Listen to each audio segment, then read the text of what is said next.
This film is purely fictional. Please do not imitate it. Your like and subscribe are the motivation for me to update.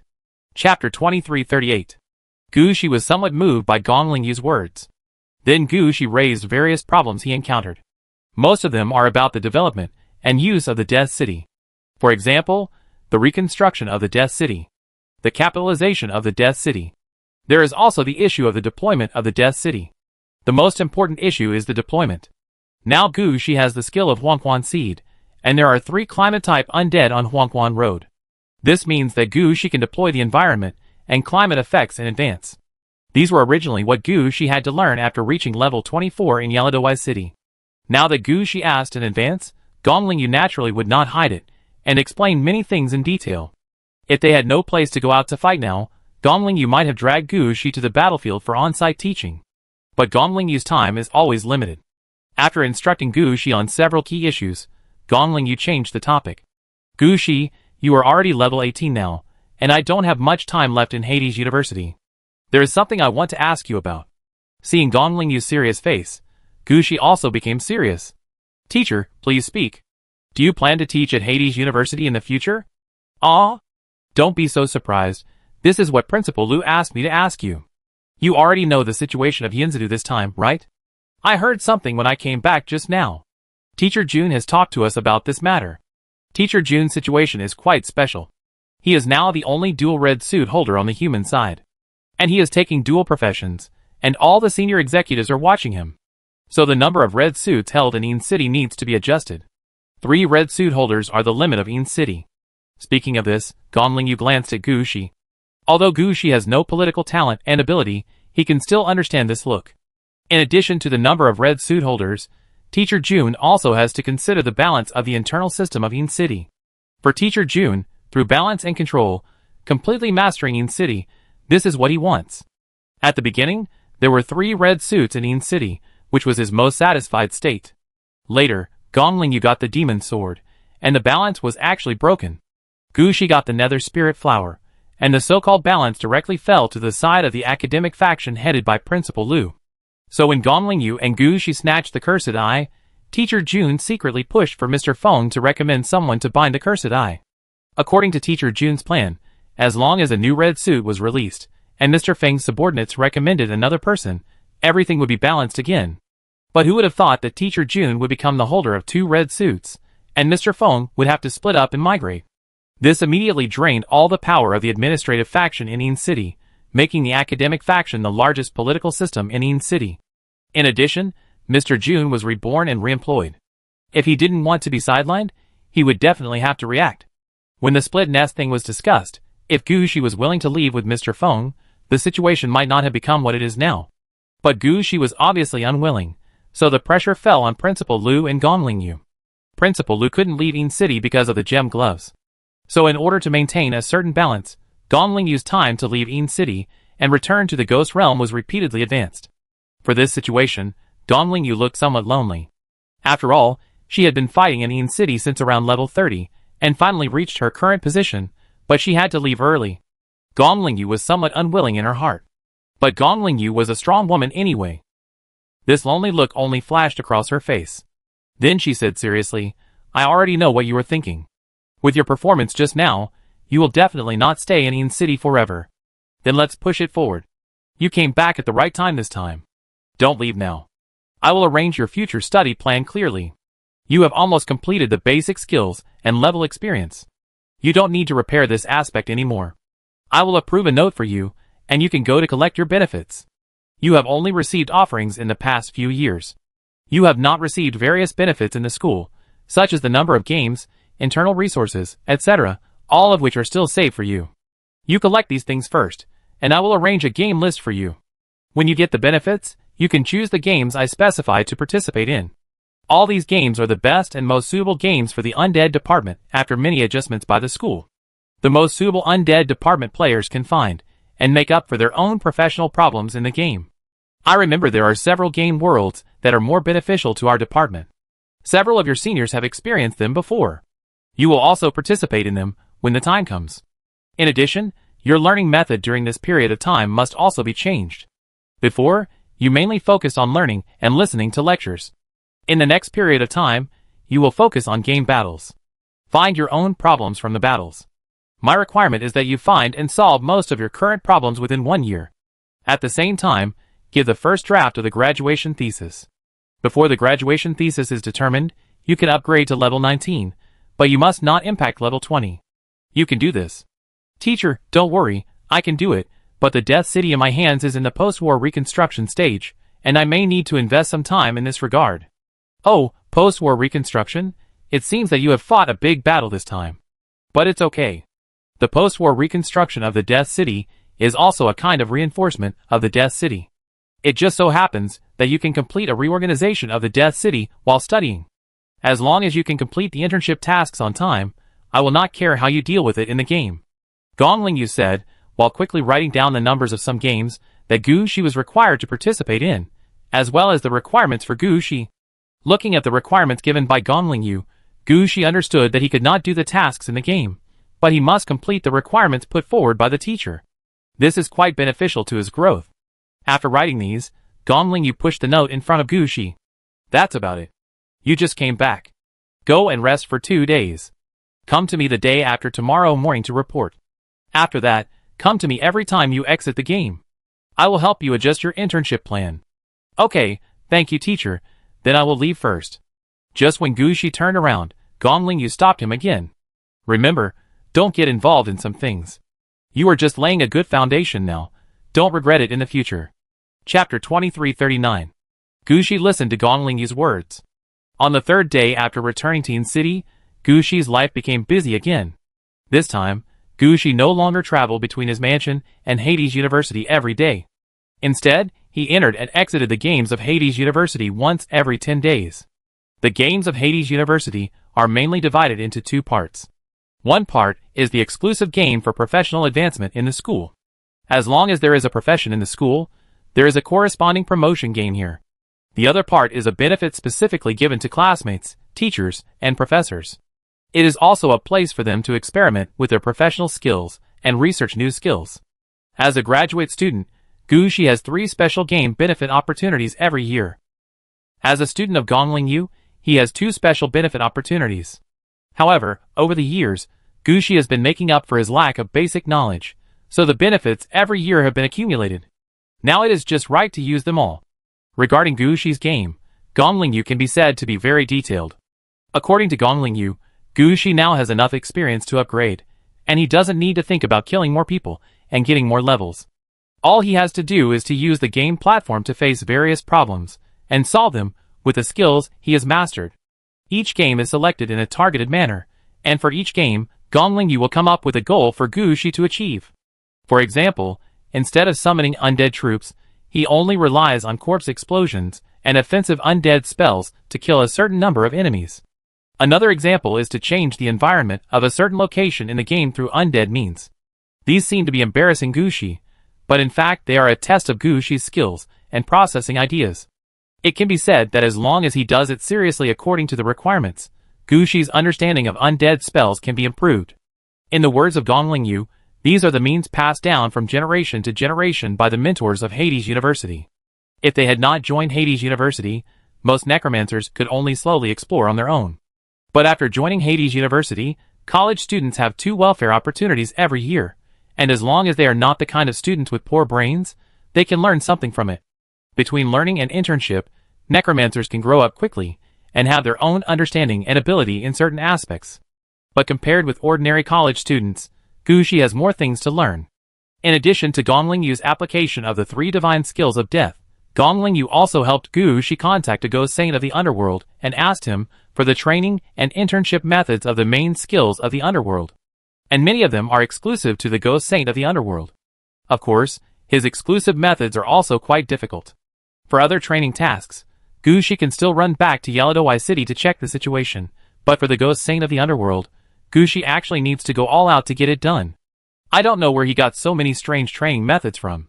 However, these training methods are really useful, allowing Gu Shi to see many things that were not recorded in the original secret records of Taishan Mansion Lord and the current handbook of the Lord of Fengdu.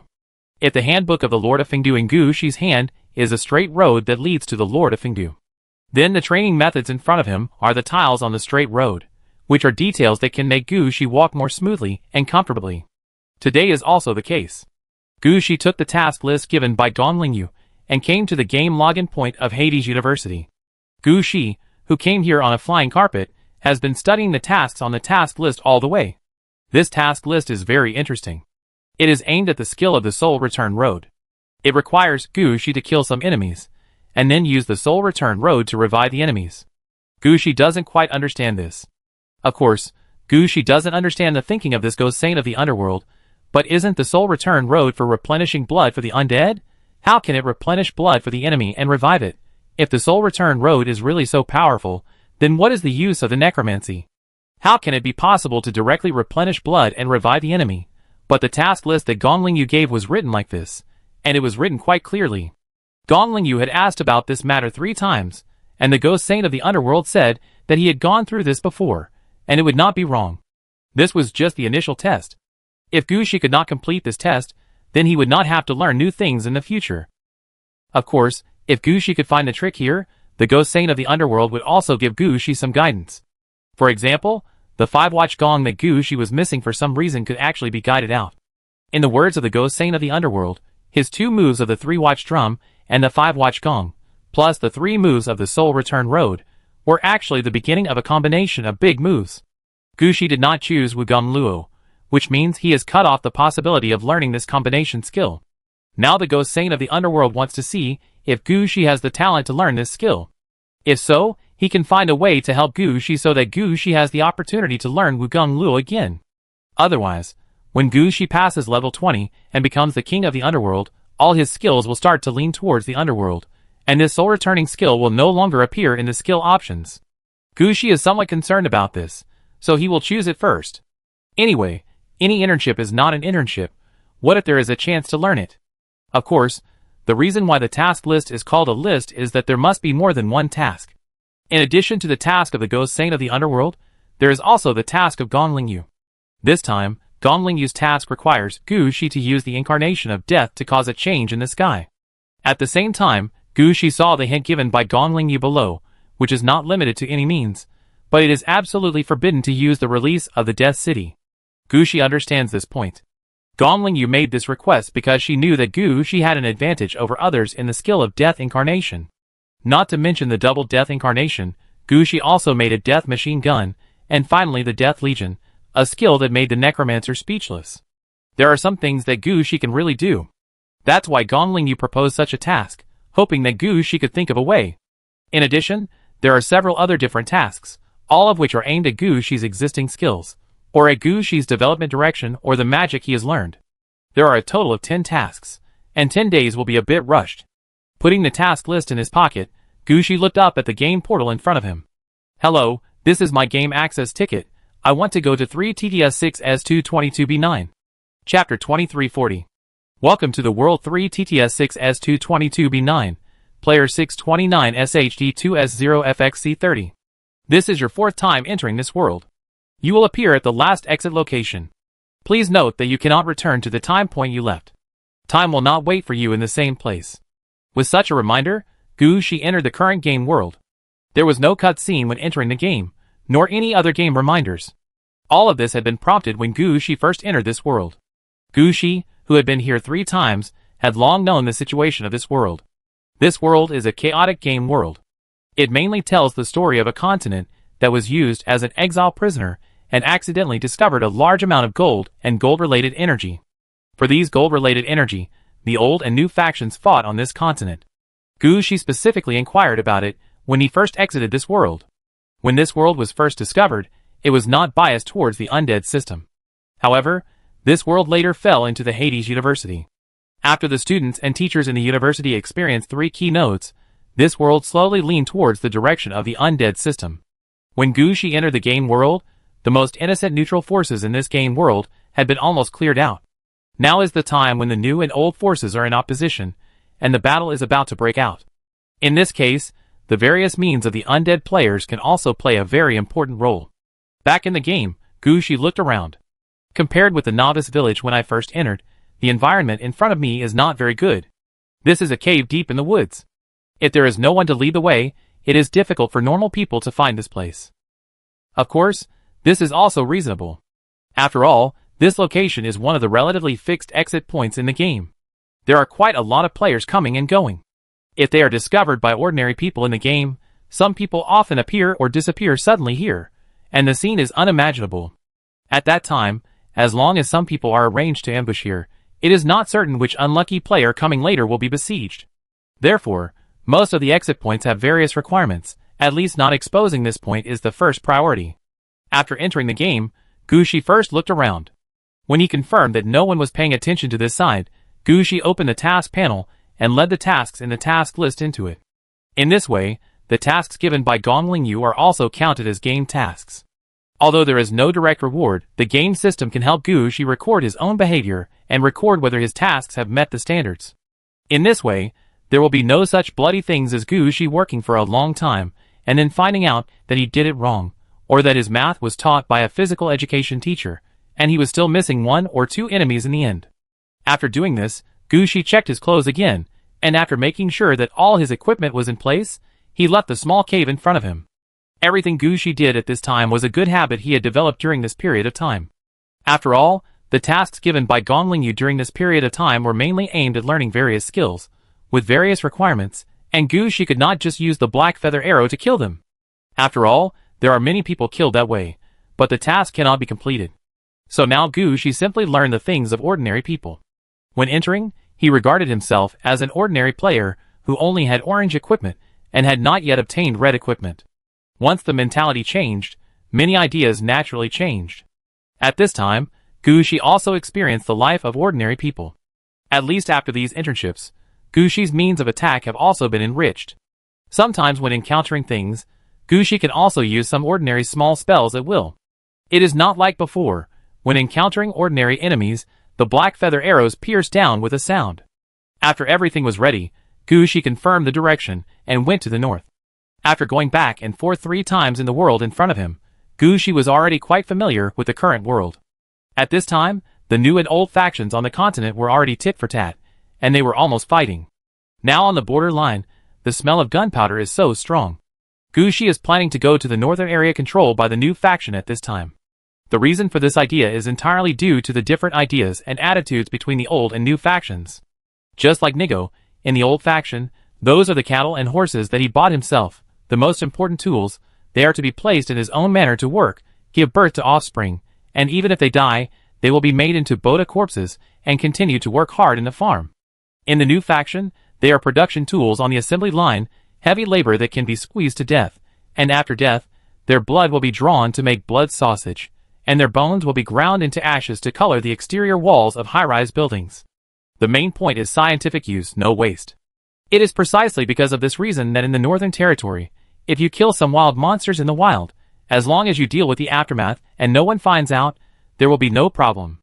Even if you don't know how to deal with the body, as long as you throw the body where no one can see it, someone will help you deal with it. But it doesn't work in the South. Every black wild monster in the South is the property of a manor owner. If one is missing, the manor owner will turn over the nearby land to find it. The last time he came, Gushi just wanted to borrow the wild monsters outside to complete his task. Unexpectedly, he was discovered by the manor owner, and had to destroy several manors in the end to calm the matter down. Later, Gushi asked a few players and realized that the North and South, no, the new and old factions have different views on some things. So Gushi kept going north, while completing the task. After all, Gushi came here to complete the task, not to destroy the family. He didn't want to destroy several manors every time he did a task. If that were the case, it wouldn't be long before he would become the focus of the old force's pursuit. If it was just a fight, Gushi wouldn't be afraid, but he was worried that the other party's pursuit would affect his completion of the mission. So Gushi thought about it, and decided to go to the north, at least to a place where no one would care if he killed wild monsters in the wild or even in the city. As for the mission, a few smaller missions can be handled on the way. The missions of Gongling Yu and the Infugo Saint will be discussed near the next exit point. Now is not the time to deal with it. Chapter 2341. The evil coffin swayed out of the woods in front of him, and Gushi's heart suddenly moved. He heard a slight vibration from the ground nearby. Gushi jumped off the evil coffin immediately, lay on the ground, and listened to the direction of the sound with his ears. This is also some of the methods Gushi learned after the internship. This method may not be easy to use, but it is quite practical. Like Gushi now, although he can't easily hear the number of enemies like those veterans, he can still hear the approximate range. The most important thing is that this aspect can really be practiced. After lying on the ground and listening for a while, Gushi stood up and muttered there. The estimated number of footsteps is between 8,000 and 10,000. The footsteps are heavy, but there is no hesitation when moving. It is obvious that they are walking by themselves. That is to say, there is no knight on their backs, and they are relatively heavy beings. After making a guess, Gushi flew into the air and looked in the direction of the vibration. Although in order to complete the internship task, many things were not planned to be used. But some instincts that have been engraved in Gushi will not change. Just like Gushi's sight, as long as there is nothing blocking it, he can easily see everything 50 kilometers away. It can be said that as long as Gushi looks up at the sky, he can clearly see whether there are enemies in the sky. Now when Gushi flew up, he looked outward, and naturally he took in all the situations outside the woods. About 20 kilometers away from Gushi, a group of about 8,000 continental bison were running wildly in one direction. This kind of continental bison is a unique creature of this continent. Usually, they live in a group of 8,000 to 12,000. In addition to eating grass, they can also eat meat. Even in the absence of grass and meat, they can eat soil. And the associated energy in the gold mine of this continent is also one of their foods. Because of the food problem, coupled with the iteration of generations, the skin of the continental bison now flashes with golden light, and the defense of the skin is equivalent to blue quality chain mail. If there are only one or two like this, it's fine. These thousands and tens of thousands of continental bison are like this, plus a pair of sharp horns on their heads, and a charging speed of more than 20 meters per second, weighing more than 2 tons. It can be said that when the continental bison runs, basically no one dares to stand in front of him. Seeing the scene in front of him, Gushi smiled happily. It seems that his level of hearing and judgment has made some progress. After a while, I'm afraid he will be able to hear the precise number and type of the enemy. Just as Gushi nodded in satisfaction and was about to land, he suddenly found that behind the bison herd, there was a group of not-so-big black wild dogs following. The movement speed of these wild dogs was not as fast as the bison, and their level was not too high, but they had the ability to rush out from the shadows. The most important thing was that no matter how the bison ran, there would be shadows under their feet, which allowed the wild dogs to easily jump out from the ground, bite the bison's belly or thigh, and knock a bison down. After this bison was knocked down, the other bison would not stop at all, but would trample over it. It can be said that wild dogs are not fatal to bison, but the companions in the bison herd are the real fatalities. At this time, Gushi also understood why these bison kept running wildly when they did not find a target of attack. It turned out that they were targeted by natural enemies. Gushi just took a look and did not have any thoughts. This kind of wild dog would not have much impact on him. At most, he would wait for the bison herd to rush over, and then Gushi would go on. After rushing for such a long time, it is okay to stop and rest. It is just right to take this opportunity to clear some tasks on hand. So Gushi was going down again, but at this time, the wild dogs chasing the bison herd seemed to have discovered Gushi. One of them turned his head and stared at the position where Gushi was. Although Gushi would not actively use the red suit effect in order to practice his skills in the game, all the passive effects of the red suit were turned on. The two effects of infinite resurrection and infinite counterattack did not stop for a moment. Being stared at by the wild dog, Gushi's infinite reaction was activated on the spot. The enemy wanted to defend him, and was about to attack. At this time, he had to counterattack. However, at such a long distance, if Gushi didn't want to use the nuclear bomb machine gun and the swoosh, then he could only choose one move. Magic Arrow, plus Wind Magic. Under Gushi's operation, the Wind Magic immediately pushed the Magic Arrow that turned into a flying sword towards the wild dog. At the same time, Gushi stretched out his hand, and the Secret Realm sword staff appeared in his hand. The fight has already started, so he has to kill the enemy. As Gushi fell, the task panel flashed before his eyes. Several tasks suitable for the current situation quickly appeared. Gushi glanced at it, and pointed at the ground at the first time. The Road to the Soul. This time when entering the game, the Road to the Soul is the main task. No matter if you have any ideas now, use it first. After that, the Ghost Battlefield plus the Flame Field directly formed a circle of blue flame field around Gushi. As soon as these flames appeared, they weakened the shadow effect on the scene. At the same time, the wind around Gushi also slowly changed. At this time, the task panel in front of Gushi said, Use the necromancy spell plus the elemental spell to kill 60 enemies. It is required that each enemy killed must be attacked by one necromancy spell and one elemental spell. This task is a basic training method that anyone can learn at Hades University, and the provider is Principal Liu at Hades University. Principal Liu wanted to conduct some experiments in this way, to test which elemental spells can be combined with the spells of the undead system to form new spells that are more powerful or easier to operate. After all, Principal Liu's red gem gloves were originally used for elemental mages.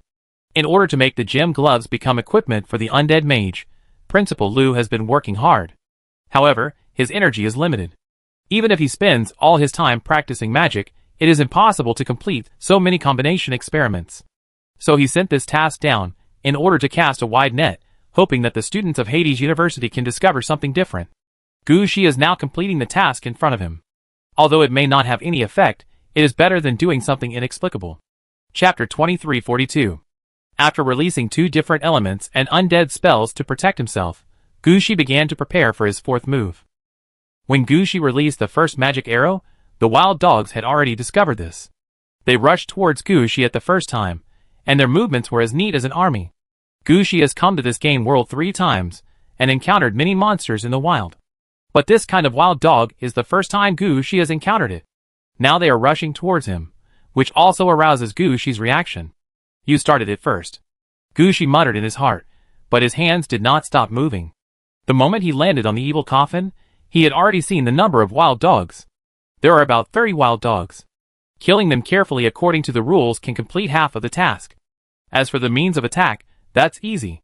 Gu Shi now masters the 3 elemental magics of fire, air and water. Although only the air system is considered to be fully learned, the air system and the fire system are 2 types of means with relatively strong attack power in the elemental system. When Gu Shi had already set up his own defense, he immediately pointed outward. Chain lightning. Serial corpse explosion. The 2 spells immediately hit the wild dogs that rushed over. When the first wild dog was hit by lightning, the serial corpse explosion that followed fell on the wild dog. The wild dog did not die, so the effect of the serial corpse explosion did not start. However, there is still a certain fusion effect between the chain lightning and the serial corpse explosion. It's just that this effect is not good, at least it does not have the effect of 1 + 1 greater than 2. Even the effect of chain lightning was affected, and the power was obviously reduced. Gu Shi did not consider why there was no such change when he used lightning arrows and bone spikes last time. At this time, he was looking at the wild dogs rushing over with a surprised face, and the man wearing the Huangquan dragon robe also appeared behind him. Switching to the visual effect of the Huangquan dragon robe, Gu Shi noticed that there was a strong earth vein breath on these wild dogs. It was these earth vein breaths that blocked half of the attack effect of the chain lightning just now, so that the chain lightning did not kill these wild dogs immediately. Of course, if it was just this, Gu Shi would not be surprised. These wild dogs were running around in the shadows, and it was not known where they lived underground. It was normal for them to come into contact with the earth veins. What really surprised Gu Shi was that this strong earth vein breath carried a heavy smell of blood and evil, and Gu Shi had seen the proportion of this breath in this game world before. The last time Gu Shi was doing a mission in this world, he encountered a bald eagle in the sky. The breath on his body was a combination of blood, evil and earth veins. However, the breath on the bald eagle was more refreshing, just like the sun that had just risen. Although the breath ratio of the wild dogs in front of him was the same, they had a rotten feeling, just like the sun that was about to set. Facing the situation in front of him, Gu Shi was somewhat confused. How could these wild dogs be connected with the bald eagle? While Gu Shi was confused, the wild dogs had already rushed to the flame field that Gu Shi had put down at the beginning. At this time, the flame domain just overlapped with the ghost domain battlefield. The color of the flames has turned into dark blue, and it can be seen at a glance that the power and effect have been integrated. When these wild dogs rushed in, many arms composed of dark blue flames stretched out from the ground and dragged these wild dogs. At the same time, these arms also dragged the souls of the wild dogs, trying to burn them. These wild dogs had just been hit by chain lightning. If it weren't for the special protection of their aura, they might have died just now. Now in the flames, they don't have any other strength. After being caught by the flame arms, they kept struggling, but they couldn't resist the effect of the flame arms. In the end, the souls of these wild dogs were all dragged into the flames, leaving only their bodies still in place. Just when Gu Shi thought that these wild dogs were finally going to be killed, a voice suddenly came to his ears.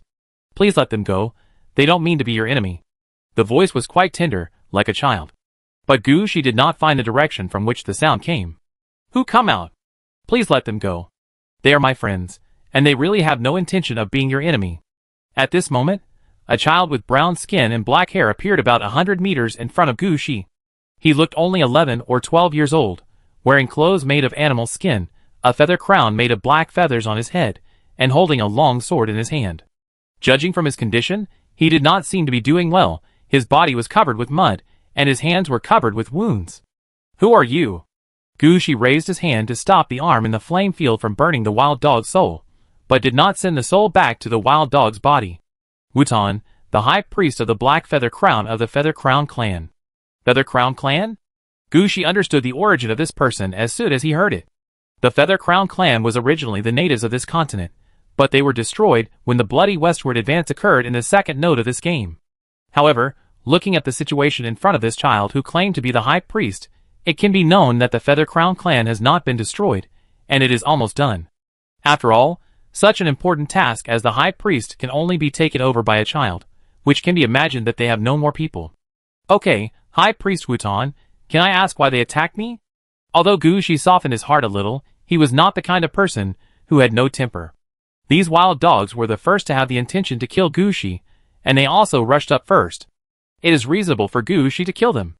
If Wutan does not explain clearly, no matter how much he pities Gu Shi, he will not let these wild dogs go.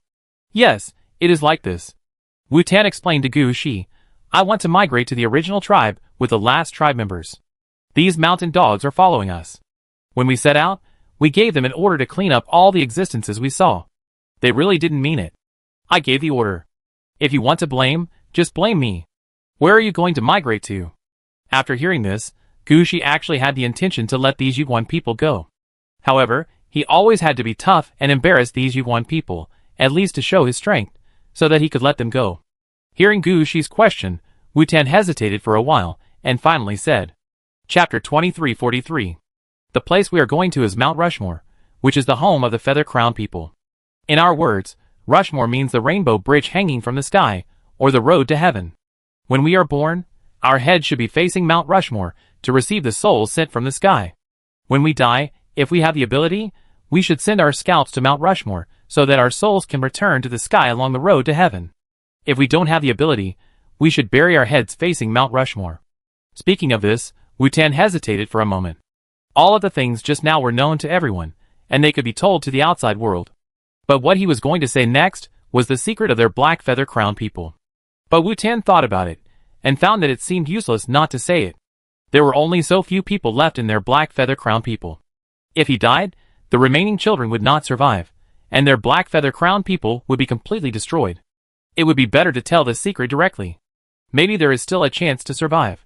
So Wutan said to Gu Shi, each of our tribes has a tomb over on Mount Rushmore, where the secrets and history of each tribe are hidden. There are only a few of us left in the Black Feather Crown tribe, and only 1/3 of the tribe's heritage is left. We don't have any weapons or equipment. Now we want to go and fight. If we can find the ancestral tomb, we still have a chance to grow up again. If we can't find the ancestral tomb, we can also die in the ancestral tomb.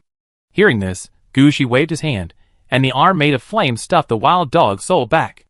The wild dogs quickly escaped from the range of the flames. When they jumped out, Gu Shi noticed that the lives of the wild dogs were recovering rapidly. Gu Shi was stunned for a moment, and then he realized that they were affected by the road to return to the soul. This situation made Gu Shi's eyes turn to the wild dogs. At this time, Gu Shi noticed that these wild dogs were obviously not undead, nor were they his subordinates, but they could be affected by the road to return to the soul. Does this mean that the enemy can be resurrected through the art of returning to the soul? Thinking of this, Gu Shi looked at the wild dogs differently. Wutan saw Gu Shi's expression and hurriedly said, Don't, they won't cause you any more trouble, please help. Okay, leave, don't show up in front of me again, you won't be so lucky next time. Gu Shi waved his hand, and let Wutan and the others leave on their own. At this time, Wutan had an idea in his mind. Well, can I ask you to protect us to Mount Rushmore? Gu Shi was speechless when he heard this. What's going on? Even if he is still a child, he can't treat himself as a child after taking over the position of high priest. He has to consider the whole tribe and protect his tribe to survive. They just became enemies with Gu Shi, and now they want Gu Shi to protect them to go to the Holy Land. Isn't this courting death? Gu Shi shook his head, and was about to speak when Wu Tian said, the red feather crown, green feather crown and purple feather crown have been confirmed to be exterminated. If we succeed this time, we still have a chance to recover. If we fail, we will also be exterminated. So I'm going to take a gamble. If you are willing to send us there, you can take the things in the ancestral tombs of the red, green and purple clans. Don't worry, the ancestral tombs are usually a place to bury your head. Only high-level holy objects will be sent back to the ancestral land. The things stored there are all good things, the kind that will not rot or be damaged even if they are left for many years. Hearing this, Gu Shi said decisively, I'll help you. The holy objects that Wu Tian mentioned that would not rot and be damaged do not need to be produced in order, and should be orange equipment. Even if there is only one orange equipment in each ancestral tomb, there are 3 pieces in total in the 3 ancestral tombs. He only went there once, so what can't be done? Don't think that Gu Shi has no need for orange equipment now that he is using red equipment. Gu Shi now needs orange equipment in many places. A new pair of arms needs orange equipment. The Corpse Mountain War God statue in the Magic Mirror Victoria City needs orange equipment, and the new contracted undead also needs orange equipment. Even if there are a few more orange equipment, it is not enough for Gu Shi. Now it's just a few days of detour, and it's not that the task cannot be completed along the way. He took this job. Seeing Gu Shi agreed, Wu Tian finally breathed a sigh of relief. In his opinion, Gu Shi's strength is still very strong, at least much stronger than those of the Yuguan tribe, who are about to be killed. Among their group of people, only he has a little combat power, and it is already quite good for others to keep up with his pace. Please wait here for me. After Wu Tian said too much, he took the wild dogs with him, and went out. Gu Shi couldn't keep them. Gu Shi was speechless as he watched Wu Tian disappear. What was going on? Gu Shi, who couldn't figure it out, simply stopped thinking about it. He sat directly on the evil coffin, and thought about what he had just discovered. After all, there was something obviously wrong with the situation on the Soul Return Road just now, and Gu Shi hadn't figured out what was going on. Now that Wu Tian was not here, Gu Shi could stop and study what was going on the Soul Return Road. The ghost saint of the underworld didn't say what the Soul Return Road represented, nor did he give any reminders. He just gave a task inexplicably, and asked people to do it according to the task. How could Gu Shi think about this situation? The battlefield was ever-changing, and Gu Shi could control everything because he was strong, and had a good grasp of various spells. Even because he had 2 pairs of death hands behind him to help him cast spells. But the task on the Soul Return Road was obviously not to attack. The situation just now clearly required Gu Shi to observe. This requires him to be distracted to observe, and to find out what he needs to understand from it, which is not an easy task. What Gu Shi can do now is to come and check the situation in person after the battle is over. If the wild dogs had not run away with Wu Tian just now, Gu Shi would have left 2 wild dogs to do an experiment or something. But it's okay now. There is still some time before the effect of the Soul Return Road disappears. Gu Shi uses the vision of the Huangquan Dragon Robe to check the changes on the Soul Return Road. When Gu Shi observed the situation of the Soul Return Road, he noticed that there were obvious traces left by the arms passing by on the Soul Return Road. Recalling the battle just now, Gu Shi seemed to have some ideas in his mind. Chapter 2344. The Soul Return Road can replenish other non-undead spirits. This is something Gu Shi has confirmed now. As for other non-undead beings, they can be living souls, or bodies without souls. After checking the Soul Return Road, Gu Shi finally made some judgments in his mind. As for whether it is true, he will have to find an opportunity to try it out during the battle. When Gu Shi roughly understood the situation of the Soul Return Road, Wu Tian also rushed over with more than 20 children younger than him. The oldest of these children was about 10 years old, and the youngest was only 2 or 3 years old. However, none of them cried or made a fuss, and followed Wu Tian obediently. When they saw Gu Shi, they all stared at Gu Shi seriously, as if they were studying what Gu Shi could do to send them to Mount Rushmore. However, Gu Shi noticed that there was no arrogance in their eyes. This made Gu Shi feel relieved. Gu Shi didn't want to protect a group of uncles on the road. After all, the escort mission is the most difficult mission among all the missions. Gu Shi had done an escort mission before, which was to protect crew to go archaeological excavation. That was not a pure escort, but crew brought all kinds of troubles. The children in front of him must be the same. They should be escaping from someone's pursuit, otherwise Wu Tian would not ask the wild dogs to kill everyone who saw them. Gu Shi didn't care about the pursuers, they were just here to give themselves up. Gu Shi just hoped that these children would not be like what he had heard before. After killing the pursuers, they had to go back to the place where the pursuers appeared at the beginning. Or if Gushi ran away, they would disappear. That would be a real problem. When Gushi looked at the children, Wu-Tan said to Gushi, "Sir, this is the last of our tribe. I hope you can send us to Mount Rushmore. Even if you only send a boy and a girl there, it will be fine. Just go with peace of mind. I guarantee you will be fine along the way." Gushi said calmly, and silently tried to bless these children with an infinite resurrection. In Gushi's eyes, even if they died, Gushi could bring them back. Wu-Tan expressed his gratitude again, and then followed Gushi with the children. At this time, Gushi noticed that something was wrong. "Where are your dogs? They have been following us all the time, and they only appear when we need to fight." Wu-Tan explained, "We let them out before just to let them hunt. We were actually resting over there just now." Looking at the direction Wu-Tan pointed, Gushi didn't say much. He was only concerned about one question now. How fast are these children moving? They can't just move on foot, right? "Let's get ready to go." "Okay, I'll get ready," Wu-Tan said, and a layer of black carpet similar to hair appeared under his feet. This carpet is not big, and it exudes a black aura. After the carpet appeared, all the children squeezed onto the carpet. Because there were so many people, many children were squeezed and could only stand upright. But no child made a sound or complained. Then the hairs dragged on the ground and moved forward quickly. Although the speed was not as fast as the evil coffin of Mach 7, it could reach about 60 to 100 kilometers per hour. This speed was not fast, but it was enough for Gushi. This carpet seemed to be something that could move all the time. As long as it could keep moving like this, I believe it would be able to move a certain distance in 10 days. After the carpet started running, Gushi thought about it and stretched out his hand to bless them with a death cloak and a Yin-Chi shroud. Although the style of the carpet was obviously not the style of the undead, the death cloak and the Yin-Chi shroud had different functions. The death cloak could temporarily turn cavalry soldiers into death knights. The Yin-Chi shroud was used to strengthen the Yin-Chi. In Gushi's eyes, children with mounts were also knights. As long as they were covered with a death cloak, they could be temporarily turned into undead. At least they would look like undead, and like undead, they would not need to rest or replenish. The Yin-Chi shroud was to replenish their energy, at least to prevent them from being exhausted or starved to death. When the death cloak and the gloomy aura fell, Wu-Tan was obviously stunned. When he felt the change in his aura, Wu-Tan stopped the confused children and muttered something there. "Grey Forest's methods. It's a pity that Grey Feather Crown has not been exterminated yet. I can't take you to their ancestral tomb. And they should be the last batch of us to be exterminated." Hearing this, Gushi also smiled. 3 ancestral tombs are enough, no more. "By the way, how many tribes are there in your tribe?" Hearing Gushi's question, Wu-Tan obviously hesitated. "This? Can't you tell me? Then just pretend I didn't ask. You can try to speed up. I blessed you with the death cloak, which should ensure that these children won't be tired." Gushi quickly changed the subject. "It's not that I can't tell you.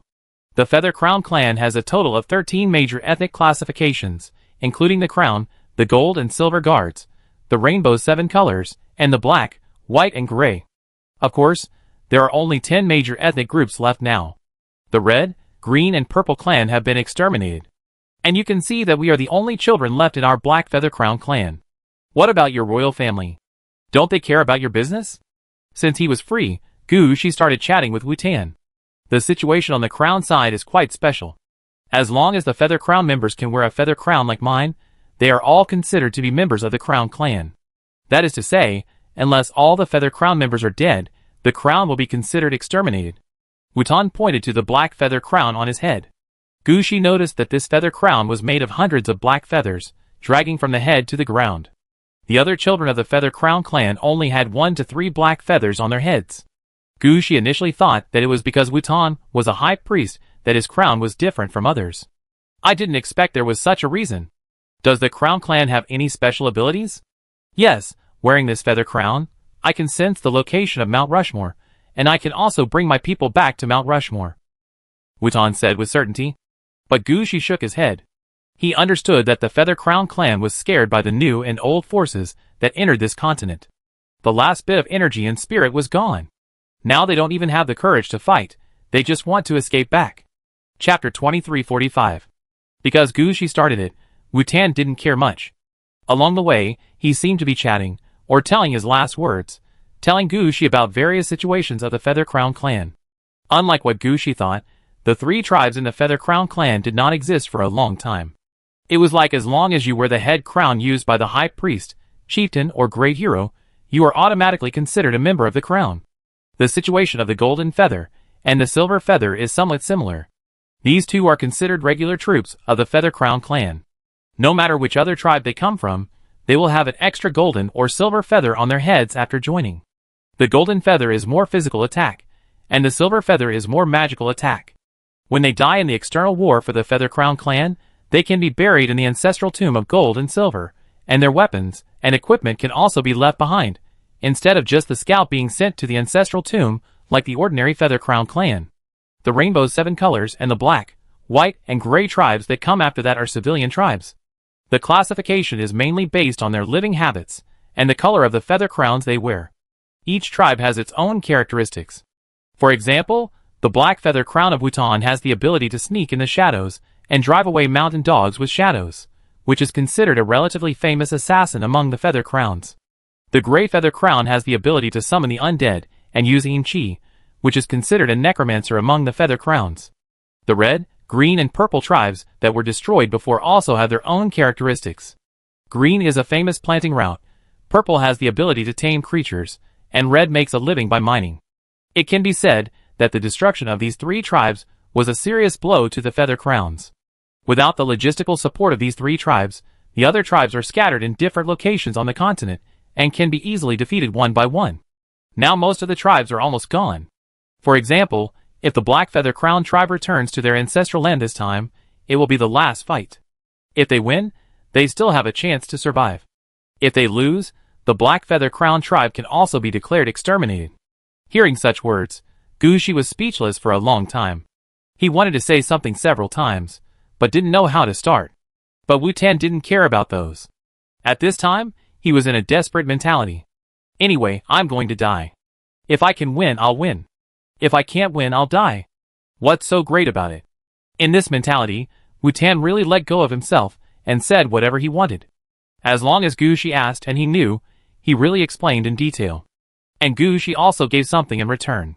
Not only did he take Wutan and the others to hurry on the road, but all the enemies he met along the way were also dealt with by Gushi himself.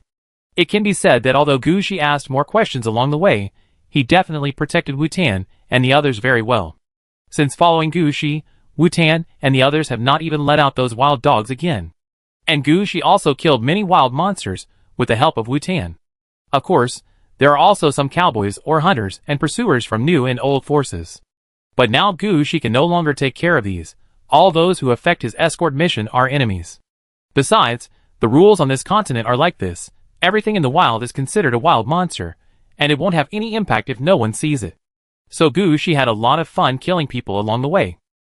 Especially the hunters who came to kill him. They always thought that Wutan was just a bunch of kids and didn't take him seriously. Some of them came alone to kill him. As a result, before he even saw Wutan, Gushi used him as an experiment for his internship. Gushi did a lot of internship experiments along the way, but he didn't seem to have made any progress on the Soul Return Road. This made Gushi somewhat speechless. He was thinking about whether he should find time to upgrade the level of the Soul Return Road skill, and see if there was another way to complete this task. At this time, Wutan seemed to hear something. He comforted the children behind him, then said a few words to the shadow, and then turned to look at Gushi. What happened? Seeing Wutan looking over, Gushi was somewhat confused. Mr. Gu, my friend just sent me a message that the shadow of a bald eagle was found ahead, and there may be an army over there. Army? When he heard the word army, Gushi suddenly became energetic. Those who can be called an army must be tens of thousands in number. Although I don't know which of the two forces this army belongs to, this is a good opportunity. Gushi has been completing tasks according to regulations during this period of time. He has learned a lot, but he is more or less depressed when fighting. Now that the army has appeared, Gushi also plans to relax himself. Where is it? Which direction? Don't worry, I can deal with any powerful army. This time he wanted to fight well, at least to show his power. From here, it's about 60 kilometers away. Wutan pointed in a direction, and then jumped down from the black carpet. Mr. Gu, can you take me there? I want to see which army this is. Gushi glanced at Wutan, then glanced at the children behind Wutan, and finally said, Okay. Wutan quickly pressed his hand down, and all the children got off the carpet. Even though they stood for a long time, they didn't want to move their bodies, but gathered together and squatted on the ground. Wu Tan lifted his hand and covered them with the carpet. With this cover, they were all brought into the shadow by the carpet. Even if Gu Shi stood in front of them, he couldn't see their figures. It can be seen that the carpet was a key to their escape, in addition to the protection of the wild dogs. After arranging everything, Wu Tan stood beside Gu Shi. "Mr. Gu, I'm done here. Come up." Gu Shi glanced at Wu Tan. Although he didn't know what other mounts Wu Tan could take out, no matter how he compared, he couldn't possibly be faster than the speed of the evil coffin. At the moment, Gu Shi had no intention of following Wu Tan's speed. He pointed to a place a little behind the evil coffin and asked Wu Tan to climb onto the evil coffin, ready to take him for a ride. Wu Tan looked at Gu Shi with some surprise, and finally climbed onto the evil coffin. Before he could see the surrounding situation clearly, the evil coffin rushed out immediately. With a bang, Wu Tan felt that the scene in front of him changed, and the evil coffin appeared 60 kilometers away, as if it had been teleported. Chapter 2346. Great, so fast! Wu Tan hadn't expected that the evil coffin could move so fast. He thought it was just a little faster than his carpet. After all, along the way, Gu Shi always moved a little ahead of him. I didn't expect the evil coffin to be able to move such a long distance in an instant. What was the matter with the evil coffin moving in front of the carpet before? Was it waiting to escort them? At this time, Gu Shi didn't care about these. He looked at the situation below, and a trace of doubt flashed through his mind. What's going on? Didn't they say they were an army? This is also called an army? Looking at their scattered appearance, the militia is better than them. It turned out that there were more than 30 cowboys riding horses and carrying long muskets below. They were protecting 10 strange ox carts. These ox carts looked like caravans used for family moving, but from the traces left on the road, it could be seen that the weight of the things loaded in the car was wrong. Judging from the speed of the oxen pulling the cart and the marks of the wheels, the cart is loaded with a lot of heavy things. It seems that this is not an army, but a transport team escorting gold. There is no train here at the moment, and long-distance transportation can only rely on this kind of ox cart. If the things are more valuable, they should pretend to be moving to reduce the possibility of being coveted. Seeing this army like this, Gu Shi has no intention of taking action. The main reason is that the number of enemies is not large, and there should be some gold and other things on the car. Gu Shi has a lot of such resources. There is no need to take action for this little gold. But Wu Tan's face was quite ugly at this time. He wanted to jump up, but he squatted down in the end. "Mr. Gu, can you take us away at the speed just now?" Gu Shi glanced at Wu Tan. "What's wrong with you?" "They are transporting the gold from Mount Rushmore. They are about to find Mount Rushmore." Gu Shi was also a little puzzled after listening to Wu Tan's words. He could only see that these ox carts were transporting some heavy objects.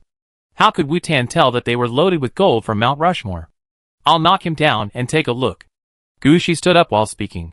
"No, Mr. Gu, help me, we are in a hurry." Before Wu Tan finished speaking, Gu Shi had already flown up.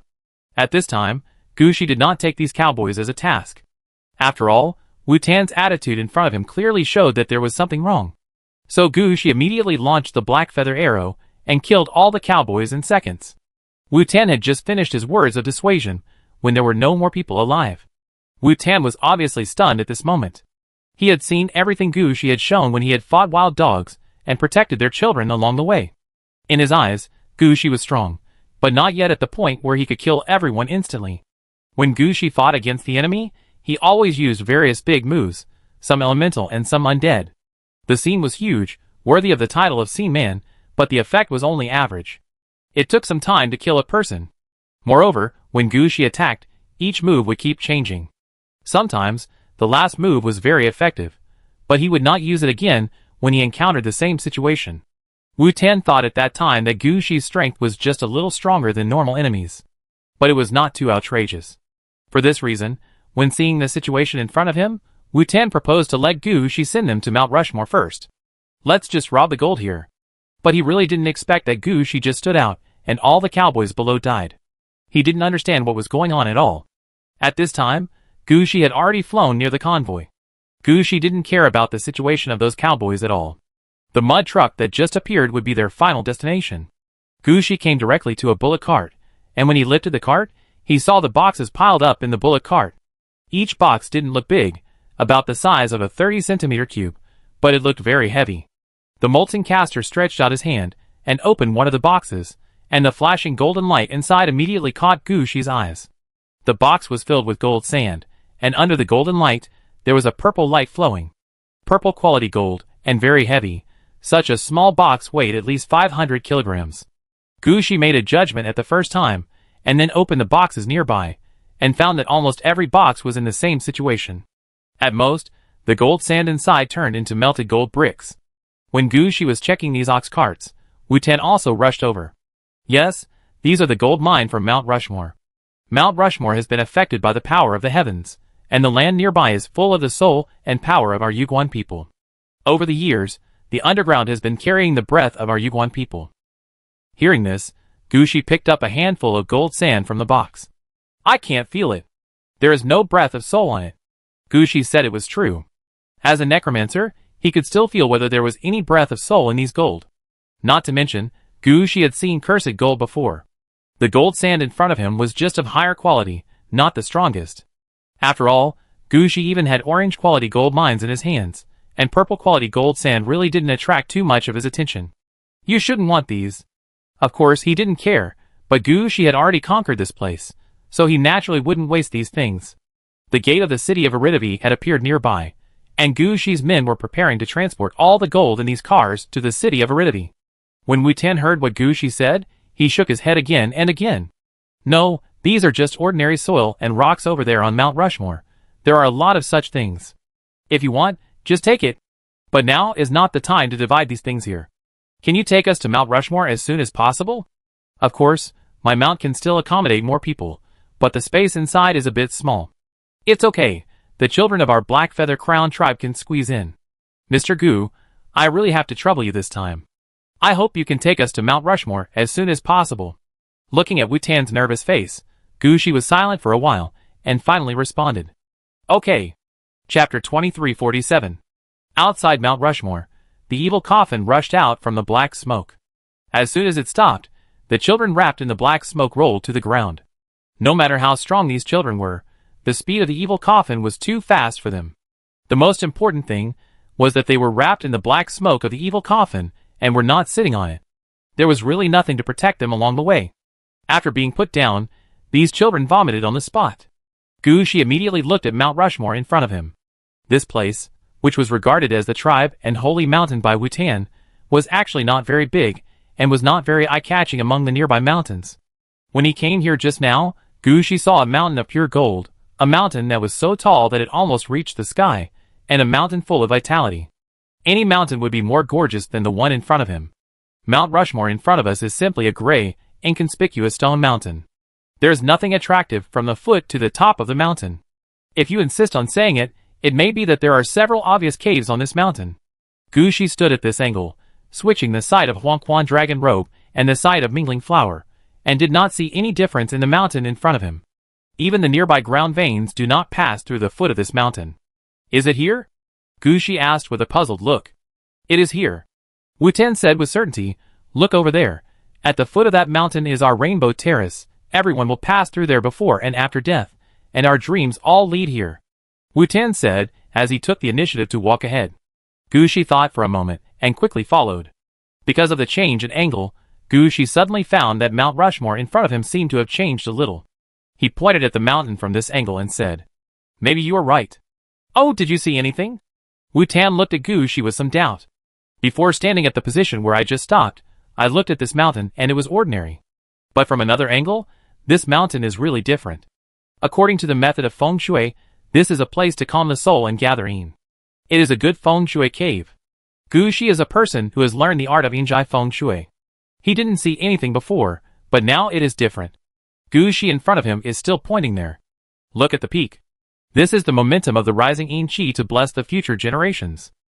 The location below the cave is what you call an ancestral tomb, right?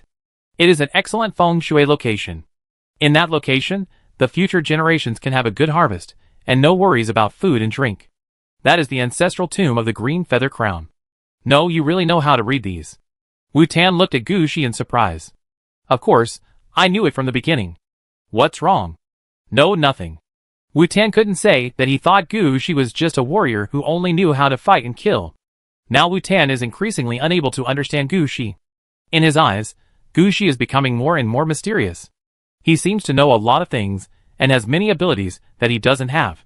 Gu Shi's status in Wu-Tan's heart has been directly improved. If Gu Shi didn't look obviously different from the Yuguan people, he would have thought that Gu Shi was a god coming to help them.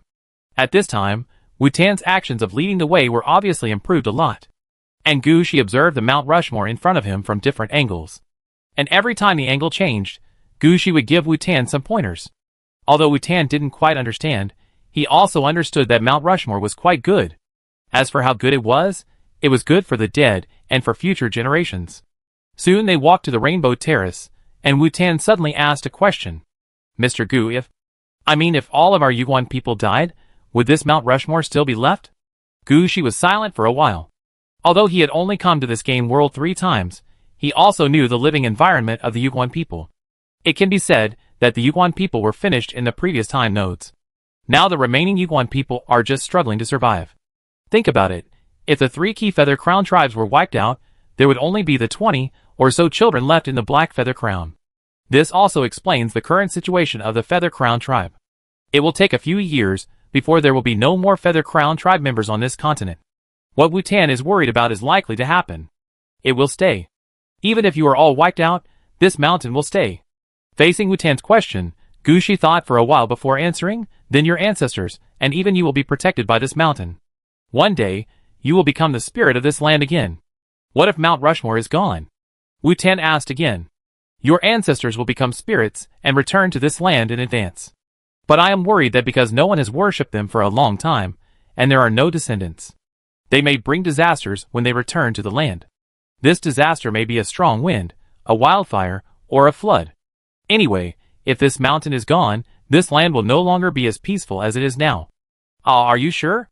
Wu-Tan's eyes lit up, and his voice became a little nervous when he asked the question. It is certain that this mountain is your ancestral vein and suppresses everything on this continent. If you really are gone and this mountain is destroyed, the possibility that they will directly destroy this continent is quite high. After all, in the eyes of your ancestors' souls, my descendants are gone, and my enemies are occupying my homeland. So what if it is destroyed? Gu Shi said calmly. Wu-Tan reacted, yes, his previous question was, if they were all destroyed and Mount Rushmore was destroyed, what would happen in the end? Hadn't he guessed such an ending? Why, have you prepared for the worst? Looking at Wu-Tan's silence, Gu Shi asked. Yes, I have no choice this time, so I decided to take a gamble. I really don't know what my fate will be in the end. Maybe I will die, and what I give may not guarantee the survival of the remaining children. The Black Feather Crown tribe can return to its original level. I'm really a little scared. Looking at Wu-Tan like this, Gu Shi was silent. Although Wu-Tan has always said that he is the high priest of the Black Feather Crown, he is really just a child. Gu Shi thought for a while, took out a contract scroll and handed it to Wu-Tan. Some roads can only be walked by yourself, and others can't replace you. Take this, when you lose the bet, there may be another chance to turn the tables. Chapter 2348. Wu-Tan finally set out on his journey alone. Looking at his appearance, those who knew him would understand that he was going to get his own treasure, while those who didn't would think that he was going to die. Just these few steps gave him a feeling of the cold wind and the cold water. However, Gu Shi didn't plan to send Wu-Tan any further. At the Rainbow Terrace, Wu-Tan also pointed out the locations of 3 ancestral tombs. Among them was the ancestral tomb of the Green Feather Crown clan that Gu Shi had just discovered. These 3 places were a bit far away. In Wu-Tan's eyes, it would take a lot of time for Gu Shi to climb up and down the mountain. But he didn't expect that after he left, Gu Shi actually flew up. That's right, Gu Shi can fly. After Wu-Tan walked a little further, Gu Shi flew up as soon as possible. Gu Shi could see several hidden ancestral tombs in the air. Gu Shi hesitated for a moment, and didn't think of entering these ancestral tombs. After all, the people of the Feather Crown tribe are pitiful enough, so let's leave them with a memory. Gu Shi turned around and flew towards the ancestral tomb of the Red Feather Crown. When flying in that direction, Gu Shi actually had an idea. The ancestral tombs of the Red, Green, and Purple Feather Crown tribes all have orange equipment, but Gu Shi definitely wants to have a good start. Go to the red one first, maybe there will be some good luck. With this idea, Gu Shi turned around and was already close to the halfway point on the east side of Mount Rushmore. There is a small cave blocked by a stone here. Because the location of the stone is quite clever, the cave cannot be seen from a farther distance or from the bottom up. If Wu-Tan hadn't pointed it out specifically, Gu Shi might have needed to walk around Mount Rushmore a few more times before he could find such a place. Now it was different. Gushi quickly approached the stone. When he fell down, he found that the stone blocking the entrance of the cave was painted with some strange patterns with red paint. The pattern was a symbol of flame and hammer. If he didn't know that this was the cemetery of the Feather Crown people, Gushi would have thought it was the territory of the dwarves, because the style of the symbol was so similar. After landing on the stone, Gushi immediately felt a burst of hot air coming from the cave behind the stone. He looked down and found that the ground in the cave was in a black glass state. It was obvious that the ground was the product of melting and solidifying again, and then melting and solidifying again. Gushi could even see the red light flashing from time to time on it. It can be seen that the orange equipment placed in the cave is still playing a role. So Gushi turned over and fell into the cave. After entering the cave, Gushi was also shocked. He saw countless red feathers on both sides of the cave passage and on the ceiling. When the wind blows, these feathers will sway back and forth under the wind. Sometimes when the swaying is too strong, you will find some dry skin and hair under the feathers. It seems that the Yuguan people have really sent their scalps here generation after generation. Now these scalps have merged with the cave. It can be said that under each piece of scalp and each feather, there is a sleeping soul. It seems that the Yuguan tribe still has a lot of background. But they didn't know how to use their background, and were finally destroyed by the foreign enemies who joined this continent. Gushi shook his head, and quickly went into the cave. The cave in front of him was quite deep. It was about 300 meters forward, and then there was a big turn, and then he would enter the cave.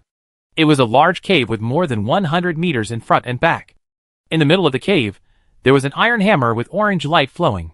This iron hammer was black all over, and the handle was 3 meters long, but the hammer head was not big. When the hammer head was supported on the ground, a red light would flow into the ground in about 7 or 8 seconds. Gushi, who had just come down, thought that this hammer had the possibility of reaching red quality. But after a closer look, he found that it was not the case. The red light was actually the power of fire. After it was driven into the ground from the hammer, the temperature directly turned the rocks on the ground into magma. Instead of what Gushi had imagined, the hammer was about to be upgraded to red quality. This situation made Gushi sigh a little. It seemed that the red equipment was gone. However, the quality of the hammer in front of him was quite good. With such a long hammer handle, it was obviously a two-handed heavy hammer used in combat. Gushi's subordinates just happened to lack heavy weapons and blunt attacks, so it would not be a problem to use this hammer to make an orange-equipped guard. Thinking of this, Gushi also looked around the cave. At this time, Gushi discovered that there were already more feathers and scalps densely inserted on the top of the cave. Obviously different from the situation in the passage outside, the scalps here were often pierced with 2 or 3 feathers. Because of the large number of feathers, the feathers here are no longer inserted there, but are squeezed there, and there is almost no room for them. This situation made Gushi complain that he didn't know where to put the scalps sent in later. Looking at the walls around the cave, Gushi noticed that there were many small spaces similar to Buddhist shrines on the walls around the cave, and some weapons and equipment were placed in them. Although Gushi didn't touch them, he was very knowledgeable. He only took a glance and saw that all the weapons and equipment placed in the Buddhist shrines were of purple quality. Some things that have been stored for some years have even rotted or damaged, and only some pure metal weapons and equipment have been preserved. After taking a look at the current situation in the cave, Gushi did not rush to take the hammer, but looked around carefully. Then Gushi pointed to the front. Yellow Spring Road. As the Yellow Spring Road spread out, Gushi stepped into the cave in front of him. When he stepped out, Gushi felt a burning sensation under his feet. It was indeed the case. When he first entered the cave, Gushi had already felt that the temperature in the cave was much higher than outside. If an ordinary person stepped in without the ability to be immune to fire, he would probably be burned to death. Gushi also placed the Yellow Spring Road for this reason. With such a good environment, how could there not be the Yellow Spring Road? When Gushi stepped out, Heatwave also smelled the smell and came. As soon as he appeared, he was ready to absorb all the high temperature here without thinking. Gushi hurriedly stopped Heatwave's behavior. Wait a minute, I'm going to move this to the Yellow Spring Road, and you can deal with it when I can't handle it. Heatwave hesitated for a moment, and finally followed Gushi. At this time, Gushi had already arrived in the middle of the cave and reached out to grab the long-handled iron hammer. Chapter 2349. Lava Shaper, Orange, Hammer, Ownerless, Soulbinding, holding this hammer in lava for 3 days combined. After equipping, Strength plus 10, Casting plus 15. Equipment requirements, Blacksmith Deputy, Strength 15, Constitution 20. Special 1, Lava Furnace, the hammer has an extremely high temperature, which can melt all objects in contact with it, even purple quality equipment. When melting purple equipment, the quality of purple equipment can be retained in the metal. Special 2. Giant Rock Strike. Each strike is equivalent to the level of a mountain falling, which can be used for attacking and also for forging equipment. Special 3. Spirit Fire Field. When attacking or casting, a spirit fire field can be formed, which will cause flame damage to surrounding enemies when attacking, and can improve the quality and attributes of casting equipment when casting, up to the upper limit of orange. Special 4. The God of Fire descends. Based on the destruction of the lava shaper, all the power in the equipment is extracted, and an attack or casting is carried out.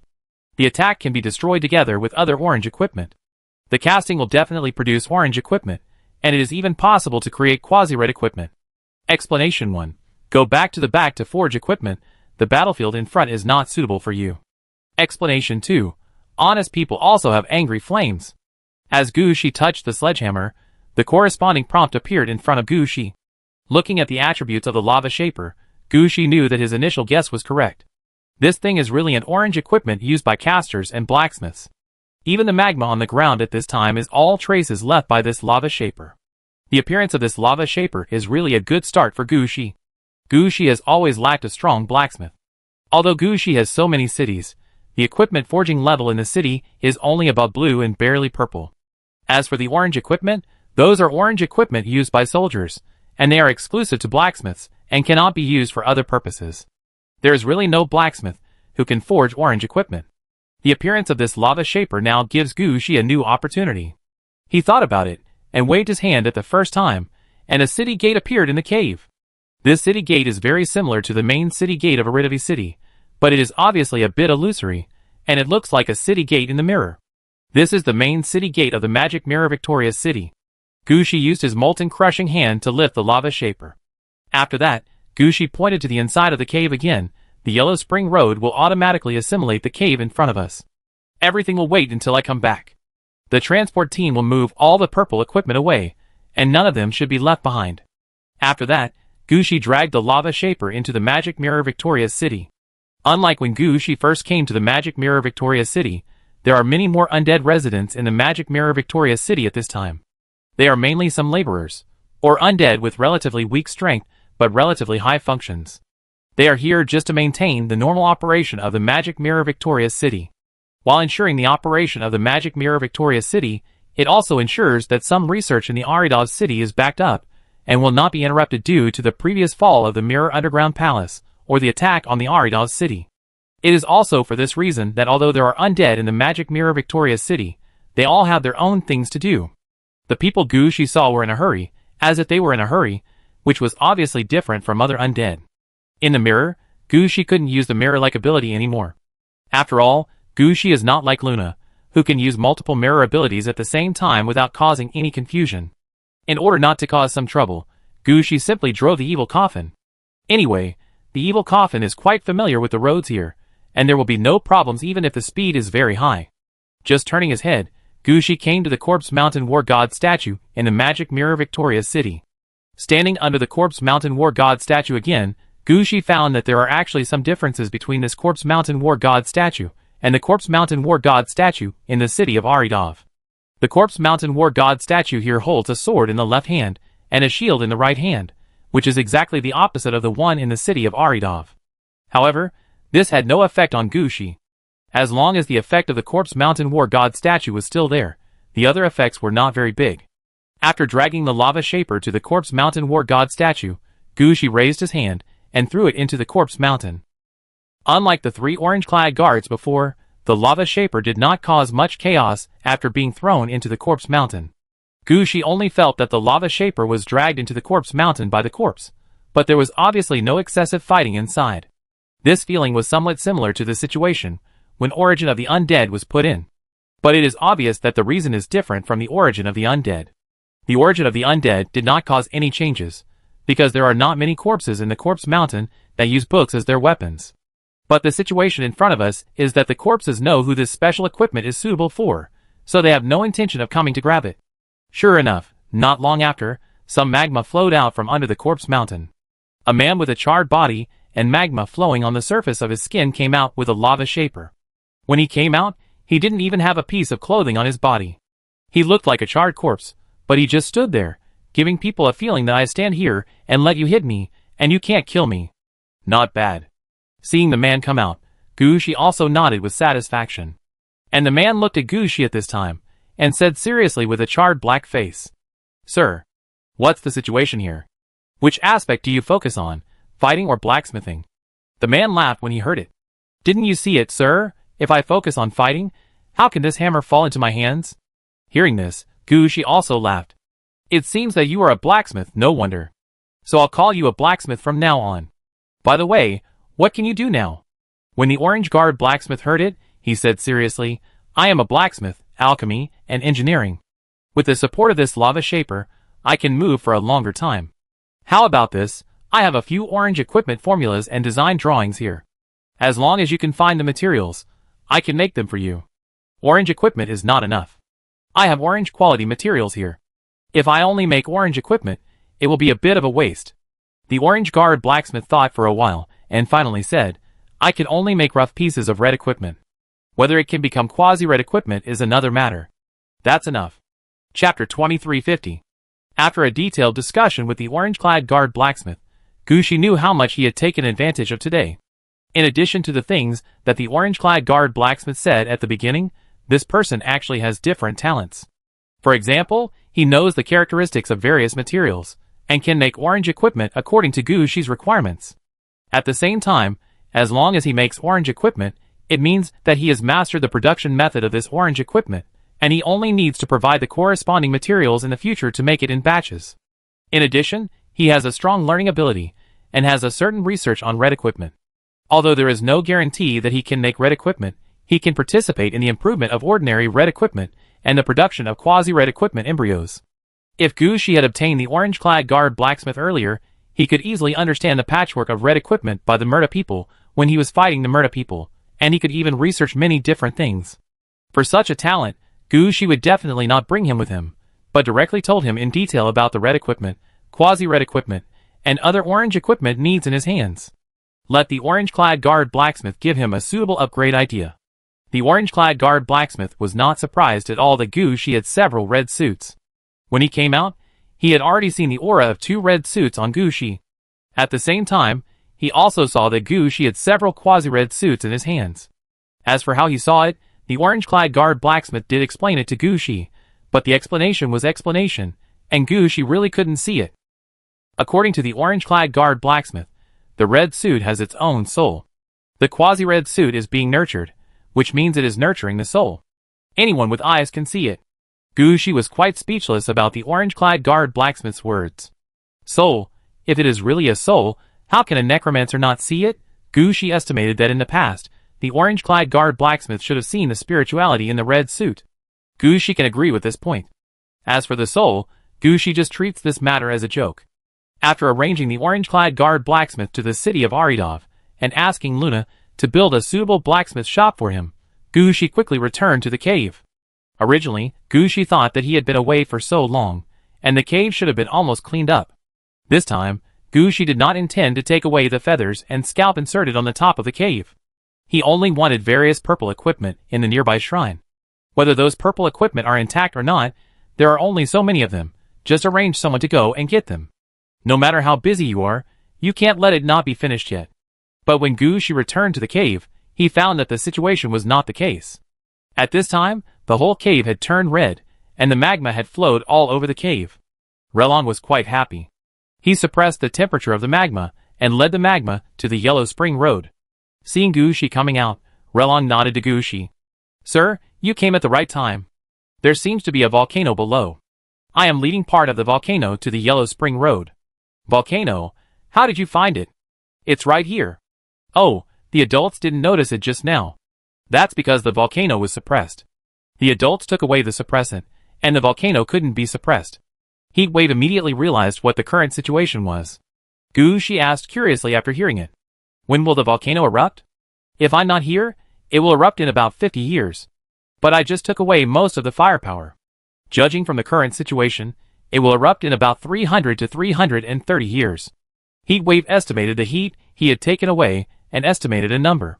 Oh, then it has nothing to do with us. Gushi muttered, paused and said, I'm afraid it has nothing to do with the indigenous Yuguan people of this continent.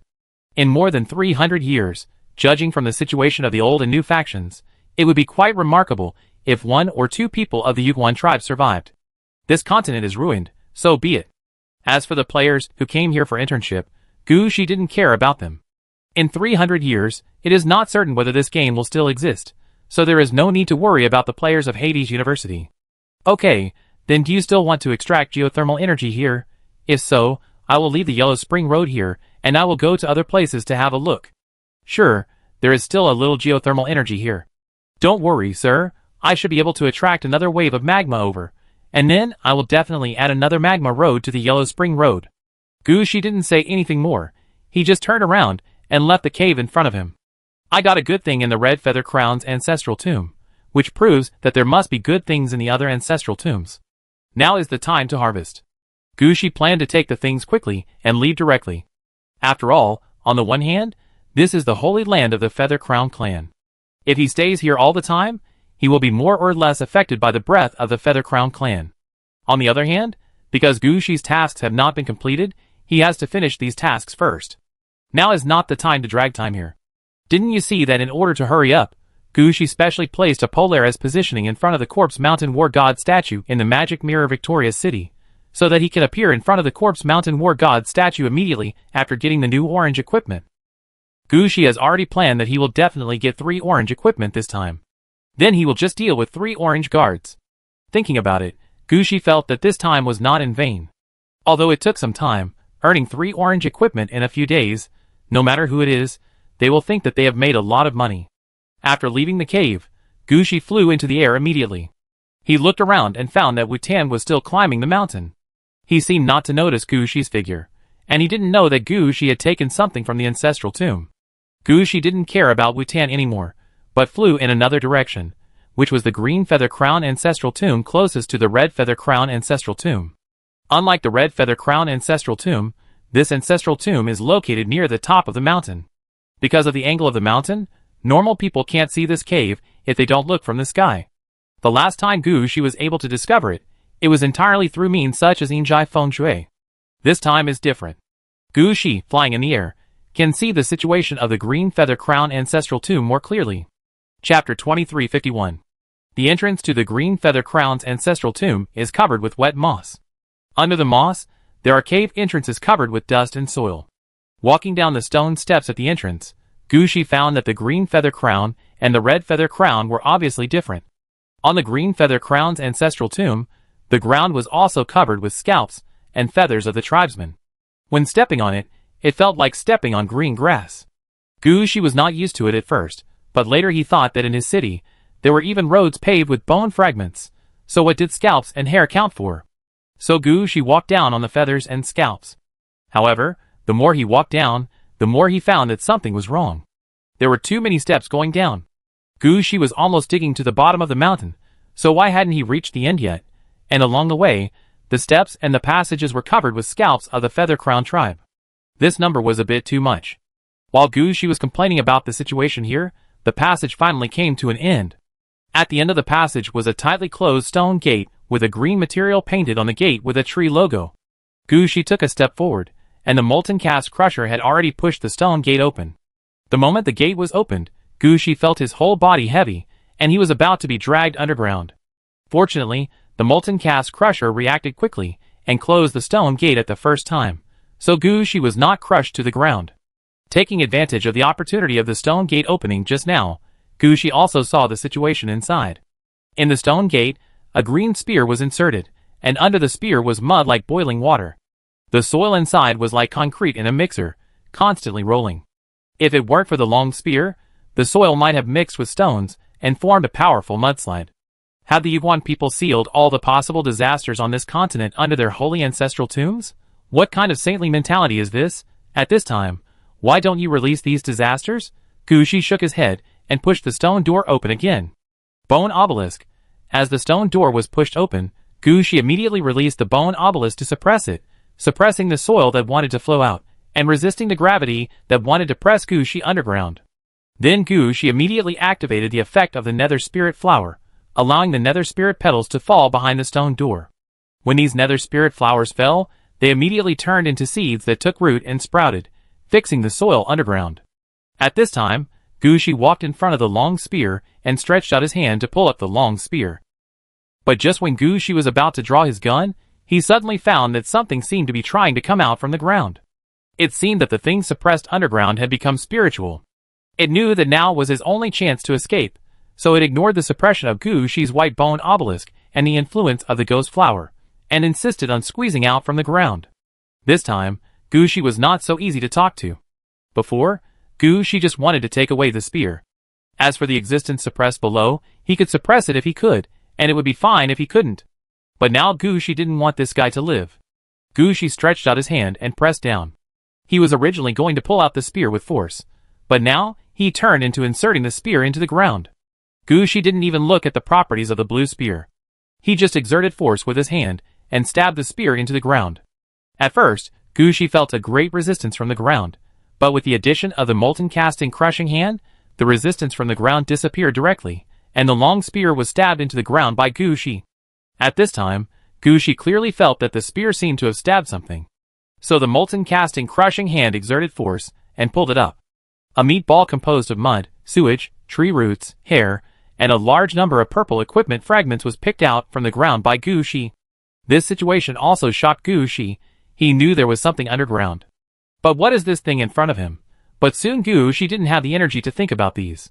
When the meatball was picked out, Gushi felt like he was in a pressure cooker, and felt a force of being squeezed all over his body.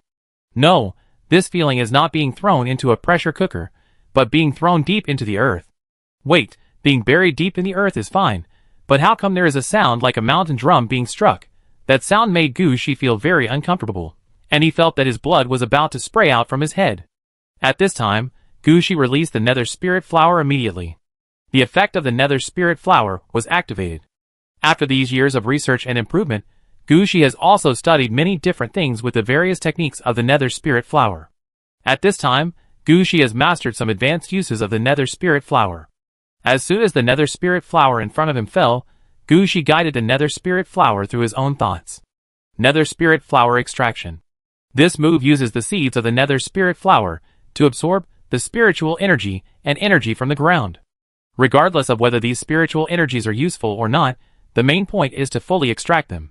It can be said that after this move is used, it will bring a devastating blow to the surrounding environment.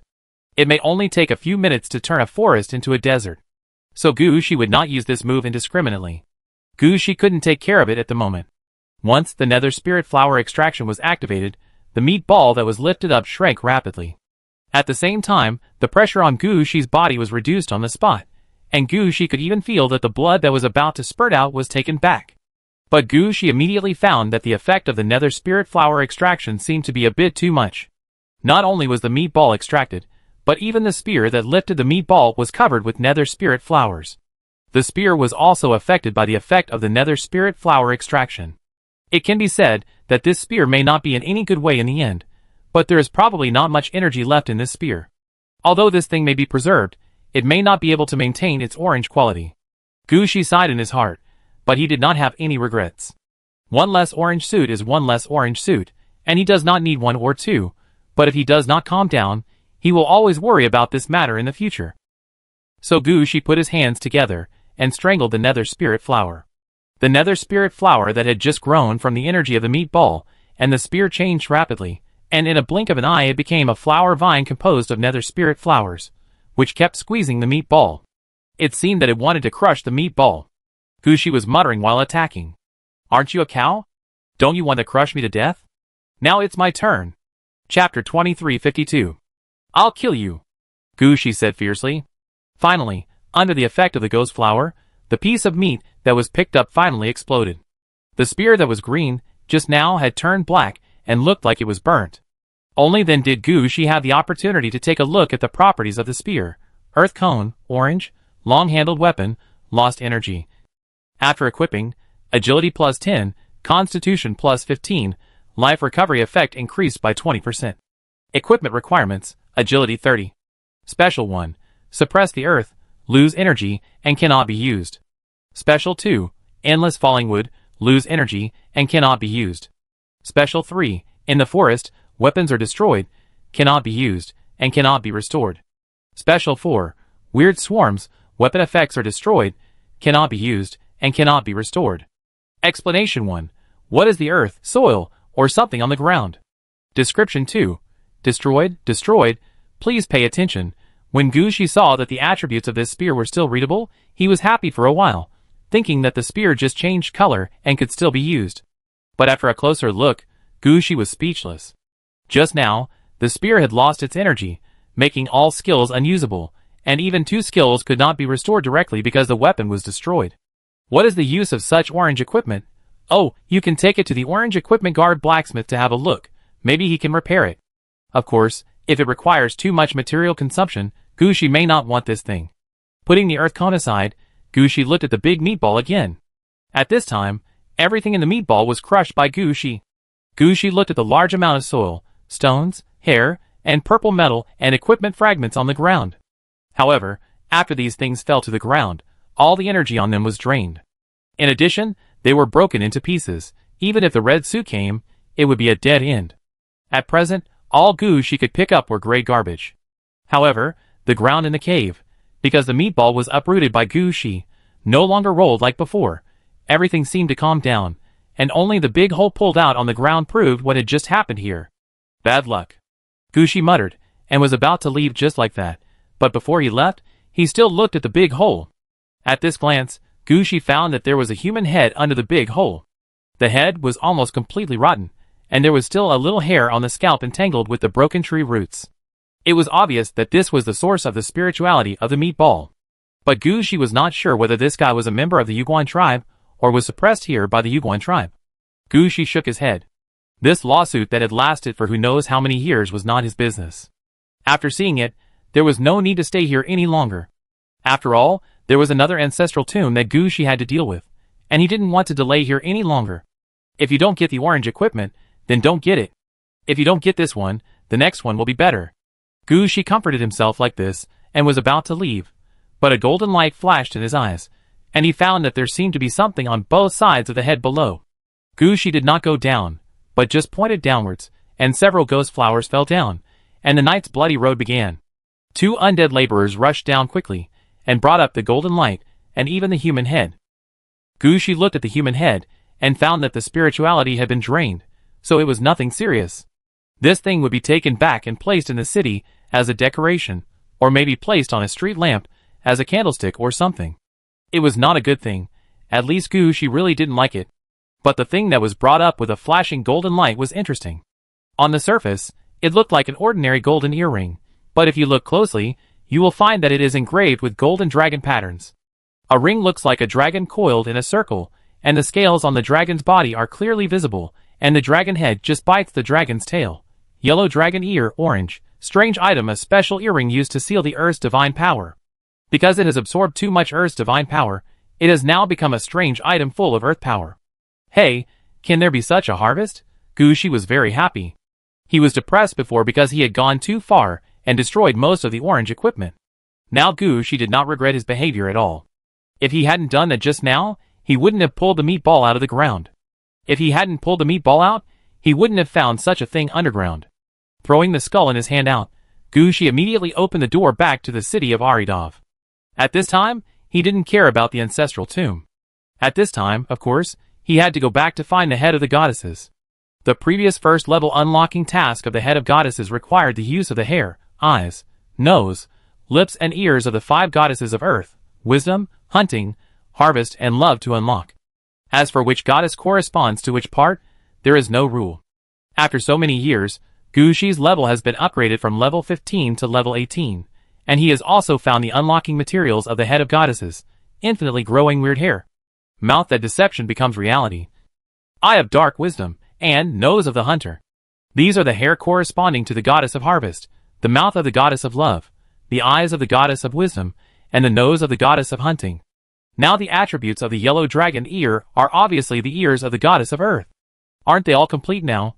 It can be said that Gushi doesn't want anything now, he just wants to unlock the first level of the head of goddesses. As for the fact that he won't get a red dress immediately after completing the first level of unlocking, Gushi also accepts it. In Gushi's view, completing the first level is equivalent to taking the first step. No matter how difficult the subsequent seals are, can they be more difficult than finding 5 completely unrelated orange equipment? Anyway, the seals of the next level will definitely not let Gushi find 5 quasi-red equipment materials. This way, the progress of removing the subsequent seals will be quite fast. Perhaps before Gushi gets the 3rd red equipment from the human, he can complete the cracking of all the seals of the head of the goddesses, and get the 3rd red equipment in advance. Thinking of this, Gushi's speed of progress has become much faster. When Gushi returned to the city of Aridov, the ground that had originally calmed down shook slightly again, and a headless corpse that had rotted to the point that its internal organs were exposed slowly disappeared deep into the earth. Chapter 2353. After returning to the city of Aridov, Gushi rushed to the place where the heads of the goddesses were stored. At this time, this place was still so inconspicuous, and the ground was so dirty that even dogs were unwilling to come over. The huge marble head was thrown there, looking inconspicuous at all. Gushi walked to the marble head and reached out to take out the yellow dragon ear he had just obtained. When standing here, Gushi was a little hesitant. He was not sure whether this thing was really suitable. After all, the previous prompt said that the ear was required, but Gushi only brought back an earring. But the facts proved that the requirements of the seal were not excessive. As long as the attributes and the position of the facial features matched, other aspects really did not affect it. When Gushi placed the yellow dragon ear next to the right ear of the marble head, a yellowish-brown light flashed by, and the yellow dragon ear disappeared in Gushi's hand. Then, there was a ding sound next to Gushi's ear. The head of goddesses, the first seal, has reached the standard for unsealing, and the seal is officially unsealed. With this prompt, Gushi saw the marble statue in front of him begin to crack from the center of the eyebrows. Then Gushi heard a crackling sound. Large pieces of marble fragments fell from the marble head. All this shocked Gushi. Could it be that this outer layer of marble shell is the seal of the head of goddesses? Gushi suddenly became serious, and he stared at the marble head. As the marble fragments fell one by one, the marble began to flash with bronze light. When all the marble fragments fell, Gushi found a bronze head in front of him. The bronze head in front of him was only 2/3 the size of the original marble head. The impact of the 5 orange props that were first unsealed was also reflected on the bronze head. The hair of this bronze head was tied up, but there were many flowers and leaves between the hair. Gushi could even see that these flowers and leaves were growing continuously. Her eyes were also carved, but the color of the eyes was black like the starry sky, not the color unique to bronze. The nose looked smoother, as if it was illuminated by the moonlight. Her mouth looked normal, but there seemed to be some bright red liquid under her slightly open lips. Most importantly, a dragon-shaped earring was hanging on the right ear of this head. It can be seen that when the seal was lifted, the head of the goddesses had absorbed all the power of the previous unsealing, and now these powers have become part of the head of the goddesses. At this time, a new prompt appeared in front of Gushi. The first seal of the head of goddesses is unlocked, and the second seal of the 5 seals begins to be processed. Head of goddesses, second seal, find equipment with the power of the 3 goddesses of moonlight, death, and war. After introducing their power into the avatar, it can be unlocked, and the next seal unlocking requirements will be opened. Note: the quality of the equipment must be orange, and the equipment must have the characteristics of the 3 goddesses at the same time to be qualified. Note: do not touch the Queen of Heaven, do not touch the Queen of Heaven. Looking at the requirements of the second seal, Gushi was also stunned. He didn't expect that the second seal here would be so strict. The power of the 3 goddesses is not too difficult to find, but the power of the 3 goddesses is all concentrated in one piece of equipment, which is somewhat troublesome. Gushi thought about it, and finally said something. Blacksmith.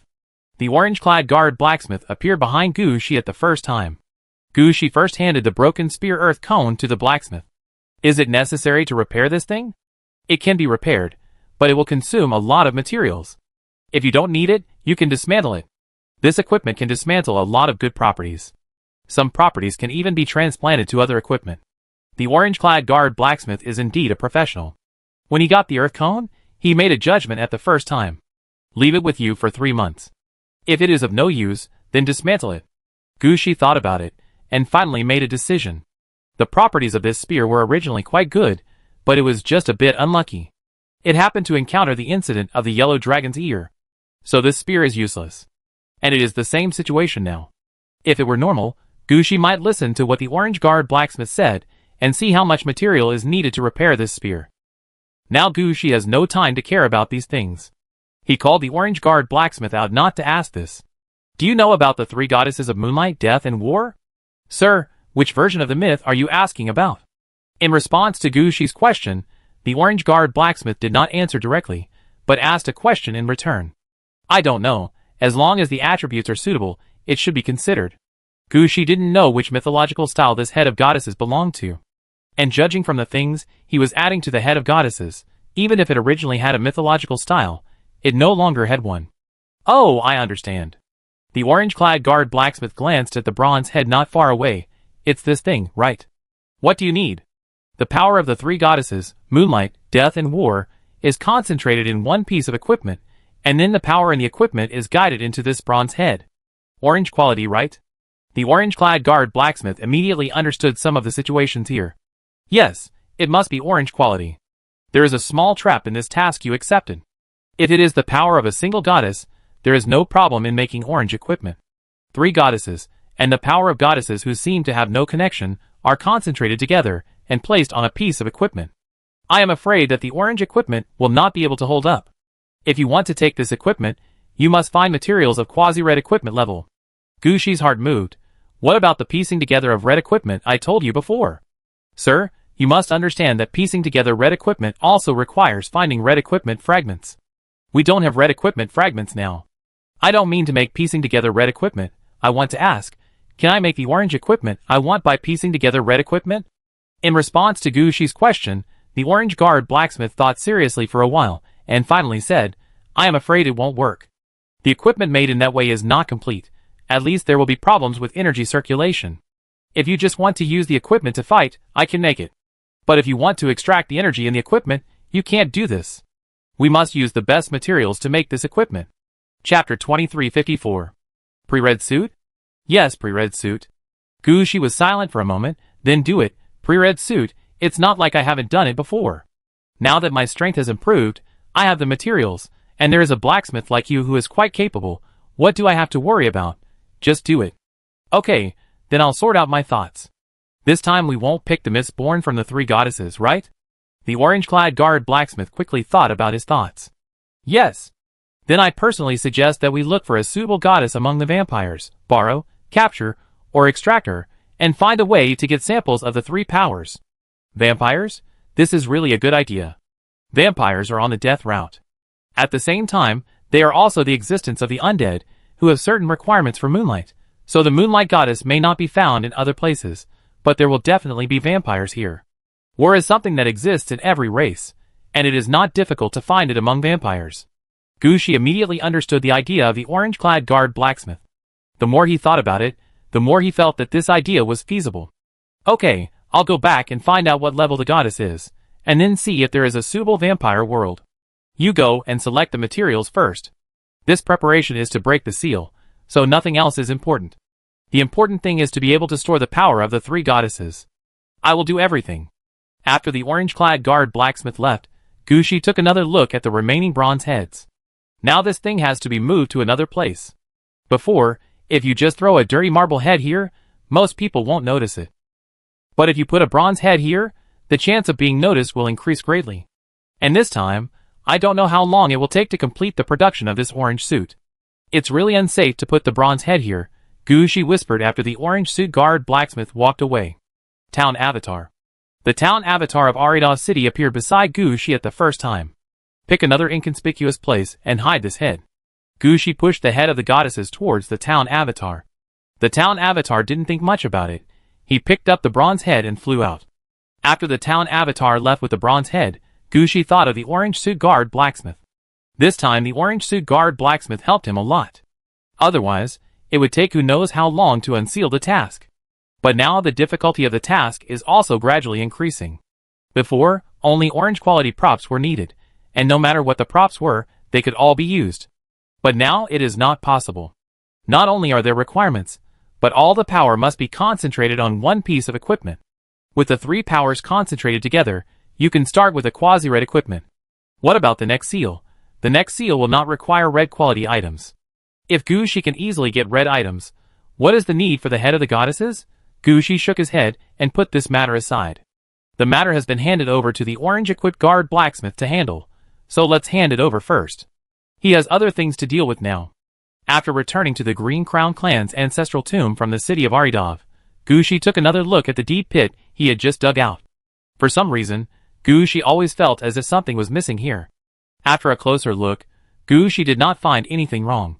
He thought it was because he had taken away the yellow dragon's ear, which caused the change. Anyway, Gushi could not care about so much now. Gushi had other things to do. He immediately went back the way he came. When Gushi left the stone door that had been pushed open closed automatically, and a large amount of concrete-like things gushed out quietly from the ground, blocking the entire space. When Gushi went up, he also heard a roar from the ground. But Gushi did not care much.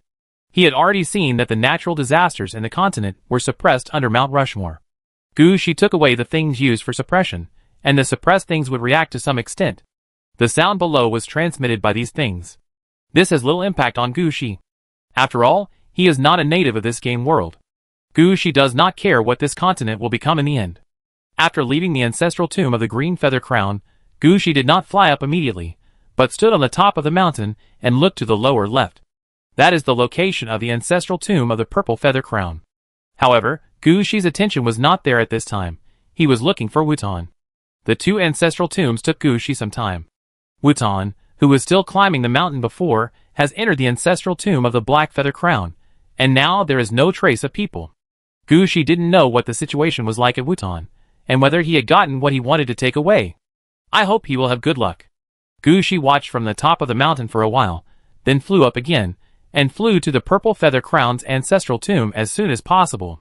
Unlike the ancestral tombs of the Red Feather Crown and the Green Feather Crown, the Purple Feather Crown's ancestral tomb is closer to the foot of the mountain. The entrance to the ancestral tomb is blocked by some large and small stones, and there are half-human-high weeds between the stones. If no one had pointed it out, Gushi would never have thought that there was an ancestral tomb hidden in such a place.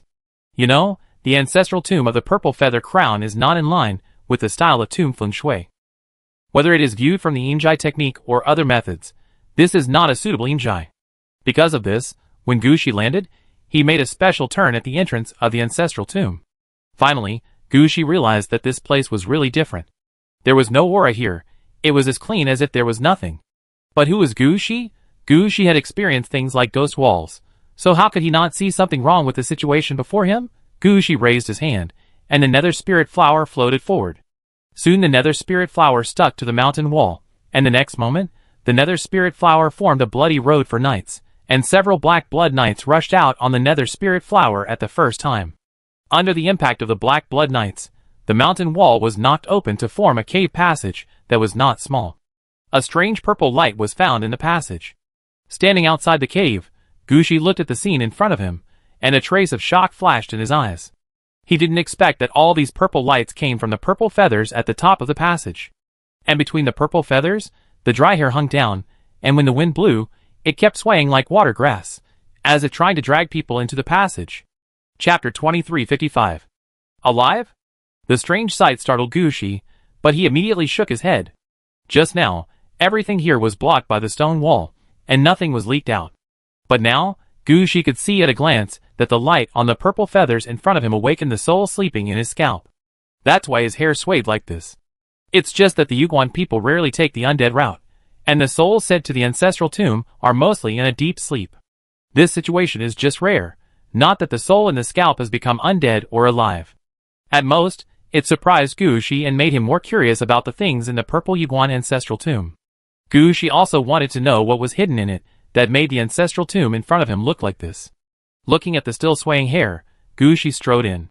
After stepping into the passage, Gushi immediately felt a strange breath coming towards him.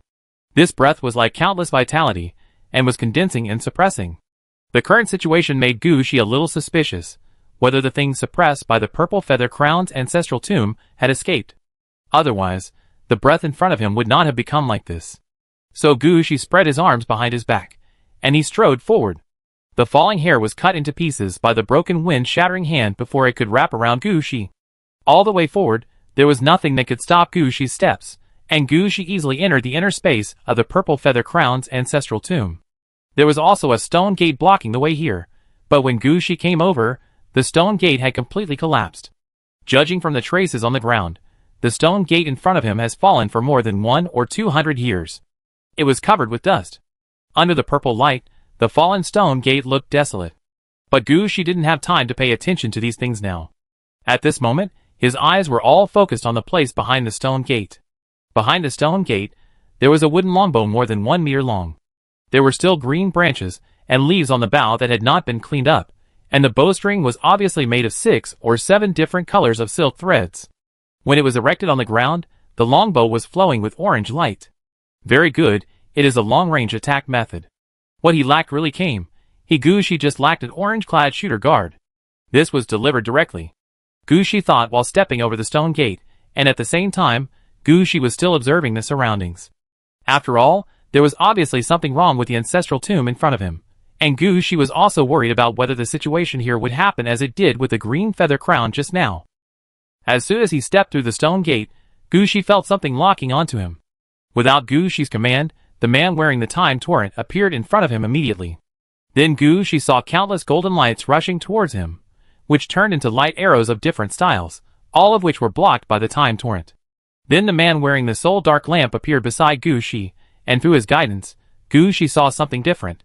Behind the longbow, there was a spiritual being wearing a purple feather crown. This spiritual being was quite strange. He looked very strong, like he was in his prime in his 30s. His body was painted with strange patterns in purple paint, but his face was as old as dry bark, and his eyes were filled with thousands of years of wisdom. Even though the time torrent man blocked his first wave of attacks, he did not stop. Knowing where the enemy was, Gu Shi would not let this guy attack at will. He pushed his left hand outward, and the petals of the nether spirit flower floated towards the spirit body. No matter what, he had to drag this guy out of his spirit state first. The nether spirit flower's dead soul protection effect was activated. Gu Shi was doing things quite naturally now.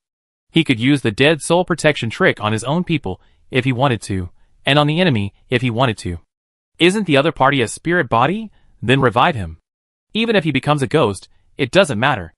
As long as the other party is dragged out of that invisible spirit body state, it will let Gu Shi know where the enemy is. As soon as the dead soul protection was activated, the spirit body also obviously felt it. He immediately wanted to avoid such an influence. But no matter how he reacted, it was useless. The orange equipment could still block it, but you should try to block the red equipment. When the spirit wanted to leave, the ghost flower had already stuck to his body, and then his body slowly became solid. At the same time, the longbow in front of him was also fading, and it was obvious that he was going to become a ghost archer.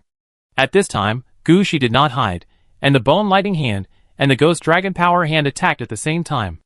These two arms have a lightning on one side and a dragon power on the other side, both of which can attack against ghosts. Before the spirit body turned into a ghost, it was affected by such attacks. After these two moves, the figure of this spirit body faded a lot in the first place. In fact, this is easy to understand. Although all of Gu Shi's air spells come from the Griffin Black Throne. But his air spells have reached above level 40 with various blessings. A serious magician who practices air spells may not be as proficient as Gu Shi if he studies hard before level 40. In addition, with the blessing of equipment such as the Bone Lightning Hand and the Undead Ghost Halberd, Gu Shi's level in lightning attack methods is above level 50. Although the magic used by borrowing equipment is a bit rigid, not as proficient as learning and mastering by oneself. But at this level, what else do you want? A flash of lightning, not to mention killing 60 level enemies in 1 second, can definitely kill enemies around level 45 in 1 second.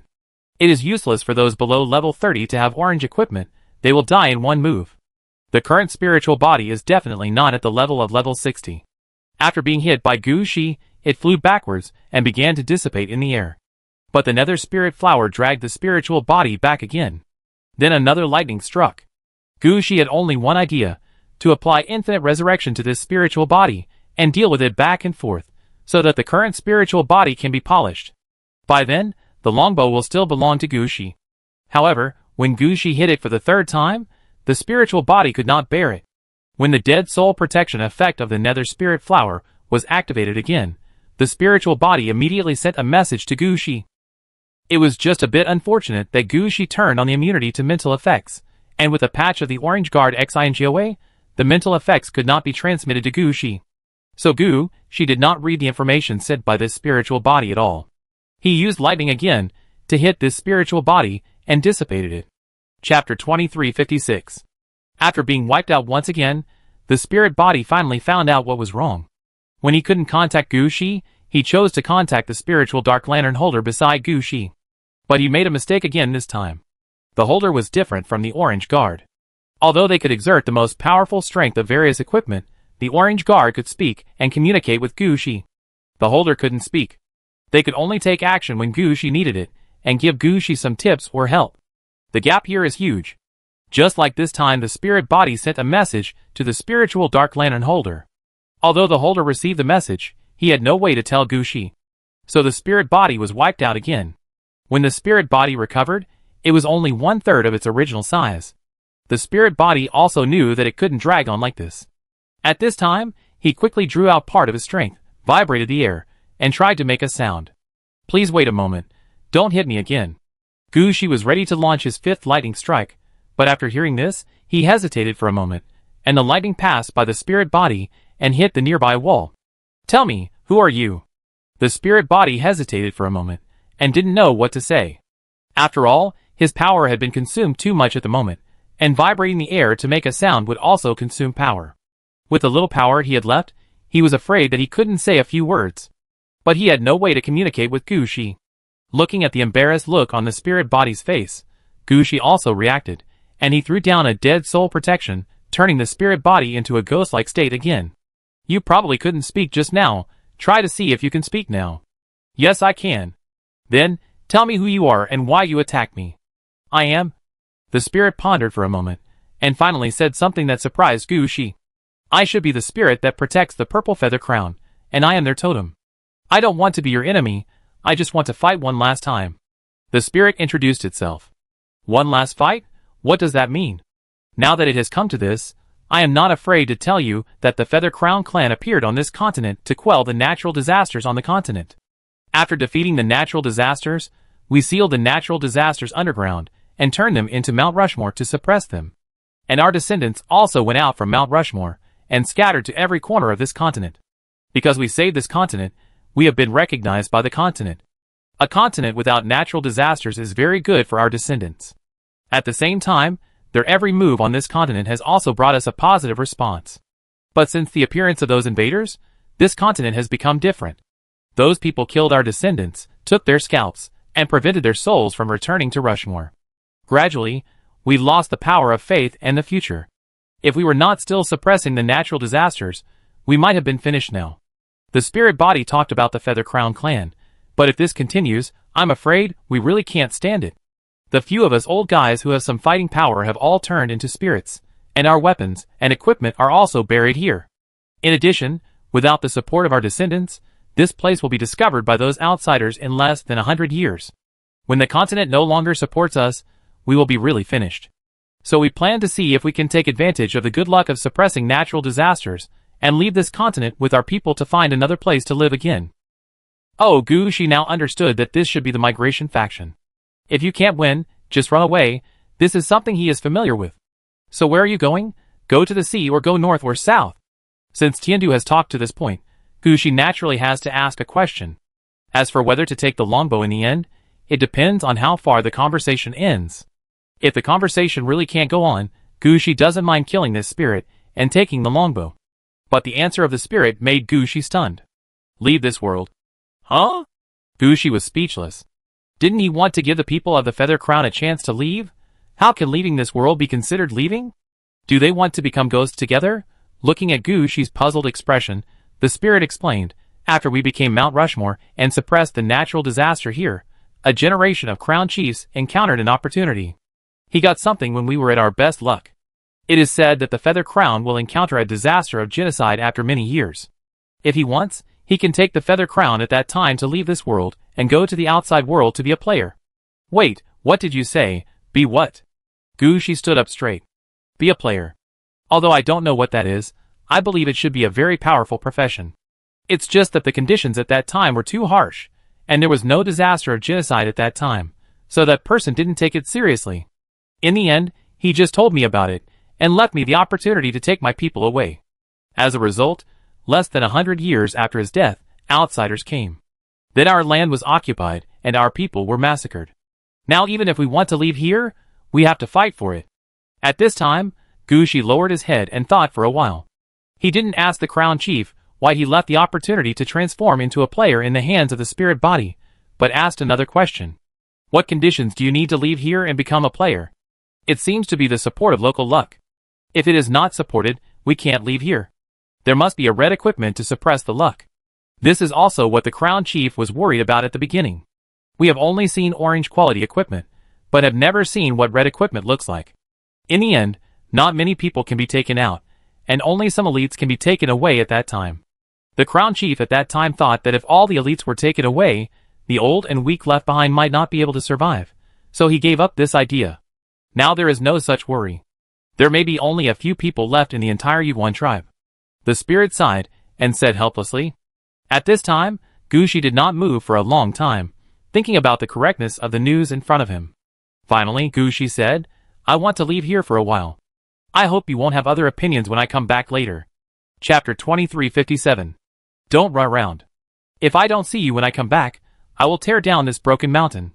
Gu Shi, who was about to leave, warned the spirit again and again, fearing that the spirit would run away.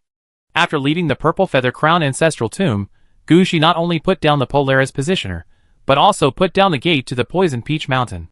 Gu Shi needed to spread the news about the Feather Crown clan as soon as possible. At least in Gu Shi's opinion, this was a very important matter. After arranging everything, Gu Shi rushed out as soon as possible. On the way to Mount Rushmore, Gu Shi had found several passages to leave the game. The nearest one is in a cave 30 kilometers away.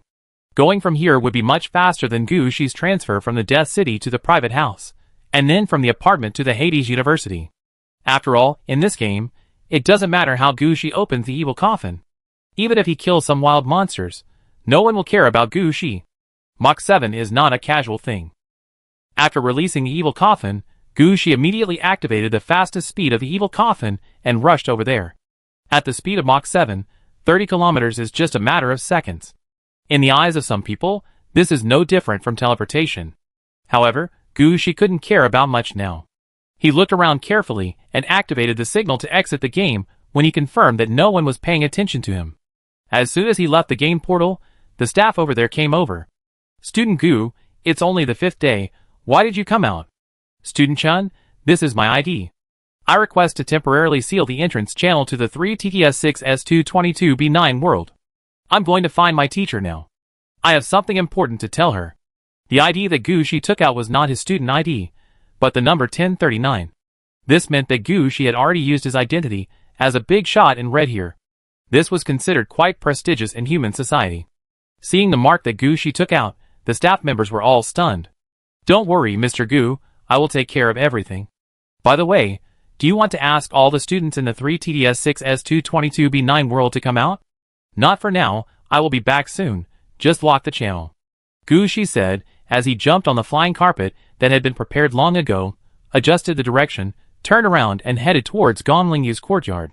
The flying carpet's movement speed was not the fastest, but it was the best means of transportation in Hades University. At least when the flying carpet flew in a straight line, it would not be blocked. Gu Shi soon arrived in front of Gong Lingyu's courtyard. Because Gu Shi should have been doing internships in the game these days, Gong Lingyu did not expect Gu Shi to come. So Gong Lingyu was a little puzzled for a while. Shouldn't you be completing the task in the 3TTS6S222B9 world at this time? Why did you suddenly rush here? Did something happen? Yes, there is a big thing, teacher. I found a race in the game that is ready to leave the game and become a player. Gu Shi did not hide it, and directly told his discovery. Hearing this, Gong Lingyu also stood up immediately. What did you say? I found a race that can become a player. Gu Shi said seriously. After hearing this, Gong Lingyu couldn't help but burst into laughter. Gu Shi, you are really a lucky guy. You could also encounter such a thing. Let's go now. If this matter is settled, both our master and apprentice can get great benefits. Gong Lingyu dragged Gu Shi out immediately. It's no wonder that Gong Lingyu was so anxious. She knew very well what it meant for a game character to leave the game, become a player, or even become a player race. You should know that every race that wants to become a player, regardless of whether it succeeds or not, has great luck and great opportunities. At least you have to have this level to have such an opportunity. It's just like how many points you have to get in the college entrance examination to choose between Tsinghua University and Peking University. When luck and opportunity do not reach a certain level, let alone becoming a player, you will not even have a chance. And these luck and opportunities can be shared. For example, in the real world, if someone is willing to accept these new players, then this race can share part of the luck. For example, in the game world, if someone is willing to help these game characters become new players, they can also share a part of the luck. With enough luck, you can get great benefits in both the real world and in the game. Maybe one day when you have enough luck, the red suit will fall in front of you. That's why Gongling Yu said that Gu Shi is a lucky general, and he can meet such opportunities. Now, as long as Gu Shi and Gongling Yu help the Yuguan people leave the game and find a place for them to settle down in the real world, they can share at least 1/3 of the luck. Although this may not necessarily get another red suit, it should not be a problem to walk sideways in the game. If you had some luck yourself, it should not be difficult to get a quasi-red suit. If Gu Shi had not had experience in this area, and Gu Shi was Gongling Yu's disciple, this kind of good thing would not have happened to Gongling Yu. After jumping on the flying carpet heading to the portal, Gongling Yu said directly to Gu Shi, "Gu Shi, this time, I owe you a favor. I will definitely pay it back after the matter is done. And if you need anything, you can directly ask, I can help you find a way. Teacher, I really have something here. I want to know how to deal with the ancient god corpse." Gu Shi made a request. Ancient god corpse? Why are you asking this? Gongling Yu was stunned for a moment, but she immediately remembered. The headless ancient god corpse was discovered by Gu Shi last time. It is precisely because of this that the human side decided to give a red suit to Gu Shi. Although the red suit has not been obtained yet, this red suit has been decided. Gu Shi's status in human society will surpass many other red suit masters in the future. And Gu Shi asked about the ancient god corpse. Could it be that he wanted to know what red equipment he could get? In addition to the matter of the new player race, could it be that he wanted to take this opportunity to change himself into a better red suit? Gongling Yu suddenly filled in many things in his mind. At this time, Gu Shi smiled and said to Gongling Yu's question, "I just want to know how the ancient god corpse is generally handled. I don't need to know too confidential things. I just need to get some information and handling methods that I know." Chapter 2358. Gongling Yu did not hesitate much about Gu Shi's request. People who do not know about the ancient god corpse naturally think it is quite mysterious. But those who know, or have the authority to know, do not care at all. The research on the ancient god corpse is just starting now. Most of the time, humans only use the ancient god corpse as the source of games. As for more advanced research projects, although Gongling Yu may not be able to get it, Gu Shi did not force it, right? That's not a problem. After this time, I will go to help you get it. While talking, Gu Shi and Gongling Yu returned to the portal. Gu Shi jumped off the flying carpet and said to the staff guarding here, "My teacher and I are going to go in. Help me locate the portal to the position where I came out." "Okay, please come this way." The staff did not expect that Gu Shi could directly invite Gongling Yu over. At this moment, he knew that something big had happened in this game world this time. So all the rules are useless, and everyone in line must make way for Gu Shi and Gongling Yu. After reopening the portal, Gu Shi thanked the staff member, and then took Gongling Yu into the game. After returning to the landing point in the game, Gu Shi released the evil coffin. "Teacher, let's go this way." "No need, your speed can't beat mine. Tell me the location, and ride my mount over there." Gongling Yu also released his mount for the first time. It was a huge bone horse. But Gu Shi couldn't see the situation of the bone horse, so he could only jump on the evil coffin and said to Gongling Yu, "Teacher, just follow me." The next moment, the evil coffin started its fastest speed and returned to the ancestral tomb of the Purple Feather Crown in Mount Rushmore.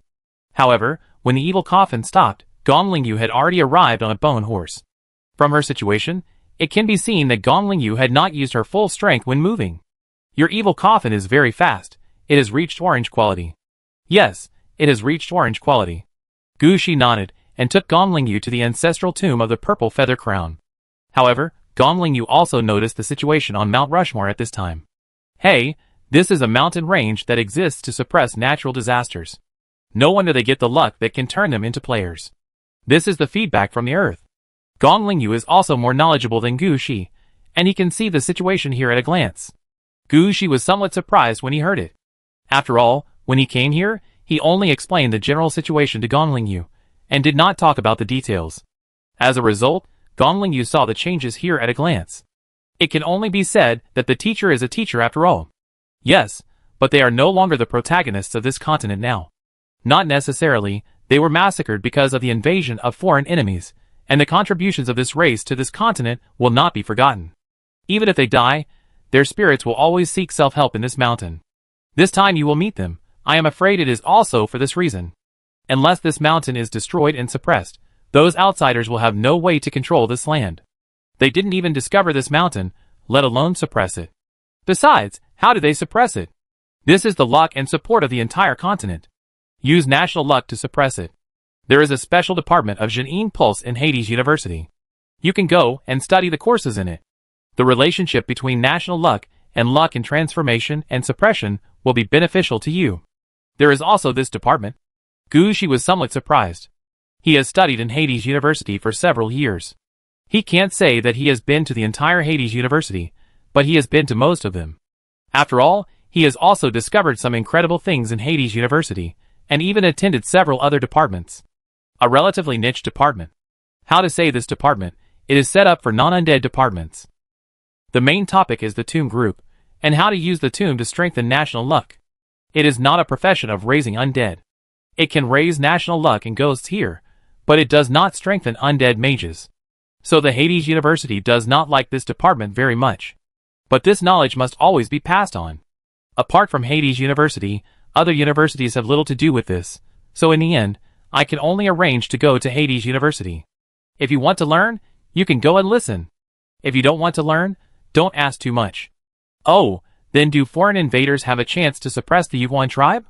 Yes, for example, if foreign invaders carve the heads of emperors who occupy the majority of national fortune, such as the founding emperor, the prosperous emperor, and the revival emperor, on this mountain, they can use national fortune to suppress the fortune of the original indigenous races on the mainland.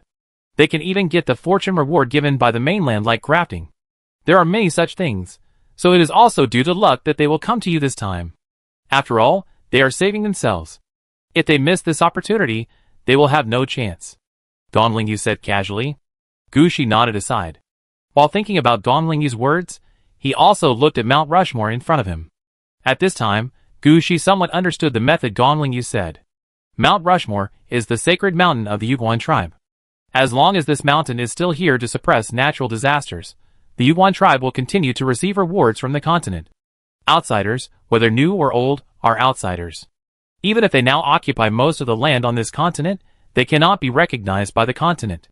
And when they carve the portraits of the founding emperor and the prosperous emperor on Mount Rushmore, there will be 3 different meanings. One is to use the emperor to suppress the fortune of the Yuguan tribe, just like they slaughtered the Yuguan people in the past, directly using barbaric external forces to suppress them. One is to destroy Mount Rushmore, destroy the last fortune of the Yuguan clan, and make the souls of the Yuguan clan have no place to go. The last one is to carve the head portrait on the mountain, which is equivalent to the emperor's head portrait suppressing the natural disasters on the continent, and the continent's rewards will fall on the heads of outsiders, which is equivalent to the continent's recognition of these outsiders. Then the Yuguan clan will really perish. It seems that this is really a must-learn knowledge. Gushi silently made a note in his heart, and when he returned, he would ask Ryu to check the situation of the Janine Pulse system first. At this time, Gushi and the others had already entered the passage of the purple Yuguan ancestral tomb. Donglingyu's footsteps became solemn at this time. The situation in front of him made Donglingyu fail to notice that the gate that Gushi casually placed outside the passage was the gate from the Poison Peach Mountain. Chapter 2359. In the ancestral tomb, the spirit body that was temporarily transformed by Gushi was still confused. He had no idea why Gushi suddenly left. At that time, Gushi could be said to be suppressing him. As a result, he said 2 words and Gushi just left. It was absolutely impossible to say that Gushi was afraid of him. Before, Gushi was still having fun. Or was Gushi going to play a big one and wanted to destroy the entire Mount Rushmore? Just when the spirit body was worried about gains and losses, Gushi came in with Donglingyu. Teacher, it's that guy. Donglingyu put her hands behind her back and followed Gushi through the stone gate. She immediately looked at the spirit body in front of her. Remove the power from him. Teacher, if you don't temporarily turn him into a dead body, there is no way to talk to him. Gushi explained. That is a spirit, similar to a soul, and can even be communicated and used directly. Forget it, you probably haven't learned that yet. I will teach you a method now, starting with seeing the spirit. Gushi also removed the dead soul protection on the spirit body at this time, turning it into the original spirit body. Then he followed the method taught by Donglingyu, saw the spirit body through some small tricks, and was able to communicate with the spirit body easily. At this time, Gongling Yu had communicated with the spirit body. At the same time, some things were also confirmed. For example, the crown chief, who got the opportunity to lead his people to leave this world and become a player, was really a member of the Purple Feather Crown at the beginning. So before he died, he did not hide the things in the crown tomb, but placed them in the ancestral tomb of the Purple Feather Crown. The conditions given by this thing have not changed over the years, which are the ones that Gu Shi knows. The most important point here is that there must be a red equipment as a guide. If this is not the case, even if the Yuguan tribe wants to go out, they may not be able to go out. As for how to get the red equipment, it doesn't matter. It can be made by the Yuguan tribe themselves, borrowed from outside, or robbed from others. As for whether there is red equipment after the game is let out, it doesn't matter. There are countless player races without red equipment. Either they fall into the depths of the game, or they rely on other races to live. It's better than being an NPC in the game. Gu Shi brought Gongling Yu here this time, which is to give the Yuguan people the opportunity to borrow red equipment. As for whether the Yuguan people can borrow it, it depends on whether this spirit body is willing to pay something.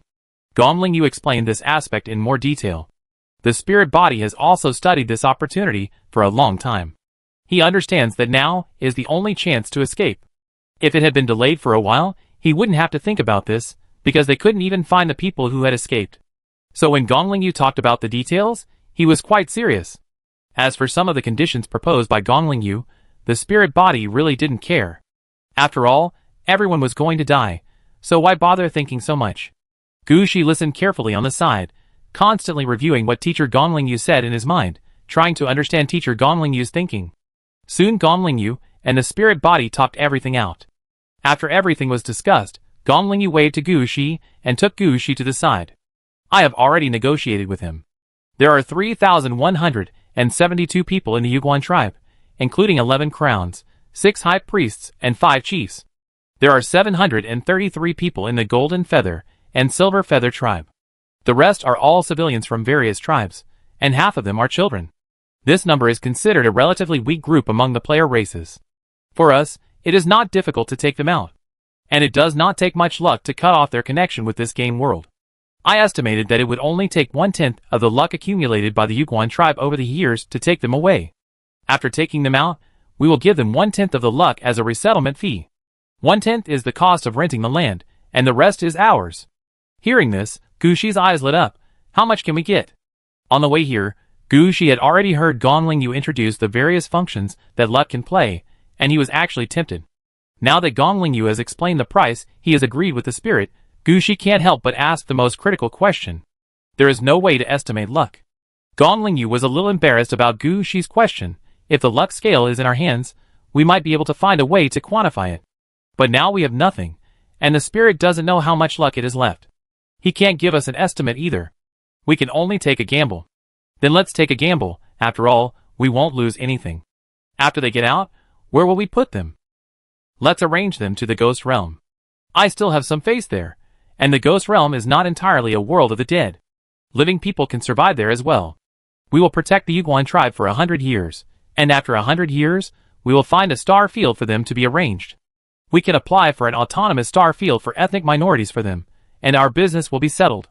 In addition to luck, they can give us a lot. Because they were brought out by us, they will be regarded as our dependent race in human society in the future. Their descendants will do things for us when they are alive, and their souls will belong to our underworld after they die. The fact that they did things for us when they were alive is not enough. In fact, it is not bad. The main reason is that their professions are quite comprehensive. When we want to build a city or our own star field in the future, we will not lack population. After they die, they will belong to us completely, which is quite beneficial to us. You may not understand this now, but when you reach level 45, you will know how important it is to have a stable source of souls. This time, our biggest gain should be this. Even if we lose the bet on luck, we are not at a loss with such a gain. Then do it. Gu Shi also understood Gongling Yu's idea, and he agreed to it immediately. Gongling Yu nodded. That's it. I'll talk to the spirit about this matter, and you will handle the next thing. Come on. As Gongling Yu spoke, he drew out the demon sword and handed it to Gu Shi. 2 red equipment. It should not be a problem to ensure their departure. Chapter 2360. Taking the demon sword, Gu Shi asked solemnly, "What should I do? For others, this may be difficult, but for us, it is a relatively simple matter. Because the most critical point here is how to take people out. It is definitely not possible for them to go through the channel of exiting the game and logging in, because they do not have the identity of a player yet. Only after leaving the game will luck give them a player's identity. But we are different. We can use the Death City to transfer them. This is the easiest way. You bring all the more than 3,000 Yuguan people, use my demon sword to cut off their connection with this world, and then use the Nether Spirit Flower to protect them, and take them out of the game world. I will arrange a place for them outside. Transfer in the Death City? Gushi was silent for a while. This matter is a bit difficult to handle. If it is normal, Gushi can just throw people to Yaladowai City. But now the city of Aridov is deep in the game, and these Yuguan people who just came out of the game must not be sent there. If they are really sent there, they will become players in the deep of the game. But if they are not sent to the deep of the game, then Gushi can use the Death City. Because of the matter of the head of the ancient gods, most of his Death Cities fell into the deep of the game. The only Death City that is not deep in the game is the Poison Peach Mountain. If those people of the Yuguan tribe enter the Poison Peach Mountain, they will probably become poisonous corpses as soon as they enter.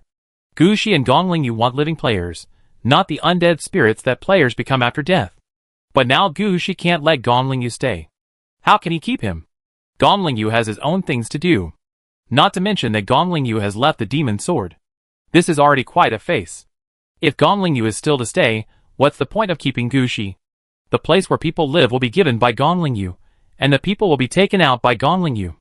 How much luck can Gushi get? However, Gushi is not the kind of person who has no ability. The reason why he dragged Gongling Yu in is, on the one hand, because he really doesn't know how to operate the player's conversion, and on the other hand, he has no territory in the real world and needs someone to take action. In other aspects, Gushi still has ideas. Isn't it just that you want to transfer through the Death City, but there is no suitable Death City? This is simple. This game world looks good, just build a new Death City here. It's just a good opportunity to gather the people of the Feather Crown clan. Who knows, there will be another Feather Crown clan style city in the end. At that time, Gushi will send all the players of the Yuguan tribe out, and then recruit some Yuguan tribe undead to collect some materials here, and even take advantage of the luck left by the Yuguan tribe after they leave. Teacher, don't worry, I will take care of everything. I am also confident in your level. After I go out, I will help you extend the time. You will still have time to go out after you have dealt with everything. Okay. Seeing that Gushi agreed, Gongling Yu left on his own.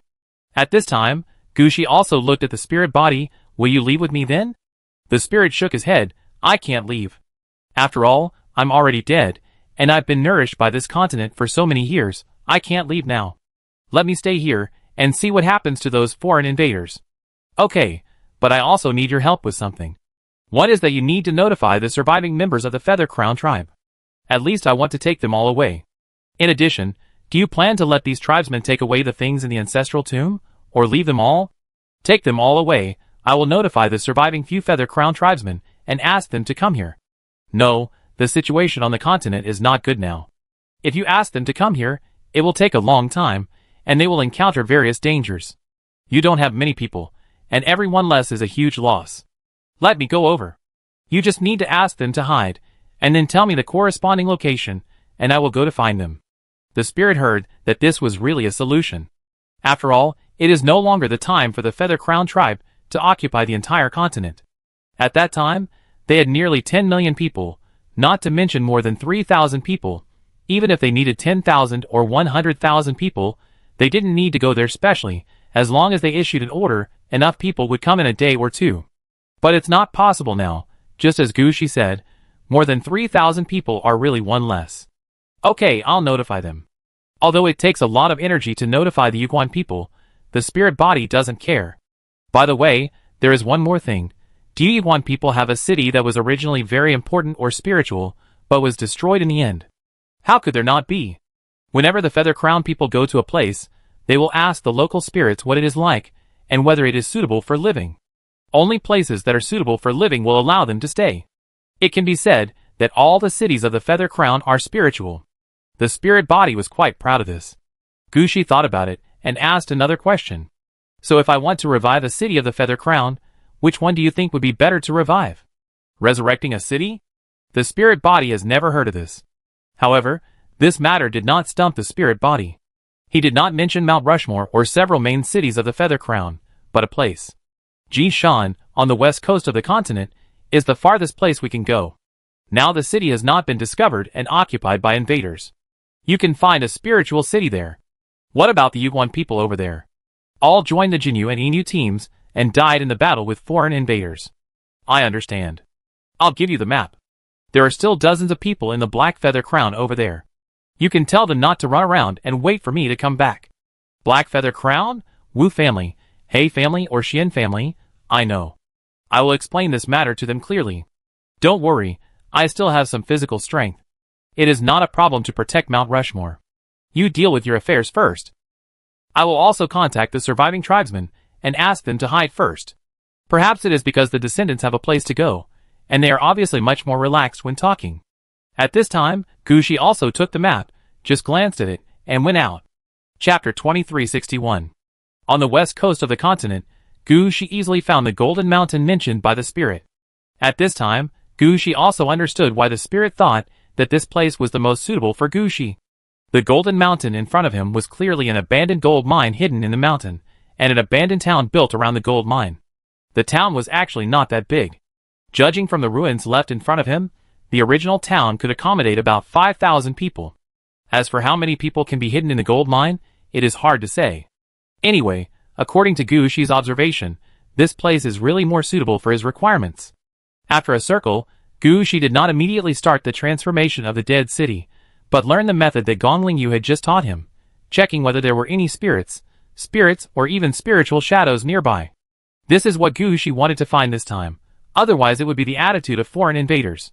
So many people of the Yuguan tribe have died, and there are abandoned cities everywhere. Gushi really doesn't need to run so far. Isn't this place in front of me the 2 points of being hidden and spiritual? Now Gushi has seen the hidden point, and the spiritual point needs to be proved. After a circle in the Gold Mountain, Gushi returned to the place where he stopped at the beginning. After this circle, Gushi has a certain understanding of the Gold Mountain in front of him. If Gushi just wants a death city to take the Yuguan tribe out, the town ruins on the ground are enough. But if Gushi wants to use the Gold Mountain to develop the death city, then the abandoned gold mine underground is the key. But Gushi took another look at the gold mine underground, and finally shook his head. Now is not the time to think about gold mines.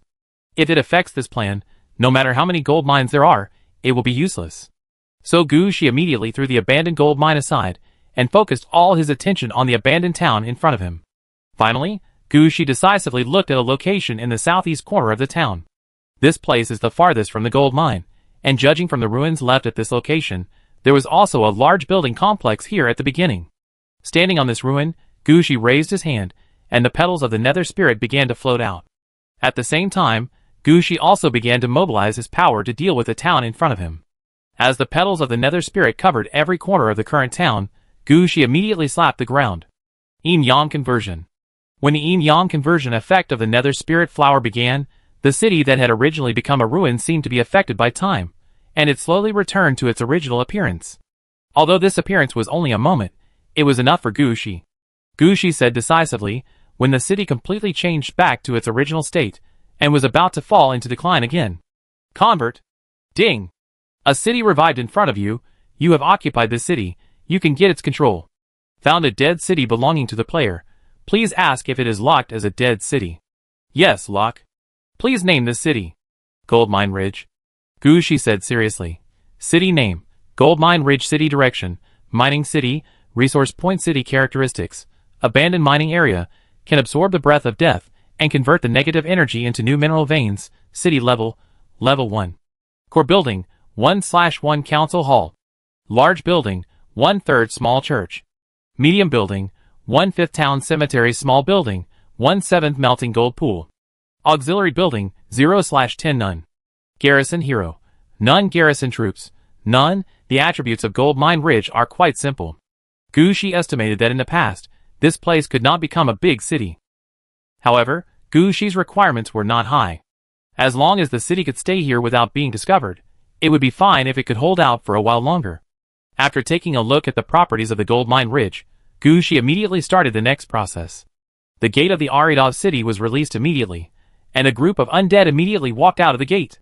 When they came, they also transported a large amount of stone and wood. Gushi wanted to build a city gate in this Gold Mine Ridge first. After all, the city gate is the most important. Without the city gate, It would be difficult for Gushi to take people out. So the gold mine ridge in front of him can have nothing else. But the city gate must be built as soon as possible.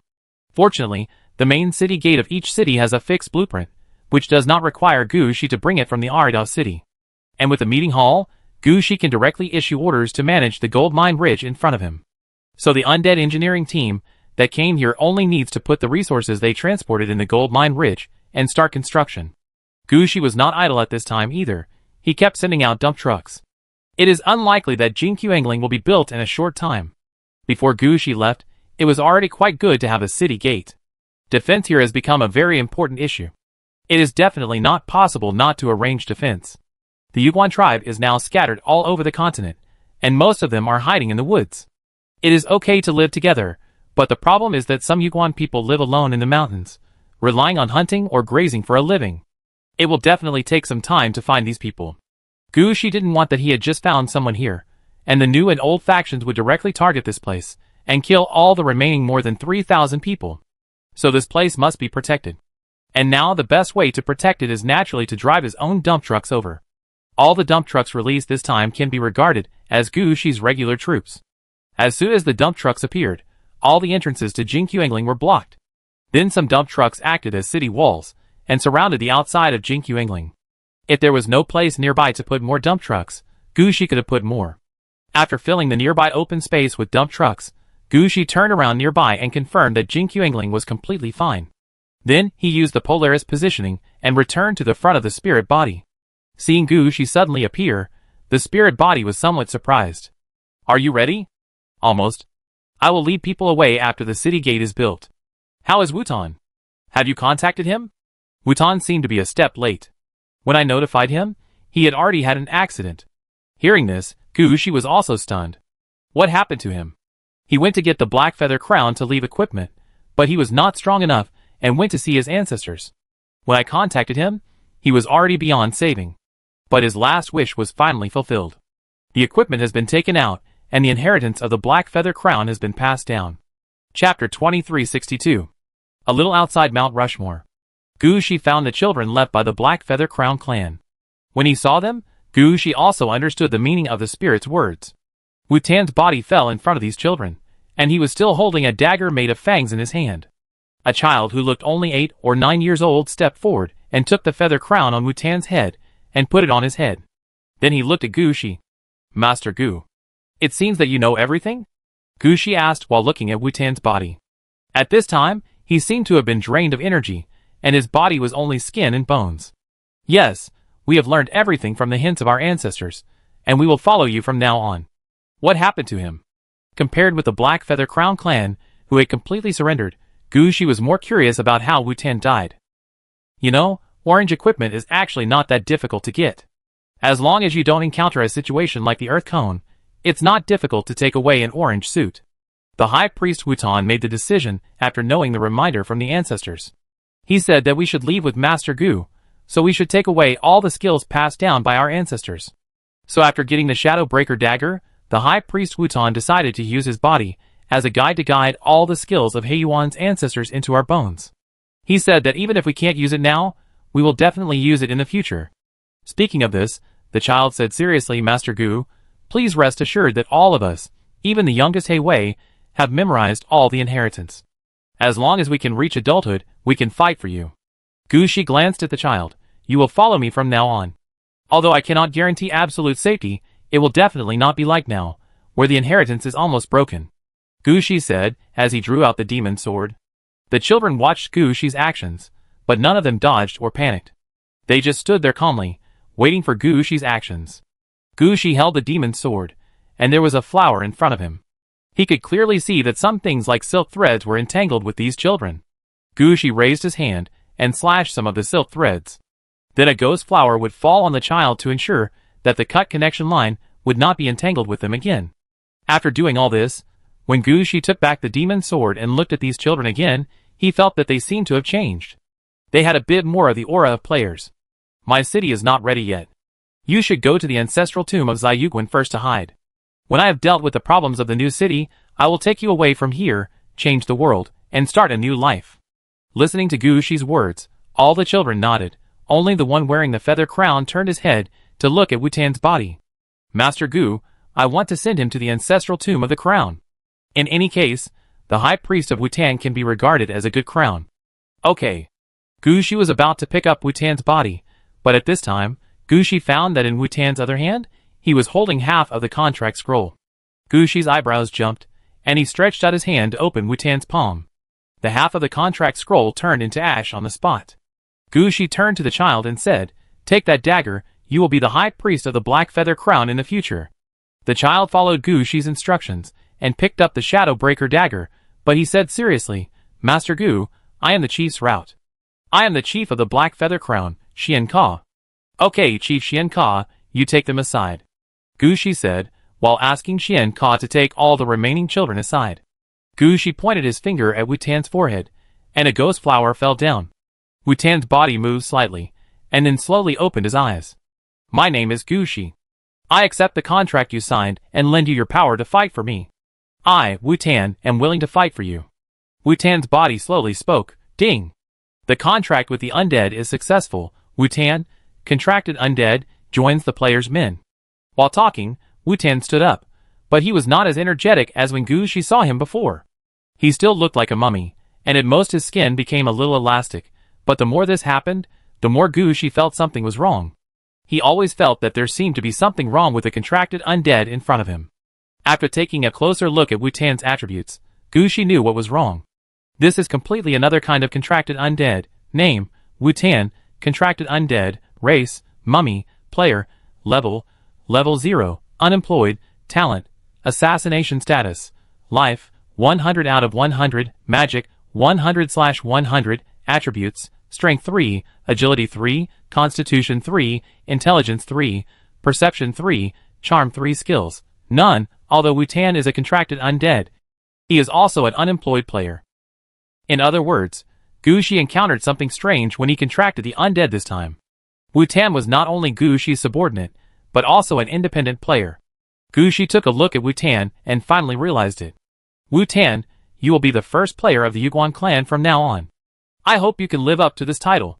Wutan had just woken up, and was still in a daze. When he heard what Gu Shi said, Wutan raised his head. "Sir, don't think too much. Take these children and hide here. After we get out, I will find someone to arrange a school for you to study. First learn the basic things that players need to learn. Then find a job. What profession do you plan to choose? Can I become a shadow warlock or a dog trainer? What profession is that?" Gu Shi was also a little surprised by Wutan's choice, but he immediately said, "Forget it, I'll go back and check it out. It shouldn't be too difficult." Although he didn't know why Wutan chose such a profession, as a player-type contracted undead, who was quite unexpected under his command, Gu Shi was willing to give some support. In Gu Shi's opinion, although Wutan has no level now, but he must have enough luck. As the first player of the Yuguan tribe, he is born to concentrate part of the Yuguan tribe's luck. This luck will promote his growth. He may be the first player of the Yuguan tribe to get red equipment, or the first high-level player of the Yuguan tribe, or even a level 60 player. But his future is far better than other players of the Yuguan clan. Now Wutan has become Gu Shi's contracted undead for some reasons. This means that part of the luck will flow to Gu Shi because of Wutan.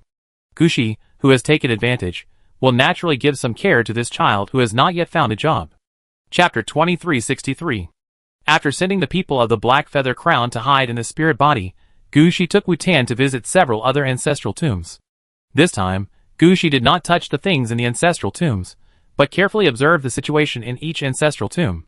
These are all the experiences of the Feather Crown clan over the years, whether it is combat experience or survival experience, all of which are what Gu Shi needs. These experiences may not be of much use to Gu Shi himself and his undead, but for the players who are about to join Gu Shi, they are of great use. At least Gu Shi has no experience in managing players. Not to mention that all these experiences are the experience of the Feather Crown clan, and it is only natural to record them for the use of the Feather Crown clan. After Wutan died once, many things were no longer taken to heart. Gu Shi asked him to lead the way, and he really led the way. Gu Shi asked him to record, and he really recorded. Even if he couldn't record it, he would find a way. Even after entering the ancestral tomb, he would communicate with the spirits of the ancestors everywhere, just to speak well of Gu Shi. It can be said that although Wutan's level is not high, it has begun to play a role. After going around all the ancestral tombs, Gushi also received news from Jinkyuengling that the city gate was finally built. This time Gushi finally breathed a sigh of relief. He returned to the ancestral tomb of Zayuguan and found the spirit body. My city has been arranged, and I will start to move them away. Do you want to move the cemetery here together? No, let us bury them here. After burying them here, we can buy you some time. The most important thing is that we have to watch those invaders die. Well, then I'll get started. I'll take the people from the Black Feather Crown away first. You'll tell me the locations of the other tribesmen, and I'll search for them one area at a time. The spirit nodded. By the way, I see you've been recording all kinds of experiences at the ancestral tomb. Take this. If possible, use this to help rebuild the Purple Feather Crown tribe when there are more people in the future. After saying that, the spirit body stuffed a ball of light into Gushi's hand. Needless to say, this ball of light contains all the experience and skills of the Purple Feather Crown tribe. Gushi thanked the spirit body and walked out with Xian Ka and the children of the Black Feather Crown. When walking out, the gate of Jinkyuengling also appeared outside the ancestral tomb of the Purple Feather Crown. This gate was built temporarily. It looks rough. The stone gate is added with wooden barbs and some animal skins. It looks rough. The gate is made of iron. The black gate is directly dragged to the top by the winch and hung in the air. As long as the winch is loosened, the gate will be closed immediately to keep the enemy out of the city. Gushi is quite satisfied with such a gate. For now, it can only be used like this. Gushi said to the children of the Black Feather Crown, "This is where you are going temporarily. Xian Ka, take people in to see if they can adapt." Hearing this, Xian Ka walked into the city gate with all the children of the Black Feather Crown clan without any hesitation. When they passed through the city gate, their figures were sent directly from Mount Rushmore to the Gold Mine Ridge on the other side of the Gold Mountain. These children had never encountered such a thing before. When they smelled the sea breeze and looked at the dump truck hidden in the trees, they didn't know what to say. Fortunately, Gushi also came over with Wu-Tan. He closed the city gate while looking around, and finally nodded with satisfaction. "Well done, it seems that this speed is enough. Wu-Tan, you arrange them, and let them find a place to live first. We need about 10 days. If they don't find a place to live, I'm afraid they can't stand the evening wind here. By the way, you make it clear to them, and there is no need to look for food. I will arrange everything here. You can walk around during the day, but don't go too far, and don't leave the city at night. Be sure to let Xian Ka keep an eye on the people. There are only a few of us, and it's a big deal if one is missing. Sir, please rest assured, I will arrange everything." Wu-Tan immediately went to talk to Xian Ka about this matter. Although Xian Ka is now the chieftain and leader of the Black Feather Crown, it was Wu-Tan who led them all the way. In addition, Wu-Tan sacrificed his life to pass on all the skills of the Black Feather Crown. So Xian Ka is still quite obedient. And Wu-Tan also specifically said to Xian Ka and the others, "We are the first group to come here. Except for the red, green, and purple tribes that have been exterminated, there are still some people in other tribes. And we only have so many people. If we don't prepare everything in advance and stabilize the order, we will have nothing to do in the future. The adults have to find other tribesmen, which will take time and energy. If we can help the adults manage all this, do you think our Black Feather Crown tribe can move to a higher position in the future? You should know that other tribes have produced crown chiefs, and even the Gray Feather Crown has produced a crown high priest. Only our Black Feather Crown has never produced anything. This is an opportunity. Xian Ka, you have to seize it. If you succeed this time, you may become the first crown chief of the Feather Crown tribe." Listening to Wu-Tan's words, Xian Ka was also excited. In his opinion, this is really his opportunity. If Wu-Tan hadn't reminded him, he would have almost missed it. "Brother Wu-Tan, don't worry, I will take He Bao and He Sure to clean up the place to live. Let Wu Mei and the others take care of the youngest children, and the rest will follow me to familiarize themselves with the venue. After the people come, we will help them integrate quickly, and we must let them understand who is the boss of the Feather Crown tribe." Gushi couldn't help but smile when he saw Wu-Tan cheering up his people. Who wouldn't like such a child? Gushi was really willing to take them away from this world. After arranging Xian Ka and the others, Gushi didn't go back to Mount Rushmore. Instead, he took the Gold Mine Ridge as the center and searched for the Feather Crown people scattered on the continent to the south. Although Wu-Tan had become a contracted undead under Gushi's command and was no longer the high priest of the Black Feather Crown, he was still a member of the Black Feather Crown, so he still inserted a black feather on his head. And he was prepared to come forward and explain in person when he met a Feather Crown person who was unwilling to believe Gushi's words. However, Gu Shi and the others still underestimated the influence of the spirit on the Feather Crown people.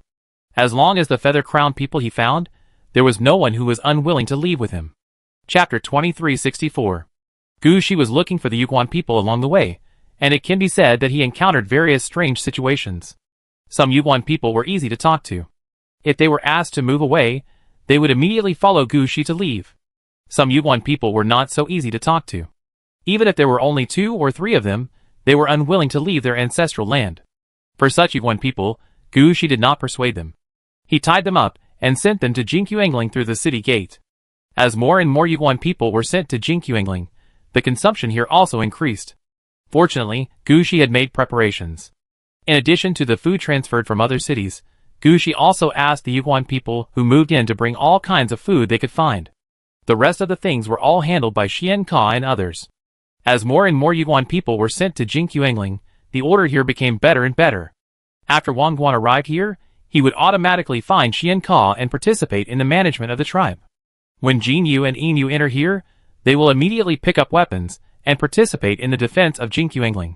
In their words, although Jingqiangling is not their final destination, they have to take up weapons to protect themselves, rather than watching the undead under Gu Shi protect them here.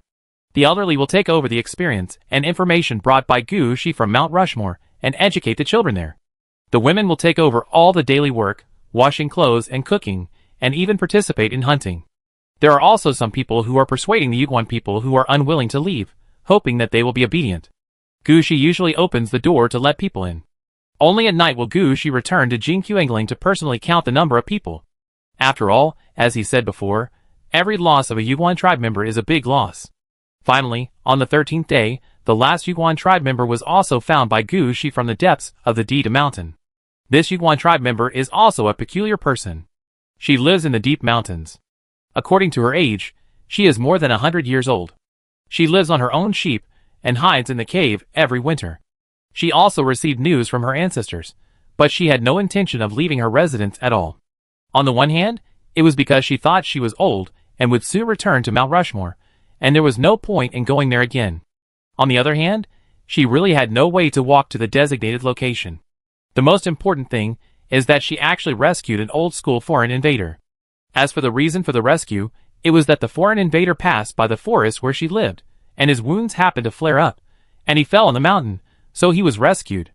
Now when Gu Shi was about to take her away, she was still thinking that the foreign invader was seriously injured and unconscious, and they were leaving. What should they do with a foreign invader? Gu Shi rolled his eyes at this kind of thing. He really didn't expect that there would be all kinds of birds in the forest. He could even meet a saint. However, he couldn't care so much about this matter. Now Gu Shi had only one idea, to take them all away, leaving no one behind. As for whether the foreign invader was dead or alive, Gu Shi didn't care at all. So Gu Shi mentioned the over 100-year-old woman, opened the gate to Jingqiangling, and drove all her sheep in. After the last Yuan tribe member was in place, Gu Shi closed the gate of Jingqiangling. Wutan asked them to count the number of people. I will explain the matter. Wutan quickly called everyone over, and several crowns were there to count the number of people. Gu Shi looked at these Yuan tribe members. All the people here were rescued by Gu Shi one by one, and the connection between them and the game was cut off with the demon's sword. Although he might not know their names, Gu Shi could always recognize them when they stood in front of him. Today I have brought all the Yuan people out. Now it's time for me to take you out of this game world. When I brought you here, I told you that I would take you to a new world. There I can't guarantee what your life will be like, but your race will be continued and your civilization will be passed on. This is what I promised your ancestors. Don't think that you will have a bad life if you go out with me. I can tell you clearly that after you go out with me, you will be considered a member of our human race. At most, you will be considered a minority, and at least you can have a planet for self-government. I can guarantee this. I know there is a planet where there are no humans, and they will turn into flaming skeletons on a moonlit night every year. After all, they are also part of the human forces, so you don't have to worry about your treatment at all. As for your life, don't worry, we will arrange everything. So wait here peacefully, and wait for me to open the door to the new world for you. During my absence, the petals in the sky will block all covetousness for you. Wutan will stay with you. In addition, he will guard the city. As Gu Shi spoke, a dragon man walked out behind him. This was Gu Shi's epic existence, Wei Hu. As the one with the strongest command ability and the strongest personality under Gu Shi, Wei Hu was born with a strong affinity. As soon as he appeared, the Yuguan people who were still a little uneasy calmed down. Then Gu Shi handed this place over to Wei Hu. Gu Shi had only one request for Wei Hu, to protect these Yuguan people, at least before Gu Shi opened the city gate and took them out. None of them could die. Wei Hu had no objection to this task. He looked at these Yuguan people and asked, "Brother, do you mind if I take one or two away? After they go out, they will become players. If you can convince them, I naturally don't mind. Just watch it." Wei Hu was quite confident in himself. Pay more attention to yourself. The enemies in this place are not strong, but they are more or less troublesome. I came here several times before. Although I didn't suffer any losses in this regard, I didn't take much advantage either. Be careful, don't run around and expose this place. Don't worry, brother. Although I like to play at ordinary times, I can still distinguish the key moments. Okay, Wu Tan, you stay here, don't wait for my news, remember to take care of those Yuan people. I don't care what they think, I want to ensure that they can all walk out of the city gate and go to the new world in the end. Chapter 2365. Outside Gongling Yu's courtyard at the Underworld University, Gu Shi, who had left the game, rushed here as soon as possible. Before entering the courtyard, Gongling Yu's two assistants came to greet him. "Master Gu, Master Gongling Yu has been waiting for you." Gu Shi looked around and found that none of the people who usually waited for Gongling Yu to meet him were here. It seems that Gongling Yu also estimated the time when Gu Shi would come out and prepared everything. After entering the courtyard, Gu Shi saw Gongling Yu standing in front of a temporary portal. When he saw Gu Shi coming, Gongling Yu turned around and said, "You came at the right time. The portal here has just finished the process and has been temporarily built. If you were a step earlier, this thing would not be usable. Where does this lead to?" Gu Shi asked curiously. "Ghost Realm. I have contacted the Ghost Realm, and they agreed to allocate a planet for the Yuguan people to live in, and will allocate some resources in the first 100 years. Now they are building the first city for the Yuguan people. As long as we send people over, the matter will be half done. By the way, how is the situation over there? I found a place in that game world and built a new, temporary death city. All the Yuguan people have been found and sent to this city. For this city, I have arranged for people to defend it. There will be no problems in the short term." "You built a new death city?" Gongling Yu was obviously stunned by Gu Shi's action, but she immediately reacted, "Yes, this is a good idea. It is better to build a death city to send people out directly than to let them transfer to your death city. In this way, they will not pass through the death city they can't stand. When they come out of the game world, they are still quite pure. You really do better than me in this regard." "Ah, thank you for the compliment, teacher." Gu Shi was stunned for a moment. He wanted to say that he didn't think so much. He really just didn't have other death cities to use. At this time, Gongling Yu said again, "Okay, I applied to Teacher June for the opportunity to build this portal for a long time, but it's a pity that it only exists for a short time. Just in time you are here, so don't waste time, wait for me, I will activate the portal here and deal with things first," Gongling Yu said, while activating the portal in front of him. At this time, Gu Shi also recalled the trouble he had in rushing back from the territory of the Eastern Legion, so he also asked a question. "Teacher, is it troublesome to build this kind of portal? Can I apply for it normally?" "It's not that troublesome, but you need to be able to communicate with both sides of the portal. As long as both sides agree and provide the coordinates, it is very convenient to teleport. Of course, if you have the ability of the starry sky or time and space, you can also teleport directly alone, and there is no need to arrange the route in advance. Gu Shi also wants to have it, but single-person teleportation is sometimes difficult to use. Gu Shi sometimes needs to prove his location. But now that Gongling Yu said so, Gu Shi would not refute. He just stood aside and watched Gongling Yu's operation. Since the coordinates of the two ends of the portal had been set at the beginning, now Gongling Yu only needed to inject energy into the portal. As Gongling Yu activated it, the portal in front of him slowly lit up. Gu Shi, who was standing aside, could clearly see the scene behind the portal. That should be a piece of open space that had just been cleared. Looking out along the open space, the gate of a city was faintly visible. It can be seen that the preparations over there in the Ghost Realm were quite good. The size of the gate was much better than Gu Shi's gold mine ridge. I don't know how the Ghost Realm built such a big city in such a short time. Okay, let's go over there. After opening the portal, Gongling Yu fixed the portal and waved to Gu Shi. Gu Shi was not polite and stepped into the portal one step ahead. When she stepped through the portal, Gu Shi felt that the smell in the air had changed significantly. There was a smell of an old room that had just been cleaned. It felt like taking an abandoned place, tidying it up, and using it again. When Gu Shi felt the atmosphere in front of her, Gong Lingyu also rushed over. As soon as she stepped out of the portal closed automatically. Then she looked around and frowned. This is the only way now. Hearing that Gong Lingyu had something to say, Gu Shi wanted to ask another question. At this time, Gong Lingyu raised her hand to stop Gu Shi's question. Let's do this first. Let's bring the people here first. Gu Shi thought about it, and didn't ask Gong Lingyu why, so he raised his hand immediately, and the gate of Jinkyangling appeared nearby. Looking at this rather rough-looking gate, Gong Lingyu couldn't help but laugh. Gu Shi really built a city of death temporarily. This gate was also built temporarily. However, Gu Shi didn't care about this matter. After releasing the gate, Gu Shi went in through the gate immediately. When the Yuguan people in Jinkyangling saw Gu Shi, they all looked confused. When Gu Shi said he was leaving before, why did it feel like it would take several days to open the gate? And how come he came back in a blink of an eye? Gu Shi didn't say much. He waved to Wutan. Wutan, take them with me, we have arrived. Upon hearing this, Wutan quickly organized the Yuguan tribe with other chiefs or high priests, lined up in front of the city gate, and prepared to follow Gu Shi out. Gu Shi glanced at them, and took Wutan forward, while Wei Hu led the troops to guard behind to prevent anything from happening at the last minute. When Gong Lingyu left Jinkyangling with the Yuguan tribe, he was already standing in front of the city gate waiting. The first person to come out was Wutan. Gong Lingyu only took a look and knew that Wutan had died and resurrected, becoming Gu Shi's contracted undead. Gong Lingyu had no objection to this. As long as the Yuguan tribe members did not appear later, it would not matter if 1 or 2 people were missing. When Gong Lingyu left Gu Shi behind, she had already thought of such a situation. And the Yuguan tribe members, who came out later, were really like this. Not only did Gu Shi not move any of them, but he also found all 3,172 people. When the Yuguan people stepped out of the Jinkyangling city gate, Gu Shi and Gong Lingyu teamed up to start the final treatment of them. Chapter 2366. Standing in front of the gate of Jinkyangling, Gong Lingyu held the demon sword and Gu Shi used the nether spirit flower. Every time a Yuguan tribe member came out, Gong Lingyu would cut a sword and mutter, "Cut off the connection with the original world, now you are a new player."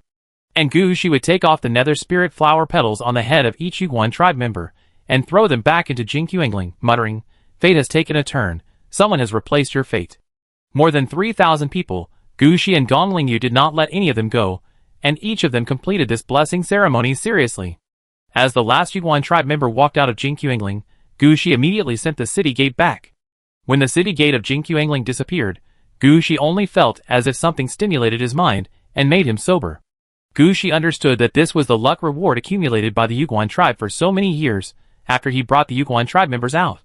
It's just that this thing can't be felt or quantified, and Gu Shi doesn't know how much stronger his luck has become.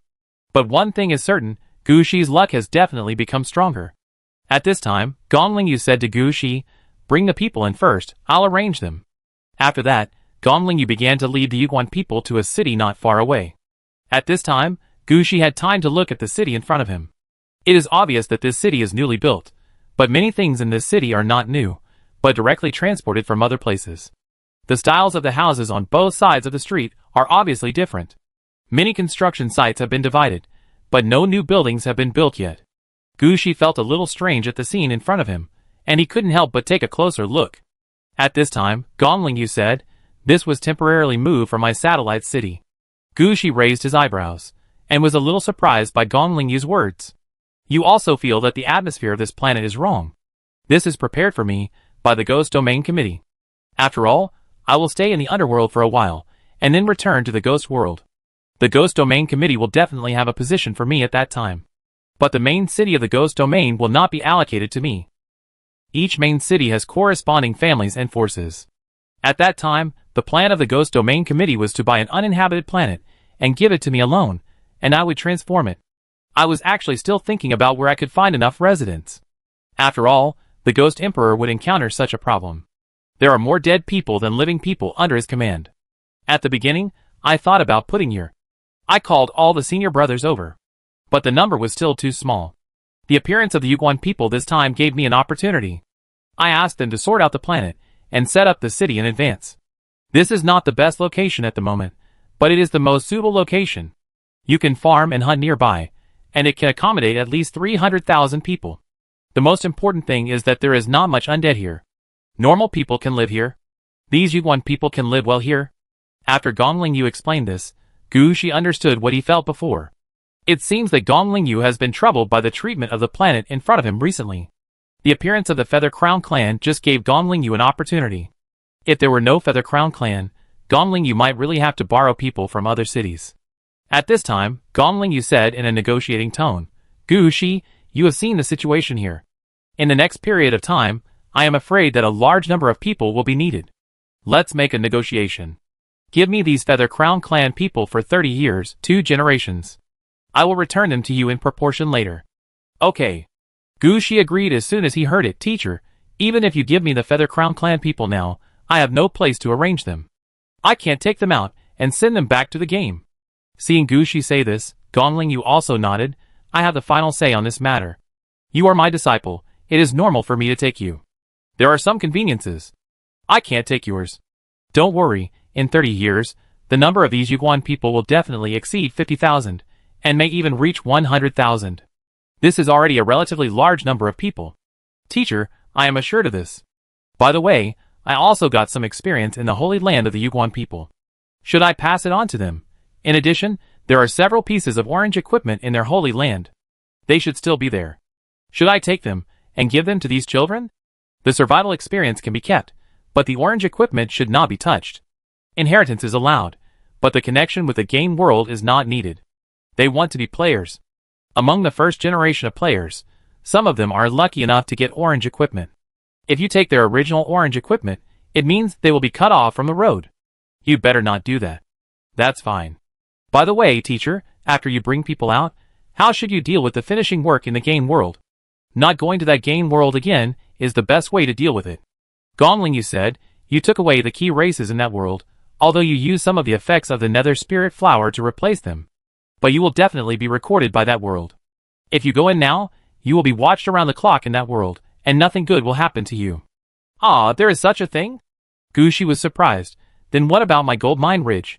You said your Death City, right? This is a good thing. Even I have to admit that your luck is quite good. Good luck. Gu Shi didn't quite understand what Gongling Yu said. You will understand this after you reach level 30. In addition to some important functions, the Death City also has some prisons. This is to exile some people you don't want or don't like. No, teacher, is it still called a Death City? I didn't understand it when I first learned this, but later facts prove that disasters are sometimes what we need. Gu Shi really didn't think about this, but he already understood what Gongling Yu meant. Gold Mine Ridge can exist, but the role of this Gold Mine Ridge will not be a mine resource point, but a place to exile criminals. And judging from what Gongling Yu meant, this kind of Gu Shi is very important, or you only have one Death City. After there are more Death Cities, there must be a Death City for garbage dumping. Chapter 2367. As all the Yuguan people entered the city in front of them, Gu Shi and Gongling Yu signed a special agreement with them, and they became the dependent race of Gu Shi and Gongling Yu. This agreement stipulated the future ownership of the Yuguan people, and the direction of development. At the same time, Gu Shi and Gongling Yu also had the obligation to help the Yuguan people. All this was much more detailed than what Gongling Yu had discussed with the spirit body at the beginning, including details about what would happen 100 years later, and also recorded how the Yuguan people would survive if Gu Shi and his people died.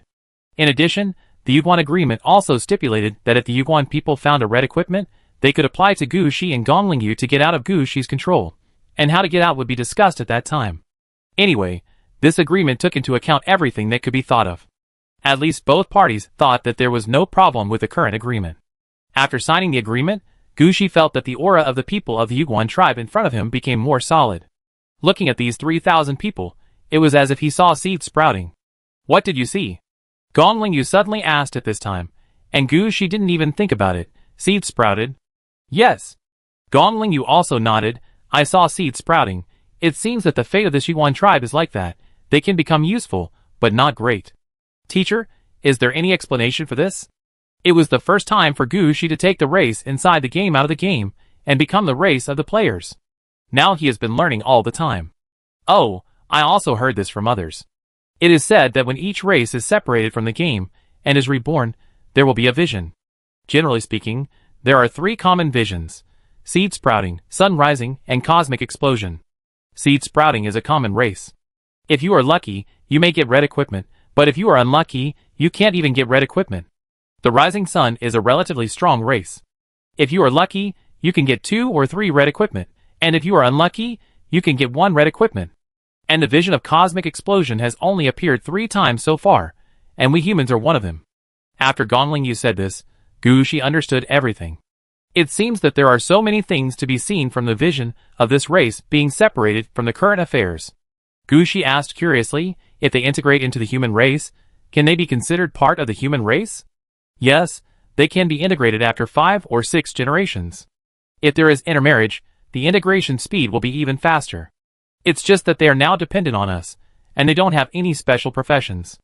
They can only rely on the 2 of us to promote it, rather than the entire human race to promote integration, so the speed is still a bit slow. If there are races with suitable inheritance or special professions, you will see that they will be divided up as soon as they are brought out. Arrange players to marry them, and in the 3rd generation, they will be pure humans. At this time, Gushi muttered, in fact, we are also very fast. When they die, they will be the undead of our hands.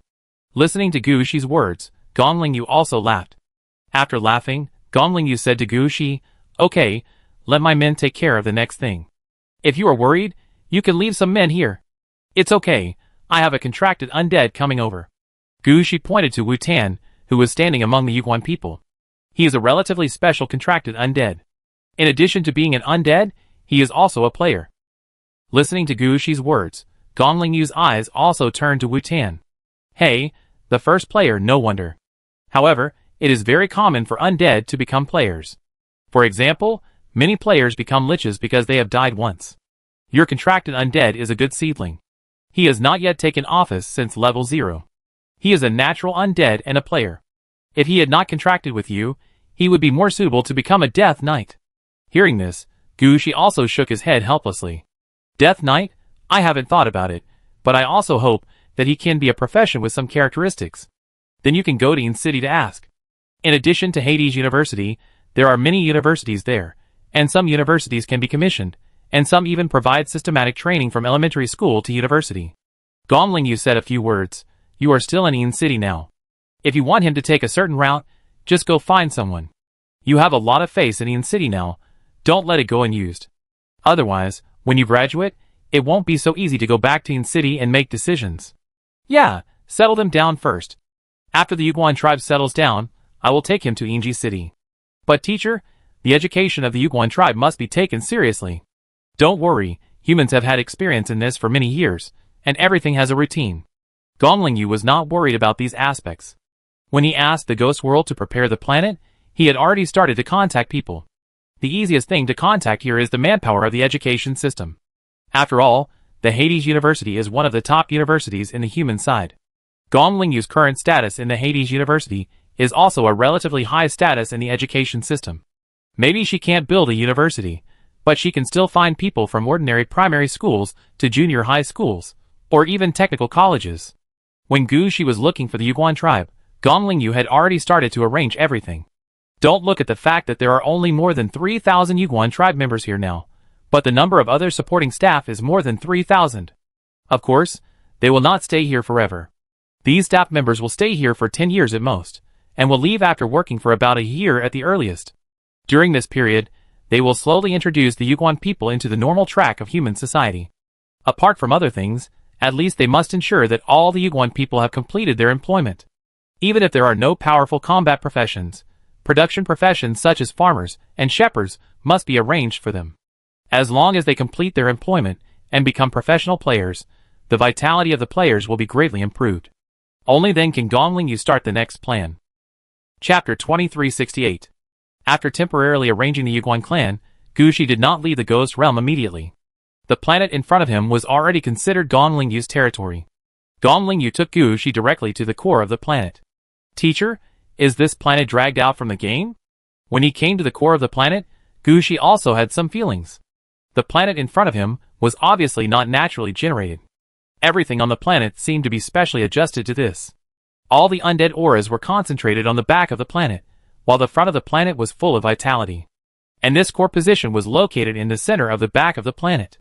This is a sea composed of yin energy. Gongling Yu's territory is in the depths of the sea. After entering here, Gongling Yu breathed a sigh of relief. They picked this planet for me when I just got the demon sword. It was moved out of the game 2 years ago. It's still being adjusted, but after 2 years of guidance, the Inchi has been concentrated here. In this location, no matter what we say, no one outside can hear it. Gushi looked around. Why does this place feel a bit similar to his own underworld? How is it? Like your underworld? The Ghost Emperor is good in other aspects, but compared with the Lord of Mount Tai, it is a bit troublesome that he cannot establish his own underworld system in advance. After I come back from the In City, I will stay here for about 10 years and move some of my death cities and satellite cities to this planet. Gong Lingyu was very satisfied with the environment in front of her, and she also said a few words to Gu Shi proudly.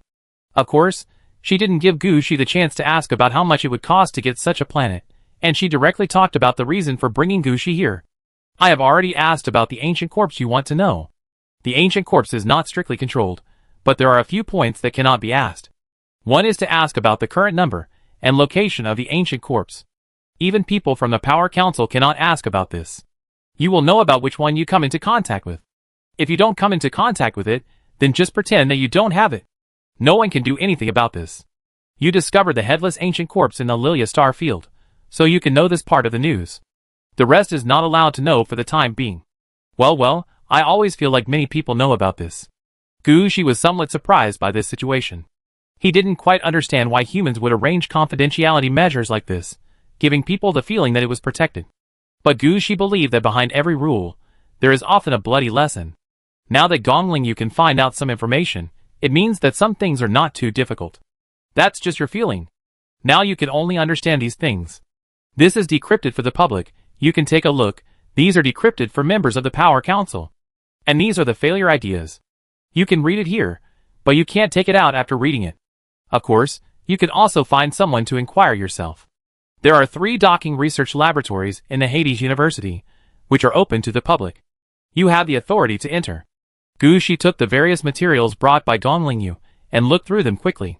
Just as Gong Lingyu said, most of the information in these materials can be directly found. It's just that Gong Lingyu has more people, and the things he found are more comprehensive. Gu Shi quickly looked through the contents of these materials and read them all at once. It can be said that the players have really studied the ancient god corpse clearly. If you use external objects to stimulate the ancient god corpse, it will produce a special, powerful, and storytelling game world. And how to use the characteristics of the ancient god corpse to increase the possibility of producing red equipment in the game world. All of these are experimentally based. However, what Gu Shi wants to see is not these, but how to make the ancient god corpse fly. This thing has been pressing Gu Shi's Huangquan Road. If he can't return to the real world, then his Huangquan Road, and even the entire underworld, will fall into the depths of the game. Looking through the information in his hand, Gu Shi frowned more and more seriously. Gu Shi always felt that something was not right. What's wrong? Gong Lingyu looked at Gu Shi's embarrassed expression, and couldn't help but come over to take a look. This looks familiar. Gu Shi raised a piece of information in his hand. Gong Lingyu saw that this seemed to be a method of using the existing game world, and the ancient god corpse to guide a new game world. This guidance method is to find the key to enter the new game world in the existing game world. As long as this can be done, the energy consumed to open the new game world will be reduced by 75%. In other words, as long as a quarter of the original energy is used, the ancient god corpse can be guided to release a new game world. This reduces the consumption of the ancient god corpse. This research seems useless, but many people are actually paying attention to it. Because there are only a few ancient god corpses, the energy is used up a little bit. Consuming a lot of energy. What should we do if we don't have energy when we want a new game world? And according to research, the new game world guided in this way consumes less energy, but the game world will be larger, and the probability of producing red equipment will be higher. But Gu Shi's expression was a little inexplicable. Is there anything wrong with this? Gu Shi shook his head. After being interrupted by Gong Lingyu, Gu Shi finally remembered that it seemed that the creation bridge was woven through this routine. Now there are only 2 or 3 steps left to cross the void from the depths of the game and connect to the real world. As a result, so many years have passed, and these last few worlds have not been completed. It's been so long that Gu Shi almost forgot how the Genesis game appeared. Now such a familiar method is in front of Gu Shi, which makes Gu Shi think of something. Is the source of the creation bridge also on an ancient god corpse? But after thinking about it, Gu Shi felt that this was not right. Because the creation bridge is at most the quality of red equipment. No matter how strong it is it is just a red equipment. If there is really an ancient god corpse at its source, its performance should not be like this. It seems that I have to find time to go and see it. What to see? Gongling Yu glanced at Gu Shi. To deal with the past. Gu Shi put down this information and started to look at other information again. At this time, Gongling Yu also looked at the information that Gu Shi had just put down curiously, and didn't quite understand what Gu Shi was thinking before. Chapter 2369. After reading all the information, Gu Shi did not find what he wanted to find. However, he did have some ideas on how to use the ancient god corpse. Gu Shi was also a little helpless about this situation. The only good thing was that one of the materials detailed the treatment methods after the ancient god corpse was taken. Generally speaking, after the ancient god corpse was taken, the first thing to do was not to release and capture the game world. Instead, it was transported to a designated location and bound and fused with the current star field. Only in this way, the ancient god corpse was taken down, and would not be so easily snatched away by others. This thing does not need to be kept secret. After all, the wider this information is spread, the more it shows that this is more feasible. Gu Shi believes that the reason for this information to be spread is to tell some people who inquire about this matter that all the ancient god corpses have been bound, so you don't come to make trouble. It just so happens that this is what Gu Shi is most worried about now. He had already made up his mind. After leaving Gongling Yu's territory, he would return to Arida's city. Let's get the head of the ancient god first. He had been dragging it out before, not because he didn't want to completely bind the head of the ancient god to his own Huangquan road, but because he didn't have the technology to do so. Now that the technology is in place, Gu Shi will naturally not drag it out any longer.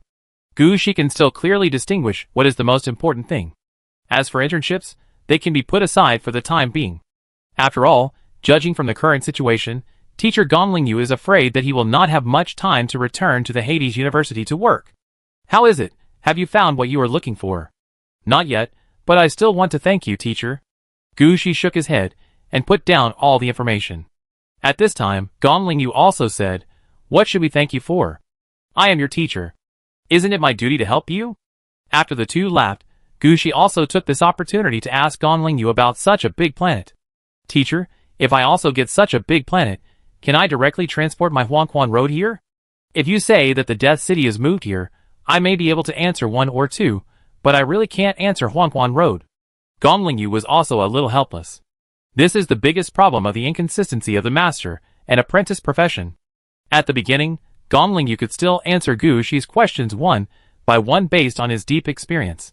But as Gu Shi's level increased, especially the things Gu Shi encountered became more and more troublesome, there were some things that Gongling Yu could no longer answer directly. In this case, Gongling Yu was also a little helpless. I can only find a way to find a game world for Gu Shi to practice in, so that Gu Shi can gain insights through practice. But judging from the current situation, this matter can no longer be delayed. It is about the Yellow Spring Road, which is the most important means of the Lord of the Underworld. The Lord of the Underworld with the Yellow Spring Road, and the Lord of the Underworld without the Yellow Spring Road are completely different. Gongling Yu dare not mess around in this regard. The Yellow Spring Road and the Death Planet plan that I have not yet launched are completely two different paths. Although I don't know what situation you are facing now, judging from the ideas you have been studying for some time, is your Yellow Spring Road trapped somewhere? Yes, the Yellow Spring Road is trapped. Although it can be deployed externally, the position is fixed, which is more troublesome. In this place where no one can hear, Gu Shi is not afraid to admit that his Yellow Spring Road has encountered problems. Then can you tell me what you think is the biggest problem now? Gu Shi thought about it, and finally organized his words. Teacher, it's like this. My Yellow Spring Road at the beginning, plus the underworld in the second half, is based on a space. My initial plan was to completely assimilate this space and turn it into my underworld. In this way, I can pass the level of the king of the underworld. As long as the level is reached, I can directly advance. But this time I encountered something. The space where my Yellow Spring Road and the underworld are located exploded directly and merged into another world. Fighting externally is nothing. People like us are much stronger than other necromancers. For us, fighting is. It is a growth point for replenishing troops. But the problem is that the world that my space is integrated into is too big. At this time, it is unlikely for me to turn the whole world into my underworld. So I have to change my plan. This is quite troublesome for me. Why is it troublesome? Is it because I have to change the original idea and start all over again? That's not the case. Gu Shi shook his head, When the space I occupied was integrated into that world, it encountered a huge impact, and many cities and buildings were affected. It can almost be regarded as a reconstruction. Changing the idea actually has little impact. The main reason is that the world I am now integrated into is a world with more hostile forces. I have no objection to putting a death city in this world. But I don't want to put my entire underworld here. I have been thinking about how to take my underworld out of that world. How big can the world you are integrating into be? It will make you feel pressured. Gongling Yu also heard Gu Shi talk about her situation for the first time. After listening, she couldn't help laughing. I don't know how big it is yet. But according to the information I got, there is one red equipment that can be confirmed in that world, and there are several that are uncertain. Teacher, think about how much pressure my underworld will be placed there. The most terrible thing is that my underworld is directly exposed. Although no one has noticed it now, someone may be eyeing it at any time. Although Gu Shi did not say that his mirrored underground palace was dragged into the depths of the game, he had said everything he could. Listening to Gu Shi's words, Gongling Yu also understood the situation Gu Shi was facing now. This made Gongling Yu even more embarrassed. She had never encountered such a situation before. Gongling Yu thought about it seriously, and finally shook her head. Gu Shi, I have never encountered your situation before, and I don't know how to help you. Among the 9 people in the school who took the Taishan mansion, only 3 had the same route as you.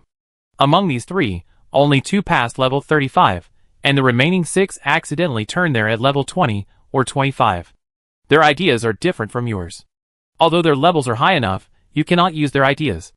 And I know a few Taishan mansion lords in the game, but I am afraid that their experience cannot be applied to you. Gu Shi also understood what Bailingyu meant by no way. Among the 9 teachers of Taishan Fujian route outside the game, 6 of them switched to Taishan Fujian route after level 20 to 25, which means that their underworlds were either stolen or not very big, and they could not understand Gu Shi's question at all. The Taishan Fujian in the game may not even be able to escape from the game. How could he have the experience of leaving a world with his underworld? The current situation is difficult. Chapter 2370. Seeing Gongling Yu also looking embarrassed, Gu Shi smiled a little embarrassedly. Teacher, I'm sorry, I made things difficult for you. You don't have to say sorry, it's because I'm a bad teacher. Finding that he couldn't help Gu Shi, Gongling Yu also felt ashamed. At this time, Gongling Yu was constantly digging into his memories, as if he wanted to find something to save his face. But Gu Shi didn't take this matter to heart. After all, he had been studying the Mirror Palace for so many days, but he hadn't found a suitable method. Gu Shi didn't think Gongling Yu could have any different ideas. But at this moment, Gongling Yu suddenly raised his head. Gu Shi, the fact that humans don't have players close to Taishan Mansion Lord doesn't mean that other races don't have players. When I just got the Demon Sword, the Imai University of the Wanling clan sent me an invitation for further study. Although I have never been there, I still have some contact with them. Wait for me to write a letter and ask. They must have a Taishan Mansion Lord who has passed level 45. The Wanling clan is the #1 race in the real world, and its main theme is to be inclusive. As long as you are a player, you can find your place in the Wanling clan. Even players of the Tianren clan, who are not on good terms with the Wanling clan, can freely enter the Wanling clan's territory to travel, play games, or study. The status of the Imai University of the Wanling clan is equivalent to that of the Hades University of Humans. It is the #1 university in the undead department of the Wanling clan. But compared to the Hades University, the scientific research level here is higher. There are many level 45 instructors. The most important thing is that I heard that there is a special academy for undead players at Imai University. It mainly teaches players who have become undead. This is incomparable to humans or the Celestials. From this point, it can be seen that in the Wanlings, the undead are also spirits. Many players who have died and become undead in the game can no longer live in their original world, so they will go to the Wanlings to make a living. Of course, going there by yourself is different from receiving an invitation for further study like Gongling Yu. Gu Shi really didn't expect that Gongling Yu had such a channel. He thought about it seriously. Teacher, is it appropriate for us to contact the Wanling clan? What's inappropriate? We don't want to join the Wanling clan, we just want to go there for further study. This is a very normal thing. And the Wanling clan won't keep an eye on your and my red clothes. They already have more than 5,000 red clothes. Gongling Yu became more and more excited as he spoke, and the more he thought about it, the more he felt that this was a good idea. Don't worry about this matter. I'll make the decision, you go back first, and I'll tell you after I ask for the right method. Teacher, you do this? Don't worry, I'm still in the Underworld University, This is a normal academic exchange between universities. Nothing will happen. Looking at Gong Lingyu's confident look, Gushi didn't know what to say. In the end, Gushi could only hold back one sentence. Thank you, teacher. As soon as this sentence came out, Gong Lingyu was quite happy. She felt that the face she had lost was recovered again. Next, Gong Lingyu talked about some ideas about the situation of the Death Planet. It was not until someone sent a message to inform Gong Lingyu that the Yuguan tribe had been arranged and the city had started to operate that Gong Lingyu stopped the current teaching. When Gong Lingyu contacted Yin City and was about to open the portal to go back, Gushi suddenly said, "Teacher, I have learned something just now, and I plan to go back to my Death City. Although I can't move the Death City out for the time being. But many of the things I just learned can always be used in the Death City. Okay, then take it as a 2-day break and relax. I won't send you off here. You can go back to Yin City by yourself later. When you go back to Yin City, remember to find me. I will arrange a new internship task for you." Gushi nodded, and was about to open the gate to Arida's city. However, Gushi looked up and took a look at the situation around him, and finally retracted this idea. After all, the core of Gong Lingyu's Death Planet is in front of us. Gong Lingyu invited Gushi here to discuss some confidential matters. This does not mean that Gushi can do whatever he wants here. Seeing Gushi's actions, Gong Lingyu also smiled. After leaving the Yinchi Sea, there is a mountainous area to the southeast. I left that place for you. You are the first student to come here. When you go out later, pick a hill and leave the city gate there for positioning. When I am no longer working at the Hades University, you will still be my student. If you have any questions, you can come to me through this location. Okay. Gushi nodded seriously. It's good to have a teacher to help. It's a pity that teacher Gong Lingyu won't stay in Hades University for long. If Gushi hasn't graduated after teacher Gong Lingyu leaves, then Gushi's graduation thesis and graduation project will be a bit troublesome. It seems that it's time to upgrade the level quickly. While thinking about this, Gushi drove the evil coffin in the direction pointed by Gong Lingyu. The more he drove towards the southeast of the Yinchi Sea, the more Gushi found that the Yinchi fluctuations here were not right. Gushi, who stood in front of the evil coffin, thought about it, and always felt that there was something different in it. So Gushi glared, and the side of Huangquan dragon robe switched. As Gushi looked at it, he suddenly found that Gong Lingyu really made a big move here. It turned out that there were many big and small things here. The mountain peaks are straight up. The smallest mountain peaks are more than 1,000 meters high. The 4 sides of this mountain peak are straight, and only the top of the mountain is flat for about 20 square meters. However, what Gushi really cares about is not these, but the obvious orange light in the mountain in front of him. Gushi can see at a glance that these are orange quality props or equipment related to the undead. Although it is not clear what the purpose of these equipment is, Gushi can be sure that the power of the equipment buried here will be fed back to the entire Death Planet in the end. It seems that the higher the level of the player, the bigger the game will be in the future. Gushi thought that it was quite remarkable to give his contracted undead a full body of orange before. Now it seems that his idea is still too petty. This is clearly to make the whole planet orange. Chapter 2371. Lantern Ridge. Gushi picked a mountain that looked more pleasing to the eye and flew up. When he reached the top of the mountain, Gushi realized that Gong Lingyu attached great importance to the mountain in front of him. Each mountain has a corresponding name, and even a stone tablet is engraved on the top of the mountain. Standing in front of the stone tablet, Gushi doesn't need to ask. He can know what orange props or equipment are buried in this mountain. From this point, it can be seen that Gong Lingyu still attaches great importance to his Death Planet. If he didn't value it, he wouldn't move such things to the Death Planet. Gushi walked around the top of the Lantern Ridge and walked around the stone tablet. Then Gushi released the gate of Poison Peach Mountain.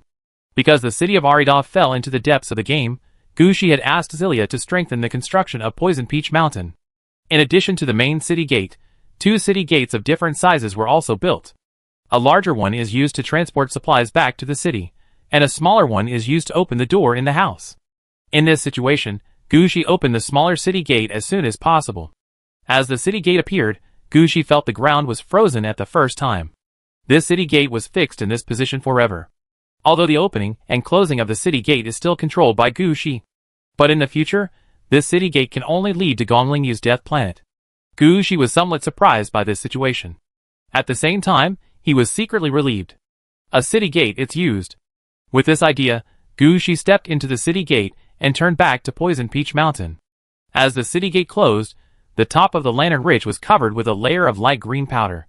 When Gushi returned to Poison Peach Mountain, he saw Moore, who was resting in Poison Peach Mountain at first sight. "My lord, you are here? Well, I am going to transfer from here. By the way, I haven't seen Joey for a long time. How is she now?" When he saw Moore, Gushi thought of the orange guard Nu Joey. During this period, she has been busy, practicing ordinary spells and skills. Gushi has never paid attention to the situation of the orange guard Nu Joey. I don't know if she found anything after she went to check the situation of Overseas Dragon Island with Moore last time. Sister Joey found something on Overseas Dragon Island, and said she would find a place to study it. She hasn't come back yet.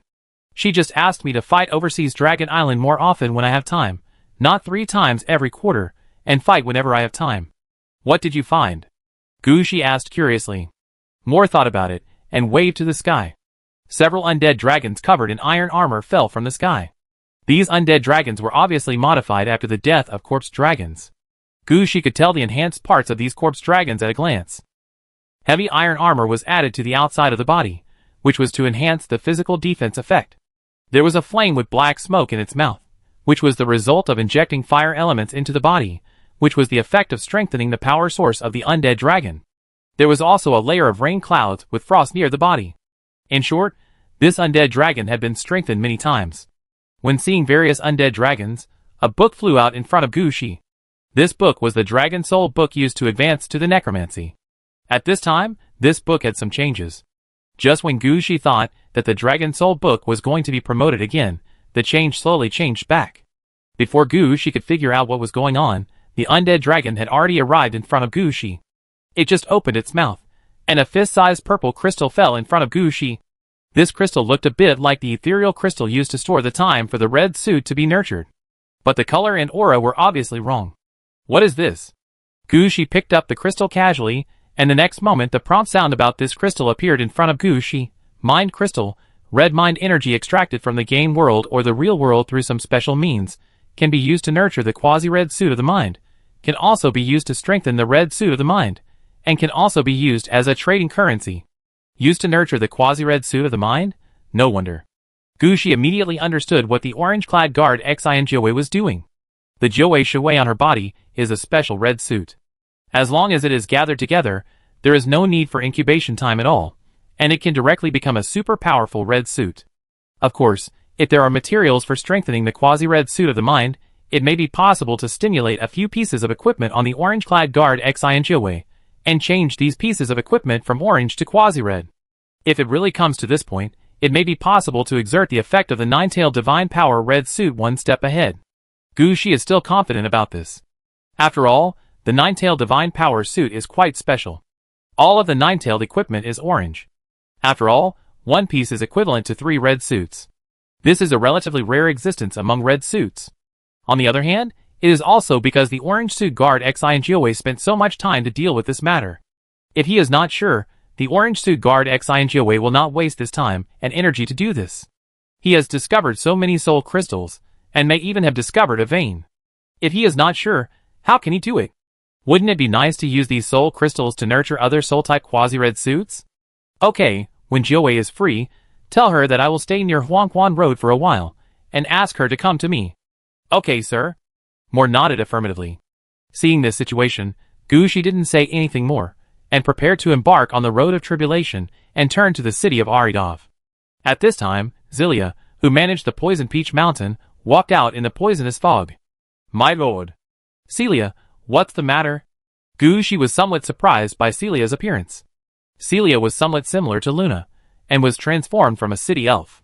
But he was not a contracted undead under Gushi's command. Gushi usually only told Celia about some things about the Poison Peach Mountain. He rarely took the initiative to find Gushi. At least he rarely took the initiative to ask Gushi for something. Celia would stand up, and something must have happened. My lord, the Poison Peach Mountain has entered a bottleneck period, and needs guidance on the direction of advancement. Bottleneck period? Gushi was somewhat surprised. Does the Death City also have a bottleneck period? Why hasn't he encountered it before? Gushi didn't think about how large the area of the city of Aridov was before, and how large the area of the Poison Peach Mountain was at the beginning. The Poison Peach Mountain has now reached the limit of its urban development. In addition, Gushi has been handing over the task of transfer to the Poison Peach Mountain during this period of time. This has also brought about the rapid development of the Poison Peach Mountain. The amount of land is naturally becoming less and less, and the development of the city has reached its limit. Chapter 2372. As the owner of Poison Peach Mountain, Gushi immediately checked the situation of Poison Peach Mountain. He flipped through the properties and buildings of Poison Peach Mountain and understood Zilia's concerns. Because Poison Peach Mountain is located in the Genesis game, Gushi has never allowed Poison Peach Mountain to expand outward. Basically, the size of Poison Peach Mountain has not changed much. Many buildings in Poison Peach Mountain have been upgraded to the highest level that can be upgraded. Now there is no land in Poison Peach Mountain to upgrade the level of these buildings. There is no way to build new buildings, and the level cannot be upgraded. The level of Poison Peach Mountain is naturally stuck. During this period, Gushi also asked Poison Peach Mountain to build more city gates and do a good job of transferring materials and personnel. This also brought great pressure to Zilia. If Poison Peach Mountain does not expand outward, then Poison Peach Mountain will be like this in the future, and there is no way to develop it. Map. Gushi waved his hand, and Zilia quickly took out a few maps and placed them in front of Gushi.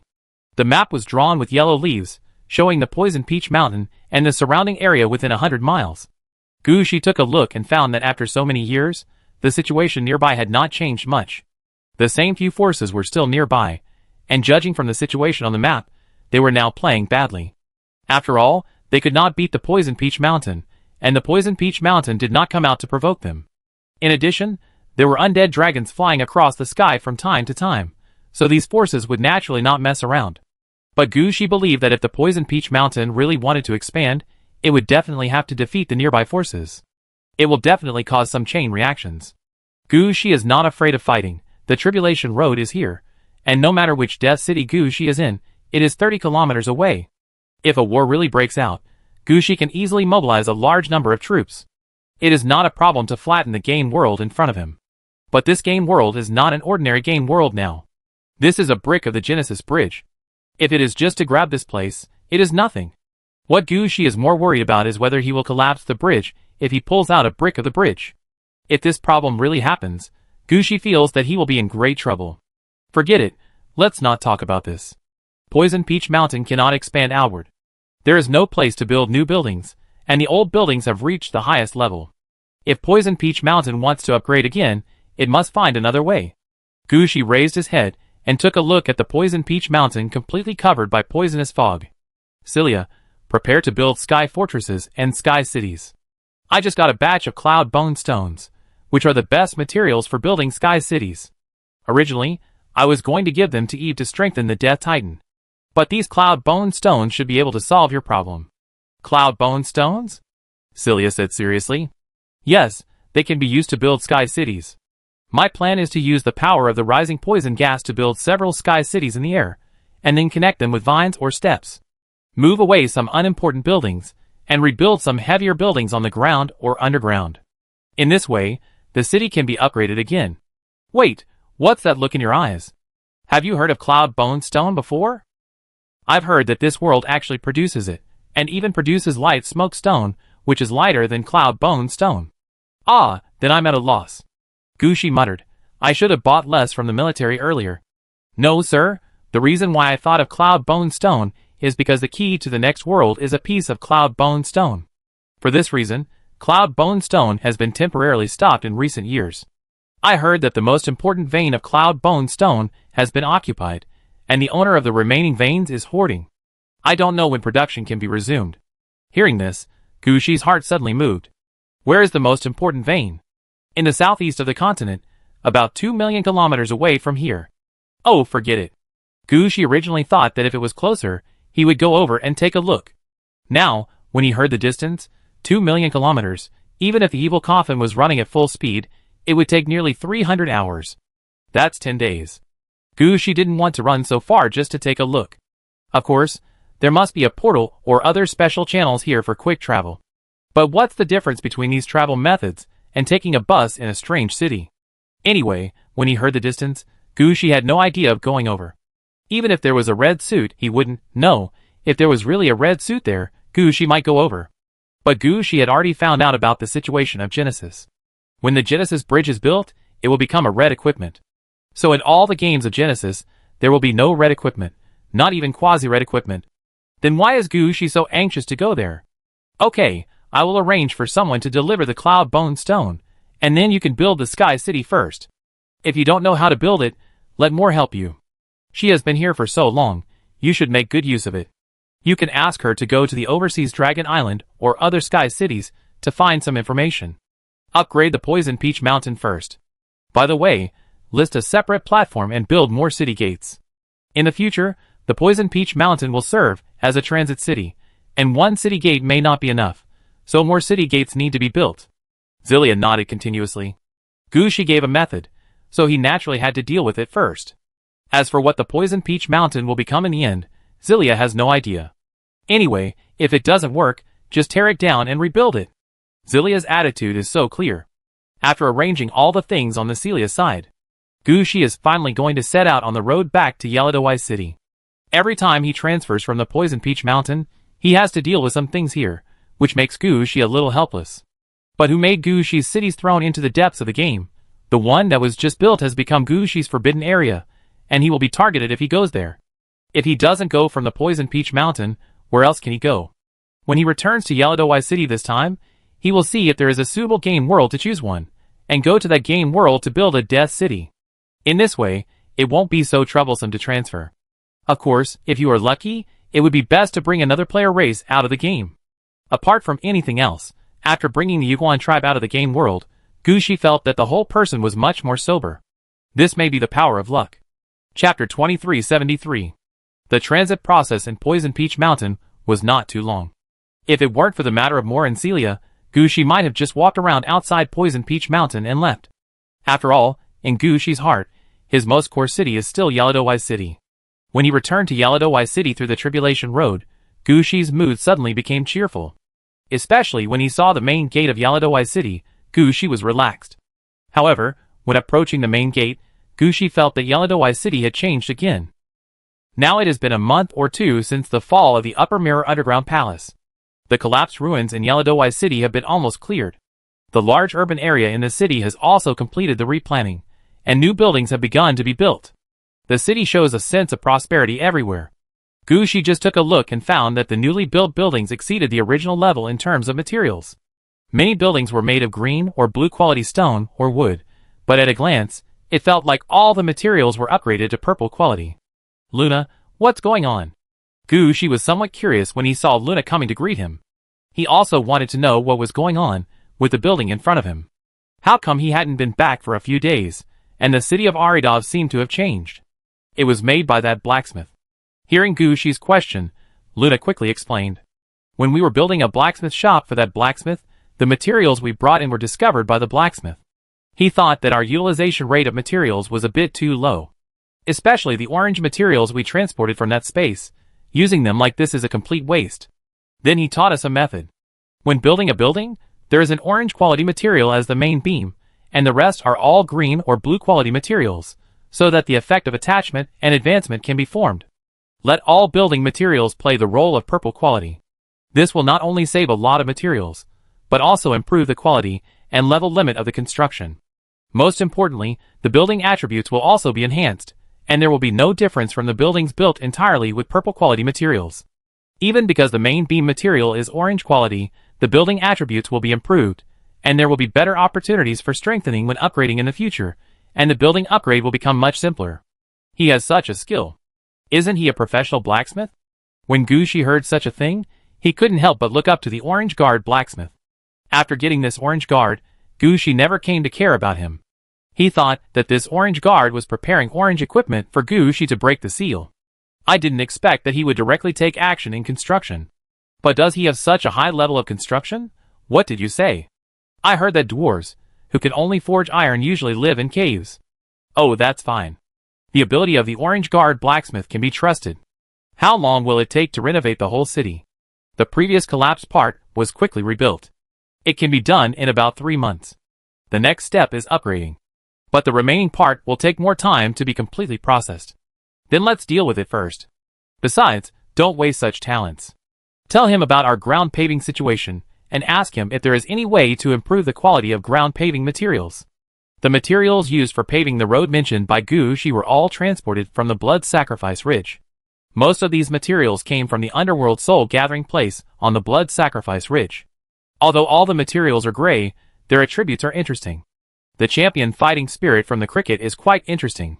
The gray quality has been through hundreds of battles, and is used to improve the quality of the undead in the city. Although the data is a little less, all the undead trained in the city of Aridov are affected by these forces. They may not be as powerful as the undead transformed by double death, but their foundation is well laid. It can be said that the undead trained in the city of Aridov are the basic base of Gushi. Gushi is still waiting for them to impact the demigod level. Luna naturally knew what Gushi was talking about, and she nodded. I will go and tell him. By the way, I learned something at the Hades University during this period. I have some new ideas about troop mobilization. We need to arrange 2 different modes of transportation between Huangquan Road and the underworld. Gushi was about to ask Luna to handle this matter, but after thinking about Luna's workload, he said, let Mary handle this matter. She should be free recently. Well, she has been quite idle recently, but she has also worked hard. All the farmlands in the Magic Mirror Victoria City have resumed production. The first wave of herbs and crops have begun to be harvested. It can be said that in terms of agriculture, the Magic Mirror Victoria has reached the original production level of the entire Aridov city. Next, the industrial level will be restored. She should not have any major matters to deal with at this time. That's good. Call her over and I'll arrange this matter.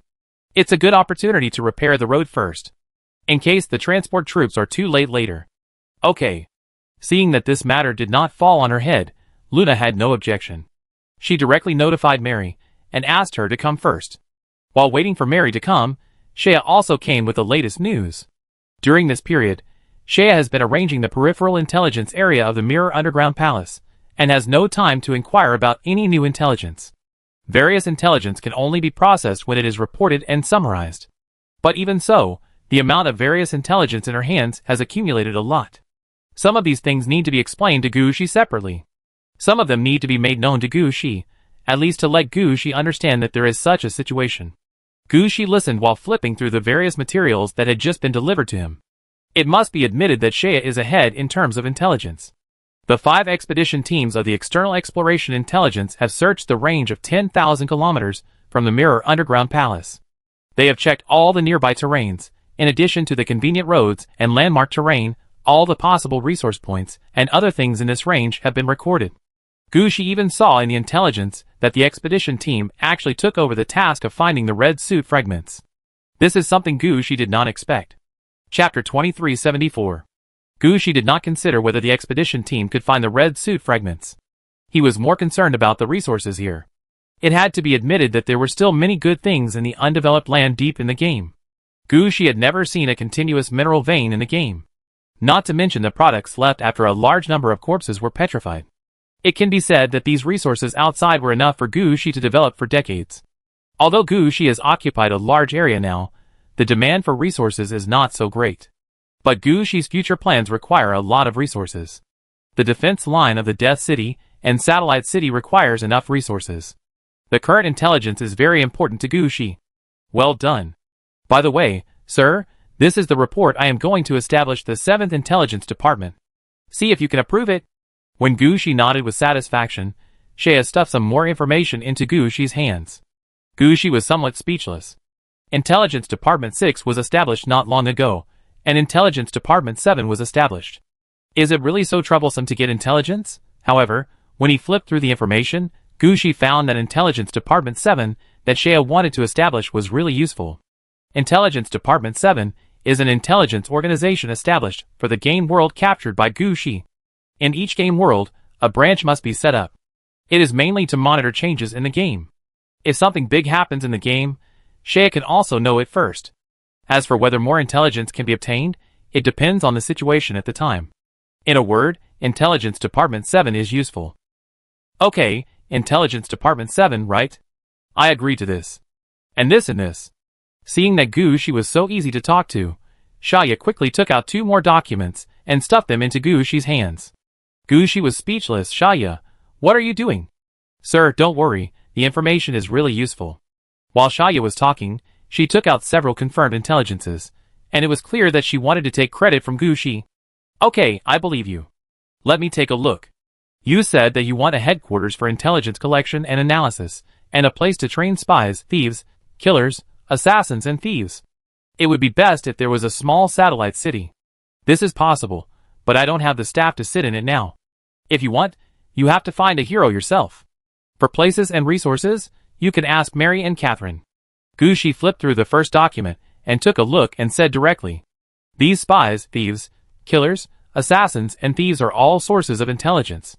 When Shea was managing a relatively small area before, all these people were found from the city's taverns and the black market. Now Shea is managing a larger and larger area. Relying only on these places to find people, I am afraid that it will not be able to keep up with the needs of the intelligence organization. It may even be impossible to completely control Gu Shi's Death City and Satellite City in the end. So a dedicated training ground has become the most important thing for Shea to do now. Now that Gu Shi has agreed, Shea finally breathed a sigh of relief. At this time, Gu Shi also opened a second set of information. This is a counter-espionage unit, focusing on intelligence confidentiality. This is fine, let's arrange it together.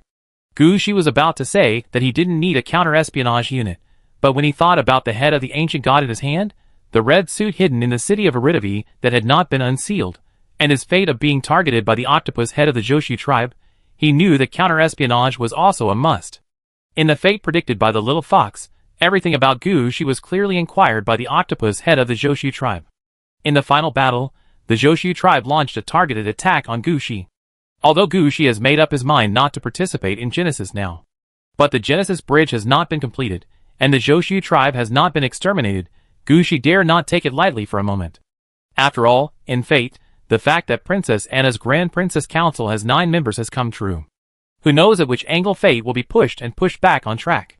Therefore, before the creation bridge was completed and the Joshu tribe was destroyed, Gu Shi had to be prepared for a battle with the Joshu tribe. Gu Shi also knew the benefits of keeping his intelligence, and not letting the Joshu tribe find his weaknesses, so that they could find opportunities to restrain him.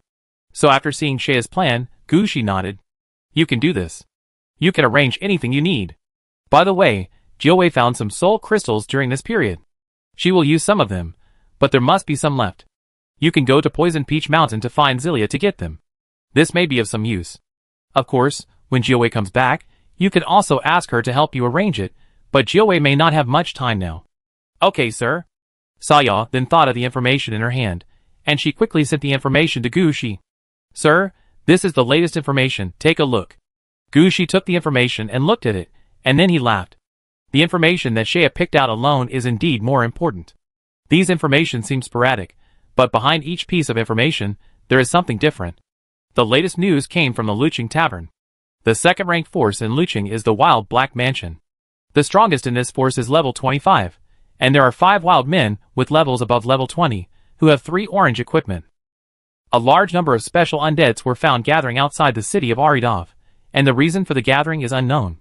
The black market of the activated Giant Rock City sells an orange item, which is said to be able to upgrade a purple equipment to the orange level. A wild player passed by the control range of the Black Extreme City, and was completely killed. Looking at these news one by one, Gu Shi had all kinds of thoughts in his mind. Various scenes.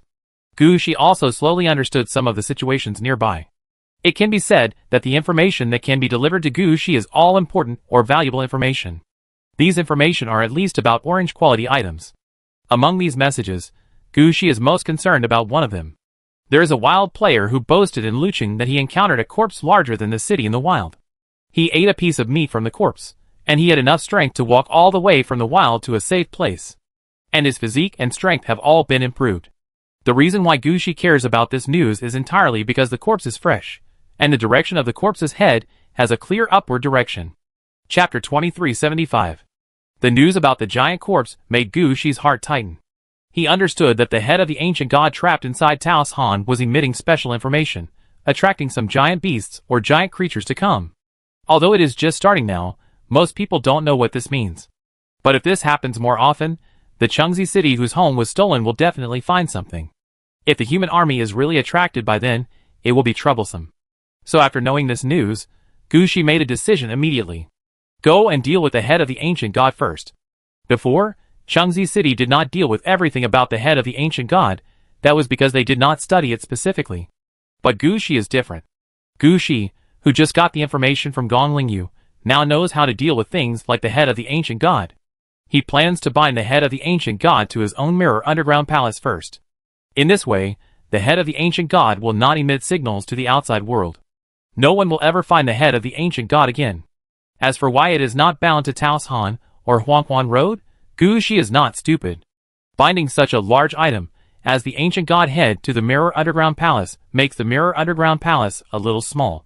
Gu Shi estimated that in the past, after binding the ancient god head, the mirror underground palace and everything within a radius of about 5,000 kilometers could be bound. At that time, this would be the territory that Gu Shi could control. When he has a way to fly up again with the mirror underground palace, this part of the land will also be taken away. As for whether there will be more in the future, it depends on Gu Shi's operation of the ancient god head.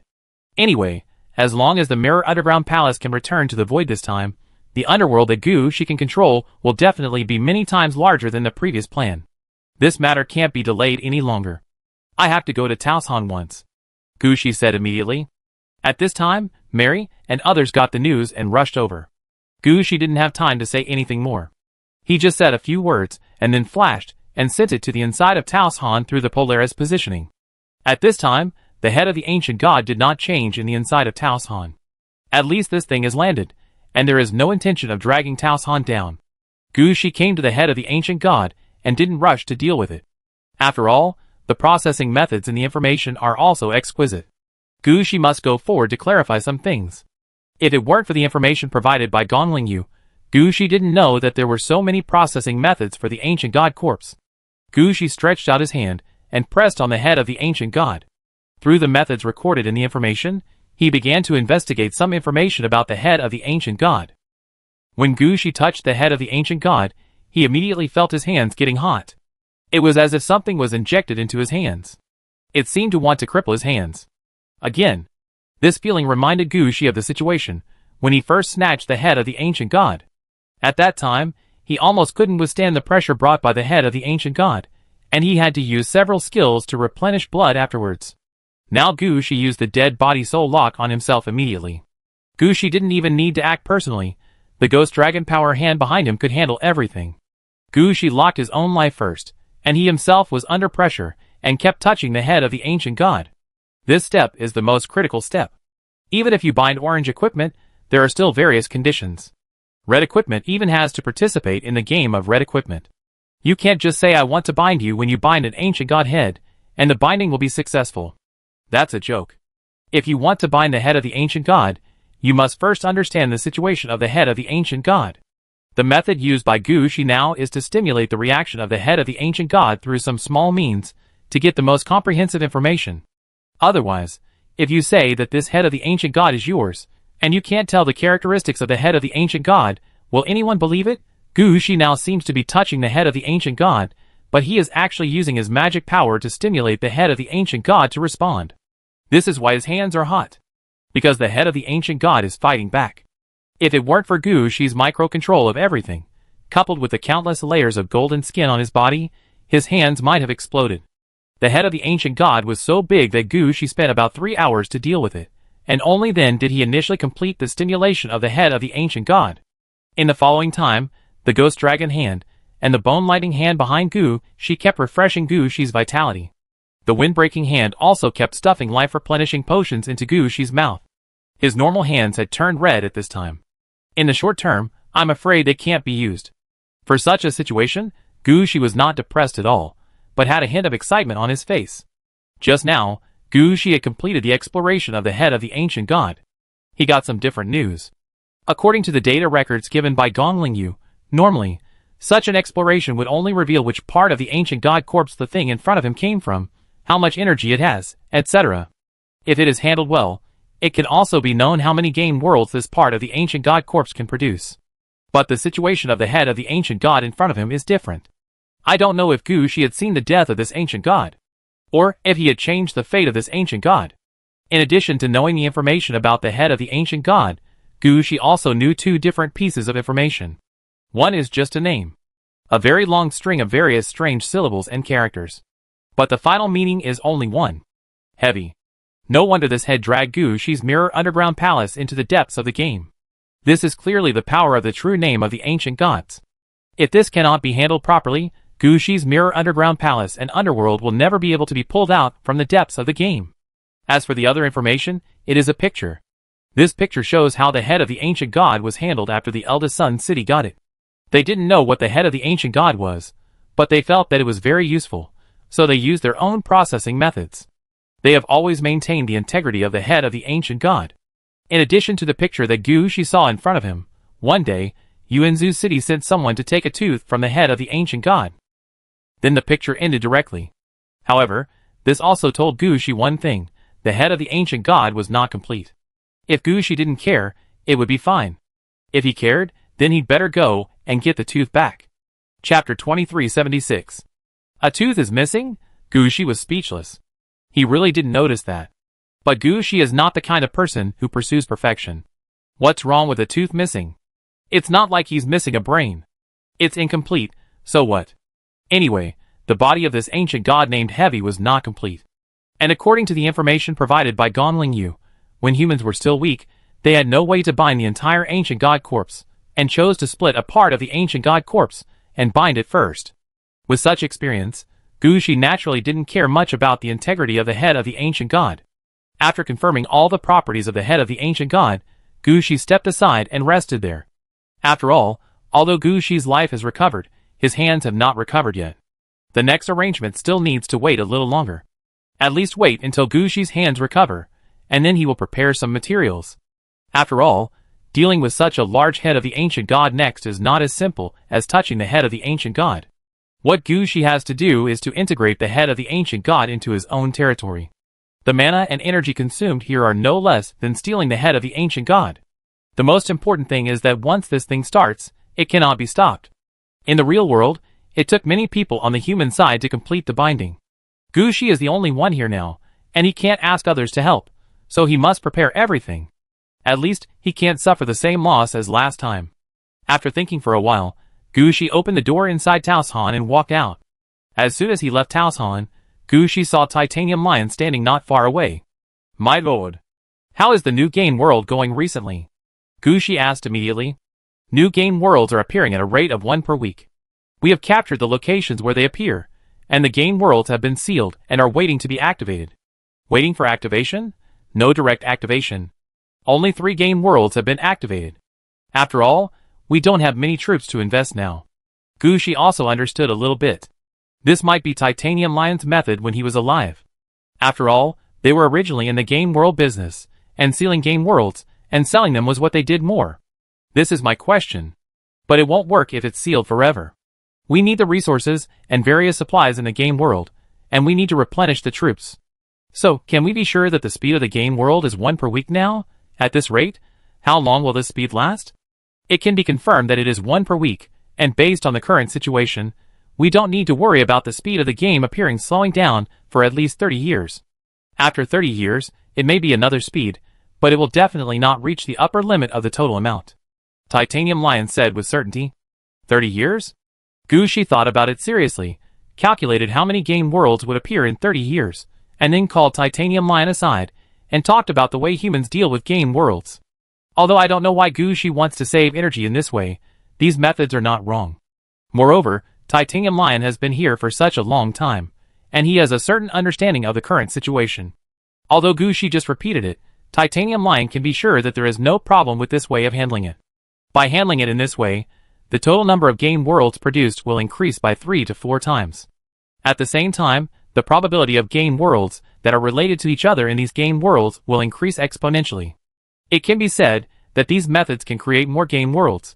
However, Titanium Lion is a little puzzled, because in his judgment, game worlds will always appear here, and there is almost no upper limit, so what is the point of saving these?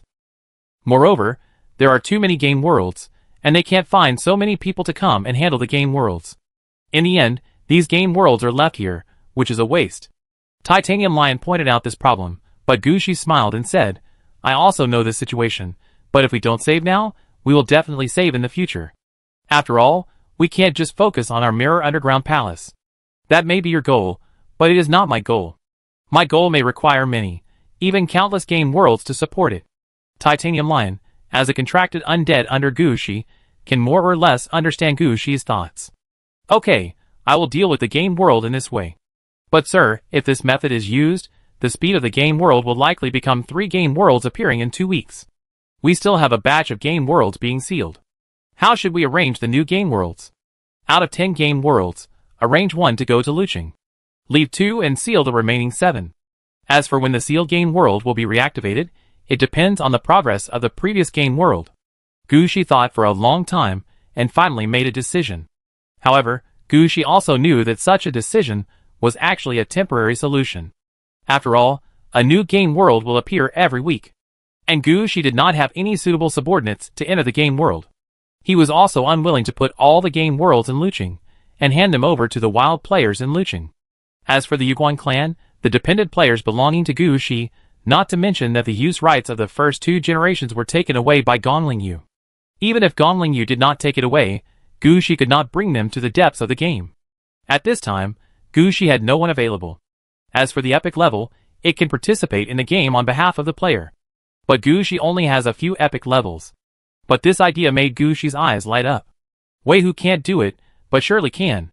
Surely, this guy has always wanted to make himself. The evil demon skeleton soldiers under his command were brought to the demigod level. He has been looking for opportunities to fight.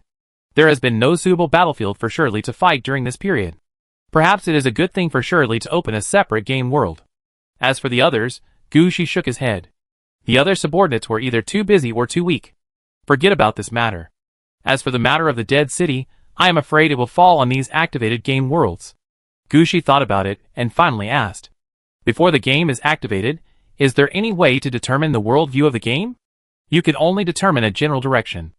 Other things will change partially due to different time nodes. Is there anything you need? If you find that some cities are dead, remember to notify me, and then consider activation or sealing. Chapter 2377. Gushi and Titanium Lion talked a lot about the capture, storage and activation of new game worlds. After all, in the next period of time, the new game worlds that came out of the head of the ancient gods will be the top priority of Gushi's work. And he can't keep an eye on every game world personally. Titanium Lion is now the only contracted undead who can keep a close eye on the new game world. If Gushi doesn't make all his needs clear at this time, when will he say it? If something really happens, it will be a matter of losing 1 or 2 game worlds. Usually, Gushi will even scrape away some land in the game world. If he really loses 1 or 2 game worlds, Gushi will really cry. So Gushi must make many things clear in advance. If Titanium Lion has something he doesn't understand, Gushi will explain his thoughts in detail. And Titanium Lion's knowledge of capturing and activating game worlds is really broader than Gushi's. When Gushi told Titanium Lion about the contents of the production materials he had seen, he mostly recited them from memory. Titanium Lion listened carefully and studied them. He asked questions directly. Sometimes the questions he asked were things that Gushi had never thought of, or even had no way to answer. This also made Gushi speechless. He was the first necromancer to be stumped by his own contracted undead.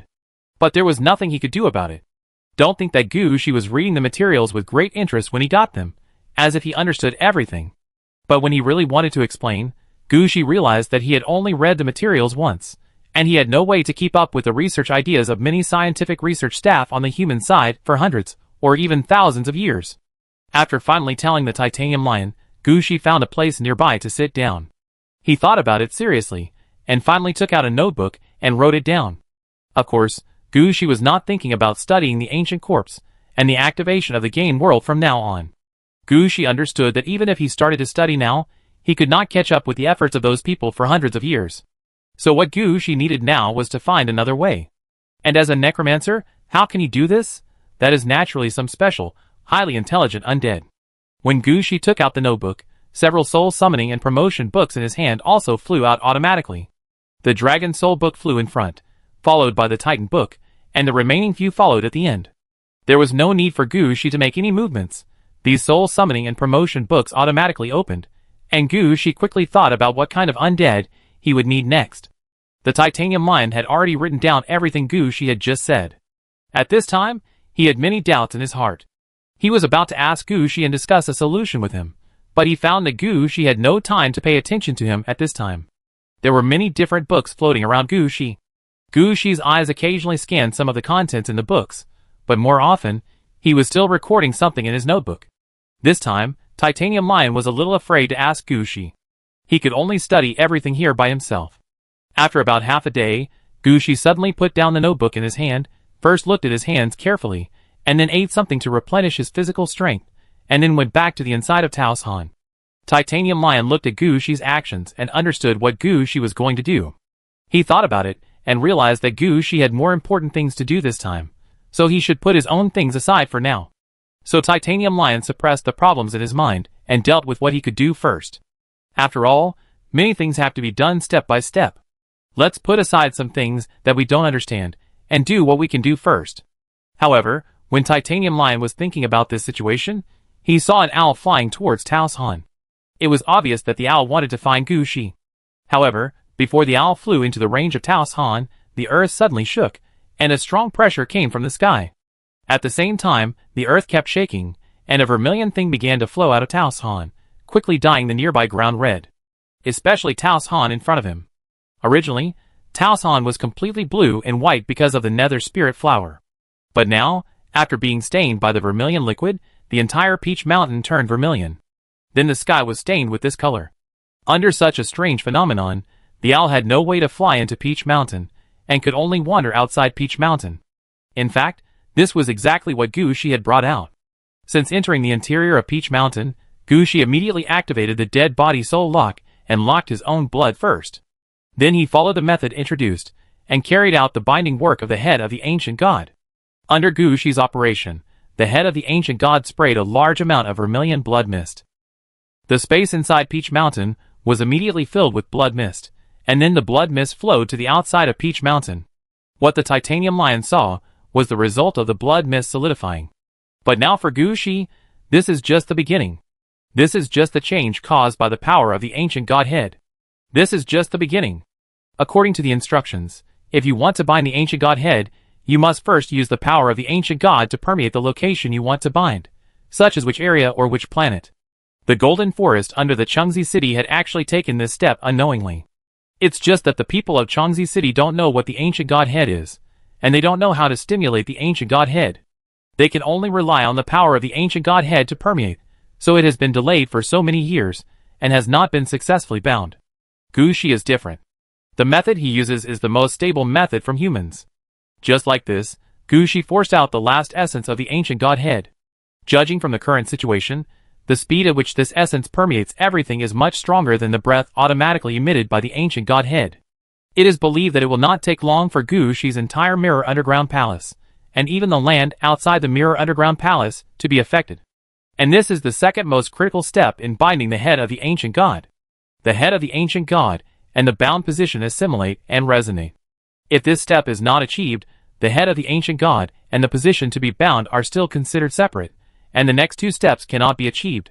At that time, not only will Gushi's efforts be in vain, but his Mirror Underground Palace and the head of the ancient god will be affected, and it is even possible that they will be directly erased. In order to successfully complete the binding, Gushi must put all his energy into it at this time. Chapter 2378. When Gushi put all his energy into the head of the ancient god, he felt that he was dragged into another picture again. The picture in front of him was just like the opening animation when entering the game. In the void, Gushi saw a vermilion light shooting from Tao's Han to the sky. At an altitude of 50,000 meters, this vermilion light began to form a huge spherical light shield and spread outward rapidly. If it were an ordinary person, he might be shocked by the scene in front of him, but Gushi's focus was not here. At this time, all his attention was focused on the position below Tao's Han. Gushi could clearly see that with Tao's Han as the starting point, countless red veins were spreading outward. These veins were connecting with Gushi's original veins, and swallowed and merged them one by one. Gushi's Mirror Underground Palace could not resist the influence of the veins at all. If Gushi doesn't have any more means of manipulation, it is very likely that the entire Mirror Underground Palace will be swallowed by the head of the ancient god. This is not impossible. After all, the Mirror Underground Palace is just a mirror image of a city in a certain game. Although it has been continuously expanded under the influence of the Great Lord and finally became like this, it is at most the level of half a game. And the head of the ancient god can produce a game world every week. The comparison here is like the comparison between an ant and a big carriage. To bind the head of the ancient god is like asking this ant to pull a carriage. Normally it is almost impossible. Fortunately, Gushi has a method that humans have been researching for many years. This is nothing more than limiting the power of the head of the ancient god, and using the head of the ancient god to strengthen the binding position. Even absorb some things nearby, and make some small changes to this place. Now Gushi is dealing with the head of the ancient god in the same way as humans dealt with the original corpses of the ancient gods. He is stabilizing the power of the head of the ancient god so that the power of the head of the ancient god will not break through his mirror palace all at once. As for other things, we have to wait until the mirror palace stabilizes. Fortunately, the information found by Gongling Yu is authentic and reliable. According to the method described in the information, although Gushi still has some difficulty in controlling, he has slowly controlled the situation. It can be seen that the research of countless people for hundreds of years is actually very effective, as the energy of the head of the ancient god has spread throughout the mirror palace. From Gushi's point of view, the entire mirror palace and the range of 5,000 kilometers outside the mirror palace have all turned red. Not yet, there is no resonance yet. If it were an ordinary person, he would definitely be excited about the situation in front of him. But Gushi knew very well that it was the head of the ancient god that was devouring the mirror underground palace, rather than the mirror underground palace resonating with the head of the ancient god. If it continued like this, Gushi's mirror underground palace would be gone in the end. So at this time, Gushi finally made a full-strength attack. He hit the center of the eyebrows of the head of the ancient god with one blow, and at the same time, Gushi also read out the name of the ancient god. Heavy, although the name sounded quite strange, even Gushi couldn't pronounce the name according to the tone of the ancient god at that time, and could only pronounce it according to the meaning he knew. But the real name is the real name after all. As the name was spoken, the mirror underground palace and that part of the land seemed to be alive, as if they wanted to sink underground. Gushi understood that this was the mirror underground palace, and the extra part of the land beginning to merge with the power of the head of the ancient god and begin to change themselves. Because Gushi's mirror underground palace was originally intended to be used as the underworld road. This part belongs to the part of turbid air in the division, and should be located underground. The real name of the head of the ancient god is more or less related to it. Now it actually resonates. As long as Gushi does not act rashly, and waits for this piece of land to sink deep underground, this part of the resonance will be achieved. At that time, Gushi's mirror underground palace and the head of the ancient god can be easily bound together to achieve the purpose that Gushi wants. At the same time, Gushi also understood why such a light shield appeared at the first time. Was it calculated from the beginning, ready to drag everything underground? Whether it is so, Gushi does not know. Anyway, Gushi is taking action again at this time. Because Gushi couldn't let the mirror palace sink any further. This was deep in the game, and who knows what would happen if he went down further. Besides, although Gushi wanted to build a hell, he really didn't want to live underground for his whole life. Sunlight was also what Gushi pursued. So as the ground in this entire area began to sink, Gushi took action again. The means Gushi used this time still came from the information that Gongling Yu had found. This means is called converting real names. Of course, this is not a system skill, but a means that was experimentally developed. As long as the real names of the ancient gods are read in reverse, different effects will be obtained. Regardless of whether this thing is useful or not, Gushi really believed it. He read the name of the head of the ancient god backwards, then injected magic power into the head of the ancient god, and put forward his own request. Don't be buried in the ground. My territory should be hung high in the sky even if it is the underworld. After Gushi finished reading the real name of the ancient god backwards, the original sinking of Gushi's territory stopped directly. Then a large amount of soil rushed towards Gushi's territory, and kept piling up and squeezing Gushi's territory. At this time, Gushi was not sure what the current situation was. He could only control the power transmitted from the head of the ancient god to ensure that his territory would not be affected by the head of the ancient god again. Fortunately, the methods developed by humans were relatively peaceful and effective. Under the protection of the power of the head of the ancient god, the newly built buildings did not have any impact. On the contrary, because of the influx of a large amount of soul, Gushi's territory was slowly lifted up. This lift was not just a matter of 100 or 200 meters, but the territory that Gushi decided to use to bind the head of the ancient god was all lifted to a position of about 2,000 meters above the ground. It felt like a plateau was forcibly pulled out of the ground. Around the plateau were cliffs that looked like they were cut by knives and axes. This directly separated Gushi's territory from the depths of the game. Seeing this scene, Gushi's eyes also lit up. But he did not stop at this time. Now Gushi still needs to take the last two steps. Completely integrate the head of the ancient god into his territory. Another step is to make his territory and the head of the ancient god enter a cycle state.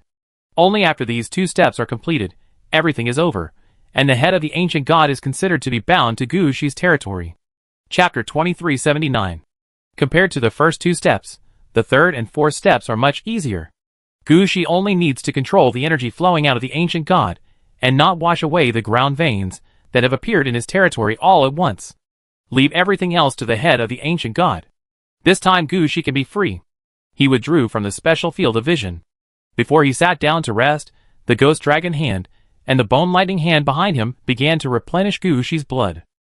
Gu Shi looked down and found that although the previous attack was not long, he still fully contacted the head of the ancient god, especially when he reversed the real name of the head of the ancient god in the last attack. His mana and vitality were madly extracted. If it weren't for the dead body-soul lock, he might have been drained. Now is the time to make up for the missing life. If this is not made up, Gu Shi must find a way to upgrade to level 1 to directly restore his life. However, judging from the current blood replenishment situation, he does not need to go to this step for the time being. For Gu Shi, it is better not to upgrade if he can. After all, he has no room for maneuver after taking this step. If he wants to upgrade again, he has to pass the level of the promotion game. Although Gu Shi's experience and skills have reached the standard, he lacks time. In this situation, can he leave?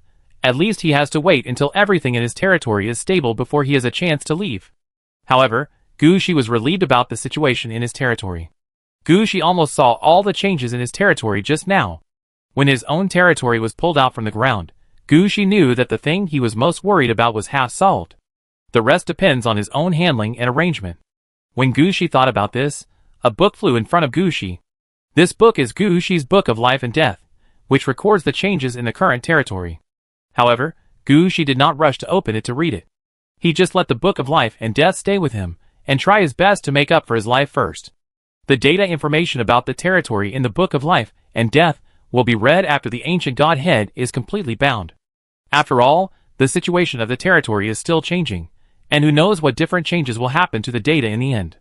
If you really have this energy, you might as well take a good rest and restore your life. He almost lost his life in those two moves just now. While Gu Shi was resting, the ancient god head did not stop. The ancient god head, which was originally stuck on Taos Han, was turning into a huge sphere, as if it was covered with a vermilion shell. This change started when Gu Shi bound the head of the ancient god. There is no relevant record in the information provided by Gongling Yu. Gu Shi didn't know whether this change was good or bad.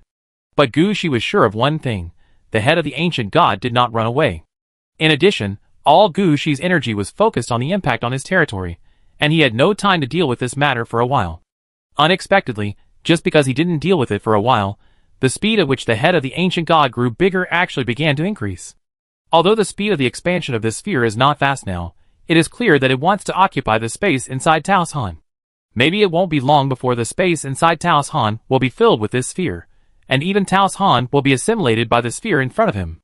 Under such abnormal circumstances, Gu Shi had to stand up in advance, letting the ghost dragon power hand and the white bone lightning hand refresh his life, while reaching out to touch the head of the ancient god again. He also grabbed the wind breaking hand and the melting crushing hand. Gu Shi now had only one idea: to take off the red shell on the head of the ancient god first.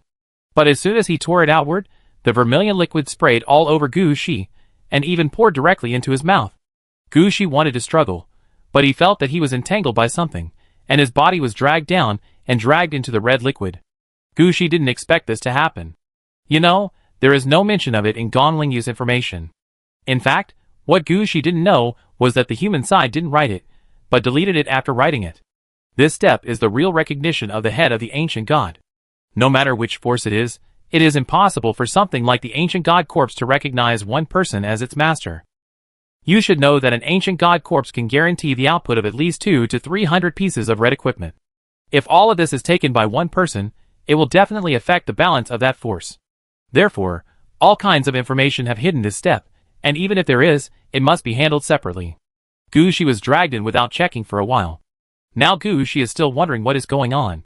Just as Gu Shi was struggling, he suddenly felt a very strong binding force coming from the red liquid, which not only entangled all his limbs, but also all his hands of death. Fortunately, when Gu Shi made his last move, his life force was almost replenished. He did not cause more trouble, because the ghost dragon hand and the bone-lighting hand behind him were wrapped in red liquid. Otherwise, Gushi might have problems due to lack of vitality. However, Gushi was also worried at this time. He did not want to be drowned here. At this time, the red liquid began to inject some vitality into Gushi, and Gushi's lost vitality was replenished in an instant. Then Gushi felt as if he was dragged into a golden void. In this void, there are many things like bubbles. These bubbles have various colors. If you look closely, you will find that some bubbles contain running rivers, some contain running universes, and some are red light spots. Gushi knows very well that these are the game worlds bred by the head of the ancient gods. However, these game worlds have not yet been born, and all you can see are these bubbles of different sizes. At this time, Gushi quickly pulled his attention back. He noticed that there were several special bubbles among these bubbles. There seemed to be a completely red bubble, which attracted Gushi's attention like a ruby. Gushi didn't even need to guess. Just by taking a look, he understood that the bubble with red light spots before was a game world where red clothes might appear. And this ruby-like bubble represented a game world where red clothes must appear. But this was not the most attractive thing. In the depths of these bubbles, Gushi saw a bubble that looked like gold. Chapter 2380. Gushi was staring at the golden bubble. The next moment, he felt as if his eyes were pierced by something. His eyes turned red, and then he could not see anything. Gushi quickly closed his eyes and lowered his head to block the light. After a long time, Gushi's eyes could see something, but the sore feeling still made him not want to open his eyes. But Gushi also understood that in this situation, if he dared to keep his eyes closed, who knows what would happen outside. Even if his eyes were uncomfortable, Gushi still opened his eyes hard and tried to look forward. But he did not stare at the golden bubble anymore, but turned his eyes to other directions. Gushi looked around and found that because of his appearance, the nearby bubbles began to change. Some ordinary bubbles had exploded, and the rivers or universes inside were turning into vermilion liquids, pouring into the space in front of him. Gushi took a closer look and found that what was wrapped around Chui was a river, and a galaxy that had shrunk countless times. This situation made Gushi not know what to do. You should know that this scene was not recorded in Gongling's information. At this time, Gushi kept reminding himself in his heart, "Don't be anxious, take your time, I'm not dead yet," which means that this place should not want to let me die. It should be thinking of trapping myself. As for what to trap myself for, Gushi just thought about it, and he could understand. Is this trying to seize control of Gushi's territory? No, Gushi's territory is not that big. Although the head of the ancient god is dead, he is not a brainless person. He will not turn himself into such a small territory. Even Gushi would not be willing to do such a thing. Gushi estimated that this move was prepared for him. That way, it was to divert Gushi's attention and let him not touch his most core things. In this way of thinking, Gushi may need to go through 3 disasters and 5 difficulties, and finally get the control of something, so that Gushi feels that he has bound the head of the ancient god and completed the most important task at the moment. However, this person should have lost consciousness, and all actions are carried out by the remaining instincts, so he has not considered the problem of Gushi's strength at all. Release something that Gushi thought was relatively powerful, and almost blinded Gushi. This made Gushi suspicious. Looking around again, he found that the situation was wrong. Now that Gushi understood his treatment, he felt unhappy. Why? Are you looking down on me? You are already dead, and you are the only one left in your head. You are playing this with me. How much do you look down on me? But thinking back, Gushi found that he really didn't have anything to break the situation. Red suits may not be able to break the defense of the head of the ancient gods. After all, the only thing that can deal with red suits is red suits, and here, any red bubble will definitely produce red suits. How can he fight this? As for orange suits, there is no need to show them off.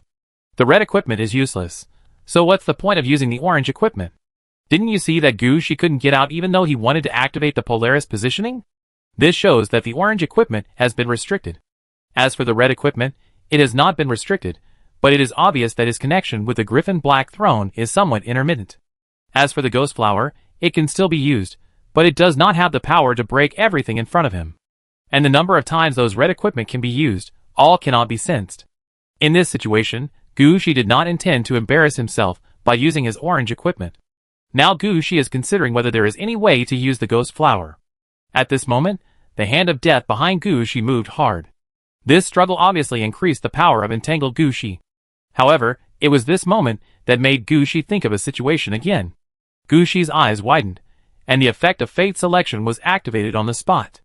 This time, Gushi used fate selection, and did not change some of the fate of the head of the ancient god, but used the power of fate selection to find the location where the residual consciousness of the head of the ancient god was hidden. Gushi's idea was very simple. Isn't it just a fight? You hide and target me there, so I will find your hiding place. As for how to deal with it after finding it, that is my business, not yours. Don't think you can escape my eyes by playing this trick. I have to admit that the skills are still quite useful when they can be used. Gushi only used part of the power of death guidance in order to find the target. As a result, Gushi quickly found the last part of the consciousness left by the head of the ancient god. No, it can't be considered consciousness. Gushi felt that this thing was probably a new consciousness that was slowly born due to the long-term spiritual stimulation of Changzi City. This was no longer like the remnant of consciousness, but rather began to transform towards life. But no matter what, Gushi didn't care. After finding the target, Gushi was ready to deal with this consciousness. But just as Gushi was about to use the power of the Nether Spirit Flower, he suddenly felt uneasy. If he used the power of the Nether Spirit Flower, it was not certain whether the consciousness would be destroyed in the end, but the Nether Spirit Flower would definitely have problems. Even Gushi, who was bound to the Nether Spirit Flower, might have problems. The final outcome was likely to be that Gushi launched a flower-blooming world-destroying spell, destroying the bubbles of several worlds, and finally Gushi and the Nether Spirit Flower were gone. This feeling made Gushi swallow his saliva.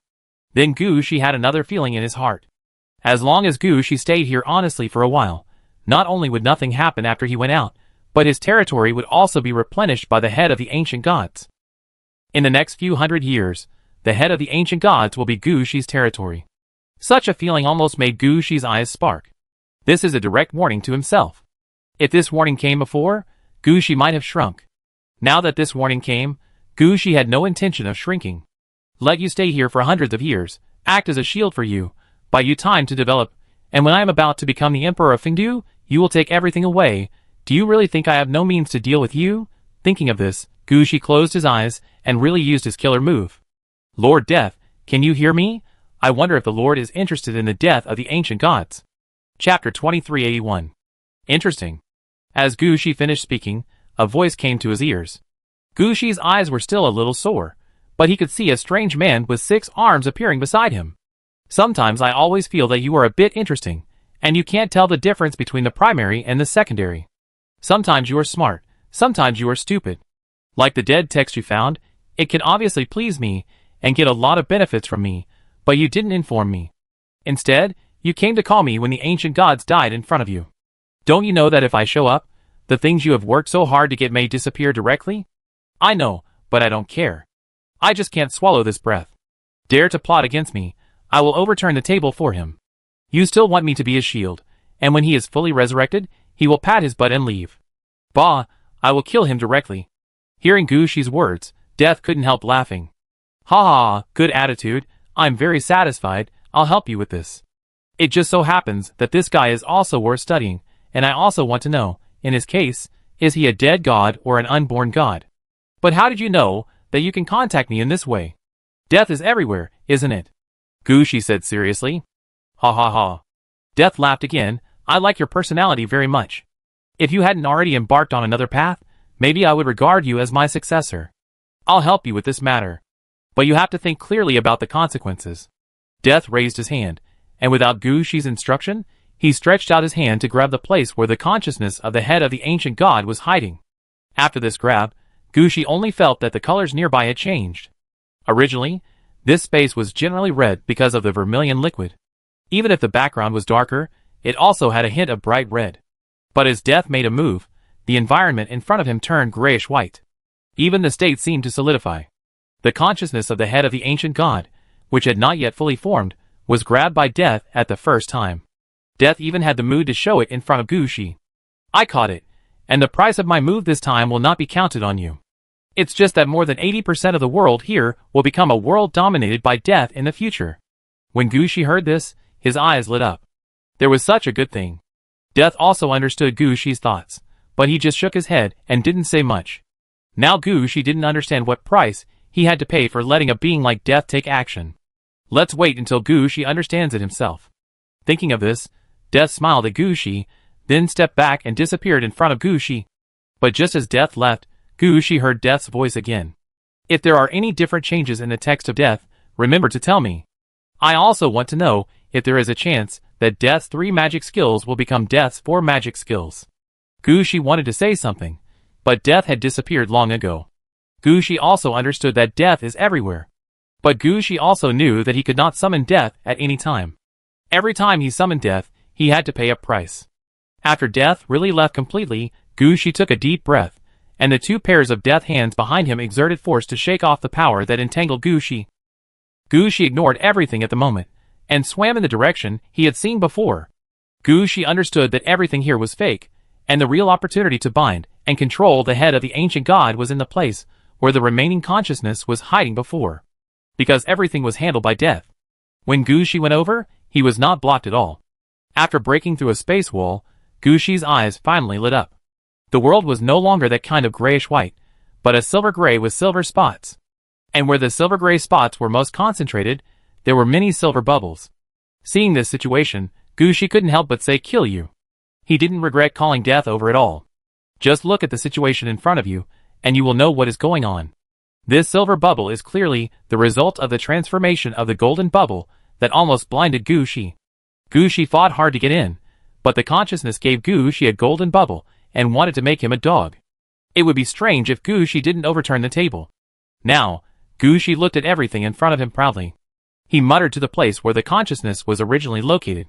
Aren't you capable? You are so capable that you killed yourself before you were born. Bah! Gushi was really angry this time. It was nothing that he couldn't grab the things. But being treated as a fool is absolutely unacceptable. Now, it is just right to let people know what will happen if they offend Gushi. After muttering, Gushi was not idle. He floated directly to the location where the silver bubbles were most concentrated. Every step forward, a large number of silver shining silk threads would fall on him. These silk threads were all instinctive actions. If Gushi didn't want to, he could have bounced these silk threads away. But Gushi didn't do so. He ignored the silk threads that fell on him and floated forward step by step. At the same time, outside Gushi's territory, the vermilion light shield in the sky had changed color, and the entire light shield turned gray. Purple, black and gray-white liquids began to appear on the ground, and even the color of the mirror palace was changed. Gushi's men were quite surprised by this situation, and they didn't know how to deal with it. They wanted to contact Gushi, but found that no matter what method they used, they couldn't find Gushi. Finally, they just wanted to save Gushi's territory. But at this moment, Gushi's voice came from the sky. Pa! This situation scared all the undead under Gushi. They all looked up at the sky, wondering what happened. How could Gushi's voice come from the sky? Before they could understand what was going on, Gushi's voice came from the sky again. Found it.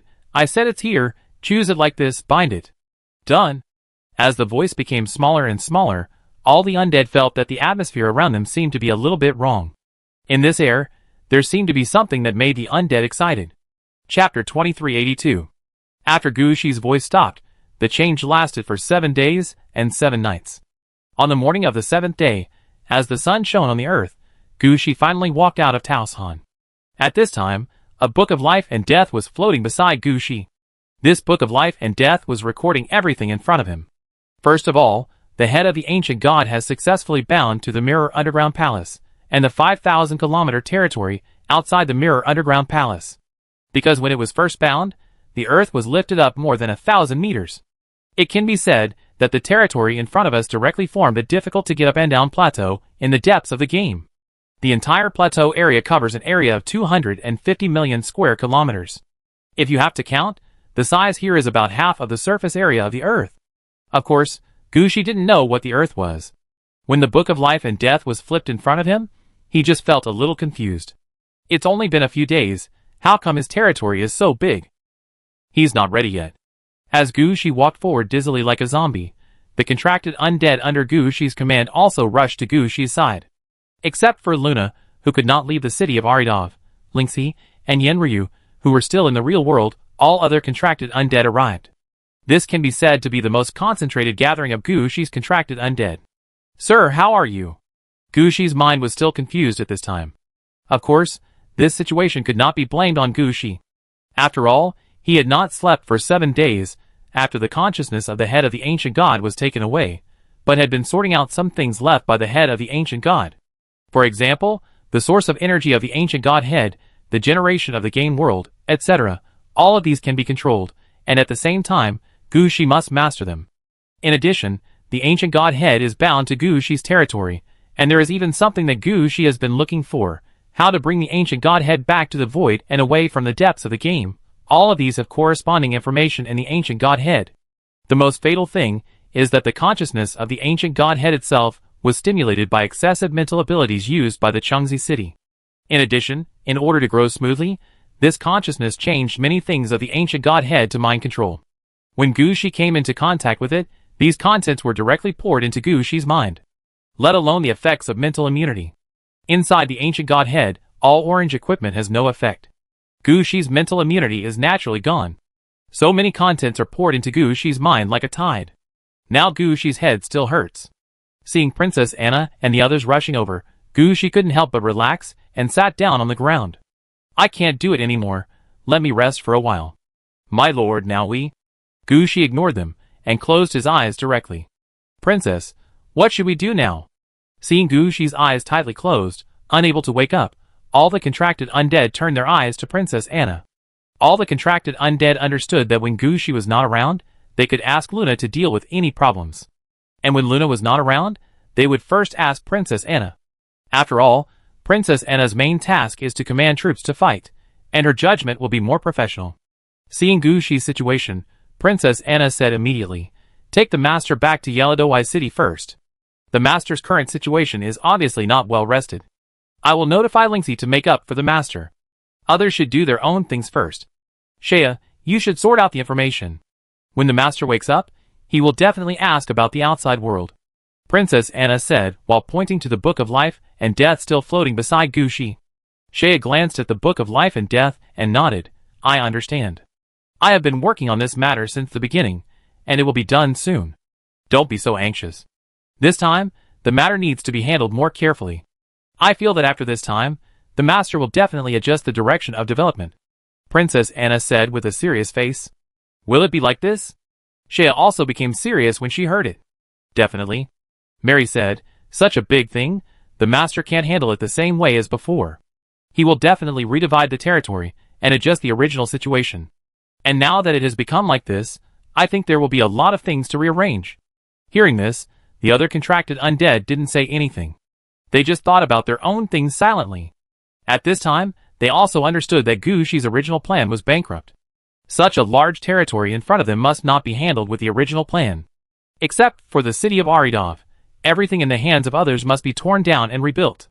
These are all quite tedious matters, because they have been delayed for several days to bind the head of the ancient gods. If they delay any further, many things will not be able to catch up. So several contracted undead discussed with each other, and some of them escorted Gu Shi back to Yeladowai City. The other part of them went to complete the tasks at hand.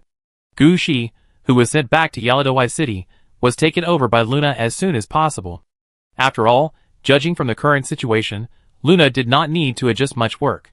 Her Yeladowai City only needed to be handled step by step, and she could squeeze out some time to take care of Gu Shi. However, no matter which contracted undead expected that when Gu Shi returned to Yeladowai City, for orange-clad guards appeared beside Gu Shi at the same time. Luna, who had just taken over Gu Shi, was also a little surprised. Orange-clad guards are also considered to be relatively special undead in Yeladowai City. Unlike the incarnation of death, they usually stay in their own reinforced buildings to strengthen themselves, or study various incarnation skills. These orange guards usually stay near the statue of the god of war, in the mountain of corpses, or run outside with their own tasks. Except for the 3 sacrifices, who will always wait for Gu Shi's order, the others have their own things to do. It is quite rare for them to appear together like today. "What are you doing here?" Luna glanced at the 4 orange guards, her face condensed, and asked directly. "Master Luna, we are here to see you." The orange guard Xingwe stepped forward and said, "Your current situation should be guarded by us." Luna looked at the 4 contracted undead and said lightly, "No need, remember, I am your contracted undead." Chapter 2383. Gu Shi slept for 2 days and 2 nights. When he woke up in a daze, he felt that his location was not right. He patted his face and recalled his last situation.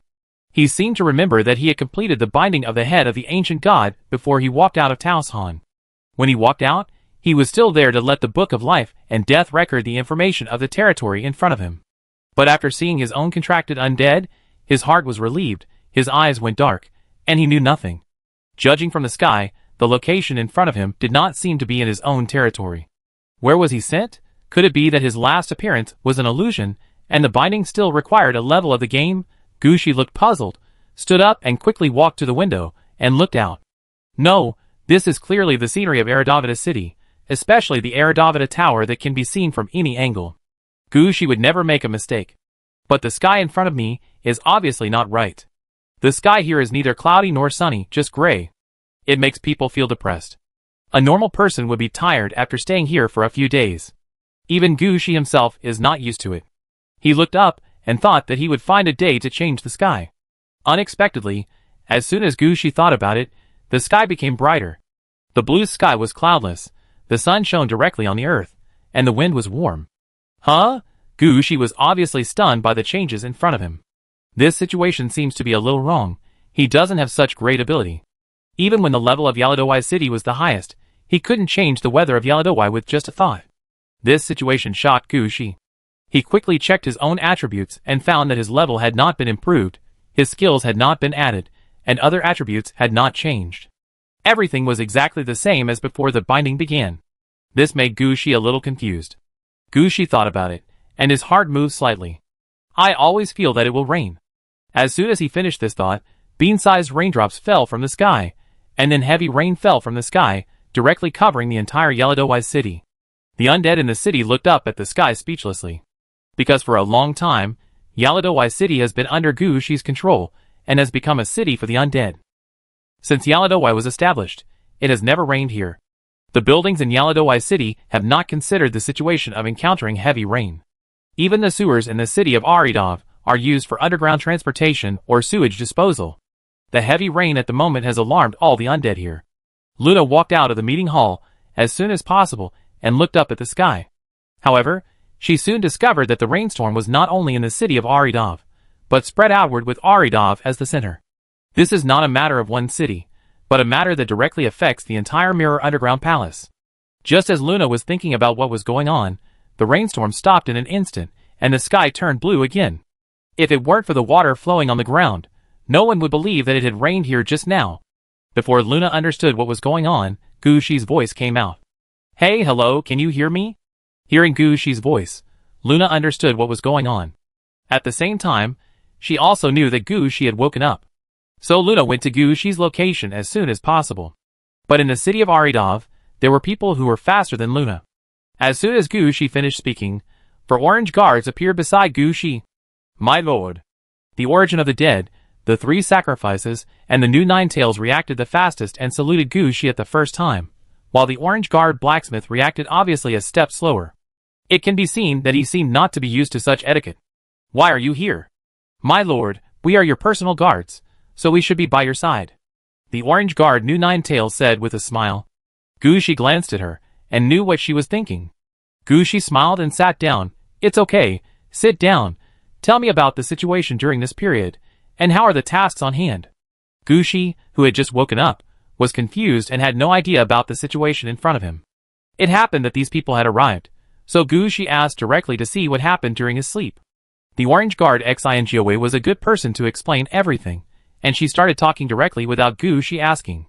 During the 3 days that Gushi was asleep, the contracted undead, orange guards, and epic beings under Gushi all moved, using various means to explore what happened in this place. After all, with such a big change in front of them, even the undead knew that something big had happened here. Although Gushi did not come out to solve the problem, they could not just stop there. They had to collect all kinds of information, and do everything well. They could not let Gushi come to ask questions without knowing anything. And the orange-clad guard new Ninetail was the one who collected information the fastest. Mind-related spells played a huge role at this time. Especially when the orange-clad guard new Ninetail got the Mind Crystal, she had been studying whether she could use the Mind Crystal to strengthen the Ninetail Divine Power. It turned out that the Ninetail Divine Power was different from other kits. This thing did not use the Mind Crystal. On the contrary, the Mind Crystal was quite useful to herself. During the time when Gushi took action to bind the head of the ancient god, the orange-clad guard new Ninetail had been using the Mind Crystal to strengthen herself. At the same time, some of her methods were also magnified under the effect of the mind crystal. Just like now, the orange-clad guard knew Ninetail can directly affect a large range through the mind. Under the influence of the power of the mind, the orange guard Xingoa can see many things directly through the eyes of other undead, and see very carefully. This is much faster than Shea arranging people to go out and collect intelligence. She can even use the means of the mind to transform what she sees into pictures, and show them directly in front of Gushi. This is what the orange guard Xingoa used when introducing the current situation to Gushi. She directly showed all the changes in the Mirror Underground Palace during this period in front of Gushi.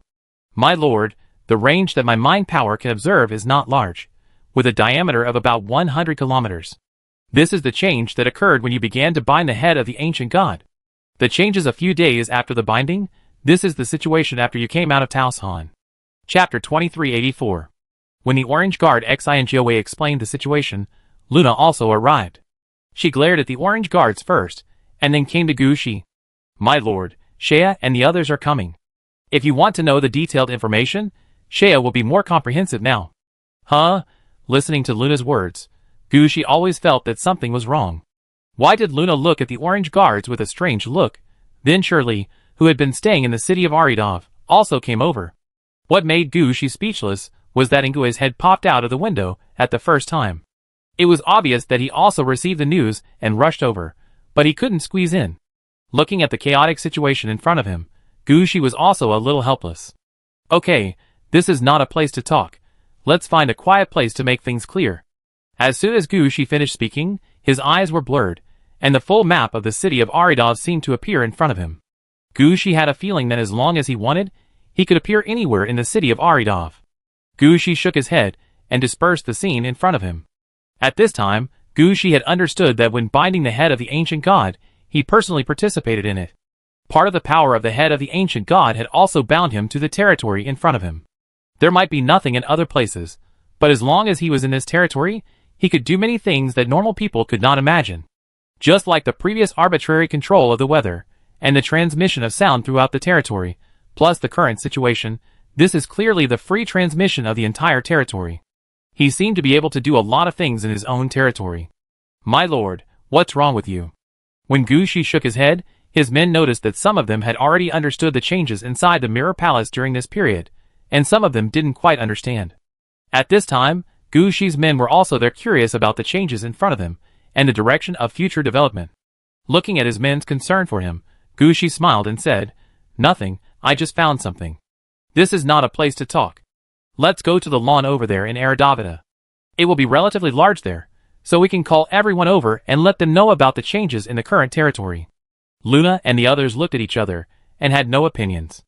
Just as Gushi said, Aridavida is the core of Aridavida city. Although it is not the largest square in Aridavida city, it is the most critical location. Going to Aridavida is suitable for everyone. So Luna and the others all said yes. And at this moment, Gushi suddenly disappeared in front of them. Luna and the others were a little surprised, wondering where Gushi had gone. Gushi had already arrived at the lawn of Aridavida at this time. Just as he thought, he could teleport freely in the bound territory. This was faster than Gushi's Polestar positioning. The most important thing was that Gushi's territory did not only refer to Aridavida city, but the entire territory bound by the head of the ancient gods. In other words, when Gushi moved in his own territory in the future, he no longer needed to consider the speed of Mach 7 or Mach 8. He could appear wherever he wanted, with precise positioning and precise delivery. After arriving at Aridavida, Gushi just waited for a while, and Shadowgay flew over immediately. Then the 4 orange-clad guards appeared one by one, and then the contracted undead under Gushi appeared. Shirley followed behind, and then Wei who got the news, and Amilcar, a leader who was free, and 3 climate-type undead also took the opportunity to sneak in. Then some leaders who heard the news and high-level heroes, like more also rushed over. When Gushi reacted, more than 200 people had gathered on the lawn of Aridavida. This situation surprised Gushi. He really didn't expect that he actually had such a force. And it was obvious that not all of his leaders and heroes had come here, and some leaders and heroes who were guarding important cities had no time to come here. As for the leader-level ones, let alone. Aridavida couldn't squeeze in at all. So Gushi simply didn't call anyone over. After all, Gushi now just wants to rearrange the bound territory. This matter has been delayed for a long time, and now it should be on the right track. After all, Gushi still has to do internships, promotions, and higher levels. There is no time to keep dragging things here. After seeing that most people were there, Gushi also stood up. He walked to the center of the lawn and thought about it. I need the full projection of the entire territory. As soon as this thought came out, except for a gust of wind blowing, there was no change in front of him. Well, this method seems to be really not working. He can see the situation of the entire territory, but he has no way to project it. Shea, come here and tell me the latest information. Ninetales, make a projection. I know you can see some of the images in Shea's mind. Project the images, just like you did before. I will add some details, and then Shea will explain the current situation. Finally, we will consider the future arrangements. Orange Guard knew Ninetales glanced at Shea and walked out with a smile on her face. As she walked forward, the map quickly unfolded. The map was parchment at first, but as more and more information was added, the map slowly became realistic. At this time, Gushi noticed that during the process of Orange Guard knew Ninetales' attack, 2 fist-sized soul crystals were hovering around her. It seems that these 2 pieces are the best soul crystals, which are used to strengthen the soul power of Orange Guard New Ninetales. Under the operation of Orange Guard New Ninetales, the lawn of Eridavida disappeared, and everyone present felt as if they were floating in the sky, looking at the world below from a god's perspective. Gushi had seen this perspective when he entered the game. But among his subordinates, there were too many who had never seen such a situation. They all stared with wide eyes, staring at the changes below. At this time, a book of life and death flew out from Gushi's side, and Gushi quickly pointed out many places in the map shown by the Orange Guard Xingyoe and asked the Orange Guard Xingyoe to adjust. Under Gushi's operation, a huge circular plateau slowly appeared in front of everyone, and the mountains, rivers, and cities were displayed one by one on the plateau. However, no one present paid attention to those. They noticed the color of the plateau. Chapter 2385. The circular plateau in front of us is divided into 2 parts from the position of Longcheng. The eastern half is gray in color, and there are blue flower roads all over the area. Where the flower roads pass, all kinds of strange mountains, strange places, dark forests, and death lakes fill the entire area. Just a glance will make you feel that there are many dangers. The western half is relatively bright in color, and the flower roads on the road are also brighter in color. It is the kind of bright blue that makes people feel light. There are also strange peaks, forests, and lakes here, but there is a sense of peace and tranquility here. At the same time, everyone present can see that this plateau is like a ring inside a ring. From the situation inside, it is obviously divided into several areas. The most core part is naturally the 2 areas from Longcheng to Yeladowai City, and Longcheng to Taoshan. On one side is Gushi's original territory, and on the other side is the most important Huangquan Road, which is where Gushi invested the most. Further out is the location of Gushi's Mirror Underground Palace at the beginning. Finally, the Mirror Underground Palace fell into the depths of the game, and the newly explored 5,000-kilometer large ring was discovered. There are almost no people here, and even Gushi's large defense plan has not yet started, and such a thing has happened directly. Gushi is now considering that what he wants to build is no longer a large defense line, but a cliff observation point and a border beacon tower. After fully displaying the details of the plateau, Gushi glanced at everyone. Everyone has seen it. This is the situation we are facing now. Our territory has expanded again. Hearing this, everyone laughed. But Gushi stretched out his hand and pressed down. From your point of view, this may be a good thing, but in my opinion, it is not a good thing. Because the territory is too large. Even if we occupy such a large area, can we control it? And there is more than one height. Look here. Gushi pointed to the sky above the projection. Here, Gushi's Ice Mirror Ghost Prison, Horizontal Thunder Prison, Bone Lightning Ghost Prison, Ghost Dragon Power Ghost Prison, Broken Wind Shattering Ghost Prison and Melting and Crushing Ghost Prison are all floating above the plateau, inside the gray light shield. They are also protected by the light shield, and are also considered part of the plateau. And here, Gushi pointed again, and at this time the projection of the plateau was pulled up, and everyone could see that there were actually 2 layers of underground space under the plateau. The size of these 2 layers of underground space is 2/3 of the plateau. As for the height, it is nearly 300 meters high, so it is not a problem to fly around in it. After Gushi's instructions, Gushi's men finally understood that too much territory was not a good thing. Such a large territory, even if all of them were divided into small groups, they would not be able to manage it. Looking at the expressions of the crowd, Gushi said helplessly, It seems that you all understand that no matter how big this place is, we can only control our initial territory. At most, we can expand a little further, and push the resources and troops originally planned to build a large defense line to the edge of the plateau. As for other places, they can only be abandoned. Hearing this, the attitudes of Gu Shi's men changed significantly, and they were more or less disappointed. After all, the situation raised by Gu Shi was exactly what they had no way to deal with. The most speechless thing was that several contracted undead under Gu Shi were still there calculating quickly how much manpower would be needed to fully develop the surface of the plateau. In the end, it was Catherine, the business director, who quickly calculated the corresponding figures. Just the surface of the plateau, excluding the half of the Yellow Spring Road, the remaining land can support at least 4 billion people. To achieve basic development, Gu Shi needs to invest at least 2 billion troops. This is still used for infrastructure construction, not counting the defense network on the edge of the plateau. 100 million. Catherine looked at Princess Anna and Luna, and finally decided not to tell others about the calculations she had made. Everyone knows that there are a lot of undead. But no matter how many there are, it takes time to accumulate, and there are other problems. For example, the management of the undead. Although the undead are more obedient, there must be someone to command these undead to do things, right? If there is no hero or leader to manage these undead, the undead sent out will only repeat mechanical activities until a new order comes. But with so many undead, if only Gu Shi and a few others manage them, they may really not remember when they have some troops in a certain place. In the end, these undead may be forgotten. Then, there is the problem of the movement of the undead. Those heroes who can fly or ordinary heroes don't think so much about this. But Princess Anna saw it. The plateau in front of us, walking from one end to the other, not considering other things, if we only count the straight line, is a full 18,000 kilometers. Although it is not as exaggerated as 100,000 miles, it would take about a year and a half for the undead to walk at the speed of the skeleton soldiers. A dump truck would be faster, but it would still take several months. This is the time it takes to walk along the road. If there is no road, then I'm sorry, it may take longer. And the contracted undead under Gu Shi thought of various problems one by one. And there is only one solution to these problems, that is, don't expand outward.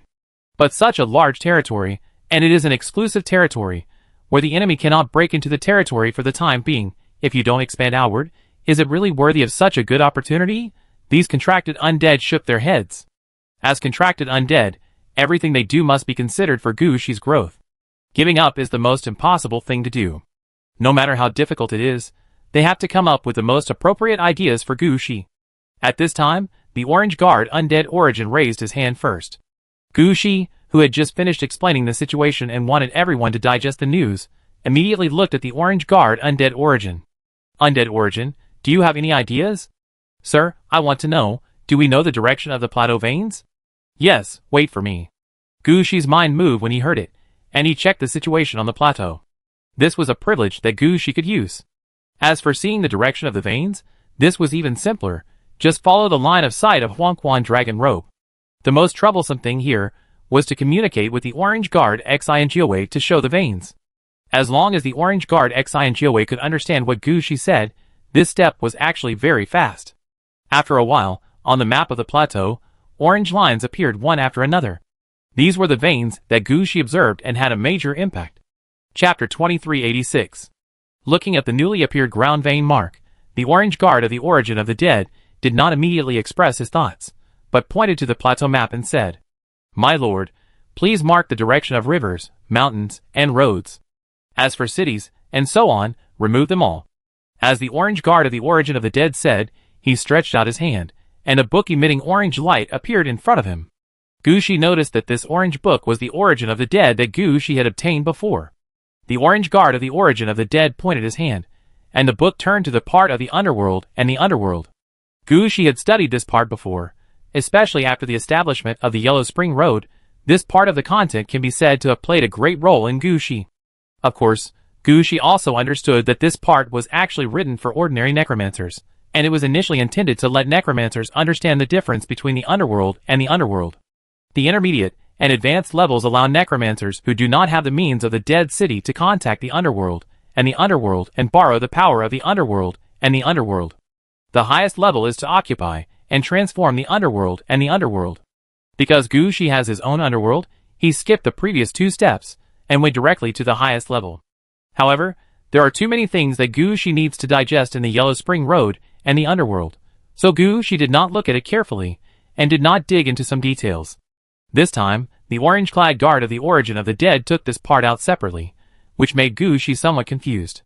At this time, the orange-clad guard of the Origin of the Dead opened one of the pages of the Origin of the Dead, and said to Gu Shi, "Sir, look at this. The underworld and the netherworld belong to the real world, but they are also different spaces outside the real world. There is a possibility of the underworld or the netherworld in all places. It is impossible that there is no such space. The only difference is the prosperity and poverty of this space." Gu Shi muttered in a low voice, and then slowly discovered that this is the method of turning the barren and even nearly destroyed underworld into prosperity in the underworld and the netherworld section. Originally, this was a method used by the necromancer to show off in the game by running to the underworld or the netherworld. But in Gu Shi's eyes, it was another situation. Gu Shi understood it as soon as he thought about it. "Do you want me to use this method to make this place prosperous first?" The Origin of the Orange Guard Undead was a little helpless. What Gu Shi learned was a little too high level. Gu Shi was learning less and less about some basic things from the necromancer. Many skills are learned from the Taishan Mansion Lord route. The idea is also along the line of Huangquan Road. This might allow Gu Shi to go faster, but the foundation is still too weak. Now Gu Shi actually couldn't understand his idea. Fortunately, the Orange Guard of the Origin of the Undead was not the kind of person who liked to let people guess riddles. Seeing that Gu Shi didn't understand, he explained directly, "My lord, what I want to say is that we can take the initiative to adjust the properties of the plateau before everything starts. Through the means in the underworld and the underworld, the entire plateau will become favorable to us. Although this will affect us in the short term, it is quite beneficial for us in the later stage. And I think this map is very suitable for the whole plateau." The Orange Guard Undead Origin pushed the map toward Gu Shi, and everyone leaned over to take a look. "Tai Chi? No, but it looks a bit like it." The Orange Guard Undead Origin explained to Gu Shi, "Sir, you see our plateau is actually a circle. Even if the Mirror Underground Palace was not so round at the beginning, after this binding, the circle has become complete. There are many things that do not fit the ideas of the underworld and the underworld. First, our plateau was divided in half from the original position of Dragon City. A Dose Gate will be built in Dragon City, with the Yellow Spring Road to the east and the normal underworld to the west. But have you ever thought about how long the line that divides the east and west sides is?" Gu Shi hadn't thought of anything before, but after hearing this, Gu Shi's face became solemn. 18,000 kilometers. "Yes, sir, there is only one passage in 18,000 kilometers. Do you think this data is funny?" Gu Shi nodded seriously. This was really a joke. If the Origin of the Orange Guard Undead was not pointed out, if Gu Shi's underworld was taken out, it would definitely be seen as a joke. "Also, sir, we don't count the sky and the ground, but the area of the plateau is more than 200 million to 300 million square kilometers. A little more than 250 million. But does your Yellow Spring Road occupy more than 100 million square kilometers? Are you going to let the undead die again while walking?" At this time, Gu Shi looked at the blueprint pushed over by the Origin of the Orange Guard Undead with a different look. All the words of the Origin of the Orange-clad Guard Undead are all useful information. These are all things that Gu Shi had not thought of. And Gu Shi's contracted undead were thinking about how to develop and how to expand. They really did not think that Gu Shi's underworld part was a little unreasonable from the beginning. If it were not for the reminder of the Origin of the Orange-clad Guard Undead, Gu Shi really did not think that the Yellow Spring Road was too long and too scattered. It seems that it must be redivided. Gu Shi thought so at this time. And what Gu Shi could think of, his contracted undead could naturally think of. All the contracted undead, including Luna, looked very ugly. They felt that they were outdone. But they couldn't say anything. After all, they really didn't find this problem. And the map was already in front of everyone, but they still didn't find it, which was a direct slap in the face. "I understand. We have just occupied the plateau, and most of the area here is still blank. This gives us a chance to readjust everything. If we don't adjust now, we will have to push it out when we find problems later, and it will cost a lot of things." Gu Shi also spoke at this time. He had made a decision at this time. Before, Gu Shi's idea was to promote urban construction in an all-round way. But now it is different. Now I am afraid that we have to start from adjusting the ground veins, mountains, waterways, and roads. In addition, the Ghost Gate in Longcheng will be moved, and the position of Huangquan Road will be readjusted. Gushi looked at the blueprint pushed out by the Orange Guard Undead Origin at this time, and quickly thought about the solution in his heart. Luna and the others had no idea of persuading Gushi. In their opinion, the situation proposed by the Orange Guard Undead Origin was appropriate. If they wanted to adjust, they had to make major changes, and only Gushi could make the decision on such matters as major changes in direction. Chapter 2387. After discovering the problem, the next thing is much simpler. Gushi has a lot of experience, and with the knowledge of the origin of the Orange Guard Undead, it is quite simple to deduce the most suitable plan for the current situation of the plateau. Luna and the others also understand at this time that they have lost a step in the overall situation, but they are not without a chance to turn the tables. As long as the goal is determined, there are many things they can do and many opinions they can put forward. As for the epic level, the leader level, and the heroes who can come here, they are just watching here and have few opportunities to speak. After various deductions and calculations, Gushi has slowly designed a solution for the territory. The overall idea has not changed, and it is still developing from point to surface, but before the development, many things on the plateau need to be readjusted. This major adjustment may take 1 to 2 years. After all, the area of this plateau is really too large. And the adjustment here includes a whole set of plans such as digging canals, moving mountains and filling the sea, relocating forests, and digging and moving graves. It can be said that the workload is quite large. Not to mention that Gushi intends to start the work at the same time this time, and use 2 years to lay the foundation for the next 100 or even 1,000 years. If Gushi was an ordinary person, he would not dare to do this even if he had more subordinates. But he is a necromancer, and a necromancer who controls the dead city and embarks on the path of the undead disaster. The undead transport troops trained by the means of Tiangao Sanchi are finally effective now. They will be the main force in the next 2 years, mainly responsible for the processing of various projects and ordinary labor. As for the big goal, they don't need to know. This kind of thing of dividing the big goal into small parts and arranging them to be handled can be done by the contracted undead through the leader and hero. This finally made them feel much better. They listened more seriously to Gushi's explanation, and were more rigorous when discussing. In the end, the plan that Gushi and his team pieced together was like this. Remove the ghost gate in front of Longcheng, and Longcheng will still be the center of the plateau, dividing the entire plateau into 2. But the east and west sides are no longer the original Huangquan Road and the Underworld, but the Underworld and the Underworld. The east side is the Underworld, and the Huangquan Road is arranged. The Huangquan Road starts from Taoshan and goes all the way west. The length of the Huangquan Road will still be from Taoshan to Longcheng, but it will not spread to both sides, and the end of the Huangquan Road, that is, the Ghost Gate, will not be placed in Longcheng, but arranged on both sides of the roadside of the lower half of the Huangquan Road. As long as they pass the Ghost Gate, the undead on the road can enter the Underworld behind the Yellow Spring Road. Living here, of course, they can also enter the Underworld through the line in the middle of the plateau. After all, after this time, there is only that section of the Yellow Spring Road, and the rest will be where the undead under Gushi live, work and fight. This solves the most critical problem, that the Yellow Spring Road is too large and occupies about half of the plateau. At the same time, the situation in the Underworld is the same. However, the Underworld will take the city of Aridov as the core point, and all enemies killed by Gushi and his men will appear in the city of Aridov as soon as possible through the double death method. After that, the first wave of diversion will be carried out in the city of Aridov, and they will be introduced to other cities in the Underworld to live. It is even possible to go to the Underworld in the east. For Gushi, if there is no Dragon City line, the distinction between the Underworld and the Underworld is not too obvious. At most, the Underworld is regarded as a living area, and most of the residents are placed here. And the Underworld is regarded as an administrative area, and the ghost prison in the sky and the entrance to the underground passage are all placed here. The rivers and roads on both sides are actually connected. As long as you walk on the road, you can enter and exit the Underworld freely without worrying about spending time. In addition to such transformations, there are still some places to be changed on the plateau. For example, the game portal placed in the east of Taos Han in the Underworld. Before, Gushi had been thinking about where to put the game portal. Now there is no need to consider it. Gushi can directly mark out a large area to arrange the game portal.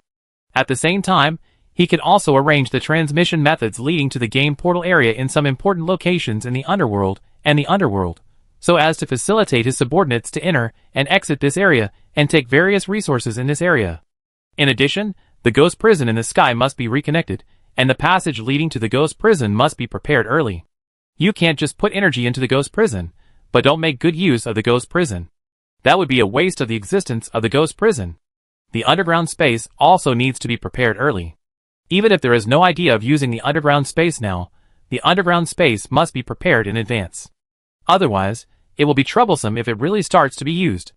Regarding the layout of the underground space, Gushi's idea was to pave the flower path there, divert the river there, and arrange portals or teleportation arrays at several key locations, with the main idea that people could be arranged to come here immediately if something happened.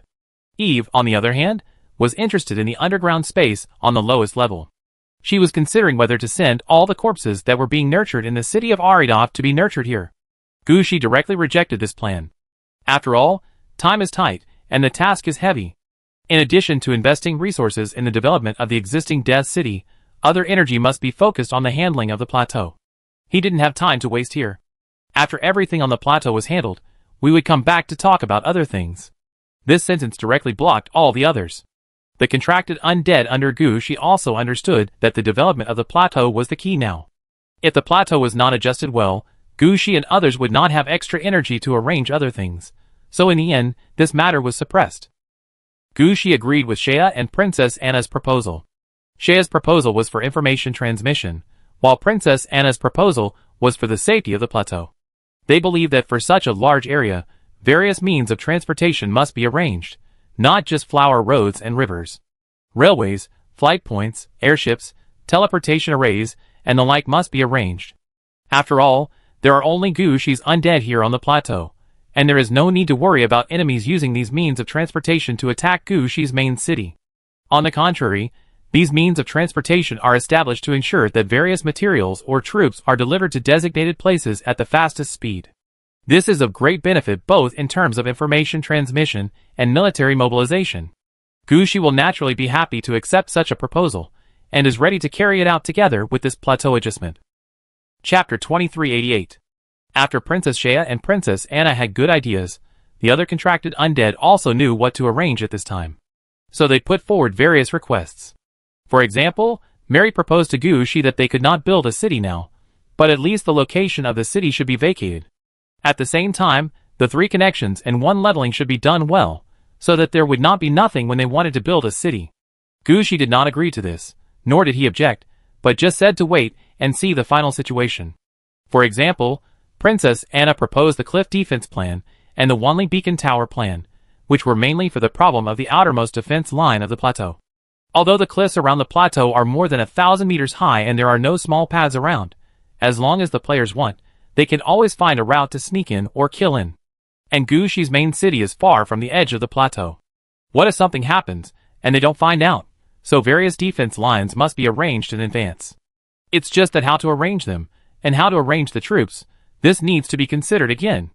Then, there are Catherine and Titanium Lion, who also raised some opinions. Gushi responded to these opinions one by one. Some of them can really be dealt with directly now, so they will be arranged first. Some of them cannot be followed together, and Gushi will directly refuse. After all, Gushi is quite clear about the current situation, which will involve most of his time, energy and troops. Some things really cannot be arranged directly now. Then we can only delay. Fortunately, whether it is the contracted undead or the orange-clad guard, they are all considered Gushi's undead. As long as Gushi made a decision, they would go down and deal with it immediately, without any other opinions. After they discussed for 3 days and 3 nights, Gushi finally decided on all the plans for the next few years. Okay, the plans are all here. Eve, you copy a copy and put it in the library. Catherine, you prepare the materials. Princess Anna, you do your thing first. Mary, you and Shea come to help me deal with the road and traffic problems first. Prepare all kinds of materials first, and we will follow this plan. After making the decision, Gushi did not do anything like version 5.0 or 6.0. He immediately assigned all the tasks. In this case, Gushi is willing to trust the contracted undead under his command. After all, the status of the contracted undead is much higher than that of other undead. However, the number of contracted undead under Gushi is obviously insufficient. At this time, Gushi is already thinking in his heart that at least 3 more contracted undead should be brought. Of these 3 contracted undead, 1 is responsible for traffic, 1 is responsible for communication, And finally, one is responsible for managing the Yellow Spring Road, or at least acting as a guide for the Yellow Spring Road, so that people will not directly cross the Yellow Spring Road and run to the underworld. In addition to the several types of contracted undead that were planned before, Gushi found that his contracted undead were becoming increasingly scarce. Gushi kept this in mind, and as for whether he could encounter the right materials, it depended on luck. After leaving Aradavada, Gushi's men quickly prepared various materials and troops. Gushi found a place to sleep for half a day. When Gushi woke up again, he found that various troops were ready in front of the gate of Aridavi city. A large number of Tianking undead were being mobilized from the activated Giant Rock City. At the same time, the undead troops with a relatively large number of natural disaster war wolves had also gathered in advance. At this time, Gushi flipped his hand and took out a map. He glanced at the map and took a step forward. The next moment, Gushi disappeared from Aridavi city. In this plateau, Gushi can teleport freely. No matter where he wants to appear, as long as he is on this plateau, he can easily reach it. This kind of movement is faster than flying. And Gushi and his team's plan this time will also rely on Gushi's ability. Gushi selected many key locations on the map.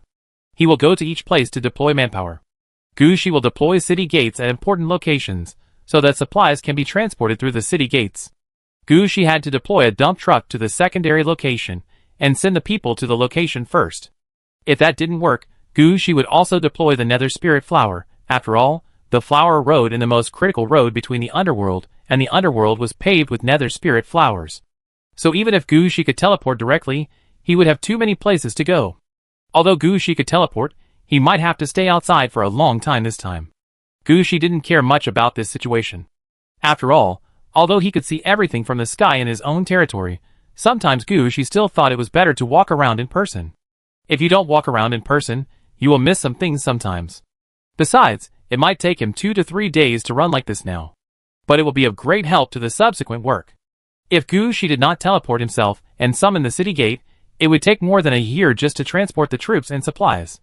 Now, as long as Gushi runs for 2 or 3 days, everyone will know what to choose.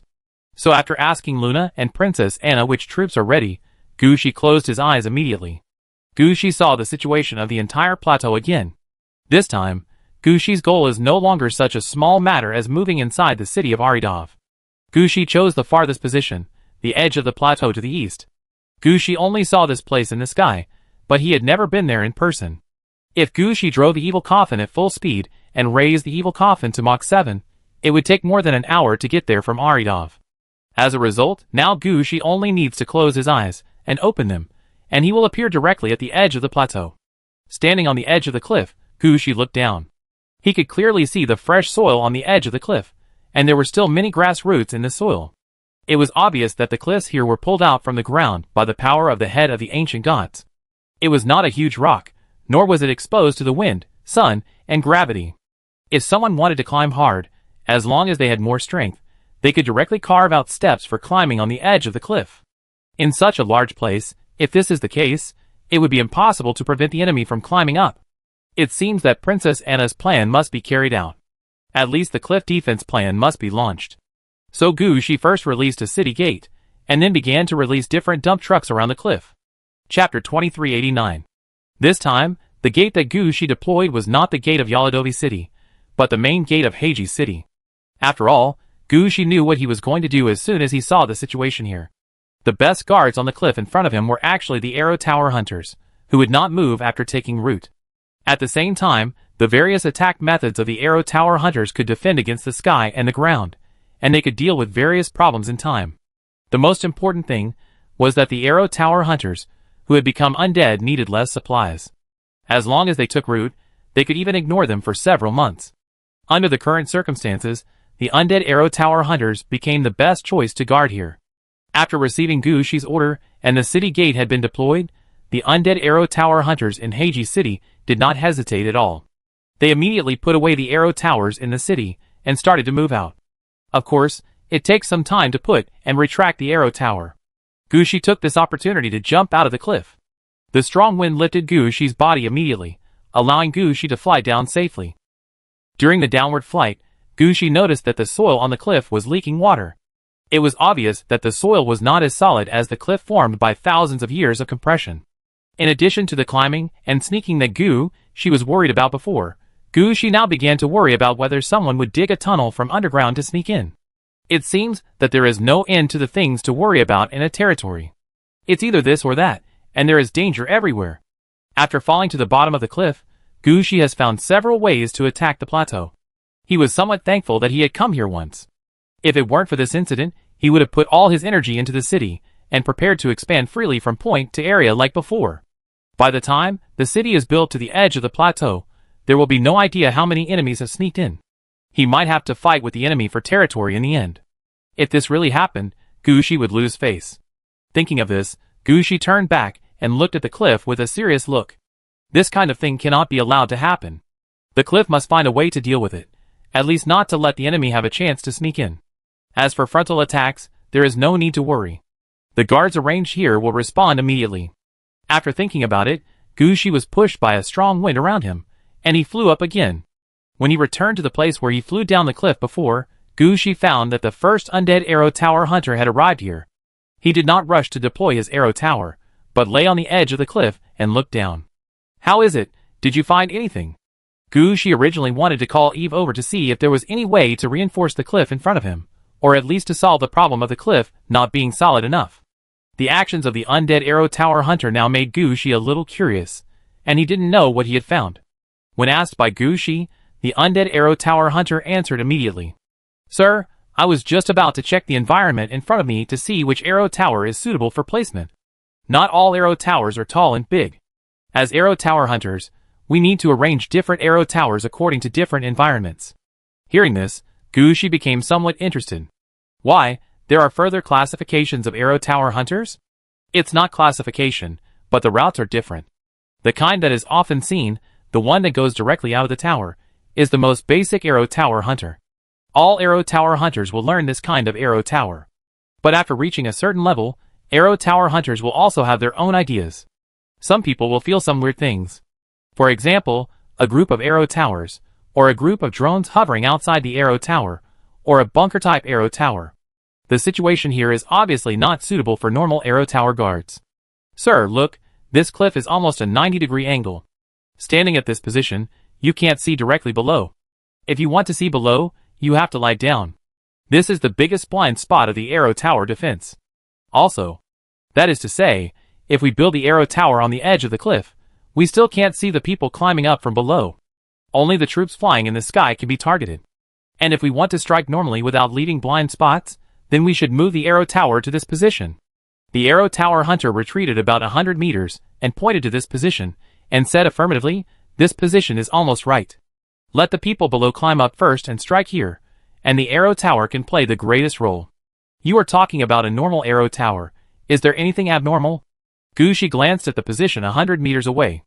It was okay to arrange the second line of defense here, but if the first line of defense was arranged here, it would really be equivalent to giving the 100-meter position on the edge of the cliff to others. Regardless of whether this is the case or not, Gushi will not let this happen. If the arrow tower hunters can't handle this, Gushi will place flying troops nearby. Although the number of flying troops required here may be more, it is better than retreating 100 meters directly. Of course, there are other arrow towers. The bunker mentioned earlier is one of them, and the plant-based arrow tower is also suitable for the current situation. However, for this kind of straight cliff, the controllable range of most arrow towers will be affected.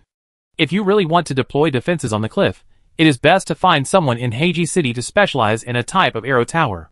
Specialized research. Is it too late? Gushi asked with some concern.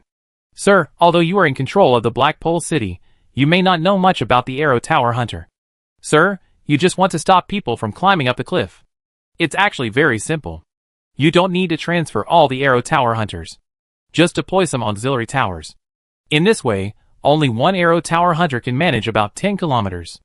Of course, there is a prerequisite, that is, there are arrow towers that can be used on the cliff. There is no research in this area for the time being. At most, there are spider mines, but they are disposable, and the effect is not very good." The arrow tower hunter told Gushi a lot. Gushi understood it after listening. "Who should I ask for this matter?" "The arrow tower master in the city, Master Takla. He is the president of the Arrow Tower Research Association. He will definitely work." Gushi listened, and didn't say much, just muttered a few words in a low voice. Soon, This master who the Arrow Tower Hunter usually couldn't invite appeared in front of Gushi, and observed the current cliff with Gushi. Chapter 2390. With the help of a defense master like the Arrow Tower Master, Gushi's defense work on the cliff was much smoother. The reason why the Arrow Tower Master is called a master is not because of how high his level is, but because he has too many wild ideas about the Arrow Tower, and he can also implement them smoothly. It's like facing this kind of cliff. The previous Arrow Tower Hunter could only say to let the Arrow Tower retreat 100 meters, and put people up to fight. But this Arrow Tower Master directly proposed several ways to deal with it. In the eyes of the Arrow Tower Master, is it necessary to call him over alone for such a thing? Isn't it just to understand what Gushi wants to do, and then split the Arrow Tower to easily solve it? It's like worrying about enemies coming from under the cliff, so put in a ward. This kind of thing does not require a special Arrow Tower Hunter to take action. Ordinary hunters and shamans can do it. In this case, monitoring the cliff is more important than defense. Monitoring methods can cover the entire cliff, but the defense line cannot do this. After all, monitoring only requires someone to watch, but the defense line must always arrange for people to handle various things, such as equipment maintenance and ammunition replenishment.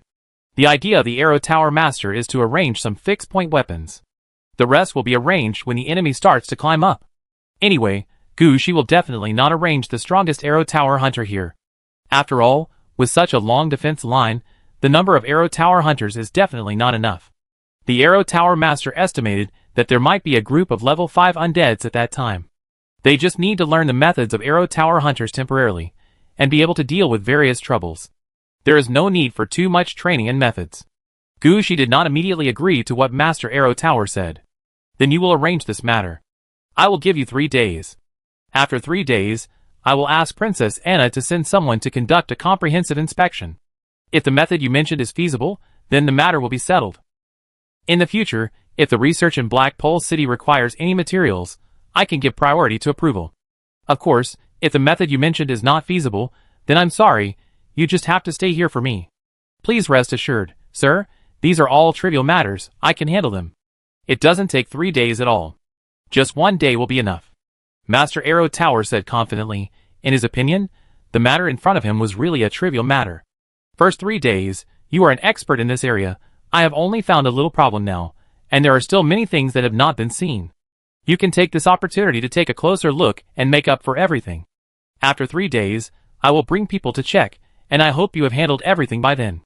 After hearing what Gushi said, Master Arrow Tower naturally couldn't say anything else. So he agreed, 3 days is 3 days. After all, it was just a problem that Gushi discovered.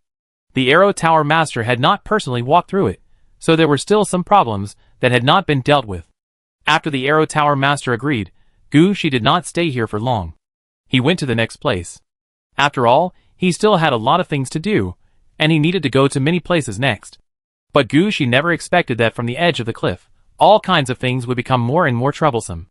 Originally, he planned to complete the journey in 2 or 3 days, but it has been delayed for 7 or 8 days, and has not been completed yet. Every time he arrived at a place, Gushi would always encounter this or that kind of thing. The problem of the defense network on the edge of the cliff was a small matter. For example, when Gushi arrived, the dump truck was gone, or the undead troops were not mobilized, which happened frequently. Luna in the city of Aridov was almost busy. All the undead in the city, even the newly trained skeletons, were arranged, but there was still a shortage of manpower. No one took care of the farmland in the Magic Mirror Victoria's city.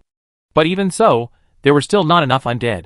The most important thing was that the number of dump trucks, and the leaders who controlled the undead, was also insufficient. Without the dump truck, the undead could set off from the nearby city gates. At this time, Gushi found that his city gates were also extremely short of supply. The distance between the 2 city gates might be thousands of kilometers. In this case, what should Gushi do? He could only act as a temporary errand boy, temporarily moving some city gates around. As for the portal, Eve had not yet come up with a complete plan.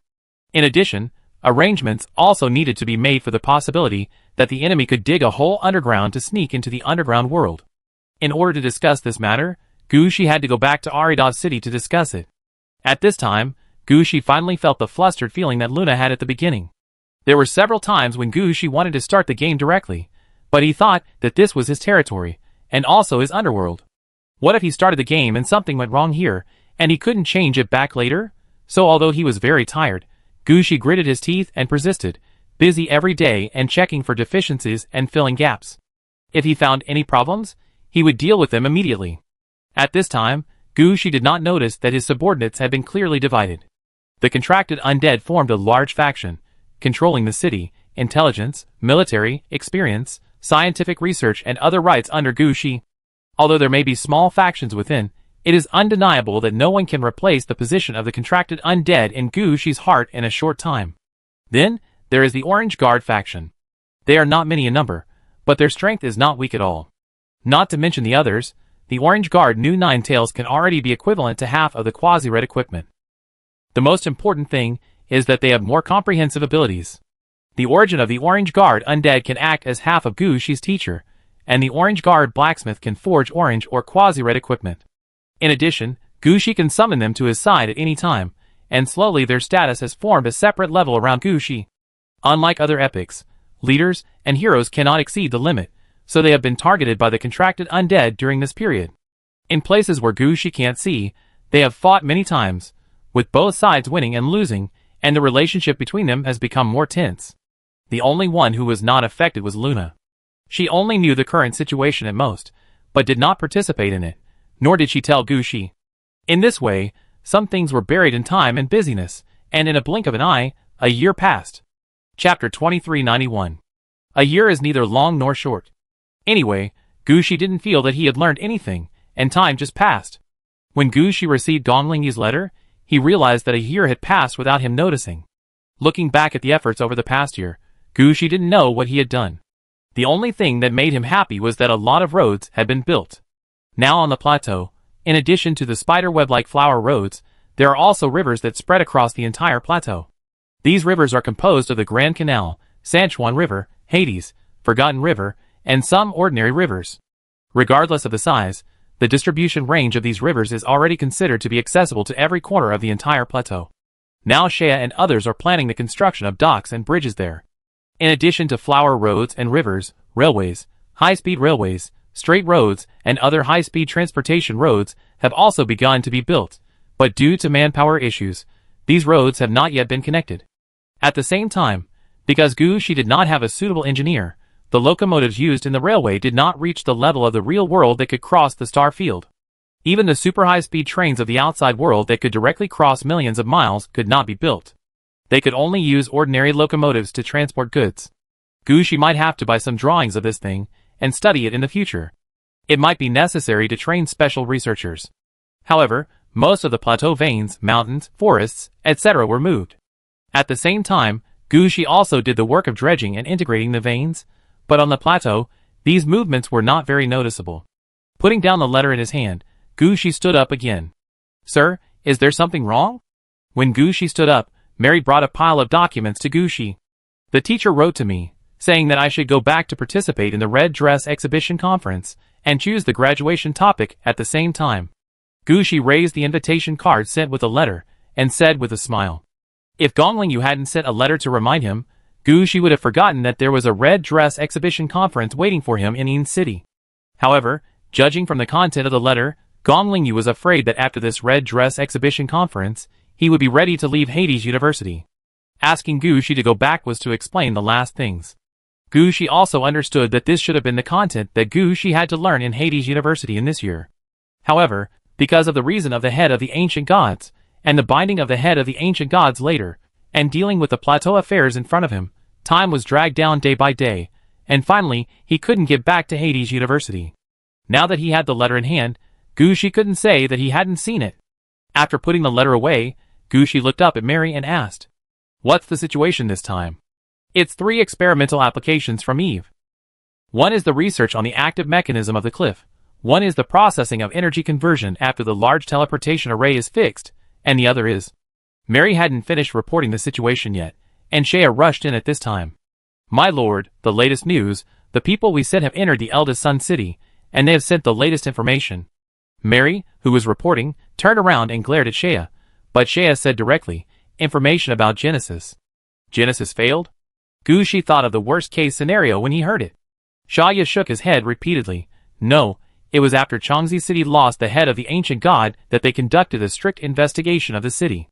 They found that a large number of players were replaced. Some of these replaced players have already sneaked into the Genesis bridge.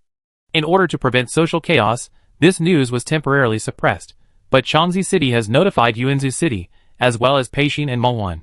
Yuanzhou City has no information yet, but Peichin and Mulwan have already started internal self-inspections.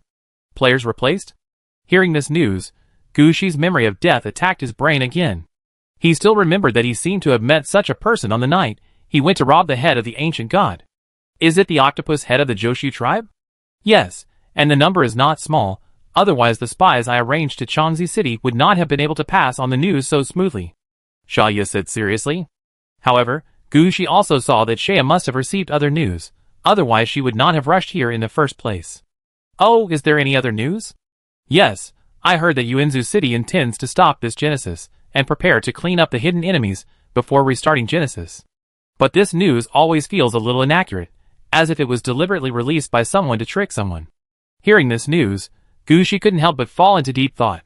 Mary on the side was also a little speechless, and could only stand aside with the information. Do you have any way to catch 1 or 2 octopus heads back now? After thinking for a moment, Gu Shi asked. Xia also knew that when Gu Shi said to catch 1 or 2 octopus heads back, he didn't mean to catch them alive, but to find a way to kill 1 or 2 octopus heads. Under the effect of double death, anyone who was killed would become an undead and appear in the city of Aridavi, which was more accurate than the Knight's Blood Road. The Knight's Blood Road had to be related to the Ghost Flower anyway. As long as the double death was killed by Gu Shi's men, it would be counted on Gu Shi's head, and it could be activated, directly generating new undead in the city of Aridavi. Gu Shi asked Xia to catch octopus heads, of course, not ordinary octopus heads, but some octopus heads that would know confidential information. Only in this way would Gu Shi say to catch 1 or 2 octopus heads back. Xia looked at Gu Shi and asked, Sir, should we get involved? Of course, I will feel uneasy if these octopus heads are not removed. This matter has been delayed for too long. Before Gu Shi finished speaking, Lord Three Lions under Princess Anna also rushed in. Gu Shi was speechless when he saw another person rushing in. What happened today? Things happen one after another. This is not over, right? But Gu Shi still waved at Xia. You go down and deal with the octopus head first. We will solve this matter sooner or later. I have other things to deal with here. What's your matter? Gu Shi's last sentence was said to Lord Three Lions. Lord Three Lions is a lord under Princess Anna who focuses on war command. When she or Lord Magic Mirror appears, it usually means that a big battle is about to begin. Chapter 2392. Sir, a large number of flying troops appeared in the Southeast Defense Zone number 72. The war has begun. Flying troops? You asked Princess Anna to notify Ngui and more to prepare the troops. I will go over to take a look. After saying that, Gu Shi flashed and appeared at the Southeast Defense Zone number 72. After the Arrow Tower Master developed a monitoring and defense system for the cliff, Gu Shi and Princess Anna divided the outer area of the plateau into 8 large areas, and each large area was divided into 100 small areas. As long as you say which location has a problem, Gu Shi can go there at the first time, and then all kinds of troops can be quickly mobilized to the place. As for the interior of the plateau, it has not been sorted out yet, so Gu Shi has naturally not divided it yet. But I have to admit that this division method is quite simple and effective. As long as Gu Shi knows where the problem is, he can go over and open the door at the first time. The flower paths and rivers leading to each area have been built, and the railways and teleportation arrays are also being built. After everything is built, even if there is an invasion by foreign enemies, Gu Shi does not need to run a special trip to open the door. Now Gu Shi still needs to run a special trip. And this is also the first battle after Gu Shi got the head of the ancient god. For Gu Shi, it is like the last boot falling.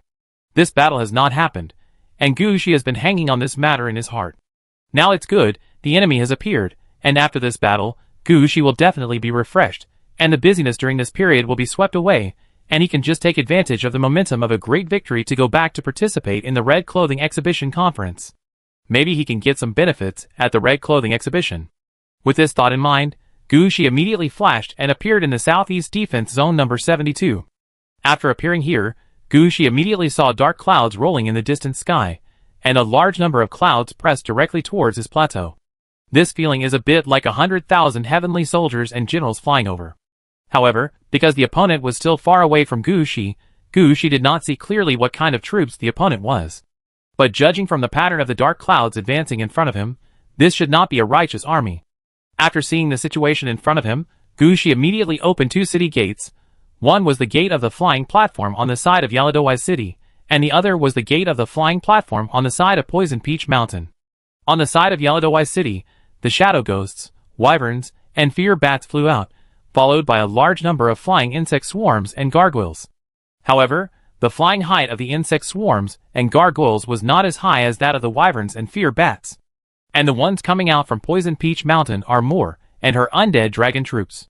Of course, not all the undead dragons are here, only half of the undead dragons under Gushi's command, and most of the rest are staying in Dragon City, waiting for Moore's order to rotate.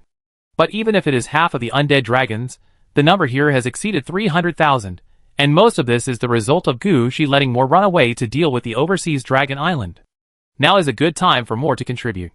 After flying out of the city gate with the undead dragons, Moore appeared in front of Gushi as soon as possible. Before she could speak, Ingui flew in front of Gushi. "Sir, I will lead people to charge over and explore the way." "Wait a minute, wait until they get closer." Gushi rejected Ingui's proposal. He wanted to see what these enemies were like. If possible, Gushi would fight to show his power. It's not possible to finish the fight and not spread anything. The enemies that are coming will still come. Isn't this the same as Gushi killing a chicken, but the monkey didn't see it, and the trouble is still going on? Then Gushi's battle was in vain. After hearing what Gushi said, Ingui didn't say much. At this time, more and more flying troops flew out of the city gate opened by Gushi. There are Shadow Pegasus Cavalry, Bone Griffin Cavalry, Heavy Blood Dragon Cavalry, and other types of troops. These troops have been under Gushi's command for quite a long time. Not only have their numbers increased, but their levels have also been improved. Now the starting level of these troops is 18, and there are even a group of 20 level aura troops. The most important thing is that these troops are commanded by heroes. The levels of these heroes have also increased a lot. After they came out, they flew to Gushi's side and prepared for battle. Later, the Dragon Blood Castle also sent a batch of blood dragons and blood bats, which was considered to be tacit participation in the war. Finally, the activated Giant Rock City also sent a Bone Dragon mothership, which is not considered a flying unit, but only an air unit, but in this case, it may be useful. As more and more flying troops appeared in the sky, Gushi felt that there was no plan or strategy for this battle, and the flying troops really only had the role of charging in the sky. The next competition is the combat effectiveness of the heroes participating in the battle and commanding in the air.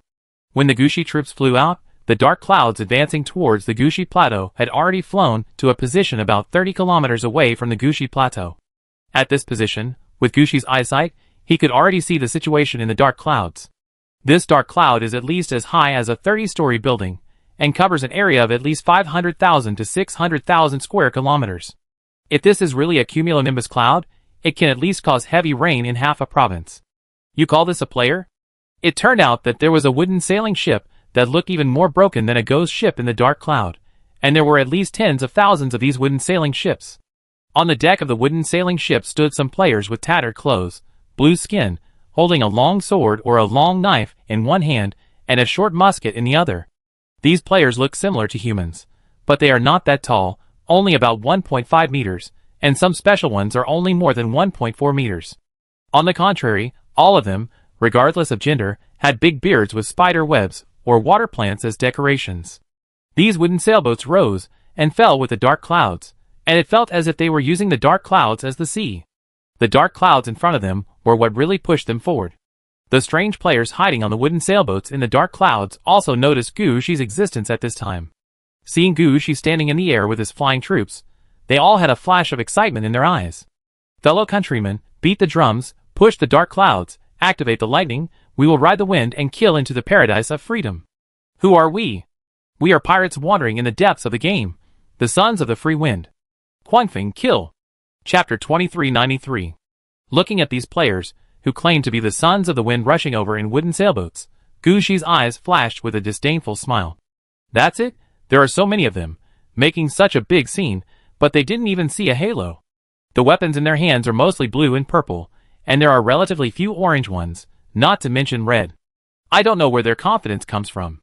Gushi shook his head and raised his hands above his head. Infinite resurrection, infinite counterattack. Gushi immediately began to bless his subordinates with red suit-specific battle effects. In addition to the normal infinite resurrection and infinite counterattack, Guushi also blessed his subordinates with a lot of different things. For example, the fate bias from the fate choice can bring fate blessings to Guushi's subordinates. Although it is impossible to directly change the fate of Guushi's subordinates, it is still possible to let them dodge some unnecessary damage on the battlefield, or accidentally hit the enemy better. For example, the blessing effect of the Sky King increased the speed of Guushi's flying troops, and they were blessed by the wind. In the sky, they were air element friendly. Didn't the people on the opposite side call themselves the Free Sons of the Wind? Then the flying troops under Guushi, blessed by the Sky King, were the Father of the Wind. The two sides were not at the same level at all. Not to mention the blessing of other aspects, it can be said that although the number of people on both sides was significantly smaller, in other aspects, Guushi's flying troops were in a state of crushing. After blessing his men, Guushi was not idle. He waved his hand, and a large number of Death Incarnation Bone Dragons appeared in the sky. These Death Incarnation Bone Dragons combined in pairs, and quickly formed the Death Tornado. At this time, the White Bone Lightning Hand behind Guushi also held the Dead Spirit Electric Halberd, and blessed the Death Incarnation Bone Dragon with the power of lightning. When Guushi's men started, the Death Tornado had already rushed out and crashed into the dark clouds at the first time. Under the collision of the Death Tornado, the dark clouds were blown away a lot. Just as Guushi found out, in the absence of dark clouds, the wooden sailboat fell directly down and had no ability to fly at all. At this time, the players on the boat also jumped up one after another. They threw things like iron chains to grab the nearby dark clouds that were not blown away, hoping that the wooden sailboat would have a chance to get stuck and not fall down. But at this time, Guushi's flying troops had also flown over. The fastest flying troops were naturally the Fear Bat troops. Not only did they fly fast, but they also attacked first. Most of the players were terrified by their screams, and ran around on the wooden sailboat. Faced with this situation, a player dressed as a captain on the last wooden sailboat also raised a horn in his hand, and blew it towards the sky. The players finally calmed down at the sound of the horn. But it was too late.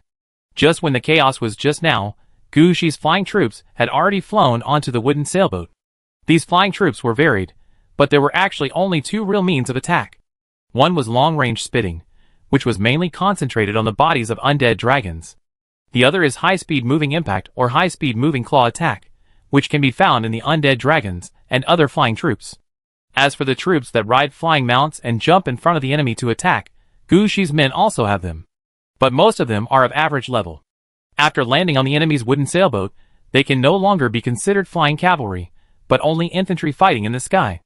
No matter which flying unit's attack method, the most important thing is to rush in front of the enemy. Just now, affected by the Fear Bat, all the wooden sailboats paused, which gave Guushi's flying troops an opportunity to attack.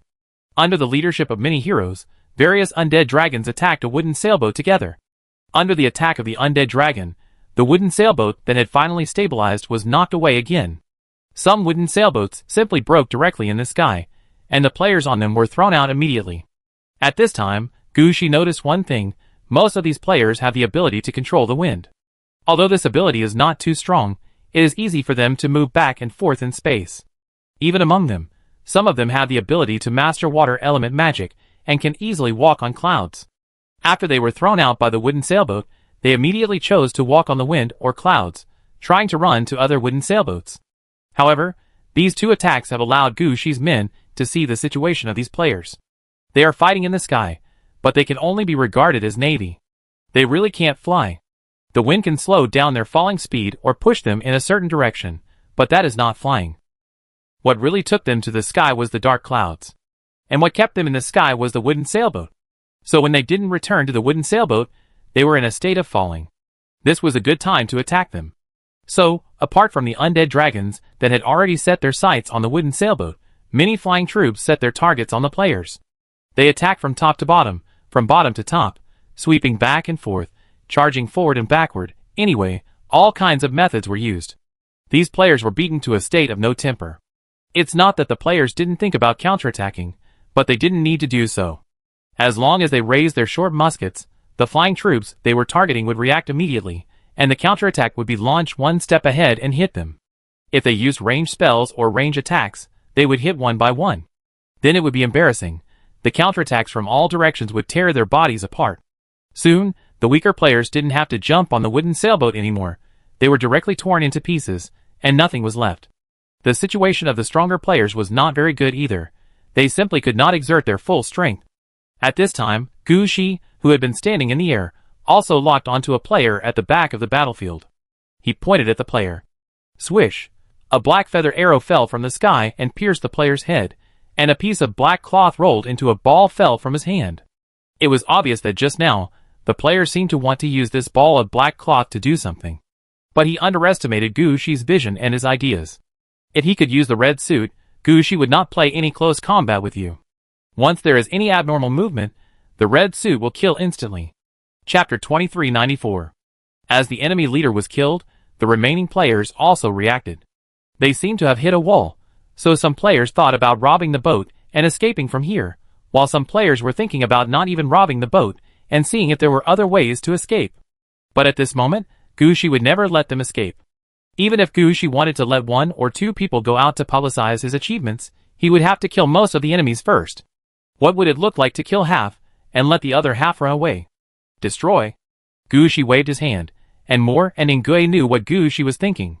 They immediately led their men to chase and kill these players. Moore and Nguye could understand Gu Shi's meaning to some extent. If Gu Shi really wanted to kill all these players, who claimed to be the son of the wind, then his order just now would not be to kill them, but to wave his hand and let them play freely. In the current situation, it can be seen at a glance that he let some people go out to publicize their achievements. And we can't reveal 2 big flaws, and we can't let some strong guys go out. Now it's time to compete in acting skills. Moore and Nguye looked at each other, and they immediately regarded each other as enemies. After all, Gu Shi's flying troops are definitely not as numerous as the main combat troops. In the end, it is very likely to become a system. If this is true, then who is the commander-in-chief of this system needs to be carefully considered. After all, Moore and Nguye both have their own advantages. Moore is the only undead dragon-enhanced hero, and he also has a quasi-red suit in his hand, which can be said to have great potential. Nguye is a rare epic existence under Gu Shi. There are only 3 or 4 such epic existences under Gu Shi, and they can independently control a war zone. If he really wants to compete for the position of commander of the flying unit, he can still compete with Moore. And they are also Gu Shi's close ministers, and they all understand that Gu Shi does not like too fierce infighting. So they did not fight directly, but put some things on the competition of certain situations. Just like this time, there is no need to explain. They know in their hearts that they have to compete well to see who has an outstanding role in the command of the flying unit. See who can show up in front of Gu Shi and make a great contribution. After Gu Shi asked them to attack, the 2 immediately issued various orders. Under this order, the flying unit under Gu Shi cleared all the enemies in the sky with a more violent offensive. At this time, Gu Shi was in the rear, and if he found that the enemy had any idea of counterattacking, Gu Shi would shoot a black feather arrow at the first time. After about 10 minutes, the enemy players in the sky were dispersed, and the remaining players were attacked back and forth by Gu Shi's flying troops. Each attack would take away a wave of enemy lives. The dark clouds had also been almost dispersed. Gu Shi felt that in another 10 minutes, this battle would be almost over. At this time, Gu Shi saw that there was nothing to do, so he raised his hand, and the Night Blood Road appeared directly, and a group of undead servants and undead laborers came out of it. Looking at the current situation, Gu Shi sighed silently in his heart. It looks like it's another day to harvest undead servants and undead laborers. These players are riding on dark clouds. Even if they are regarded as air troops, they don't have mounts and don't even have the chance to become Black Blood Knights. After these undead servants and undead laborers came out, Gu Shi first looked at their levels and picked out the one with the highest level and asked, "What race are those wild players?" "We know, they are dwarves." Hearing this answer, Gu Shi blinked. Did I hear it wrong? These players who fly in the sky, master air system abilities, and have thin bodies that can be blown by the wind are dwarves? Except for their short stature, how can they look like dwarves? My lord, they are really dwarves. The undead servant said helplessly. Forget it, I'll just ask you, are they players? Yes, they are players, dwarf players. They call themselves the Sons of the Wind, but they actually have a formal name, the Willing Dwarves, so sometimes they are also called the Willing Clan. How strong are they? There are quite a few dwarves this time, and it's not easy to support so many players in this game. Let alone the other things. The game world where players take up jobs is enough to make people tired. The undead servant explained again, Sir, this is actually not a difficult task. The Willing clan dwarves have a large world, the Sirek Beach. All the Willing dwarves work here, and they generally have only 3 professions: the physical sailor, the magic sailor, and the lord captain. As long as you complete the job, you can join the Wiyun ship for internship and join the game with other players in the Wiyun ship. As long as you get on the boat, everything will be easy, because in the game world in the sky, only a few races will try to capture it. Most of the game worlds are uncaptured. In addition, the Willing dwarves also have the ability to rob. They can easily swoop down from the sky and directly entangle the city's defense line and rob all the supplies in a city. So they grow very fast and their numbers are quite large. Then why did they target me this time? I'm not sure. Actually, I saw that there was suddenly a plateau nearby, so someone said to come and take a look. The undead servant really didn't understand why Gushi's plateau was chosen alone this time. He also followed him. Who knows? In response to Gushi's question, several undead servants all looked in one direction. There was an undead laborer standing in the corner. Gushi waved to the undead laborer and looked him up and down. Why are they all looking at you? You were a high-ranking member of the Willing tribe when you were alive? No. The undead laborer shook his head decisively.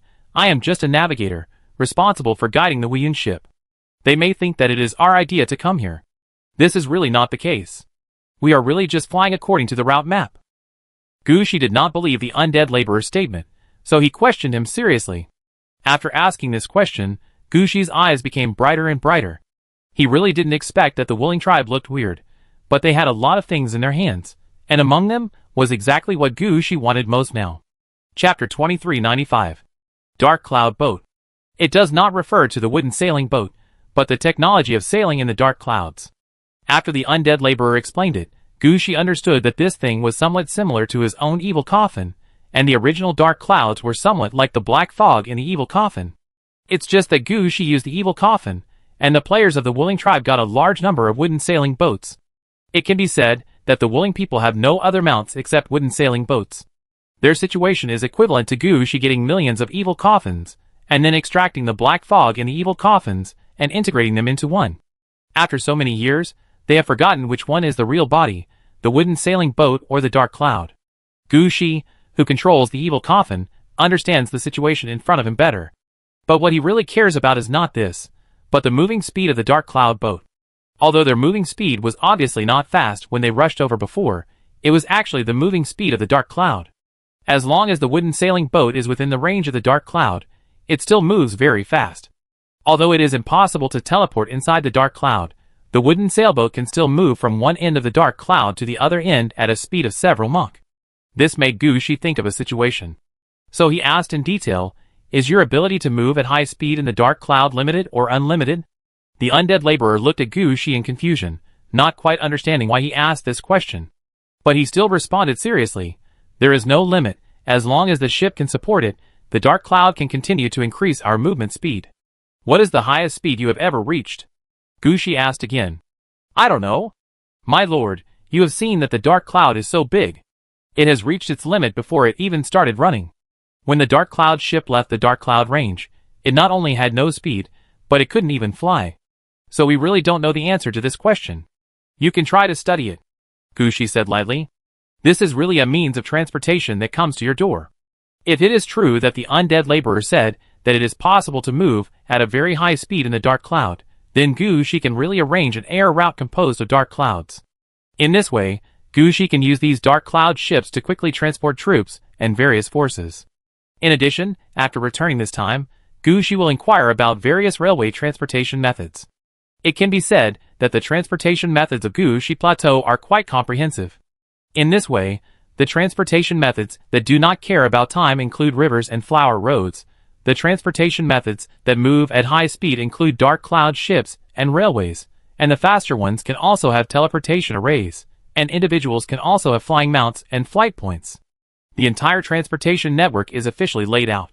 At that time, no matter which area in the plateau has a problem, Gushi can get the news at the first time, and send people and troops there at the first time. Thinking of this, Gushi looked at the dark clouds in the sky and his eyes changed. I will drive the Night Blood Road up later. Do you have any way to take down all the dark clouds? The undead laborer shook his head. There is really no way, but I know how to make a dark cloud ship, which contains methods to generate, gather, and train dark clouds. Oh, that's fine. You can stay and arrange it together. Gushi heard it. No wonder he became a laborer. It seems that he has some talent in this aspect of work. After knowing the situation of the dark cloud ship, Gushi looked at the old wooden sailboats in the sky and liked them. He wanted more and others to be careful when they took action, and it would be best if they could snatch these wooden sailboats.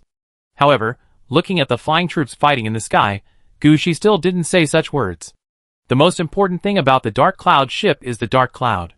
These wooden sailboats can be rebuilt if they are gone. After all, they are just some wood. As long as there is a shipyard in the city, you can build as many as you want. And don't look at such a large piece of dark cloud here now. If you really want to arrange this dark cloud on the plateau, you have to recalculate the position, and it is unknown how long it will take to arrange it later. It doesn't matter even if all the wooden sailboats in front of you are destroyed. Gushi has plenty of time to arrange it slowly. He even had time to let Eve and the others study it, and then work with the orange-clad guard blacksmith to see if these wooden sailboats could be turned into undead.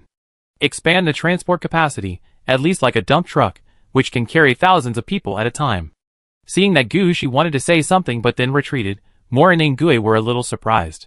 They all thought that Gushi wanted to issue a new order, but Gushi said nothing. The two thought about it, and didn't say anything, but just tried harder to show themselves.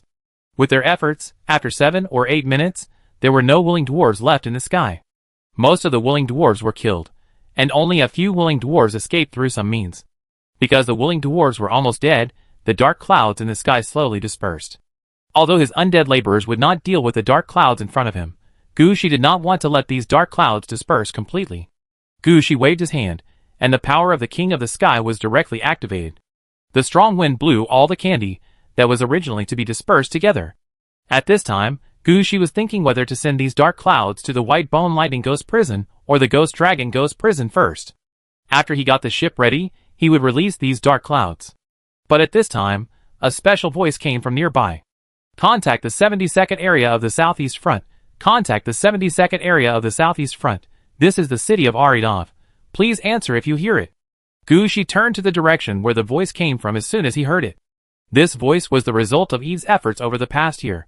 It was a full plateau range mental communication made by using mind crystals and some engineering technical means. On the surface, this thing is the same as a radio, but as long as there is a hero or leader level operation, the frontline images can be transmitted to the main city at the first time. This is very useful for transmitting intelligence, and it is many times more useful than the beacon tower that Gushi originally planned to set up. This time, the news that the willing dwarves are coming will be transmitted in the first time, also relying on the transmission of the Mind Crystal radio station.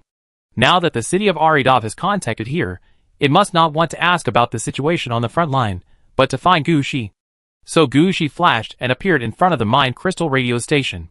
This is a platform about 200 meters away from the edge of the plateau. A fist-sized Mind Crystal is placed on a machine as tall as a person.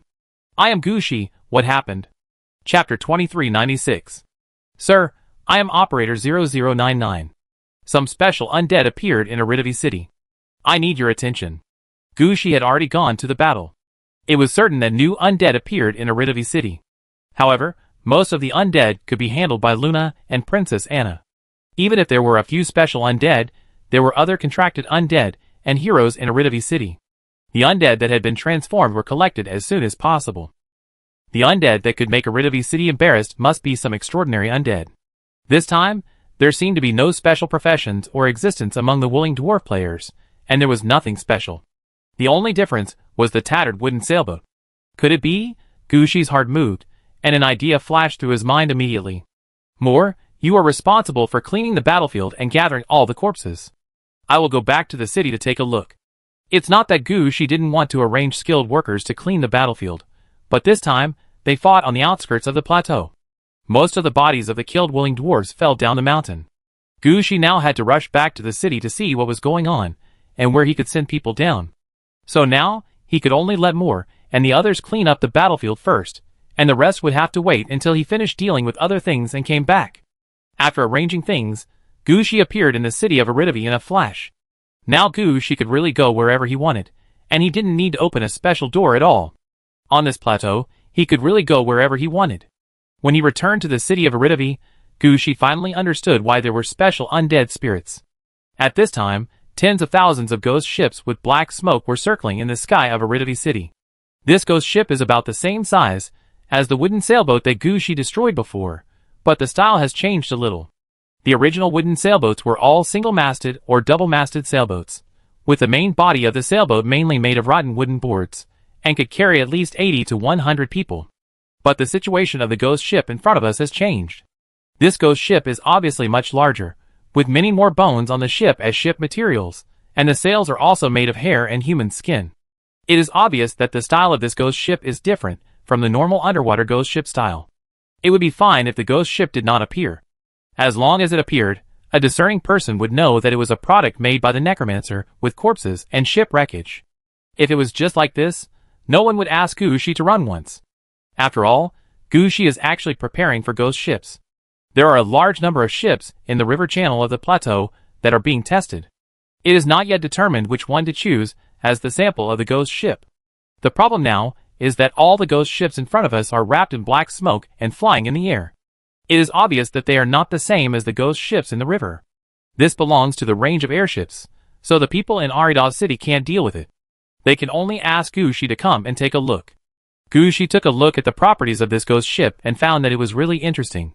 Bone Spirit Ship, Level 16, Summoning Object Experience, 0/10,000, Attack 23, Defense 23, Life 300, Skills, Undead Creatures, Flying Creatures, Undead Vehicles, can carry 300 undead of various types or 2,000 units of various materials, high-speed movement, can move at super high speed within the specified range, shipborne firearms, can be equipped with 16 heavy weapons.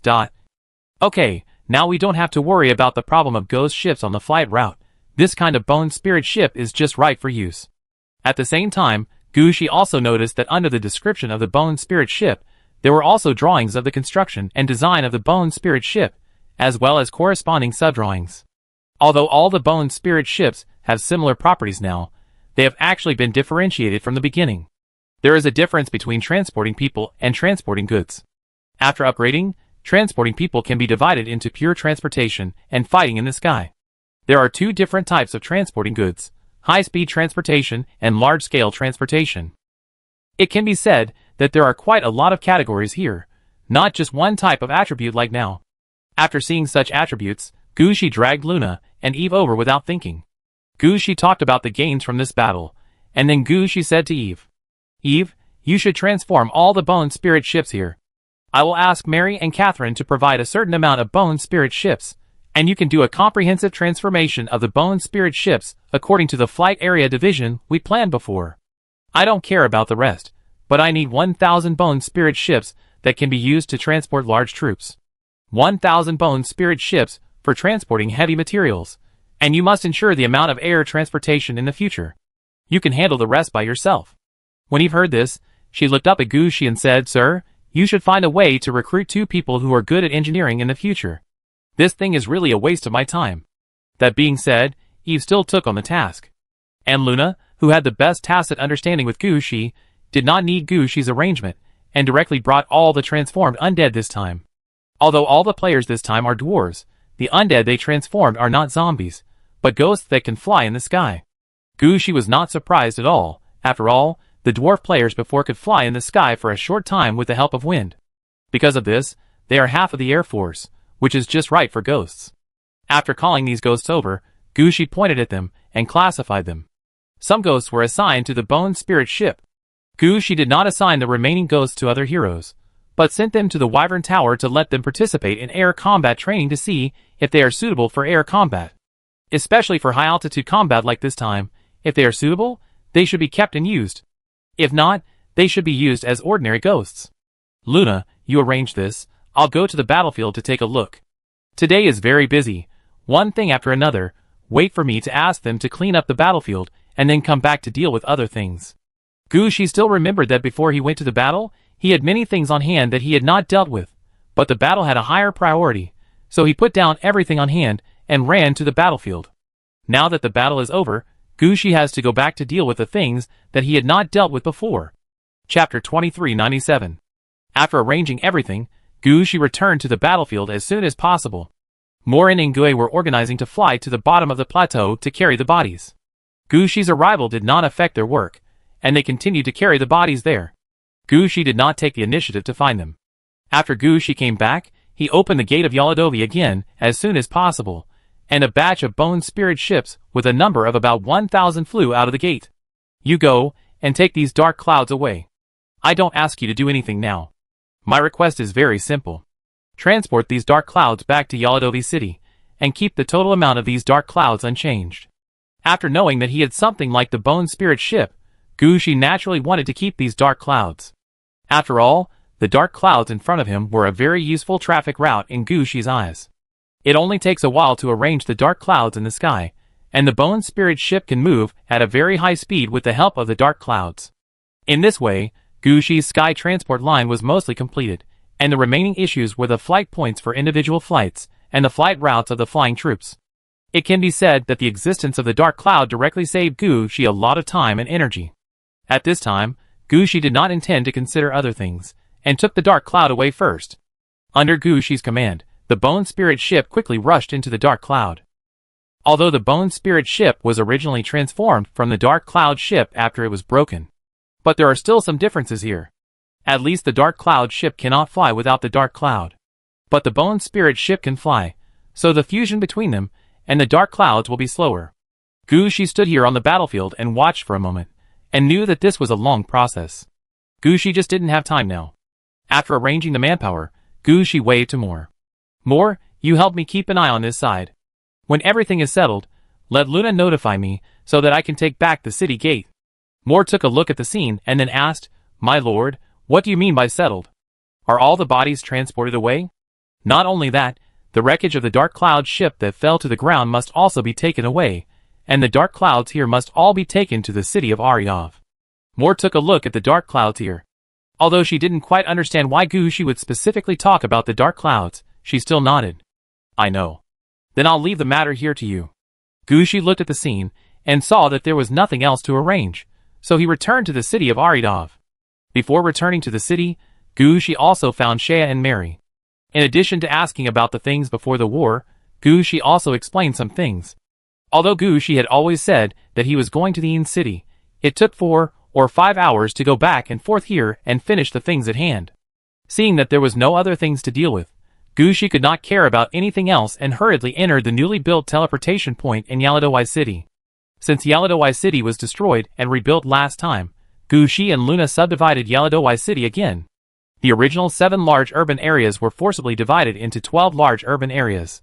Each large urban area occupies a part of the time-space twisting position, and is connected to the Immer River in the city through the Eridavida Tower. The current large urban areas are divided into the main urban area, the magic plant area, the magic area, the evil lake area, the industrial area, the hero area, the barracks area, the training area, the incarnation area, the hub area, the market area and the outer urban area. Among them, the evil lake area, the incarnation area and the outer urban area are the most special. The evil lake area occupies a time-space, Aridov urban area, but Gushi completely diverted the water of the Evilwood Lake and turned the land of this time-space into a lake. The outer urban area refers to the part outside the Aridov city. As for the incarnation area, it is used to strengthen Gushi's death incarnation, such as the Dragon Bone Laboratory used to strengthen the Death Incarnation Bone Dragon, and the Death Gathering Point for strengthening the Death Incarnation Death God. The teleportation point that Gushi is going to now is located in the newly built hub area. This location is the core of the entire plateau transportation hub, located near the market area and the Evil Lake area, and is mainly a major transportation route. Here are all the conceivable transportation methods such as docks, flight points, the starting point of the Flower Road, and teleportation points, and even the passage of the road to the Calamity is placed here. Not to mention the key Hearthstone hut for Gushi to enter and exit the city of Yaladuyi. Here Gushi arranged Hearthstones that can go to private houses and apartments in Yinzadu, rental apartments in Kyanfengqing, and villas in Pixinqing. Wherever Gushi wants to go, he can move at any time through the Hearthstone. Now that Gushi wants to return to Yinzadu, he naturally has to go from here. After entering the hub area, Gushi took a look around and stepped into a row of identical huts not far away. These huts are not only the same on the outside, but also the same on the inside. Each hut has a kitchen and living room on the first floor, and a bedroom on the second floor. Of course, the Hearthstone that Gushi was looking for was actually in the living room on the first floor. When Gushi entered, the flames of the Hearthstones were all lit. As long as Gushi stepped into the flames, he could be easily sent back to the corresponding position. This time Gushi was going to Yinzadu, and the location he chose was naturally his own private house. After buying and building this private house, Gushi had not enjoyed it for a few years, but because of this and that, he kept running outside. Usually, he rarely stayed in the private house. This made Gushi feel a little unhappy, so when he returned to Yinzadu, Gushi decisively chose to go to the private house. Gushi had just stepped into the flames when the private residents received the news. When Gushi walked out of the fireplace, Lingxi was already waiting for him outside the fireplace. "My lord, you are here? Well, how is the situation in Yin City recently?" Gushi asked about the current situation, while letting Lingxi clean the ash on his body. "There are many outsiders in Yin City recently. They are all here for the red dress exhibition. However, I heard that Mr. Feng will come back at this red dress exhibition and promote the newly established star field to the outside world. It seems that Mr. Feng is also a little anxious. It seems that he encountered a lot of trouble in this migration. Yes, all students in the school have been notified. During this red dress exhibition, you must not contact Mr. Feng." Chapter 2398. Lingxi introduced the situation of Yin City to Gushi while arranging various foods for him. When the foods were served, Gushi also smiled. The current foods were all Gushi's favorites, and the quantity was not much, just one bite, but it could reflect Lingxi's thoughts. While eating, Gushi's mind was full of various information. This information was different from the information Shaya brought out. All of this was obtained by Lingxi from chatting with the uncles and aunts downstairs when she ran to the apartment building every day. Don't underestimate these civilian intelligence organizations. They are very idle and know everything about Yin City. Especially the one who got the azure holy clothes. He was not like Gushi, who would hide himself. He directly put his name and origin out there. Now civilian intelligence organizations are speculating who is his first-order successor, and whether he has the ability to take over the work of Yin City. Many of the speculations here have various problems in the eyes of ordinary people. But after listening to Lingxi's various analyses, Gushi felt that these analyses made sense. Gradually, Gushi also had a certain understanding of the player who got the Azure Saint Cloth. This player did not appear suddenly like Gushi. This player named Su Mingyang is an old player of level 50. After reaching level 45, his level has been stuck. No one knows what the reason is. So he rushed from where he lived to Yin City, wanting to meet Teacher June. After talking with Mr. June, he stayed in Yin City and became a staff member of Mr. June. During the time when Mr. Feng was in charge, he had been managing the material allocation work of Yin City. This work is more tedious than that of a teacher, and he also has to deal with major universities. It is a notoriously difficult job. You know, the principals who can establish universities in Yin City are all able to drag out a legion of undead. If you can't convince them of some things, you have to beat them. And Su Mingyang not only completed these tasks, but also took the time to upgrade to level 50. This is a very remarkable achievement. When the Azure Saint Cloth was born this time, Su Mingyang was also successful, and got the Azure Saint Cloth directly.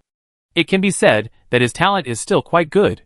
The most important thing is that he is settled in Yin City, and at the same time, he can be regarded as a person recognized by Mr. June, which is much better than Mr. Feng. In this regard, no matter whether it is Principal Liu, Gongling Yu, or Gu Shi, they are all incomparable. In the 1 year after obtaining the Azure Saint Cloth, Su Mingyang did not jump around, but took over the work content that originally belonged to Mr. Feng, and began to deal with some chaos in Yin City. This handling also proved that he and Mr. Feng had different styles. Feng Xiang's eyes were always on Yin City. Anyone who wanted to take power from him would be his enemy. But Su Mingyang was different. His mind was not entirely on Yin City. In just this year, the Yiming realm, which had not moved for a long time, also had some ideas for development. As for the wild undead that entered the Yin City, the Yin and the underworld had been swept away, so how could there be wild undead? All of them were residents. Now many undead have settled in the Yin City. According to the current data, the total population of the Yin City has exceeded the highest level in the past 50 years. At the same time, Su Mingyang also rebuilt the 10 scenes of the Yin City. After all, the original 10 scenes of the Yin City were for nurturing 10 red suits. Now that the ghost spirit transformation and the blue holy clothes have appeared, many people have set their eyes on the remaining 8 red suits. Those players with higher levels can't find a suitable game world, so they are idle all day. Then they just stare at the 10 scenes everywhere to see if there is a chance to grab a leak or something. This seriously affected the nurturing of several quasi-red suits. So when Su Mingyang was in office, he directly changed the 10 scenes of the Yin City into the 24 scenes of the Yin City. It was said that several new quasi-red suits were arranged to be nurtured, but where they were placed was not detailed. After all, no one would think that there would be 24 quasi-red suits nurtured together in Yin City. The number of these red suits is likely to be 10 or 11 or 12. It is almost like choosing one out of the 24 scenes. For a while, no one kept an eye on this matter. After Su Mingyang did these two things, most of the players in Yin City also recognized Su Mingyang's ability. At least he handled all the things that could be handled in this year. Moreover, he was originally responsible for connecting with various universities in Yin City, and he had a good relationship with the presidents of various universities. The university presidents would not think that an administrative staff member who would conflict with them had come. It can be said that the atmosphere in Yin City has obviously improved a lot in the past year or so. This can be seen from the uncles and aunts downstairs. As for the private residents, due to the occupancy rate, Lingxi rarely goes out to communicate, so there is no more detailed judgment. Even so, this information is enough for Gu Shi. It is obvious that Su Mingyang is not the kind of person who will embarrass the university. He knows the significance of the existence of Yin City. He sets his sights on other places in the Yiming world to send a signal to the outside world. In this way, Gu Shi's last few years at the Underworld University will not be affected much. This is a good thing for Gu Shi. At least, he doesn't have to worry about his graduation project encountering various problems. I know. Where will the red dress exhibition be held this time? It will still be held at the stadium, but it will be different from the red dress exhibition held by teacher Gongling Yu. I heard that this red dress exhibition will mainly showcase some development plans outside the Yiming world. At the same time, they also have something called a seed plan. But this plan is quite mysterious. The residents of Yinzadu only know the name and nothing else. No need to ask about this anymore. It has nothing to do with us. I'm going to discuss graduation thesis with teacher Gongling Yu. By the way, please contact Lu Qi for me. After I come out of teacher Gongling Yu's place, I will go to his store to have a look. Tell him to leave me any good corpses. I'm going to make a big purchase this time.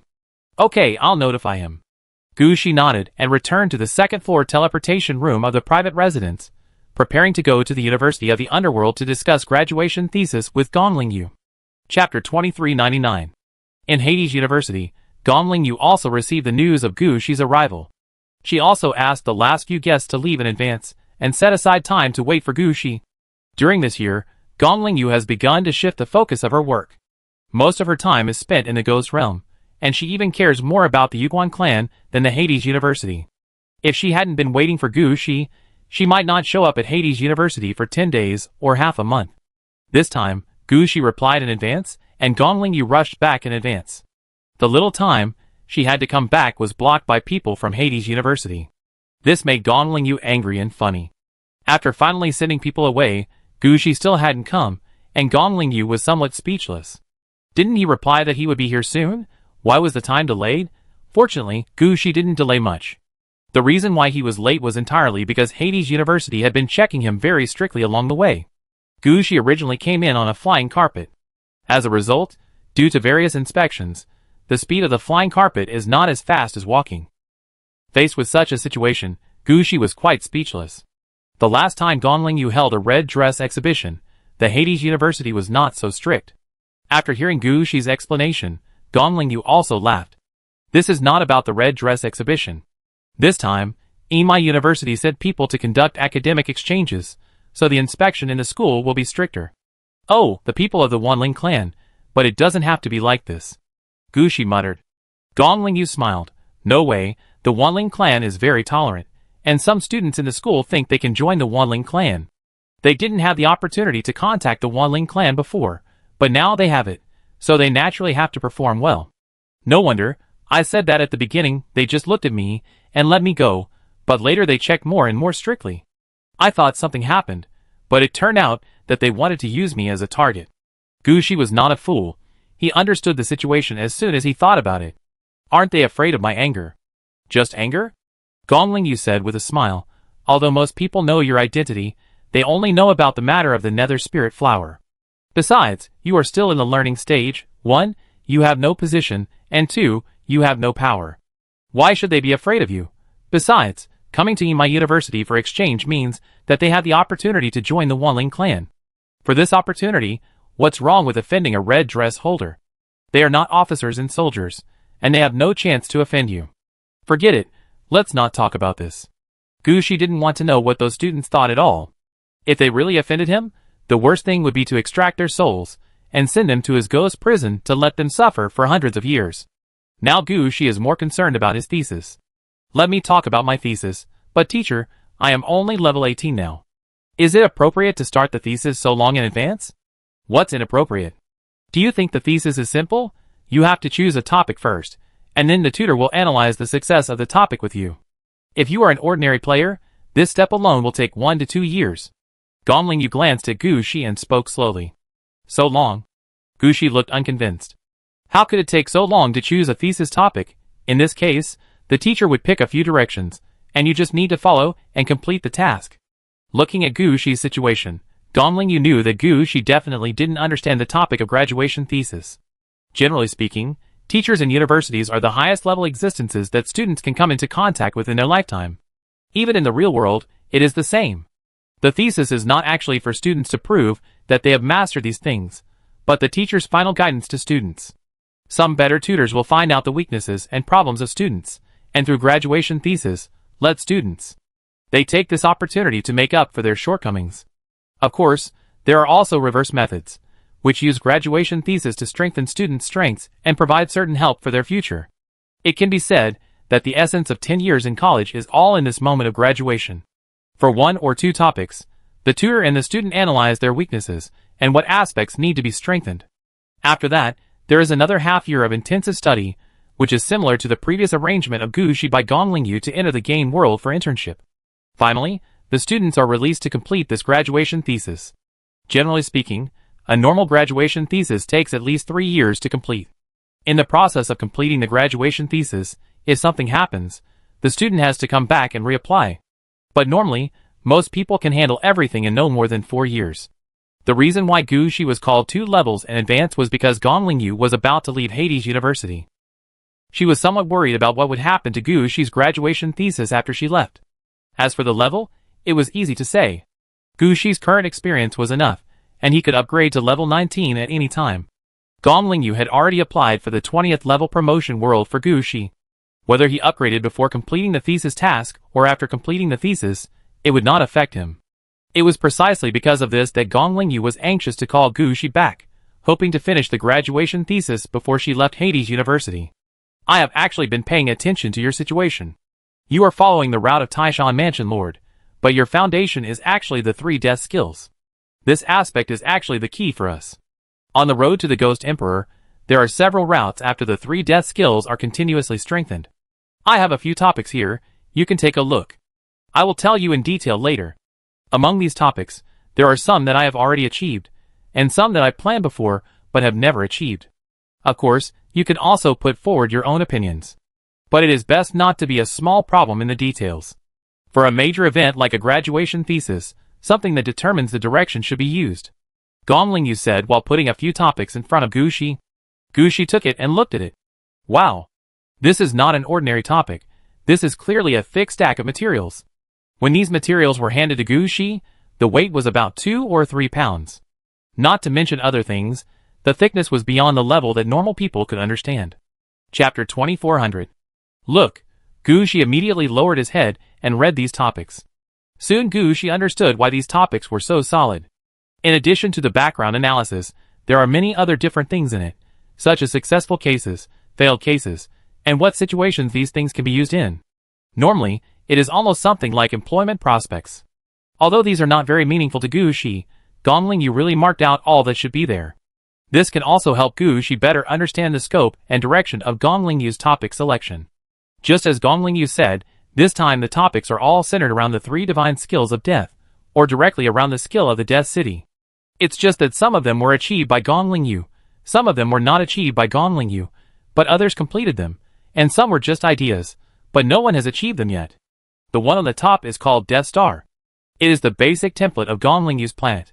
This is to attack a planet through the means of the Death City, turn the planet into a dead one, and then turn it into a dead one again.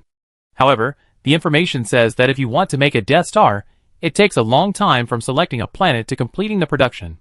It also requires a lot of resources to be invested, and even face various attacks. It can be said to be quite difficult. And if you use the Death Star as a graduation thesis, the final Death Star will be handed over to the Hades University. But even with such conditions, Gongling Yu put this Death Star first. In addition to the fact that the Death Star is very important to necromancers, like Gu Shi, all resources can be reimbursed by Hades University. At the same time, Gu Shi can organize a team to join the production of Death Star and learn the experience of team cooperation. The second one is the idea of integrating the Death City with the real city, which is a topic that Gongling Yu had heard of, but did not successfully study. However, other necromancers who mastered the skill of the Death City have succeeded. The successfully integrated city is not a Death City nor an ordinary city, but has a different attribute. This matter is recorded in the Journal of Hades University. But there is only one successful case. But Gongling Yu herself has studied it, and several of her disciples have also studied this topic, but in the end, they always lack a key step and have not succeeded.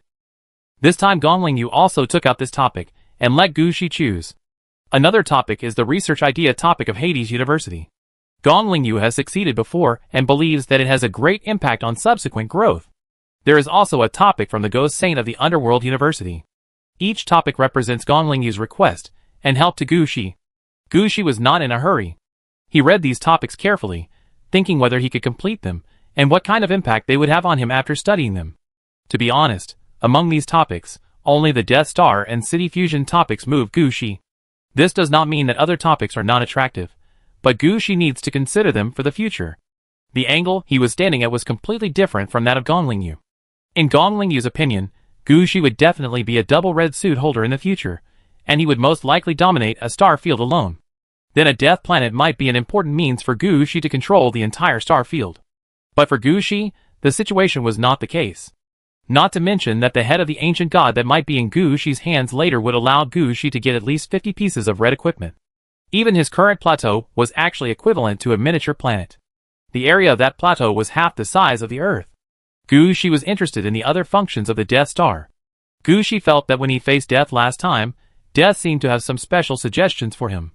Researching death might be a suitable idea. As for the integration of the Death City with the real world, it was also based on this consideration. These two ideas would be closer to the original idea. Gu Shi felt that if he chose these two topics, he would definitely get great benefits in the future. However, when Gu Shi was thinking about what benefits he would get, he seemed to feel that he seemed to have forgotten something. This thought just flashed through his mind, and he didn't think about it anymore. As for other ideas, they are all career benefits. Unfortunately, Gu Shi has the handbook of the Lord of Fengdu in his hand, and the path of the Lord of Taishan Mansion is no longer the end of Gu Shi. The Lord of Fengdu is what Gu Shi must go. So Gu Shi doesn't need to consider the career issues later. Gu Shi is not very interested in the topics in these aspects. While Gu Shi was reading, Gongling Yu was explaining the situation. And Gu Shi kept asking questions. Soon Gongling Yu found out which two topics Gu Shi was interested in, so she said to Gu Shi, "You don't need to look at the others in detail. Which of the two do you prefer, the Death Star or the Disaster City? Can I choose both?" Gu Shi asked in confusion. Of course not. The graduation projects at Hades University are one by one. But each student can have 3 chances to fail. It is normal that you have chosen these 2 projects. Several of your seniors passed the 3rd time. The first 2 times, they were doing experimental projects by themselves. See which of the 2 projects you are more confident about. Put the one you are confident about at the end, and do the one you are not sure about first. If you fail, do the experiment you want to do again. Finally, complete the project you are most confident about. As for the reimbursement, don't worry. Let's not talk about your teacher's status in Hades University. Even if you are yourself, you can apply for the reimbursement. Gongling Yu smiled and looked at Gu Shi. It is obvious that with Gu Shi's current status, even if he is just a student at Hades University will handle it for him as soon as possible if he really wants to reimburse something. Even if Hades University can't handle it, as long as he reports to Teacher June, the Yinzida government will directly arrange it. This is exactly why, over the years, Gu Shi's contracted undead have been copying various books and attending classes in Hades University, but no one has told him the real reason. So let alone the 3 cancellations of Gu Shi's application, even if he fails a few more times, it doesn't matter to Gu Shi, because he really deserves it all. Chapter 2401. No wonder it takes 1 to 2 years to choose a topic. When Gu Shi knew that he could choose a topic in this way, he put down the materials in his hand and began to propose his own topic. But soon, Gushi was completely hit in terms of the topic ideas. As long as he proposed some ideas, Gongling Yu could always bring out various successful or failed cases to Gushi, and tell Gushi what these cases would become in the end. That is, Gongling Yu could not completely suppress Gushi's ideas about Huangquan Road or the underworld, and other Gushi could not convince Gongling Yu at all. The only thing that could interest Gongling Yu was Gushi's idea of integrating the underworld and the underworld. In Gongling Yu's opinion, whether this idea would succeed in the end was another matter. But it meant that Gushi had his own ideas. And this idea was encouraged by Gongling Yu. So after staying in Gongling Yu's courtyard for a day and a night, Gushi temporarily determined some ideas for the topic. First, build the natural disaster city. When building the natural disaster city, Gushi also needs to collect ideas and methods for the integration of the underworld and the underworld to prepare for the topic after the failure of the natural disaster city. After the topic of the integration of the underworld and the underworld fails again, Gushi can start to deal with the problem of the Death Star. Gongling Yu is quite knowledgeable about the Death Star. Even if Gushi has any problems with it, Gongling Yu can help Gushi solve this topic. So the Death Star is the last guarantee. The rest is Gushi's expansion. After deciding the topic and some things behind, Gushi and Gongling Yu talked about the future. So, the teacher will only stay in Yin City for 2 years at most? Yes. When Su Mingyan can completely take over Yin City, I will also be ready to leave. It just so happens that my Death Planet also needs someone to guard it, so I can deal with the Death Planet's affairs first.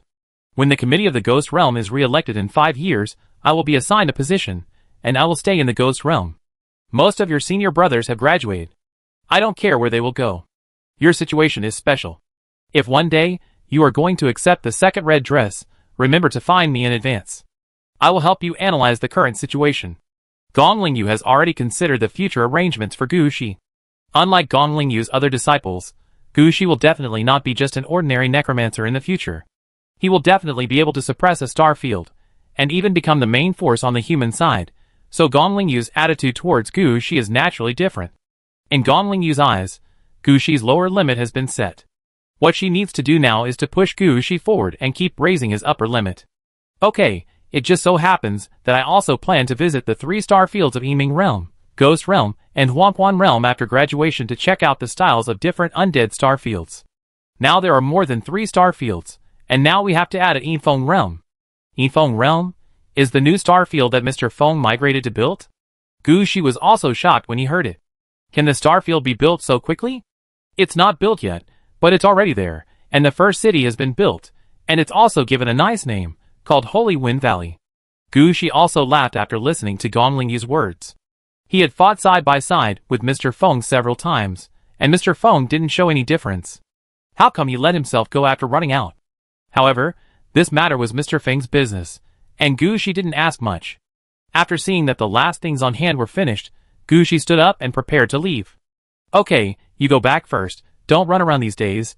There will be a special place for you at the Red Clothes exhibition in 5 days. I'll take you to meet people then.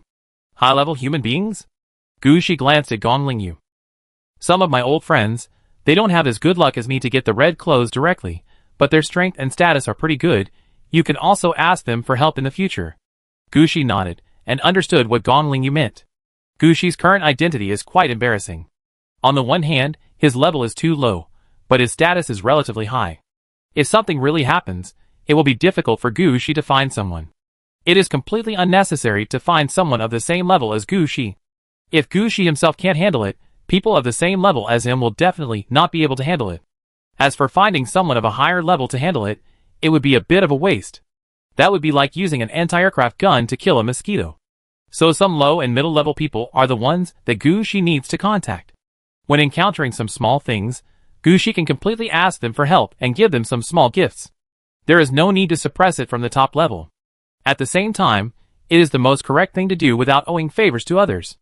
After saying goodbye to Gongling Yu, Gushi left the courtyard. At this time, the situation in Hades University was still as tense as when Gushi came in. There were students staring at the surroundings everywhere. Gushi didn't want to contact them. After looking at the location, he went in a direction where there were not many people. This time, Gushi did not use flying carpets or other means of transportation. He walked directly. Even so, Gushi's movement speed exceeded the level of normal people.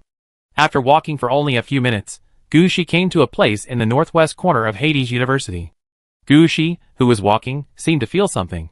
He looked up in one direction, and found that there was a weird-looking necromancer, who was surrounded by a large group of people, and walked forward. The level of this necromancer was not too high. Judging from the 2 halos under his feet, he should be only above level 40. Pale skin and big dark circles under his eyes made him look like he had just been dug out of a grave. But that was not what Gushi noticed. He noticed the 2 purple equipment hanging around the waist of the necromancer. It was a seal wrapped in yellow cloth. Because it was wrapped tightly, Gushi could only see that the seal was of purple quality, but he could not see the style and the words engraved on it. The other one was a ceremonial sword. This sword was of oriental style, but it obviously had no attack or spells, and no direct combat power. It was just decorated to look good. It was the kind of long sword that made people feel majestic. Looking at these 2 things, Gushi's eyes condensed. The Ghost Emperor of the Underworld? Chapter 2402. When Gushi had not yet obtained the handbook of the Lord of Fengdu, and only had the secret records of the Lord of Mount Tai, he had already known the situation of this route up to level 45 through the secret records of the Lord of Mount Tai. Level 15 Lord of the Underworld, Level 20 King of the Underworld, Level 25 Ghost Saint of the Underworld, Level 30 Golden Command Earth God, Level 35 Emperor of the Ghost Kingdom, Level 40 Ghost Emperor of the Underworld, and finally Level 45 Lord of Mount Tai. And in the secret records of the Lord of Mount Tai, the production methods of 2 purple equipment are recorded, which are the key props corresponding to the promotion of Level 30 Golden Command Earth God and Level 40 Ghost Emperor of the Underworld. That seal and sword are called the Majesty Kit. No matter what the seal is called, there will be a word of majesty in the name, representing the authority bestowed by heaven. No matter what the sword is called, there will be a word of strictness, representing everything of oneself, all of which are killed out of the mountains of corpses and seas of blood. In normal terms, this is called sacrifice and war. It is also something that must be done before the Lord of Mount Tai. Gushi has done a deep study on these 2 purple suits, and even gave a piece of material to be sent to Liu Fang for warming. Seeing these 2 things here now means that the player surrounded by the crowd is a Ghost Emperor of the Underworld. He has even begun to attack the Lord of Mount Tai. When Gushi stared at the Ghost Emperor of the Underworld, the player also noticed Gushi. He first looked Gushi up and down, then a trace of doubt appeared in his eyes, and then nodded to Gushi. Gushi did not greet this player. Judging from the current situation, this player should be a Wanling player from Imai University. As for his status, Gushi was not quite sure. But Gushi believed that he should have orange equipment, but not necessarily red equipment. So there was nothing to see. Gushi took a step back and circled back. He was going to bypass the current crowd and leave this troublesome place. But the Ghost Emperor of the Underworld was quite interested in Gushi. The other aspects of the Hades University were all okay, but the Underworld Department had no achievements. There were only 100 people on the road of Taishan Mansion Lord, among which Huangquan Lord accounted for more than half, and Insi Lord accounted for another third. There were relatively few Underworld Kings, and the Ghost Saints of the Underworld could be said to be their highest level. When the Ghost Emperor of the Underworld came over, most of the players of the Huangquan Lord Department wanted to squeeze next to him, even if it was to ask some questions. The Gushi in front of him was obviously a Insi Lord, and he was about to attack the Underworld King, but he only looked at the things on his waist, and was about to leave, which surprised the Ghost Emperor of the Underworld. He really wanted to see what Gushi was like. If he was just trying to attract his attention, then Gushi really did it. So the Ghost King of the Underworld looked at a companion beside him, and then looked at Gushi. Go and call that kid over. I have something to ask him. The companion was thinking about going over to call someone, but when he saw Gushi's face, he shrank back. Professor Du, I'm afraid we can't invite this person over. Why, I can't even call him. Ah, this one may really not be called. That one is the holder of the red suit, and is studying at the University of the Underworld. But everyone knows his identity, and even if he doesn't come to class, no one dares to bother him. The accompanying staff quickly explained Gushi's identity. Red dress? At such a young age, is it a family inheritance? Forget it. If you don't want to come, don't come. Give him my contact information, and tell him that he and I are on the same route. If there is anything you don't understand on the way to Taishan Mansion, you can write to me and ask me. Just think of it as a good relationship. Professor Du thought about it, and finally gave up the idea of calling Gushi over. After all, the people of the Wanling clan knew very well what the strength of the red suit was. Let alone other things. Even if there were so many star fields in the Wanling clan, there were countless players, who were ranked 5,000 among them. Even if he was a professor at Imai University, he didn't have the face to let a red suit holder come to listen to him. But it was rare to encounter such a thing, so he naturally had to take good advantage of it. The accompanying staff heard it, and they didn't have any objections, so they assigned a member of the student union to find Gu Shi with the professor's communication method, and the rest of the people went forward according to the original plan. The two of them actually came here separately. Generally speaking, as long as there is no big opportunity, these two people are likely to have no intersection, and most like having each other's WeChat ID in WeChat, and they will not contact each other even if they really contact each other. So both sides didn't take this matter seriously. But who would have thought that something unexpected would happen like this? Gu Shi walked out of the Hades University from the west gate, entered the yellow-skinned tomb street in the Yin City. This is a street, with 8 lanes in both directions. It takes 20 seconds to pass a traffic light. Across the street is the Yin City Welfare House, which houses orphans and disabled people who cannot become players. Next to the Yin City Welfare House is the relatively important building center of Yin City. This is a relatively special building, which automatically generates thousands of corpses every week. These corpses have different levels. The highest can be level 45, and the lowest is level 10. No one knows where these corpses come from, but everyone knows that the quality of these corpses is quite good. These corpses are the best experimental materials for Hades University. Usually, students from Hades University also come here to see if there are any corpses suitable for them. Gu Shi didn't come here much. After all, his corpses were either selected by Hades University or Yin City according to his requirements. Or he went directly to Lu Chi to buy the best. In the past, Gu Shi rarely took this road. But this time, because of the matter of Imai University, Gu Shi did not go out from the usual gate, but went out from the west gate, which made Gu Shi come here rarely. But the incident happened here.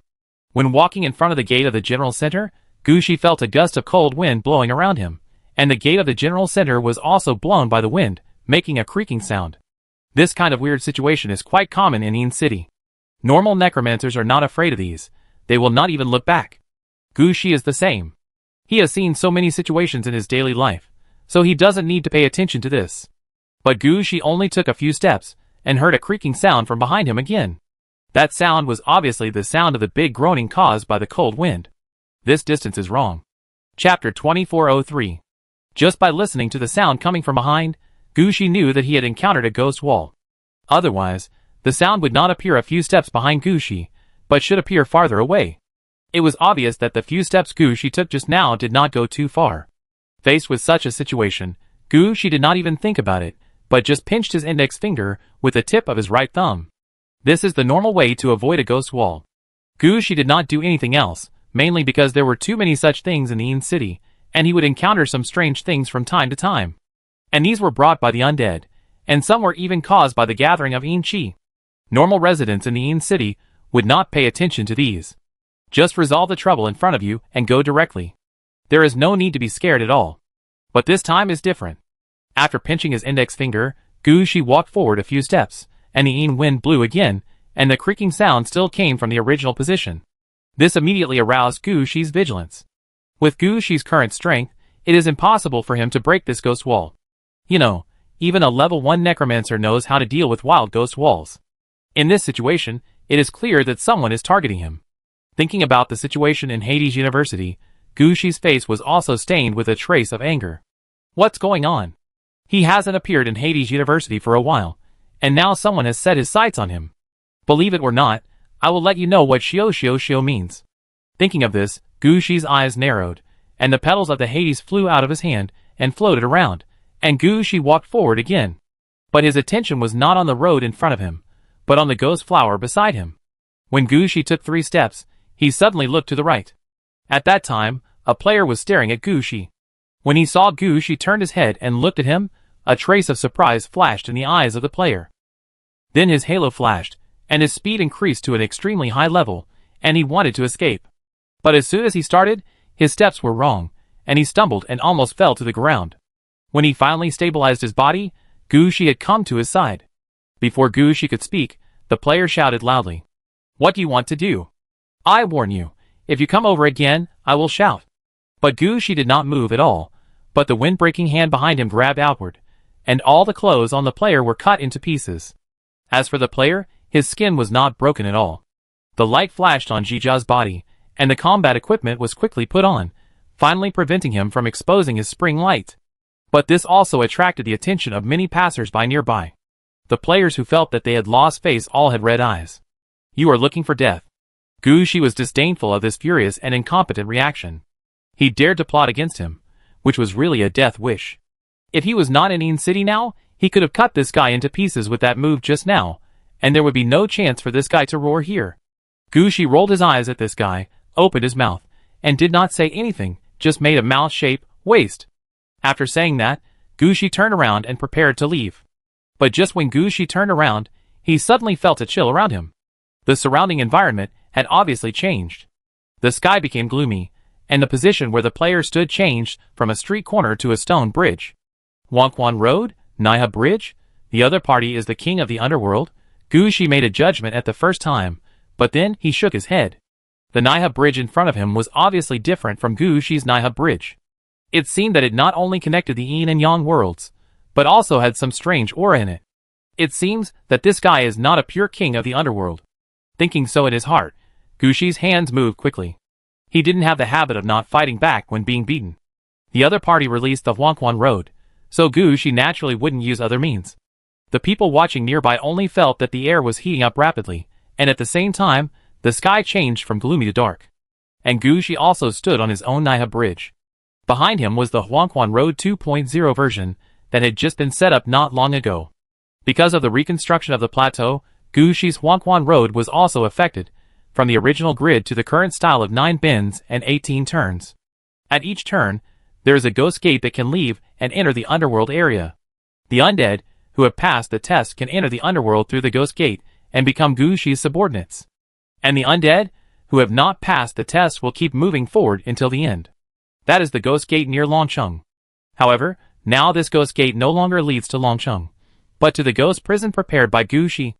These undead will be selected in the ghost prison, and finally Gu Shi will decide whether they stay or go. You have to know that the undead, who can pass through 18 levels without being accepted, is actually a very top-notch existence. There may not be 1 or 2 in a few years. It is nothing to spend some time to see such a top-notch undead. And such an arrangement will bring some different effects to Gu Shi. Gu Shi can now deploy Huangquan Road in different locations at any time. Just like this time, Gu Shi deployed the underground fire section, which was the location where the heat wave was hiding. Later, the heat wave went to live in the Flame Victoria City, but the temperature here has not dropped. So when the Huangquan Road was greatly changed, this section of the road was also added with various underground fires and magma sections, becoming what it is now. The reason why Gu Shi used this Huangquan Road was entirely because he felt that the other party's Huangquan Road had a very heavy and strange aura. That aura was a little damp, the kind of dampness that people standing there would feel their whole body dripping with water. For such a situation, Gu Shi can understand it. If he can add something to the Huangquan Road, others can naturally do something to their own Huangquan Road. Gu Shi didn't blame the opponent's Huangquan Road for being so weird. His idea was to find a route to restrain the opponent. Isn't it humid? Then Gu Shi will use high temperature to evaporate your moisture directly.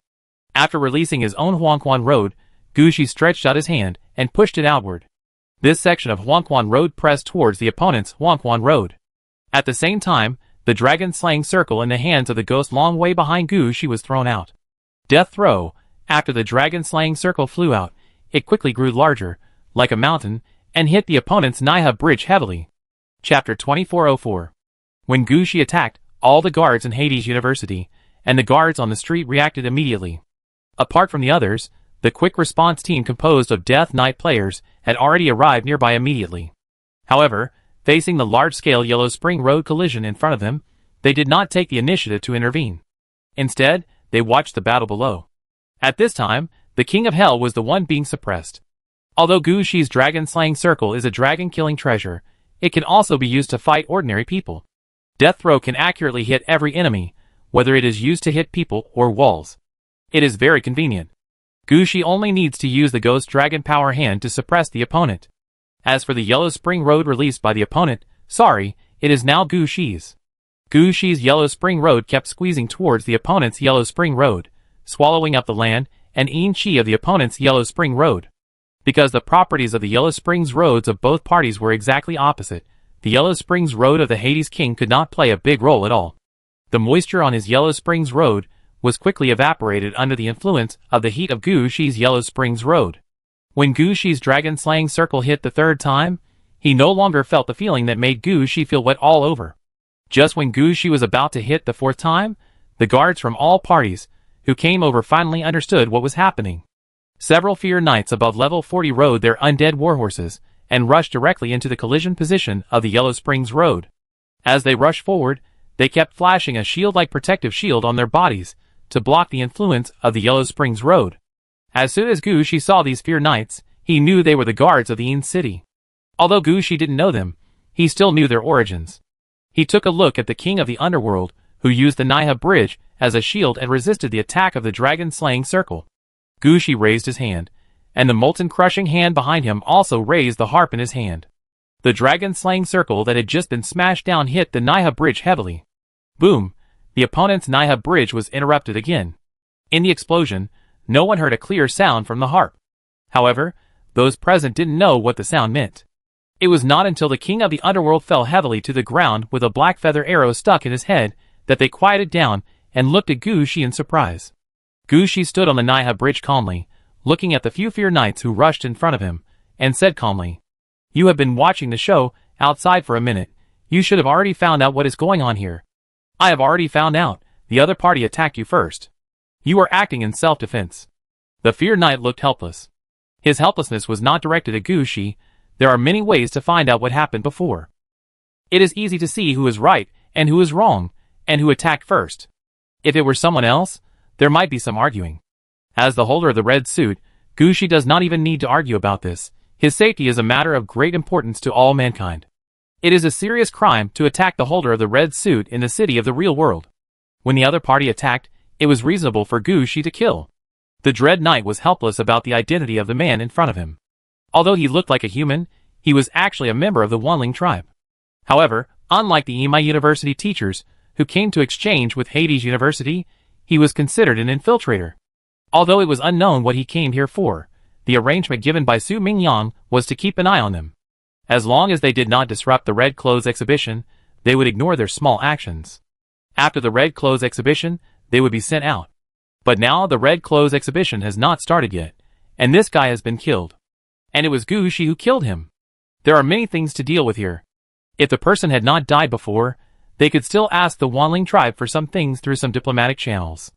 Now that the person is dead, they can just wait for the argument. What's wrong? Is there something wrong? It's okay, Mr. Gu. There's really nothing going on here. How about we arrange someone to send you back? No, I just wanted to take a look here, but I didn't expect to be ambushed, so I took action directly. But judging from your expressions now, this guy is not a small person. Gushi was not worried about the other party's background at all. With his current status on the human side, as long as he didn't kill several red equipment holders in a row and robbed a large amount of red equipment, humans would hold back. So Gushi didn't want to leave at all, but asked this question there.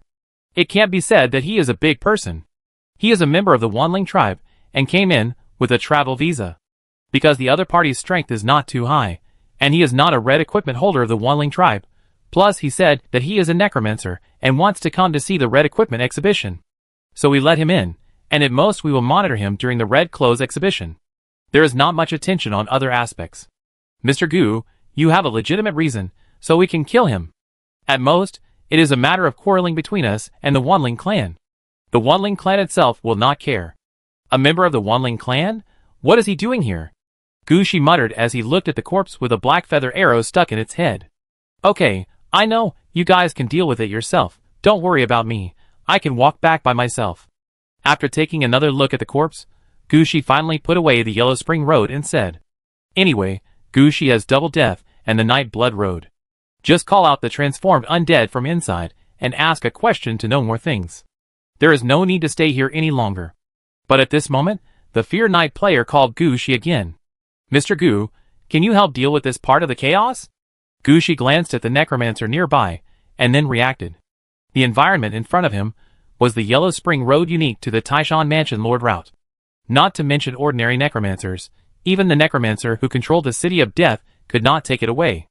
As for the one who released the Yellow Spring Road before, he is dead, and now only Gushi can deal with it here. Oh, if you didn't say it, I would have forgotten. Let me deal with it. Gushi raised his hand, and it fell on the opponent's Yellow Spring Road. Then Gu Shi's Yellow Spring Road appeared again, swallowed the opponent's Yellow Spring Road, and merged it into his own Yellow Spring Road. However, Gu Shi's thoughts were not limited to this. When swallowing the opponent's Yellow Spring Road, Gu Shi was still looking for the location of the opponent's Yellow Spring Road. In addition to the released part of the Yellow Spring Road, Gu Shi also wanted the underworld part that the opponent did not release. Chapter 2405. After swallowing the part of the Yellow Spring Road that was placed in the Yin City, Gu Shi put away his own Yellow Spring Road again. After that, a large number of undead came quickly, and in just a few words, the yellow-skinned Grave Street returned to its original state, without any trace of the battle. Gu Shi waved his hand to the Dread Knights, turned around and went out. But his pace became much faster. It can be seen that Gu Shi wanted to find a deserted place quickly to ask what the attack was about. And the passers-by who felt that there was no excitement to watch also dispersed in twos and threes. I believe that it won't take long for the people of the Street Intelligence Organization to spread the news all over the city, and even dig out some different information. Then they can have some new topics to talk about. Gu Shi, who left quickly, didn't know all this. At this time, he was in a hurry to go back to his apartment building.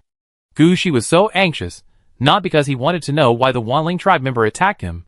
He wanted the other party's underworld. When he swallowed the Yellow Spring Road just now, Gu Shi did some tricks. In addition to the part of the Yellow Spring Road that he swallowed, Gu Shi also left a button. As long as he sent troops from the Yellow Spring Road position just connected, Gu Shi could kill to the opponent's Yellow Spring Road. Following this position, Gu Shi's troops could fight to the opponent's underworld. Don't think this is a small matter, it is a big matter for Gu Shi. Because when it comes to the king of the underworld, the necromancer will not die so easily. The king of hell has a piece of territory in the underworld that he is in charge of. When he was alive, the king of hell was a player of the necromancer series. But if he died in battle, the king of hell could be resurrected in his own underworld territory. Although he could only become the king of this small piece of the underworld, it was better than dying directly. This is equivalent to an ordinary necromancer who was promoted to a lich. If he died in battle, he would become a real lich through the lich's life box. Although they are no longer players, they can still live forever, and even have the possibility of growth. The current situation of the king of hell is only stronger than that of the lich. At most, the lich can only use a life box to save his life. After coming out, he is an ordinary lich and no longer a player. The king of hell is different. The king of hell will still leave his underworld. If he wants, he can even let himself stay in the underworld until your bones turn into ashes before coming out. Regardless of whether the underworld king took the initiative to attack Gu Shi or not, Gu Shi would not let such an enemy go. So leaving a button behind, chasing directly to the opponent's underworld, and killing the underworld king, this is Gu Shi's original intention. Gu Shi is not stupid to keep an enemy. With this idea, Gu Shi also hid, and quickly left the street of Huangpizafenta Street. After turning into an alley, Gu Shi immediately activated the Polaris positioning, and sent himself to the city of Aridov. Luna, were there any new undead transformed just now? Gu Shi asked, while releasing the Night Blood Road to search for the undead transformed by the Underworld King. The King of the Underworld doesn't seem to have a mount, so it's the undead servant again. Looking at an undead servant with a halo coming out, Gu Shi felt that the Black Blood Knights in his Night Blood Road were not very good, but the undead servant were all awesome. After walking out of the Night Blood Road, Gu Shi asked a question immediately. From the 10,000 spirits? What's your name? Why did you attack me? Ah, you don't know? The undead servant looked at Gu Shi speechlessly. What do I know? Gu Shi wanted to say that I was the one who was attacked. The undead servant said at this time, my name is Hong Guang, a member of the 10,000 Spirits Yellow Springs Earth God Alliance, the vice president of the Lichuan Ghost Guild, the master of the Dead Silence Underworld. Speak seriously, or I will bury you directly in the Night Blood Road. When Hong Guang wanted to say something more, Gu Shi directly said something to him. After being yelled at by Gu Shi, Hong Guang could only honestly talk about his situation. Of course, there was also the reason why he attacked Gu Shi. In fact, the reason why Gu Shi was targeted was completely an unprovoked disaster. This time, Hong Guang was targeting Professor Du, who was in the exchange group that came to the Hades University for academic exchanges. The main reason was that Professor Du was a member of the Huangquan Ghost sect of the Wanling clan, and he was an opposing force to the Huangquan Dizzy Alliance. And these two forces happened to be the gathering places for players of the Taishan Mansion Lord route, and their resources were in conflict. Sometimes, the two sides would go to war directly, fighting to the death. This time, the people of the Huangquan Dizzy Alliance received the news that Professor Du had obtained a red suit. On the surface, he came here to exchange ideas, but in fact, he was transporting the things that got the red suit out of the territory of the Wanling clan. In this way, the people of Huangquan Ghost Sect can sneak out of Wanling clan without being discovered by the people of Huangquan Dizzy Alliance, and get this very important red equipment. Hong Guang stared at Professor Du for quite a long time. In Hong Guang's mind, Professor Du must have sent things out after coming out of Wanling clan. But who to give the things to is very particular. First of all, it must be the players of Taishan Mansion Lord. After all, the conflict between Huangquan Ghost Sect and Huangquan Dizzy Alliance is so deep, but they have never involved players other than Taishan Mansion Lord. Now it is the same even in the human territory. So if you want to check Professor Du's contact, you must check the players of Taishan Mansion Lord. And Professor Du has been here for several days. In the Hades University, Hong Guang and others have secretly contacted the players of Taishan Mansion Lord, but have not found any players who may be involved. This made Hong Guang and the others quite speechless. Seeing that the exchange group from Imai University was leaving tomorrow, Hong Guang was a little anxious. As a result, Gu Shi appeared today. Hong Guang did not have time to check Gu Shi's detailed information. He just saw the eye contact between Gu Shi and Professor Du, who passed by unintentionally, and regarded Gu Shi as the person he was looking for this time. So he did not care about anything else and directly started in the Yin City. In his mind, he was a king of the underworld, and Gu Shi was just a master of the underworld. Not to mention the difference in level, the battle halo under his feet could allow him to crush Gu Shi. Besides, Hong Guang's initial plan did not intend to kill Gu Shi. He just wanted to control Gu Shi through some means. Borrowing the name of Gu Shi, he got the prop from Professor Du. He never thought that his momentary idea would actually step on the iron plate, and it was a titanium alloy iron plate with barbs. Chapter 2406. Gu Shi did not completely believe Hong Guang's statement. After waiting for the undead, who was transformed into the city of Aridity through double death, to be found, Gu Shi asked the undead in detail. The information obtained was similar to what the undead servant in front of him said. It seems that the general situation is like this. But no matter what, they did not say the most crucial thing. That is where the news of Professor Du coming out to find the red suit came from. And what is the red suit they are looking for? What are the props used to find the red suit? They did not explain in detail. When Gu Shi wanted to ask more, he found that this part of their memory had been cleared. There was no way to ask anything. Looking at the situation in front of him, Gu Shi raised his eyebrows. Both undead have no memory, right? Then I don't mind finding two more to ask. The king of the underworld, right? Gu Shi stood up and moved from the city of Aridity to the Yellow Spring Road as soon as possible. At this time, Gu Shi appeared above the Yellow Spring Road. He could clearly see the appearance of his Yellow Spring Road after more than a year of transformation. The starting point of Gu Shi's Yellow Spring Road was still the Peach Mountain that suppressed ghosts. The end point was still the Dragon City. On the surface, the distance of this road was not lengthened, but the situation was not so.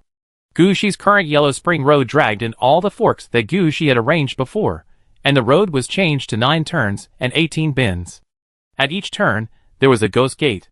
If the undead, who set foot on the Yellow Spring Road, wanted to go out, they could only go out through these 18 ghost gates. As for going out from other places, it was simply impossible. Because Gu Shi has fully utilized the spatial layering effect of this area, all kinds of spaces, platforms, and all kinds of weird things are stacked on the side of the Yellow Spring Road. If you don't follow the Yellow Spring Road and jump off the Yellow Spring Road directly, you will only enter these layered spaces and can never leave. Gu Shi can use this method to transform these undead into part of the layered space. At that time, their lives will be worse than walking out of the Yellow Spring Road and turning into undead under Gu Shi. Now Gu Shi is watching the changes in the Yellow Spring Road below. After all, Gu Shi just swallowed up a part of the Yellow Spring Road, and these things are exactly the key to the growth of the Yellow Spring Road. Every Taishan Mansion Lord who wants the Yellow Spring Road to grow must constantly add different scenery or decorations to the Yellow Spring Road. This is the case with the Candle Swamp that Gu Shi put into the Yellow Spring Road. But now Gu Shi's Yellow Spring Road is decomposing and merging and swallowing the Yellow Spring Road he got before. Hong Guang's Yellow Spring Road is in a rainforest state, and the ground is somewhat similar to a swamp.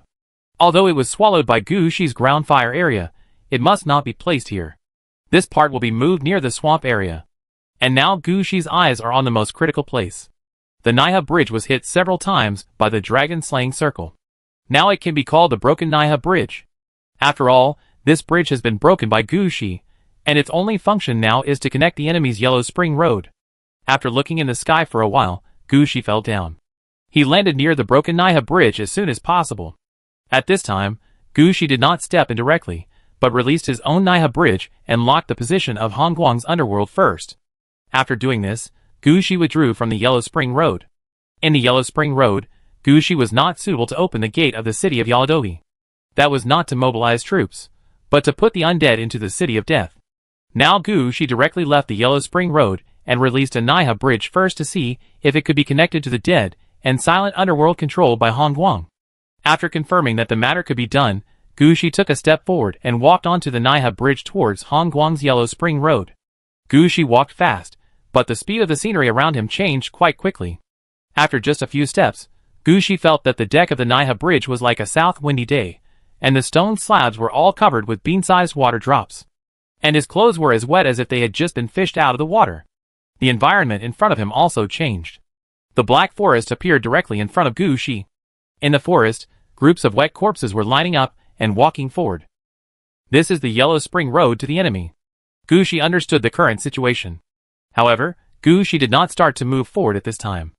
As a master of the underworld, Gushi knew very well that when you are on someone else's Yellow Spring Road, you must not take a step.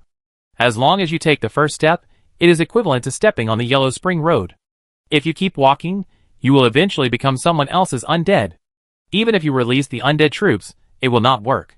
If you don't want your undead troops to be taken away by others, you can only destroy the Yellow Spring Road here. As for the way to destroy the Yellow Spring Road, there are two ways. One is naturally Yellow Spring Road against Yellow Spring Road, to see who consumes the other. The other is a large-scale saturation attack to destroy everything on the Yellow Springs Road. Anyway, both methods take time, and neither can move forward half a step. Under normal circumstances, the battle between the Lords of Mount Tai will not start from the Yellow Springs Road. Normally, they are more accustomed to directly attacking the opponent's Yama Palace or the main city to steal the home. As long as the opponent's main city is taken down, the king of the underworld is killed, and then the Yellow Springs Road is swallowed from the underworld. The speed is much faster than swallowing the Yellow Springs Road directly. But Gushi had no way to choose this road. After all, he only grabbed a part of the Yellow Springs Road, not a part of the underworld. So standing on Hongguang's Yellow Springs Road, Gushi activated the Yellow Springs Road skill at the first time. Before the others were done, the ghost-suppressing Peach Mountain appeared above the Yellow Springs Road. Then Gushi's Yellow Springs Road began to spread outward, swallowing the wet Yellow Springs Road in front of him. Gushi's Huangquan Road swallowing process was not stopped at all.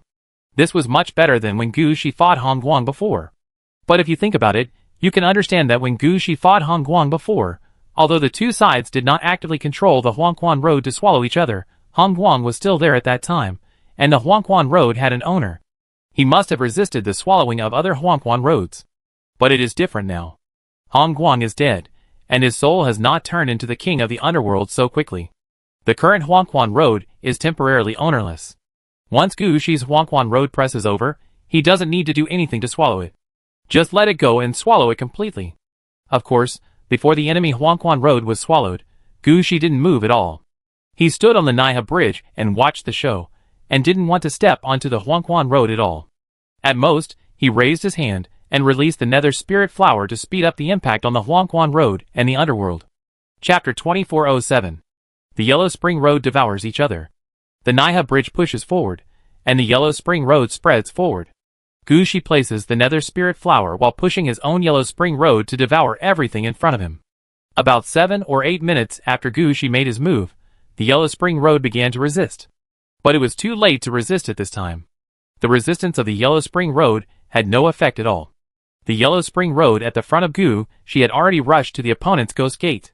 At the same time, the Nether Spirit Flower had also covered the corners of other Yellow Spring Roads.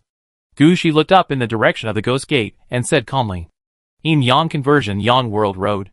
Gushi's Nether Spirit Flower's Yin Yang Conversion, in addition to turning Yang World into Yin World, actually has the ability to turn Yin World into Yang World. After all, only when Yin and Yang are converted to each other can it be called Yin and Yang Conversion.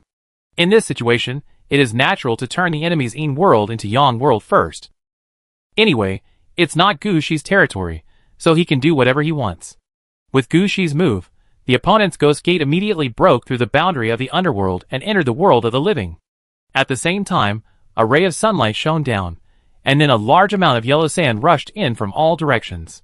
Before Gushi understood what was going on, the yellow sand covered a large area of the Yellow Spring Road in front of him. After the strong wind dissipated, Gushi understood what was going on. It turned out that the world of the living corresponding to Hongguang's underworld was actually a desert. I don't know what he was thinking. Is this a confrontation? But no matter what, now that the Yellow Spring Road has been destroyed and the Ghost Gate has appeared in front of Gushi, there is no need to drag it on here any longer. The petals of the Ghost Spirit fell on the Ghost Gate at the first time, and then the Knight's Blood Road opened, and the Black Blood Knight rushed out with his undead servant. The Black Blood Knight was nothing, but the undead servant was different. There were demigod level ones, level 60 ones, and various strengthened ones. They usually served the Black Blood Knight, and seemed to have no combat power, but as long as they appeared on the battlefield, the situation would be different. These undead servant were more like killing gods than the Black Blood Knight. There were actually some guards at Hongguang's Ghost Gate. The level of these guards was at least level 45, and the number was not small. After all, Ghost Gate was the most critical level of the King of Hell. After passing Ghost Gate, it was the underworld of the King of Hell. Hongguang left a leader here to guard it. Originally, the leader thought that as long as he followed the original method, he could guard Ghost Gate. Apart from other things, the city wall in front of him, which is more than 700 meters high, is not something that a normal person can climb up. He also prepared a lot of catapults and various city defense weapons on the city wall. As long as someone dares to attack their gates of hell, these catapults and city defense weapons will teach them a lesson. But he never thought that someone would appear directly on the city wall. Although they also have heavy troops guarding the city wall, this heavy troops depends on who they are compared with. As soon as the Black Blood Knights and the Night Blood Road appeared, they directly formed a legion and rushed back and forth on the city wall. After the undead servants came out, they automatically divided into many small groups to kill the guarding undead troops. The leader kept mobilizing troops, but he had no way to fight against the Black Blood Knight and the undead servant. After finally killing some enemies, they turned around and got up again. Although the leader had encountered enemies that could be resurrected before, he never thought that someone could be resurrected so quickly.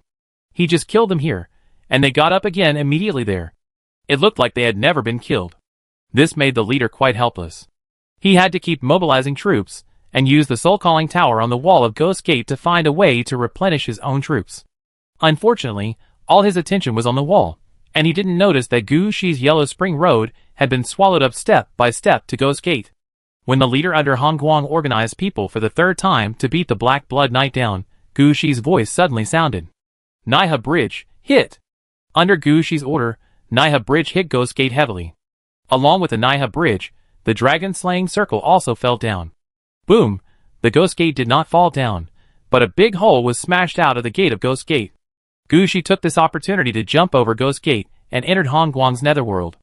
After leaving the Yellow Spring Road, Gushi finally breathed a sigh of relief. It always felt bad to be on the enemy's Yellow Spring Road. It was different now. When you were in the enemy's netherworld, you didn't have to think so much. Gushi immediately began to deploy external forces. The Garrison Gate and the Steel Gate appeared in the netherworld at the first time. Then a large number of mud trucks appeared quickly. There was no need for Gushi to issue any orders, and they rushed out directly. This time, Gushi wanted to fight a blitzkrieg. In order to win the battle quickly, Gushi mobilized all the troops he could mobilize. At the same time, Gushi himself was not idle. He didn't pay any attention to the battle at the Gate of Hell. Instead, he jumped onto the evil coffin and rushed towards the main city of Hongguang. As for why Gushi knew the location of Hongguang's main city, it was naturally because there were two undead transformed by Hongguang beside Gushi. Although they had no memory of some important information, they still remembered where their main city was. Gushi didn't need to consider anything else. After getting on the evil coffin, Gushi released the 6 evil coffin guards as soon as possible. Especially the Ghost Behemoth, who stood directly in front of the evil coffin. After that, Gushi brought the undead transformed by Hongguang to the front of the evil coffin and asked him to point the way there. The speed of the evil coffin reached the fastest. The speed of Mach 7, let alone such a large evil coffin. Even if you throw an apple, it can kill people. Moreover, Gushi also released the evil coffin guards.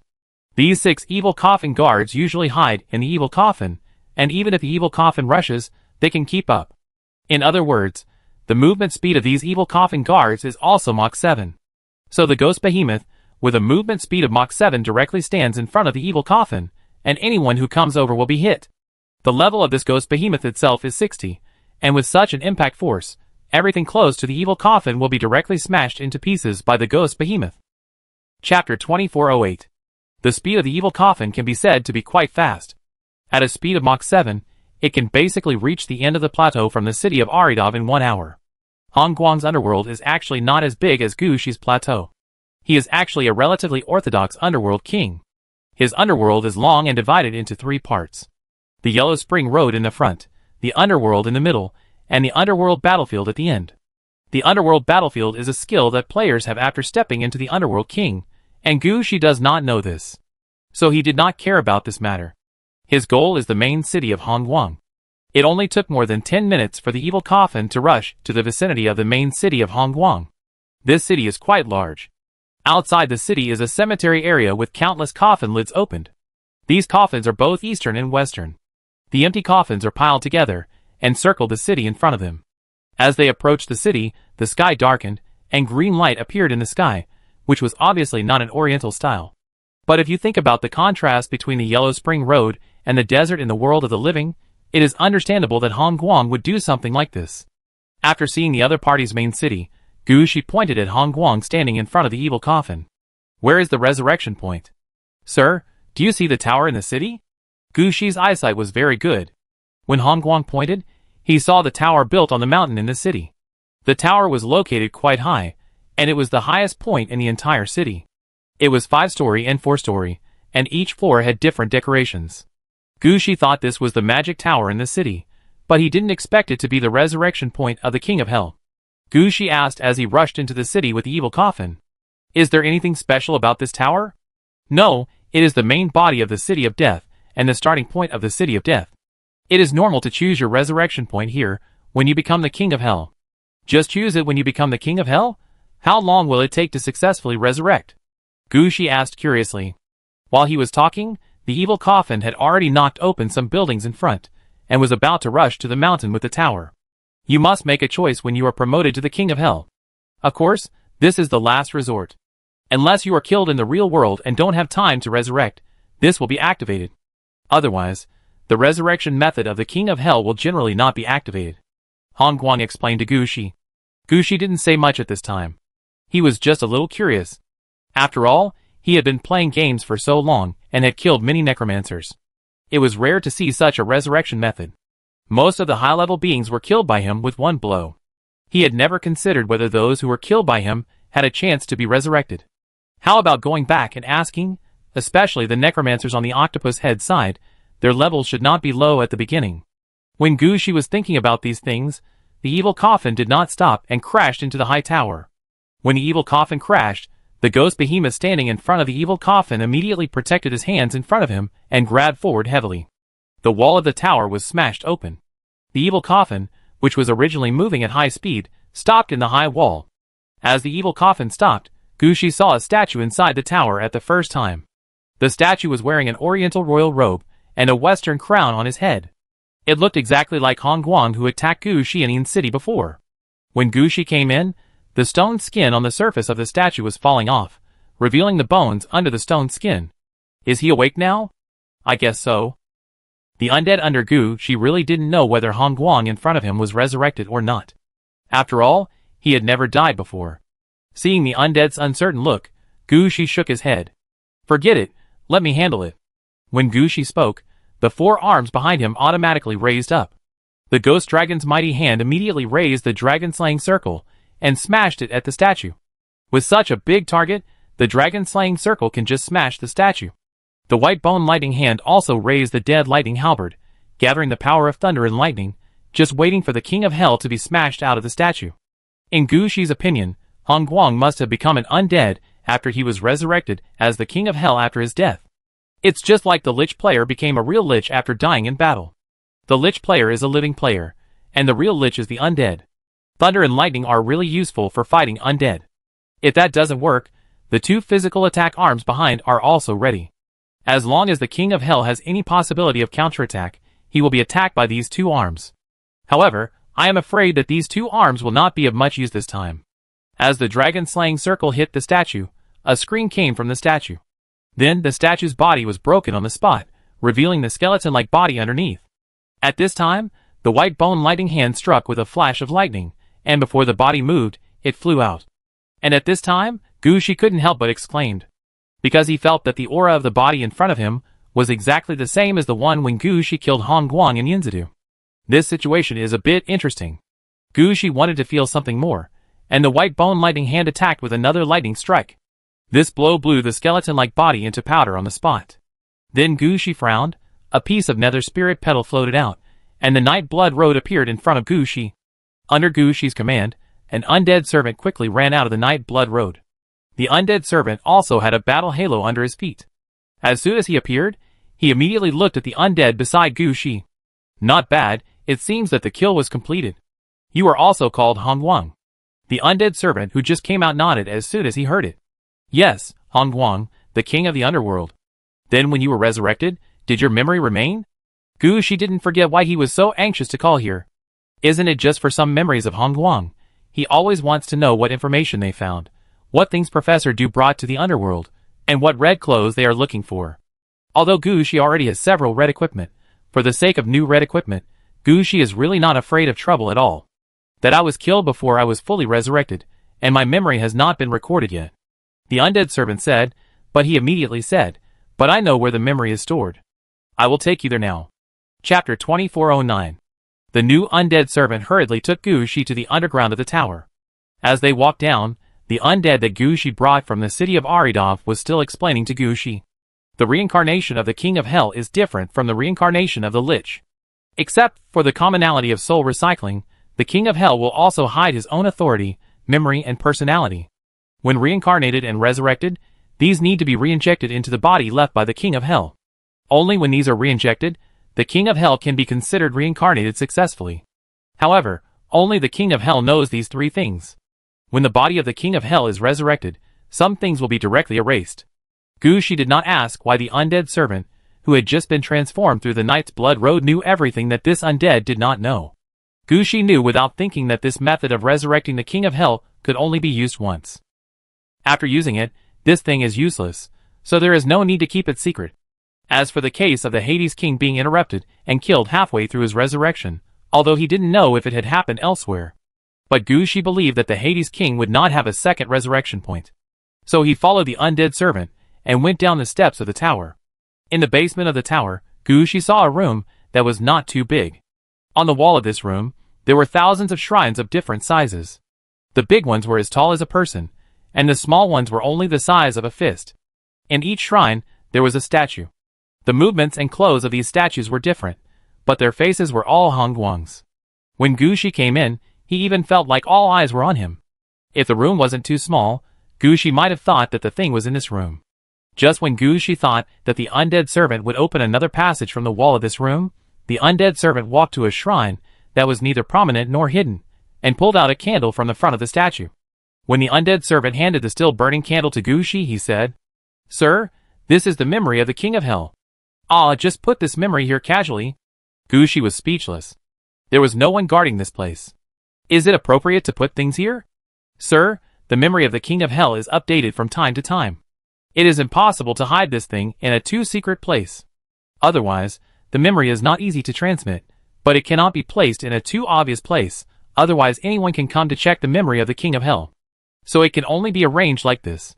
Sir, don't think that we walked so smoothly and got the memory of the King of Hell in one go. In fact, sir, you don't know that there are a total of 81 such rooms under the tower. If there is no special person to lead, you don't know which one is the place to store the memory." Gushi heard that it was really the case. If there was only one such room, Gushi might search it carefully. But for 81 rooms, Gushi really wouldn't check carefully. At most, he would arrange his men to dismantle everything. In this case, Gushi would not notice the memory of being used as a candle at all. At the same time, Gushi can understand that the memory is made into a candle. Gushi estimated that in the past, the memory would be updated in real time. As for how to do it in real time, it is very likely that after a candle is burned out, a new memory will be replaced as a new candle. And Gushi feels that if he does it himself, he can insert the candle made of memory in different positions at will. In this way, if the position is changed every day, even if the king of the underworld comes himself, it will take a certain amount of time to retrieve the memory. Awesome, really awesome. With such thoughts, Gu Shi couldn't help but mutter. Then his attention shifted to the candle in his hand. Gu Shi first used his own means to check this part of the memory. But Gu Shi found helplessly that he couldn't find this part of the memory. This is not a means of the soul, but a means of the mind. Fortunately, Gu Shi may not have any other way, but in terms of the mind, Gu Shi has helpers. Nine-tailed. As soon as Gu Shi finished speaking, the Orange Guard New Nine-tailed appeared in front of Gu Shi. During this year, Orange Guard New Nine-tailed Fox has been busy, but her attention is all on the Soul Crystal. All the Soul Crystal communication tools under Gu Shi were developed by Orange Guard New Nine-tailed Fox. Of course, Orange Guard New Nine-tailed Fox also used Soul Crystal to create a special set of equipment for herself. Gu Shi just turned a blind eye to this situation. He also understood what Orange Guard New Nine-tailed Fox was thinking. She is strengthening herself. It can be seen that Orange Guard New Nine-tailed Fox is determined to get the remaining pieces of Nine-tailed God's power, and has begun to consider whether her old bones can support such a set of equipment. When called out by Gu Shi, the Orange Guard Xingoa just glanced at Gu Shi and reached out to take the candle from Gu Shi's hand. Sure enough, this kind of thing still needs to be done by professionals. In just a moment of holding the candle in her hand, the Orange Guard Xingoa had already read all the memories. At the same time, she also knew why Gu Shi came all the way here. She just stretched out her hand, and two pieces of mind crystals appeared in her hand. This is about the Lord of the Underworld to the Underworld King, and part of the memory of the Underworld King's growth. In addition, there are some memories about this underworld, and the Yellow Spring Road outside. This is the clue that the adults are looking for. Gu Shi took the two pieces of mind crystals, and he didn't need Gu Shi to do anything. He could clearly see the memories in the two pieces of mind crystals. Every time he used the power of the mind, Gu Shi had to admit that the power of the mind was really useful. Apart from other things, this kind of mind infusion of memory exceeded the learning method of other powers. Gu Shi only glanced at the memories of the Lord of the Underworld, the King of the Underworld, and even the Underworld and the Yellow Spring Road. These things are not the most important.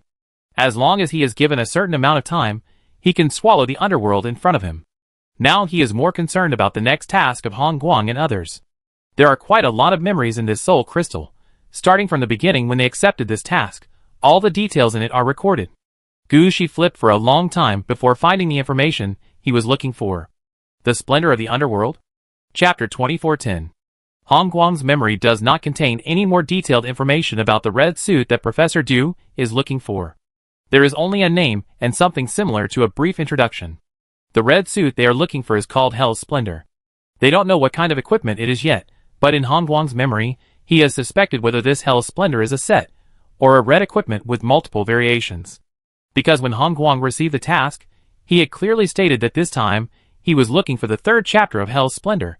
As a necromancer, Hong Guang does not understand music very well. But with such a naming method, it is hard not to doubt whether this Hell's Splendor is named after the score. If so, then the shortest movement has 4 chapters. Does this mean that there will be at least 4 similar equipment? Before he got the red suit, Gu Shi had already thought about it very far. But Gu Shi is not the kind of person who thinks that this thing is destined to be with him after hearing a name. If Hong Guang had not come to him, Gu Shi would not have thought of taking action directly. Now, Gu Shi thought seriously about how high the chance of getting the underworld Huazhong would be if he took action at this time, and whether it would be worthwhile to make the Wanling clan an enemy. After all, Gu Shi is not like other players on the human side. If he really encounters a clue to the red suit, he will rush forward without caring about anything. Gu Shi can now be considered to have a big family and a big business. Not to mention other things, there are at least 50 opportunities to get the red suit in the head of the ancient gods. Gu Shi does not need to go out. As long as he stays in his own territory and digs deep into the new game world, he can eventually get all red. Why did he have to grab such a red suit that he didn't know whether it was real or fake? Is it because the name of this red suit sounds like something that Taishan Mansion Lord would use? Gu Shi is not that stupid. After putting away the soul crystal, Gu Shi turned around and said to the undead attendant, who had just transformed, "You just said that the king of the underworld left behind something besides memories, authority, right? Where are those things? I'm going to get rid of them." The undead attendant heard it, and hurriedly took Gu Shi to another location. The resurrection and reincarnation of the king of the underworld are actually in this tower. It's just that no one in this city knows the function of this tower. Usually, the king of the underworld Hong Guang doesn't come here very often. No one would think of this tower. The authority, memory, and personality of the king of the underworld can only be retained. According to the undead attendant, Memory changes every day, so it is made into candles, and hidden among many incense candles. Authority is high above, so it is located at the top of the tower. And personality will not change, so it is engraved on the outer wall of the tower. Of course, the location is told to you, but whether you can find it is another matter. Don't think about destroying it directly. Most of those who come here are here to snatch these things away, not to destroy them. It's like Gushi took the memory candle directly, and found what he wanted from his memory. What Gushi wanted to do this time was to take an inconspicuous tile from the top of the tower, and a different eye from the statue on the wall. These are not any easier than finding a candle that represents memory among so many candles. Fortunately, Gushi also had someone to help him this time. At least Gushi didn't have to deal with this matter personally. The undead servant knew where the things were, and how to get them. Soon the undead servant found all of Hongguang's last remains. After this, the underworld king named Hongguang was really dead. He had nothing left. Even if the underworld king had any other way to revive, he would not be able to revive again. Looking at the two things in his hand, Gushi thought for a while, and finally called out the orange guard blacksmith. Blacksmith, take a look at this.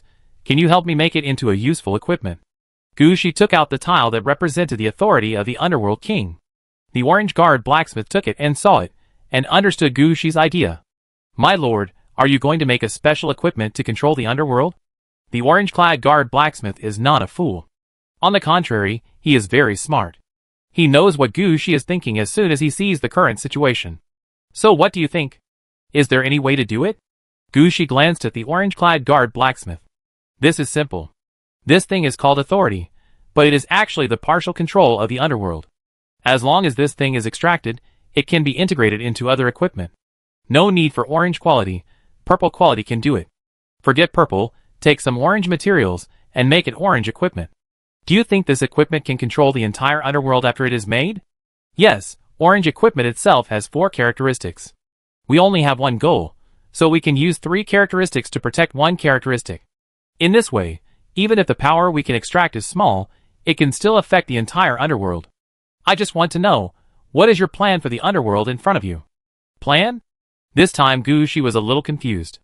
Swallow this part of the underworld to your own plateau. This is actually not a good idea. The underworld in front of you is actually quite large. The most important thing is that your own plateau is currently undergoing a reorganization. Swallowing the Yellow Spring Road is no problem, but if such a large underworld is sent to the plateau, the final outcome will either be an extra piece of the plateau, destroying the original integrity of the plateau, which will be a big trouble. So the idea of dragging this underworld back is the most unfeasible. But giving up just like that is not feasible either.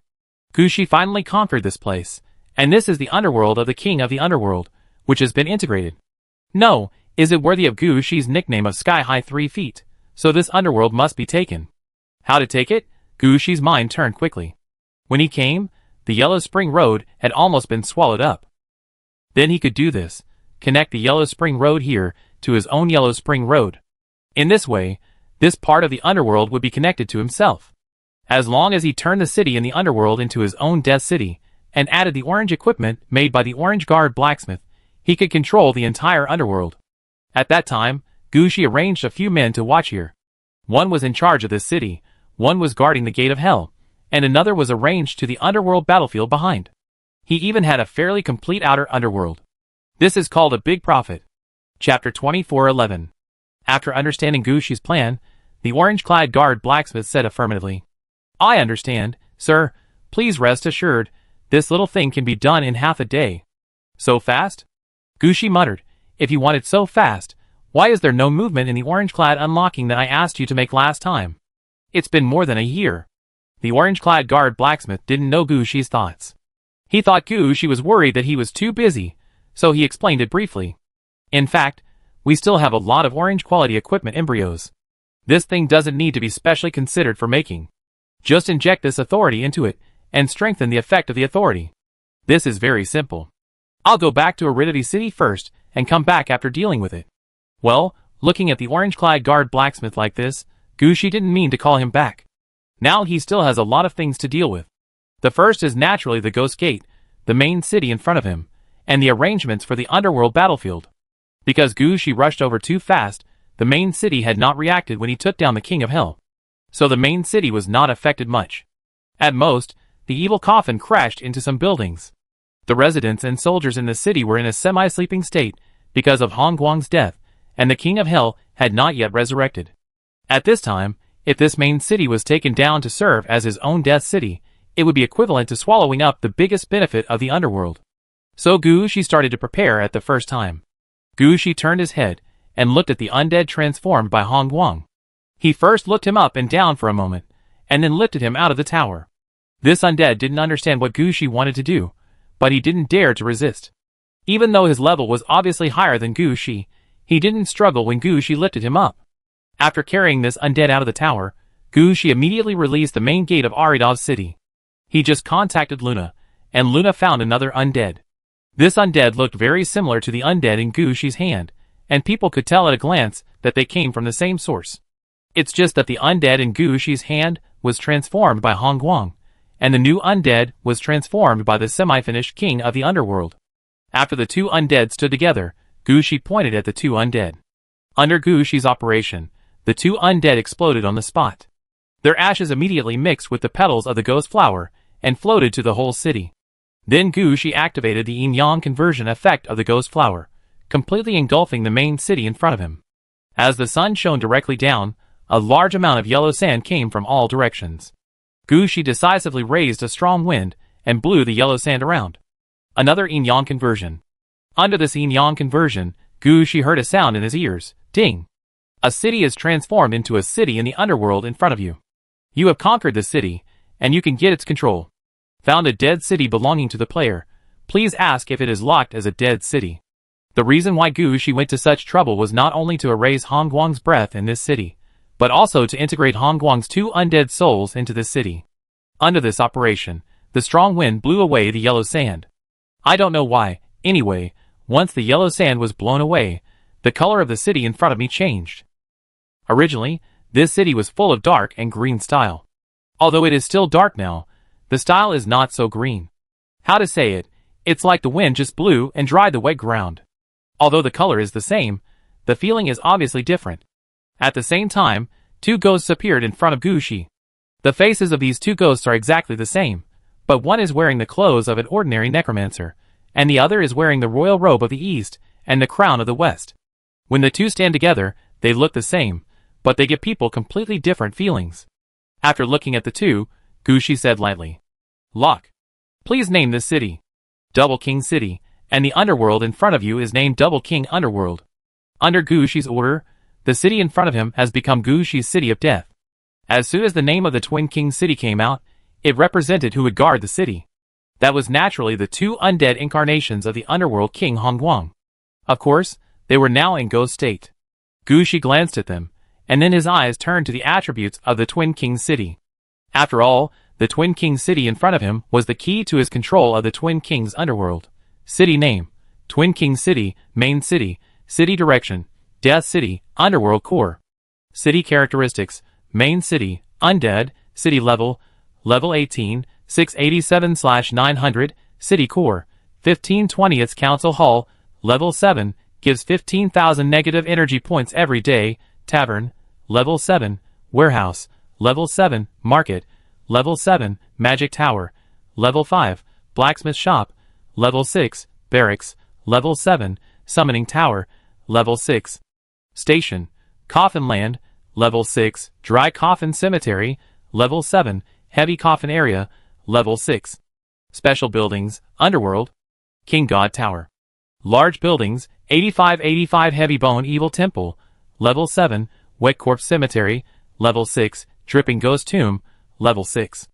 Medium Buildings, 113/113 Ghost Coffin Wall, Level 3, Coffin Gate, Level 4. Small Buildings, 245/245 Swamp Road, Level 5, Silt Steps, Level 5. Auxiliary Buildings, 1211/2000, Stationary Undead, Hong Guang, City Lord, Hong Guang, King of the Underworld. Looking at the level and attributes of the city in front of him, Gu Shi knew that this time the matter could be almost settled. The city in front of him has a very high degree of integration with the underworld of the Twin Kings. Controlling the Twin King City can control the entire underworld. Didn't you see that the power of the underworld has now affected the Twin King City? Now, as long as the orange-clad guard blacksmith makes the orange clothes he needs and gives them to the two Hong Guangs, they can control the entire Twin King City, and then use the control effect of the Twin King City to control the entire underworld. As long as the underworld here is controlled, the rest of the things will be much simpler. Here at the Ghost Gate, Gu Shi has already found a suitable candidate to guard it, and the leader that Hong Guang arranged to guard at the Ghost Gate can be used. Gu Shi has now asked Princess Anna to find the transformed body of this leader, and is arranging troops for him. As for the battlefield of the underworld, Gu Shi has not yet studied it clearly. But it is still possible to send some troops to sweep the periphery. It can be said that as long as the Twin King City is taken, the underworld in front of us will no longer be a problem. Chapter 24:12. After dealing with the affairs of the Twin King City, Gu Shi only waited in the Twin King City for a while, and arranged Hong Guang's tasks. Two ghosts named Hong Guang, one controls the Twin King City, and the other manages the Twin King's Hell. As for who manages where, Gu Shi doesn't care. At the same time, Gu Shi also locked the two Hong Guangs with the Ghost Flower. If they are not suitable for the work of the Twin King City, then there are two undead servants named Hong Guang waiting in Gu Shi's Night Blood Road. At worst, they can be replaced. Anyway, Gu Shi is not worried that he can't control the Twin King City. He is just thinking about what he can do with the Twin King City. After taking over the Twin King City, Gu Shi took a tour of the Twin King City. In addition to this city, the soldiers and residents inside the Twin King City also fell into Gu Shi's hands. Although Hong Guang does not have Gu Shi's talent for double death, he cannot kill a large number of undead. But he started as a necromancer, and he started with the art of summoning spirits. In every battle, he summoned spirits honestly. In addition, the Twin King City has been at level 18 for who knows how many years, and the number of undead trained every year is unknown. Although there were casualties in the later battles, the characteristics of the necromancer are like this: the more big battles they fight, the more money they make. Not to mention that since the establishment of the underworld battlefield, there are small battles every day, and big battles every 3, 6, and 9. Every day, a large number of undead are converted by the summoning tower, and added to the Twin King City. Now in the Twin King City, there are a total of 7 million regular undead troops, 11 million miscellaneous soldiers, and about 40 million undead residents. The regular undead troops here do not refer to the troops like the 7 types of undead troops. Rather, they are powerful troops with a level of over 13, among which the main forces with a level of over 20 account for as many as 1 million. It can be seen that Hong Guang is still quite capable in fighting. However, Hong Guang's route is quite careful.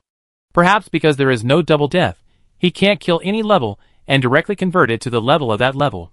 Therefore, the level of his soldier stops at level 35, and he has never thought about level 40. Unlike Gu Shi, he has already started to have his own demigod troops. Of course, these troops are quite powerful when placed in Gu Shi. It can be said that their existence directly supplements the lack of regular troops in Gu Shi. These 7 million regular troops, 11 million miscellaneous soldiers, and 40 million undead residents are a great supplement for the plateau area of Gu Shi, which is extremely short of population. If the underworld here had not been maintained and developed, Gu Shi would have wanted to transfer all the undead here to the city of Aridov. Looking at the current situation, Gu Shi called the heroes and leaders who commanded these undead troops. Among the nearly 60 million undead, there are a total of 11 leaders and more than 3,000 heroes. As for the level of leaders, there is no detailed calculation. After calling them over, Gu Shi said directly to the leaders, "You also know what happened in Shuangwang City. Now you are my troops. I will give you an order now. You people, take all the good souls here to the underworld here. Go and convey my order, find all the undead for me. Do you see the Ghost Gate over there? Go out of the Ghost Gate, step over the broken Naiha Bridge, and then walk through another Ghost Gate. I mean all the undead. If there are those who are unwilling, just kill them directly." Gu Shi's request is very simple. Shuangwang City is now his, but these undead are more or less problematic. They must be allowed to walk their own Huangquan road. Eliminate the marks left by Hong Guang on them. Only by doing this can he use these undead troops. Gu Shi also has some ideas about the leaders here. They can no longer stay in the underworld here, but it happens that Gu Shi's other death cities are short of manpower, so they can be transferred there. Whether it is to guard the death city, or to fight against the outside world with the death city as the starting point, it is easier than waiting here in Shuangwang City. As for the Ghost Gate and the underworld battlefield, the troops over there must also be transferred, so that they can walk the Yellow Spring Road again. When transferring them away, Gu Shi can just transfer his own troops here. Let's not consider the Ghost Gate for now, but surely can take over the battlefield of the underworld first. He has been fighting in the game for more than a year. The number of evil demon skeleton soldiers under his command has not changed, but the level of the evil demon skeleton soldiers has increased. Now he also needs a large battlefield to train these evil demon skeleton soldiers. After the level of the evil demon skeleton soldiers is further improved, Gushi can mobilize other troops to come for training. I believe that this underworld battlefield, which is still uncertain, will bring some good news to Gushi. But now, Gushi still has to send all the undead here to the Yellow Spring Road.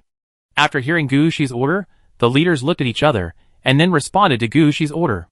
One of the leaders said directly to Gushi, "Sir, we can take the undead from other cities in the underworld to migrate, but we can't mobilize the undead troops on the battlefield in the underworld." "It's okay, I'll go with you. I'll handle this matter, you just take them away." Gushi also planned to arrange the defense line of the battlefield in the underworld. After all, Shirley had few people under his command, and Gushi had to see if he should send some dump trucks over. These would require the mobilization of Gushi's troops. Given the current situation on the Gushi Plateau, it is a bit difficult to mobilize troops.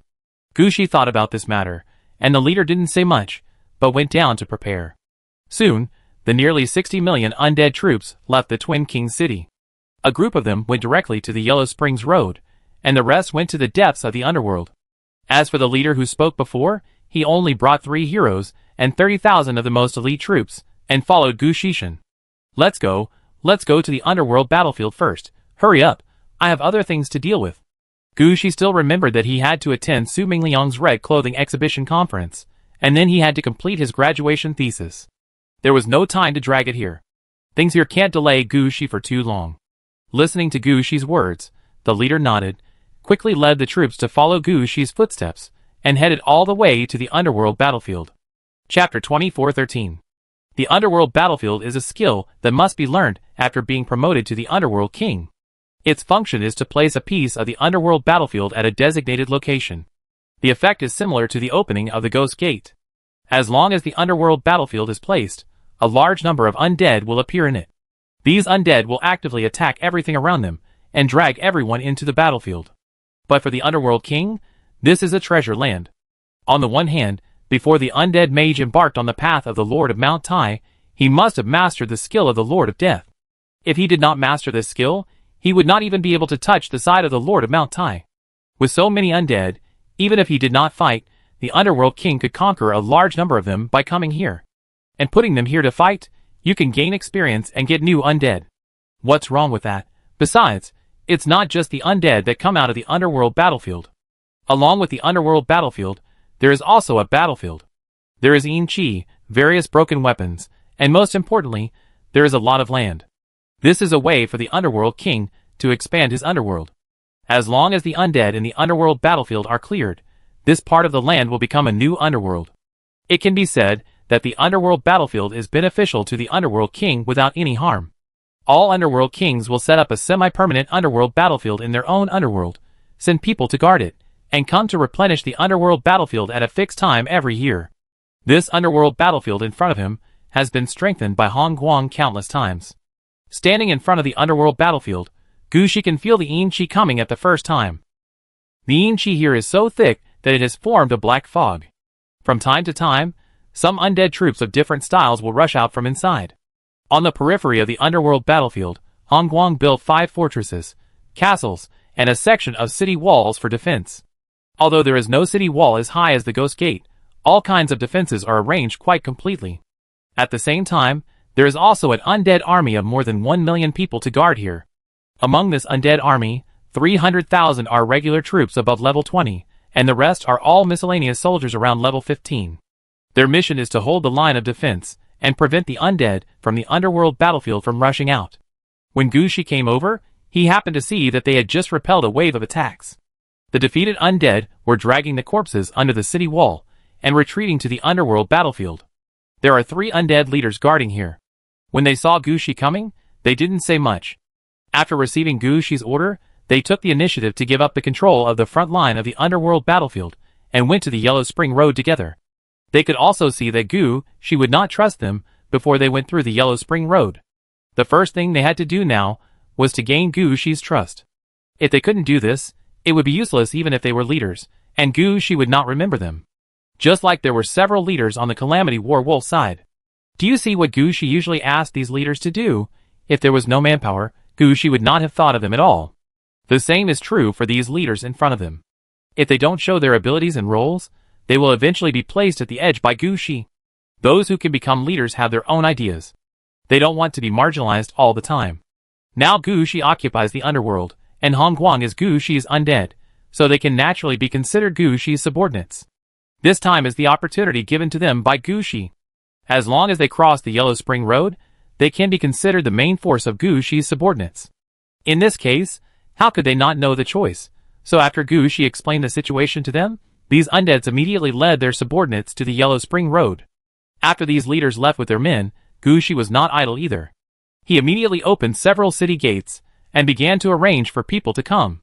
The first to come out was naturally Shirley, and his evil demon skeleton soldiers, who had been decided long ago. Then a large number of mud trucks also appeared nearby. Because of limited manpower, Gushi only arranged 100,000 troops to come. At most, they could only occupy the fortresses and castles in the front. However, Gushi didn't care about all this. He had left the city gate here. As long as there were troops, Gushi would arrange them to fight here. Moreover, the 100,000 troops sent by Gushi were not low-level weaklings. Among these troops, there were a group of elite troops above level 40, and even some powerful troops at level 60. At the same time, Gushi's Death Titan troops were also transferred here. Before the underworld undead walked through the Yellow Spring Road, they would temporarily stay here in order to defend the defense line in front of them. After the underworld undead walked through the Yellow Spring Road, Gushi would come here again to adjust the way to deal with the underworld battlefield. Before that, Gushi's request was very simple: just guard the defense line. As for what Shirley wanted to do, that was his business, he could do it himself. Although Gushi arranged the task quite simply. But it would take a lot of time to actually do it. Gushi had to open the city gate, mobilize troops, and arrange various defenses. Even if Gushi said it simply, and asked Princess Anna's Princess Council to come to help, it took Gushi most of the day. At the same time, there were many things to do here, such as asking the Orange Guard Xingioe to come and arrange the mental defense system and mental communication network, and another road of tribulation to be arranged in Shuangwang City. After all, the contact with Shuangwang City in the future can't be made from Huangquan Road. The road of tribulation between the Death Cities still needs to be arranged. After all this was arranged, a whole day passed. At this time, Gushi also received news that the first batch of undead had entered Huangquan Road under the leadership of the undead leader. As long as you set foot on the Yellow Spring Road, everything will be fine. Even if there are undead with different hearts, the Yellow Spring Road will teach them how to behave. After making sure that nothing happened, Gushi returned to the Double King City again. The orange-clad guard blacksmith had already completed the creation of the orange equipment. Gushi, who received the news, naturally had to deal with this matter. After all, that thing is a prop used to control the entire Double King City and the Double King Underworld. There is a huge difference between having it and not having it. Now he has taken 99 steps in the Double King Underworld, and this last step cannot make any mistakes. Besides, if this thing is made successfully, Gushi still has the individual materials about Hongguang in his hand, and he may be able to make another piece of orange equipment. It is just right for the two kings in the Double King City. Chapter 2414. Back in the Twin King City, Gushi called out the orange-clad guard blacksmith. The orange-clad guard blacksmith immediately took out the orange suit he had just made. When he saw the orange suit, Gushi was obviously stunned. Gushi had always thought that the orange-clad guard blacksmith would make a weapon, such as a scepter, or make a crown to represent the control of the Twin King City. He really didn't expect that the orange-clad guard blacksmith would make a talisman like an obelisk. The entire obelisk is 3 meters high and is made of orange-quality stone. There is a skeleton sitting around the obelisk. These 4 skeletons have different movements. Some have their hands raised high, some have their hands on their waists, and some have their hands on the ground. It seems that each movement has a different meaning. It is obvious that these movements carry certain stories or effects. These 4 skeletons have merged with the obelisk and are considered part of it. On the surface of the obelisk, different words were cast with molten iron. Gushi recognized these words, which were about the story of Gushi taking over the 2 cities. Although they were just some words, Gushi still saw some different information from them. It turned out that the orange suit he made was the most suitable for him. When the obelisk was put down, Gushi could clearly feel that the air in the current Shuangwang City had become much more solid. If the undead in Shuangwang City had not left for the direction of Huangquan Road, perhaps the undead in the city would bow to this obelisk. It seems that the orange-clad guard blacksmith has considered that what the Twin Kings city needs now is not control, but suppression. Sir, as long as this is placed in the Twin Kings city, it can be used directly. Seeing that Gu Shi was still in a daze, the orange-clad guard blacksmith spoke. At this time, Gu Shi stepped forward to touch the obelisk in front of him and check the data of this thing. For Soul Obelisk, orange, decoration, after holding this obelisk and integrating it into a city, it can be bound.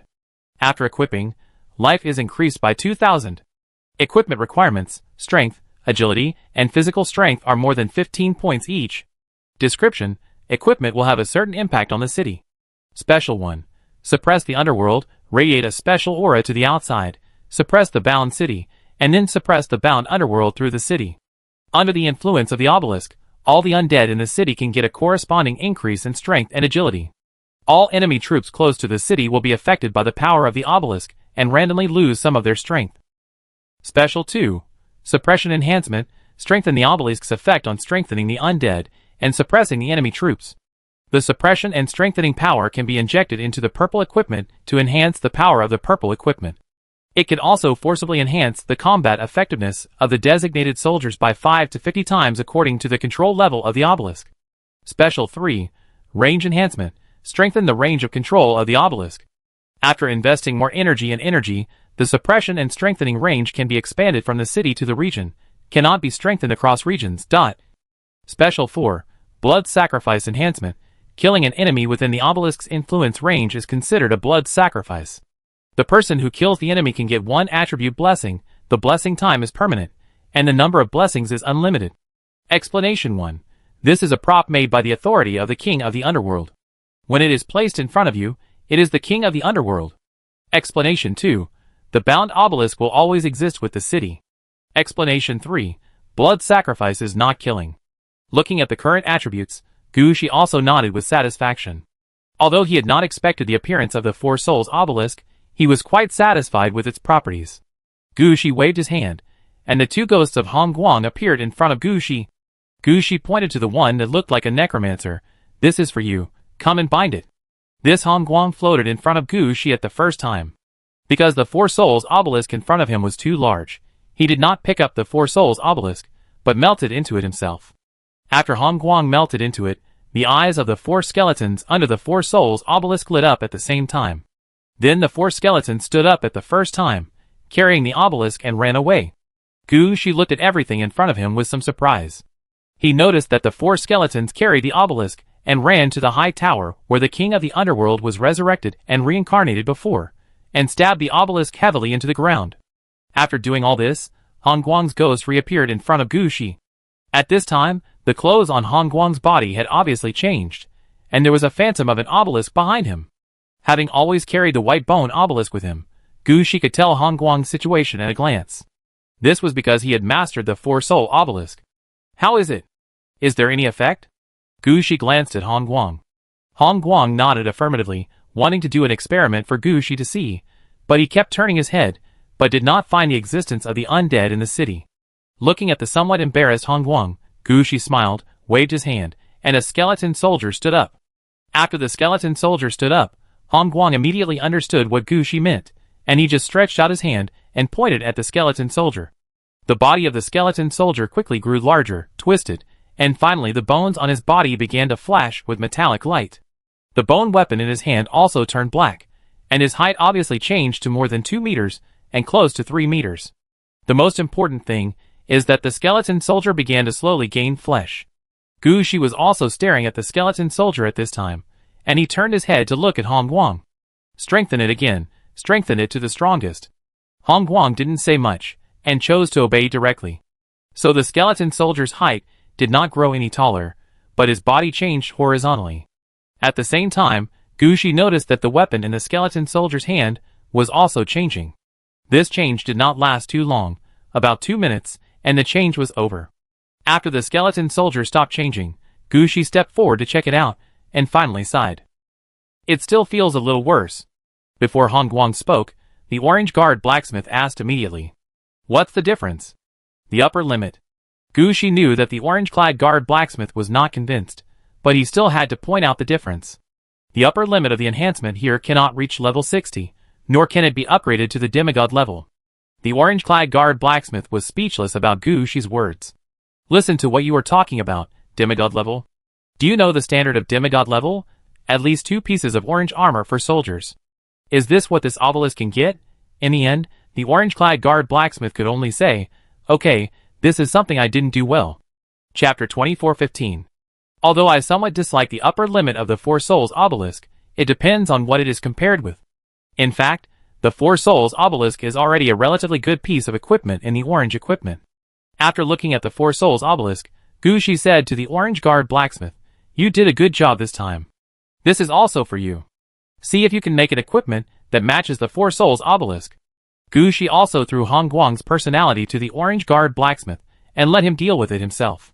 Looking at the things thrown by Gu Shi, a glimmer of light flashed in the eyes of the orange guard blacksmith. Don't worry, sir. I will definitely make you convinced by this forging.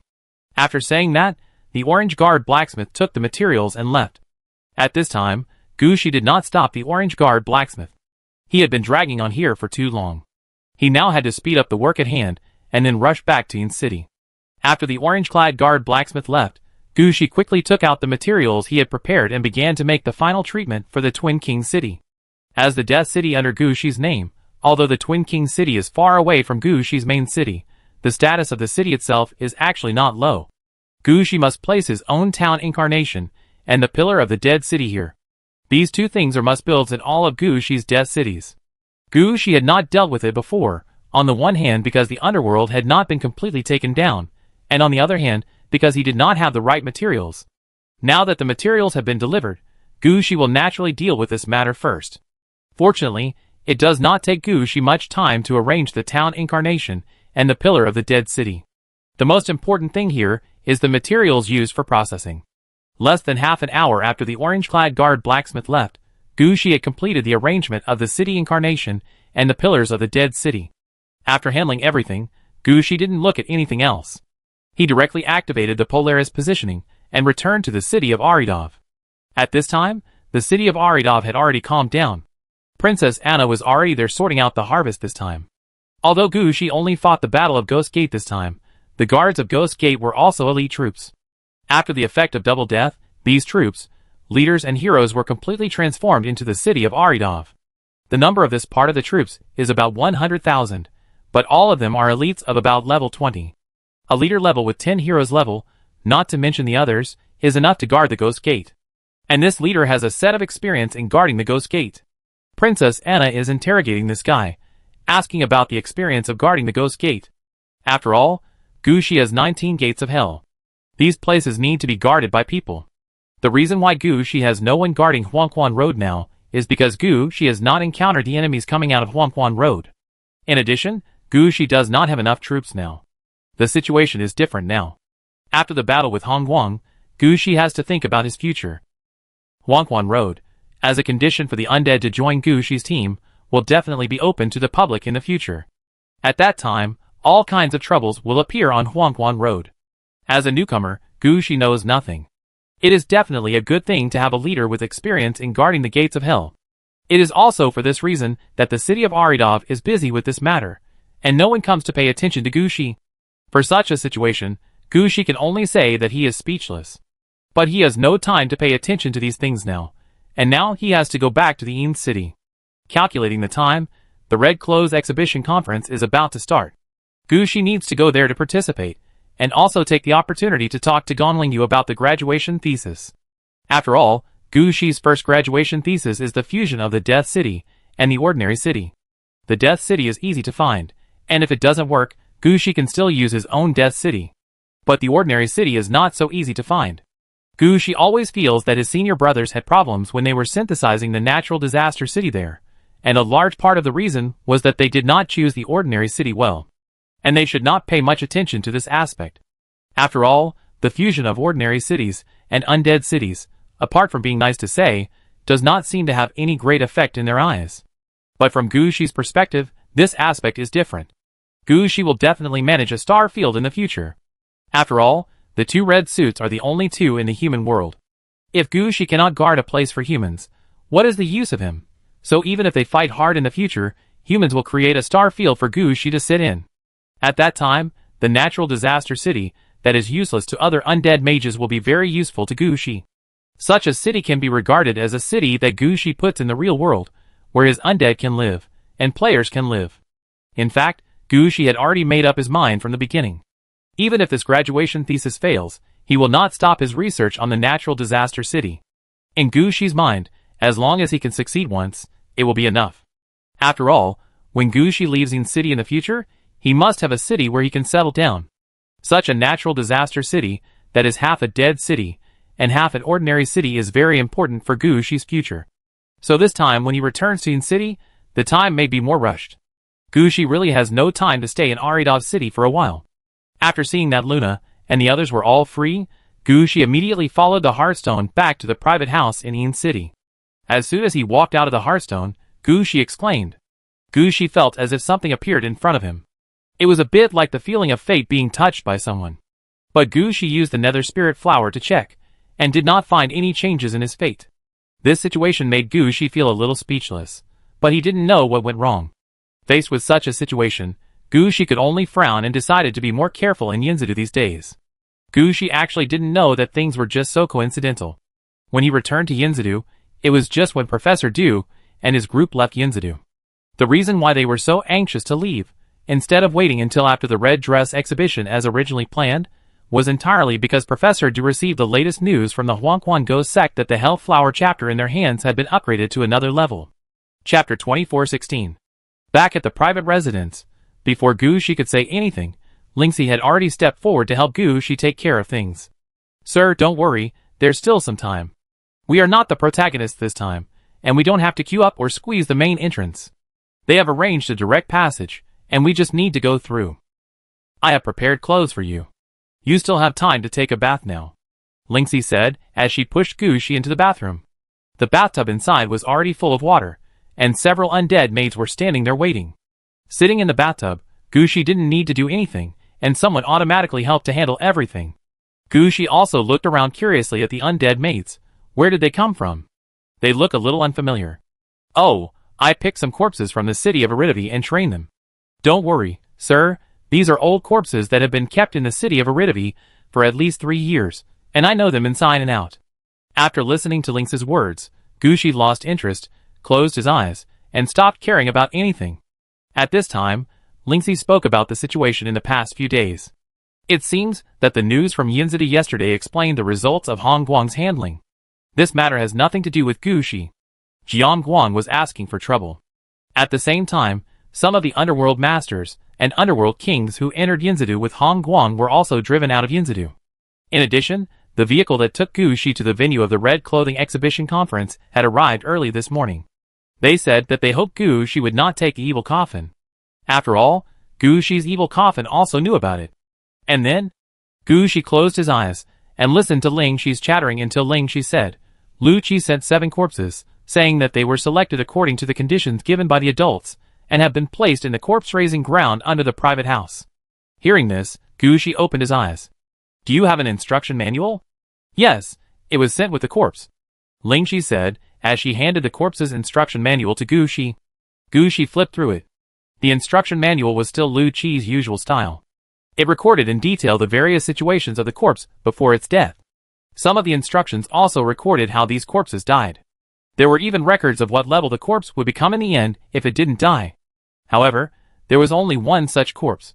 After all, the existence of the future level that could be recorded with some key nodes in the game. It was the kind that was not easy to kill. But the corpse that Gushi needed was quite special. If you just want some corpses with strong combat potential, you can just find a few powerful races to get a batch. But what Gushi wants now is to guide the undead walking on the Yellow Spring Road, to be responsible for communication, and to manage traffic dispatch. These are technical jobs, and they can't be done by dragging a corpse.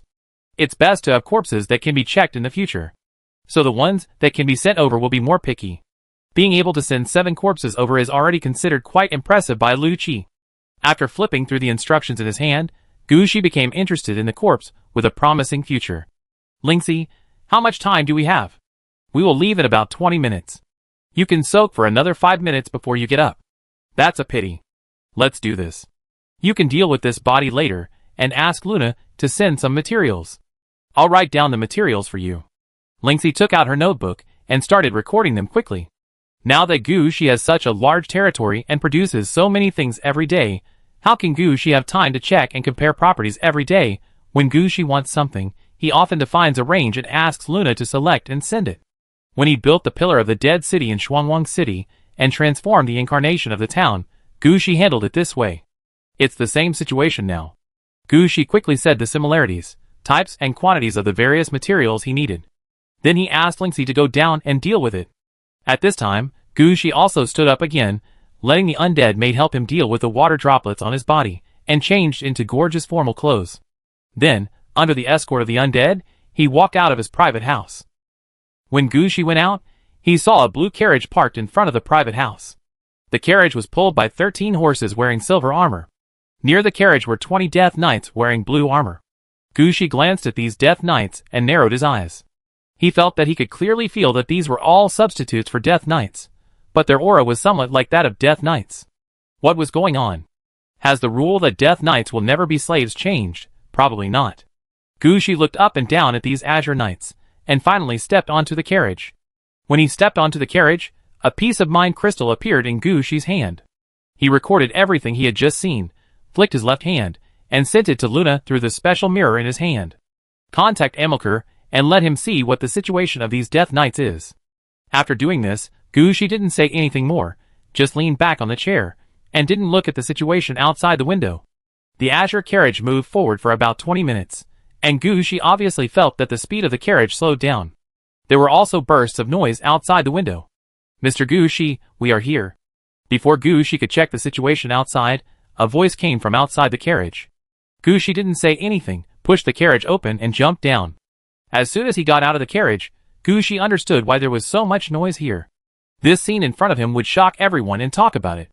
It turned out that there were a lot of azure carriages parked in front of us. As for outside the carriages, there were motionless azure death knights. There were quite a lot of these death knights, and when they gathered together, they would emit azure aura. Seeing this scene, Gushi didn't need to guess. This was probably the method of the azure holy clothes. It seemed that this time Su Mingyang wanted to take the opportunity of the red clothes display conference to show everyone the effect and strength of his red clothes. Show his role in Yin City. After all, he was not like Gushi and Gong Lingyu, who were just passers-by in Yin City. As long as Yin City did not split again, he would stay in Yin City. Chapter 2417. Walking around the Death Knights outside the venue, Gushi found that there were quite a few of them. Just where Gushi got off, there were already 20 carriages and 400 Death Knights, and there were 300 such parking lots outside the venue. I don't know how Su Mingyang did it. You know, the venue is the most prosperous place in Yin City, and they can squeeze out so much space. This also has to be admitted that Su Mingyang is much better than Mr. Feng at the beginning. After Gushi just walked around outside for a short time, he was invited to the inside of the venue. As a big boss in red, Gushi had arranged a special room in the venue. When he entered the room, Gushi clearly felt Su Mingyang's little thoughts. This time he really showed it. In the room of the venue, 2 undeads in azure heavy armor stood directly. The meaning is obviously to tell everyone that some of the special effects of the azure cloth are here, and you can study them by yourself if you have the ability. It's like Gushi took a special look now. Apart from other things, the things shown by these Death Knight-like guys in front of him are already quite surprising. Gushi can at least see that these azure knights have the same spirituality as players. At the same time, these azure knights are a kind of group existence. The more people there are, the stronger their combat power. Most importantly, Gushi's eyes of the azure knights can see that the armor on them not only protects them, but also suppresses them. When they take off their armor, their combat effectiveness can be further improved. Now Gushi doesn't know whether this kind of azure knight is the characteristic of the azure holy clothes, or just an additional effect like Gushi's Night Blood Road. After studying the 2 Death Knights here for a while, Gushi heard a bang in his ear. The window of the room opened, just enough for Gushi to see the situation in the venue. Teacher June did not show up at this red dress display conference. Principal Lu gave face to Su Mingyang and appeared in the center of the venue to act as the host. And this was the first time Gushi saw Su Mingyang. In order to show his own red dress, Su Mingyang did not wear formal clothes, but directly put on the azure holy clothes. That set of azure holy clothes gave people the feeling that the azure sky was draped over his body. The whole set of Azure Holy Clothes is not just a piece of armor, but a full set of armor from head to toe. Even gloves, shoes, and cloaks are included. This set of armor is a heavy Western-style plate armor. After wearing it, except for the head without a helmet, no skin is exposed. However, Su Mingyang didn't care. He walked back and forth on the field wearing this heavy armor that looked like azure glass. His movements didn't look like a necromancer at all. Of course, his speed didn't look like a death knight. Such a situation made Gu Shi stunned. What kind of situation is this? Did the red suit directly change his profession? At this time, Su Mingyang also stood on the stage and began to talk about his situation. At the same time, he also showed the characteristics of the red suit to the public. Gu Shi looked at it and felt that it was not interesting at all. It was not as good as Gongling Yu's red dress exhibition. After all, Gongling Yu's red dress exhibition had temporary programs. Su Mingyang in front of him was the kind of person who was careful and would consider the way out before doing anything. How could he not be careful and cautious about such an important matter as the red dress exhibition?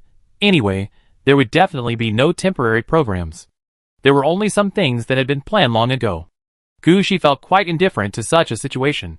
He originally wanted to come and see the excitement. In this situation, he might as well go back to Yeladowai City. Gu Shi lost interest in the exhibition outside.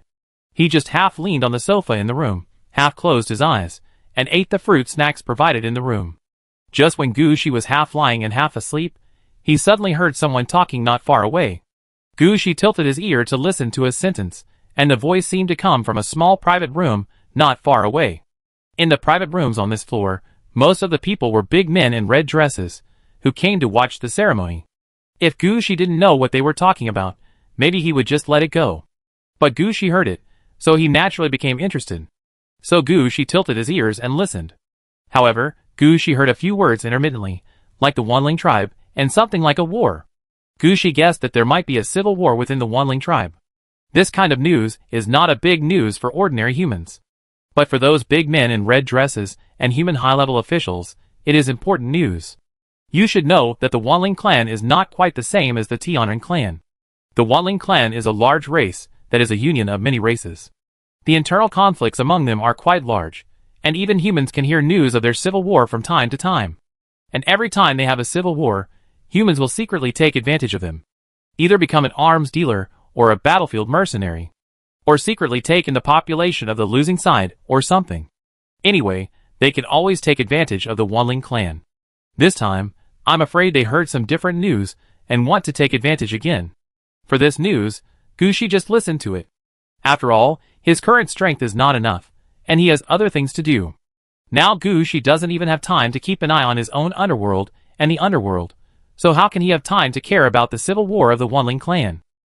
Just when Gu Shi was about to lie on the sofa again, the voice came over again. Ha! They were lucky this time and left Yin City one step ahead. If they were attacked in Yin City, this red dress exhibition conference would be lively again. I think they were attacked in Yin City. Just think about how many people in Yin City have been waiting to watch the red dress exhibition conference in the past few days. If something really happens in Yin City, we have the advantage of location and people, and we are on the right side. Even if they die a few red dress in Yin City, the Wanling clan will not dare to come to trouble us. You think too much. I heard that they are just bait and sacrifices for the so-called Hellflower chapter. Hellflower chapter, what is that? Hearing the familiar term, Gu Shi suddenly became alert. At the same time, he was guessing in his heart that they were not talking about Professor Du and his group. Chapter 2418. After a moment of silence in his private room, Gu Shi made sure that the conversation was not meant for him, and then he took the initiative to leave the room. Following the direction of the previous voice, Gu Shi walked to the third private room on the left side of his private room and knocked on the door gently. Who? The breath of the dead, the owner of the nether flower. Gu Shi directly reported his name.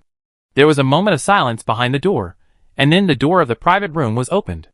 Gu Shi saw that the person who opened the door was a middle-aged man in his 30s, who had a strong white holy light power. And behind this middle-aged man, there were two groups of people sitting. One group was a family of 5 people, 2 adults with 3 children, and their blood connection could be seen from their appearance and the aura on their bodies. The other group had only one person, a middle-aged man who looked to be in his 50s. His situation was even more special, and he did not even have any player-level aura on him. This reminded Gushi of the first time he met Teacher June. This is another old monster. But since Gushi has come here, he naturally wants to ask about the matter. So Gushi nodded to them at the first time. Gushi, the breath of the undead, meets you. Welcome, my name is Su Yu Chung, the owner of the Huodwang sword. That's Su Wanli, the owner of the Holy Light flag. That's Su Baigua's family, the owner of the Tingfeng order. The old monster introduced himself. Gushi's eyes lit up when he heard it. It was obvious that there were 3 red dress holders here, and the owner of the Huodwang sword was this old man. The one who just came to open the door was Su Wanli, the owner of the Holy Light flag. But what Gushi didn't expect was that the owner of the Listening Wind order was actually the second son of the family of 5. But what really surprised Gushi was not this, but the next sentence Su Yucheng said. They and Su Mingyan outside are all my relatives, on the same family tree. We came here this time just to support our relatives. Mr. Gu shouldn't have any doubts. No, Mr. Su misunderstood. Gushi knew what Su Yucheng was thinking as soon as he heard it. The reason why I came here was really just an accident. When I opened the window just now, I heard you talking about the underworld Huazhang. It happened that I also came across this news during this period, so I took the liberty to come here and want to find out what the underworld Huazhang is. Su Yucheng looked at Gushi with some surprise when he heard this. He thought Gushi came to talk to him on behalf of Principal Lu or other forces in Yinzadu. That's why he talked about the situation of his own children, just to save face. After all, the human leaders now know that Gushi will be the second double red suit on the human side. And Su Yucheng and the descendants of the Su family may not have this opportunity in their lifetime. But he really didn't expect that Gushi would ask such a question. Afterwards, Su Yucheng was a little embarrassed. It turned out that he didn't come here to provoke. Then you should have said it earlier. Su Yucheng pretended that it was none of his business, and asked Su Baigua to come out to explain the situation. Although Su Baigua looked like a child of 11 or 12 years old, and obviously had not started working yet, his actions were quite mature. Seeing that Su Yucheng handed the matter over to him, he said quite straightforwardly, Sorry, I spoke a little louder. Mr. Gu just heard what the red suit I got was. That was the red equipment passed down from my family. It is not convenient for me to tell you about the inheritance rules here, and it is not convenient for me to explain the rules of the Listening Wind Order. I can only tell you that the Listening Wind Order has the ability to inquire about some gossip. It is mainly the source of some red equipment, or some secrets of red equipment. It's like I can know now that you have touched an unsealed thing. Hearing this, Gushi's face condensed. Looking at Gushi's expression, Su Yucheng was also a little helpless, and stepped forward and hit Su Baigua on the head. I just asked you to talk about the business. Why are you talking about these things? Brother Gu, don't pay attention to him. He is just a child, he has no idea. His listening order only allows him to communicate with the red dress, and he has no intention of finding out your secrets. Don't be angry or anxious, the higher-ups have already issued a ban. The unity of the human race will not be destroyed because of this matter. After Su Yucheng's explanation, Gushi also understood the situation of Su Baigua's listening order. This listening order is actually quite famous in human society, because it can really communicate with all the red dresses. That is to say, if someone is ambitious, he can get a lot of information from other red dresses with owners. So there is actually an unwritten secret ban among humans. The listening order can be passed down in the Su family, but it can only be taken over by humans who have not yet become players. When this human becomes a player, he must unbind the listening wind order and pass it on. Otherwise, all human red-equipped players will focus on dealing with the listening wind order. If the Su family wants to resist, then all human red-equipped players will focus on dealing with the Su family. After explaining this situation, Su Yucheng also touched Su Baigua's head, so the owner of the listening wind order has always been a child. Even if he is mature at a young age, he sometimes behaves disrespectfully. Please don't blame him, Mr. Gu. Gushi also had no time to argue with such a brat, and at the same time, Gushi also understood that such a child would really be useless in the future. After all, he had obtained red equipment when he was a teenager, but it was taken away after he took office. This was a great blow to the child. His heart could not be taken back at all. He would not consider growing up seriously, but wanted to regain the sense of power with the red suit on his body. If he could control it, he might be able to reach level 20 or 30 in the future. If he could not control such ambition, he might be directly killed by others when he was about level 10. It's boring to compete with such a kid. It's okay, I just came here to inquire about the underworld chapter. I heard that it's a red suit. Gushi's words were very clear. Let's not talk about my red suit now. I just want to inquire about the underworld chapter. If you elaborate, it's okay. If you don't elaborate, then sorry, we'll talk about your outspokenness later. Su Baigwa shook his head when he heard it. That thing is not a suit. How to say Underworld chapter, it's a sealed red equipment.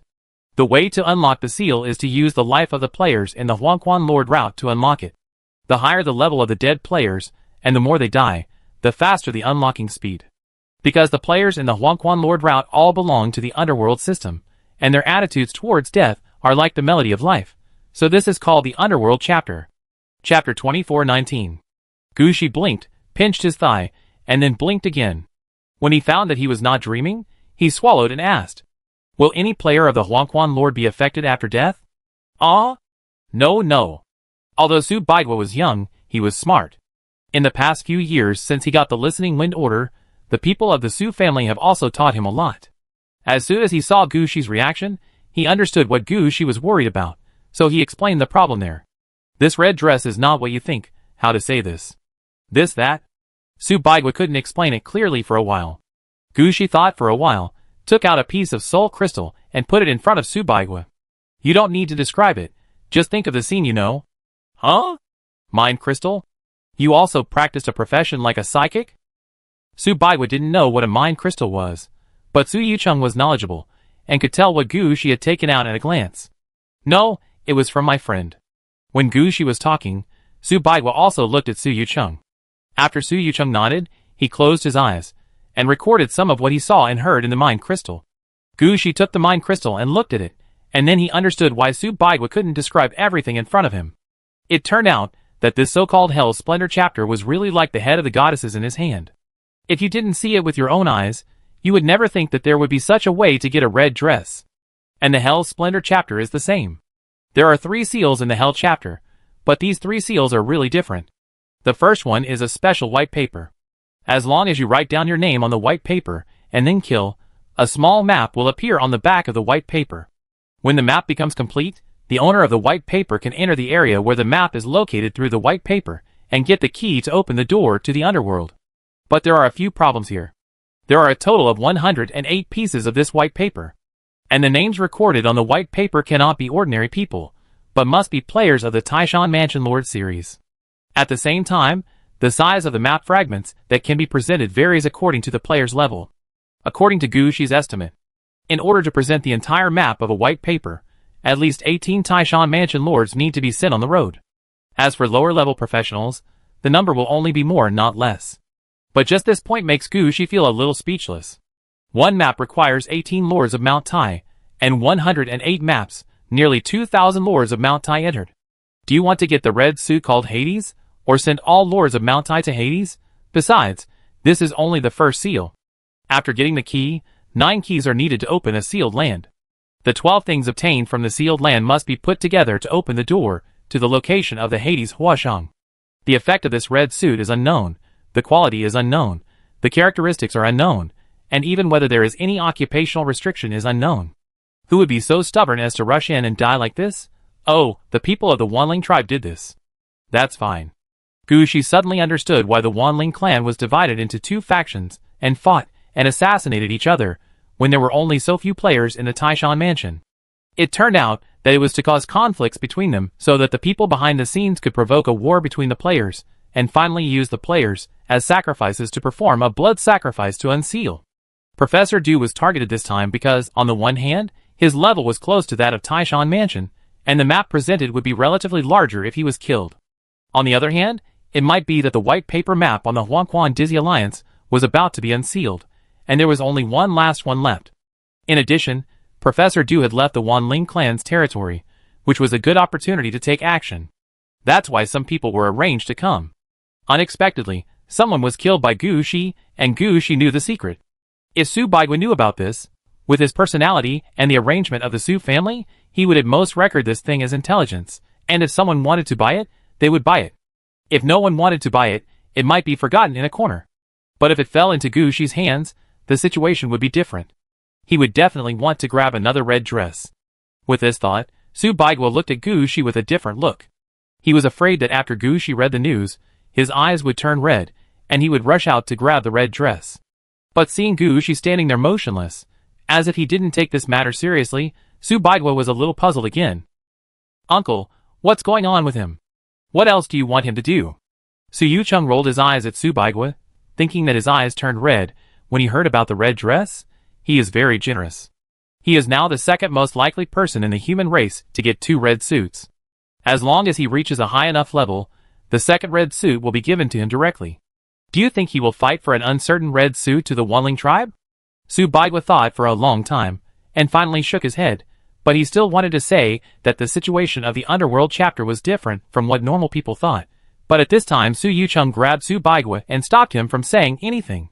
Subaigwa wanted to struggle, but was dragged aside by Su Yucheng. You should know that today's events were all caused by Subaigwa's mouth. If he hadn't said something nonsense about the Underworld chapter, Gushi wouldn't have heard it, and wouldn't have come to him. Even if he came to him at the beginning, it wouldn't matter. If they didn't want to say it, they could just find a reason to block Gushi's words. As a result, this guy was so rude and insisted that Gushi had come into contact with good things that had not been unlocked. This made Gushi so angry that he had to show his real ability, and gave Gushi detailed information. If it was any other time, it would have been a favor. In the end, it was given away for nothing. Now this little guy wants to talk again. I'm afraid he will lose something again. Su Yucheng was thinking in his heart whether he should select a few younger generations after returning to take the Tingfeng order from Subaigwa first. If Subaigwa continued like this, all the connections that their Su family had accumulated before would be offended. Subaigwa wanted to struggle, and then Gushi came back to his senses. He smiled at Su Yucheng and said, "Thank you very much. Your information is very important to me. If it weren't for you, I really don't know where to go to inquire about this matter. This matter has been in my mind for a long time, and it will affect a lot," Gushi said, while looking at Subaigwa. "Mr. Gu, don't worry, our Su family has always been friendly with others, and we are not the kind of people who talk a lot about right and wrong." Su Yucheng immediately understood Gushi's expression, and spoke before Subaigwa could. Chapter 2420. After leaving the private room of the Su family, Gushi's face became a little ugly. This incident made Gushi realize that his foundation in the real world was still too weak. There were some things that Gushi thought he had hidden well, but in fact, it was very likely that they had accidentally fallen into the eyes of others. Think about it, the Modar people who can make and piece together red clothes have a way to enter the depths of the game. At the same time, his intelligence also found traces of the Celestials appearing in the depths of the game. If someone really has a heart, they can know the situation in the depths of the game. It's just that the human side really didn't pay attention to Gushi's thoughts on these trivial matters. This also made Gushi relax his vigilance a little. Now think about it, there are still many flaws in what Gushi did. After this red clothing exhibition conference, Gushi must go to complete his graduation thesis. After completing the thesis, Gushi plans to return to his territory and stay until level 45 before talking about other things. After all, Gushi's territory now has everything, and a new game world can be opened at any time, which is enough to push Gushi's level to 45. As long as he has strong enough combat power, it doesn't matter if humans find out that he came from the depths of the game. At that time, I believe the creation bridge has been built. Humans can also travel freely to the depths of the game. Whether Gushi has been to the depths of the game is not so important. Thinking of this, Gushi finally became more energetic, and he returned to his private room in a few steps. At this time, the Red Clothing Exhibition Conference had just started not long ago, and Gushi took out the soul crystal that recorded the splendor of the underworld and put it in his hand. Nine-tailed Fox. As soon as Gushi finished speaking, the orange guard new Nine-tailed Fox appeared in the private room. Gushi threw the soul crystal to the orange guard new Nine-tailed Fox, and then said lightly, "Help me analyze how credible this thing is." The orange guard new Nine-tailed Fox just glanced at the things in the soul crystal and laughed. "These are more than three-handed news. Generally speaking, they should be true, but there should be a lot of bragging or imaginary parts in it. Generally speaking, it's true. I just need to know what the Hellflower chapter is." Gushi has no idea about the extremely troublesome red equipment, such as the Hellflower chapter. Gushi would not do such a big investment, which takes a lot of time and energy. With that kind of time and energy, he can find at least 50 pieces of red equipment in the head of the ancient god. Not to mention other things, it should not be difficult to get a full set of red. Even his hand of death can be fully equipped with red. With so many red equipment, Gushi didn't believe that he couldn't beat a Hellflower chapter. So just listen to this news for fun, and be careful next time you meet the Wanling clan or other players of the Taishan Mansion Lord route. Just when Gushi was about to ignore Hellflower chapter, the orange-clad guard Nu Ninetail suddenly said. "Sir, there is a detail here that you may want to see." Gu Shi looked at the orange-clad guard Nu Ninetail curiously, and took the heart crystal back from him. At this time, the picture of the heart crystal was fixed on some content. When Gu Shi checked the matter about Hellflower chapter before, he was more concerned about the origin of Hellflower chapter. Many details were not taken seriously, and Su Baigui did not pay attention to the handling of these details. But who is the orange-clad guard Nu Ninetail? She is an expert in playing with the mind, and the details of memory are her best skill. These problematic details were also pointed out by the orange-clad guard Nu Ninetail one by one. Among these details, there are 7 or 8 points that Gu Shi did not notice, but the real key points are actually 3 points. The first seal of the Hell's Splendor, that is, the white paper, is not for writing any name you want. When writing a name, you must make a sacrifice and sacrifice the name. Gu Shi noticed this part before, but he really didn't think about it seriously. At that time, he just took a look and forgot it. But now it seems that this is not the case. When they wrote the name, the real key was not how to sacrifice the name, but the spell when sacrificing. Their spell is hell. Such an opening sounds wrong. The second one is the first seal of the Hell chapter. It is not possible to sacrifice someone just by knowing the name. It is necessary to explain the cause and effect between the name being sacrificed and oneself, whether it is an enemy or a friend, how it has offended oneself, or why it can decide for this name. As Gu Shi thought at the beginning, knowing the name and directly sacrificing the person is not acceptable. The third point is that after being sacrificed, one will not die immediately, and the name will not always be on the blank paper. It must be completed within a certain period of time to count. It cannot be said that I sacrifice your name, and I will wait for you to die of illness or old age, and this record will be mine. This is quite unreasonable. So there will be a time limit. These 3 points are the key to the Hell's Splendor, which also makes Gu Shi feel relieved. At least, he should not be recorded on the blank paper of the Hell's Splendor. However, Gu Shi, who wanted to put down the soul crystal, seemed to think of something again. He picked up the soul crystal again, and checked the other details that the orange guard Nu Ninetail had just found out. Slowly, Gu Shi's eyes became solemn. "Ninetail, come here. Please help me enlarge this detail and check it clearly." Gu Shi threw the soul crystal to the orange guard Nu Ninetail again. The orange guard Nu Ninetail quickly flipped through the things in the soul crystal, and understood Gu Shi's thoughts at a glance. Soon, the details of this part were dug deeper again. Gu Shi, who took back the soul crystal, also saw something different. The picture was the process of the name of the person on the paper turning into part of the map after his death. Because it was similar to the transformation of animation, Gu Shi didn't care much before. Later, it was pointed out as a detail by the orange guard Nu Ninetail Fox, and Gu Shi felt that something was not right here. Now, after digging deeper and magnifying it again, Gu Shi found something different here. When the name was transformed into a map, the name was first transformed into the word hell. This situation was only a moment. If Gu Shi had not felt that something was wrong and asked the orange guard Nu Ninetail Fox to check the details, he might have missed it. This discovery, coupled with the spell when sacrificing the name, made Gu Shi's eyes become solemn. He stood up and said, "Ninetail Fox, you watch the ceremony here for me. I have something to do. When the exhibition here is over, you can go back to the private house directly, and you don't have to worry about it afterwards." Chapter 24:21. Gu Shi made up his mind and acted immediately. He didn't even finish watching the last Red Suit show. He directly activated the teleportation effect of the Polaris positioning and returned to Aridavi City as soon as possible. As for the spy in the private room, Gu Shi was not worried at all. The orange suit guard Nu Ninetail would handle everything here. In fact, when the orange suit guard Nu Ninetail appeared just now, everything in the private room was a mental illusion that the orange suit guard Nu Ninetail showed people. If the red suit didn't take action, no one would find out that there was a problem. So Gu Shi would feel at ease to leave everything to the orange suit guard Nu Ninetail. When he returned to Aridavi City, Gu Shi found a quiet room as soon as possible. Then a gray mist quickly surged around Gu Shi, dragging Gu Shi into the territory of death.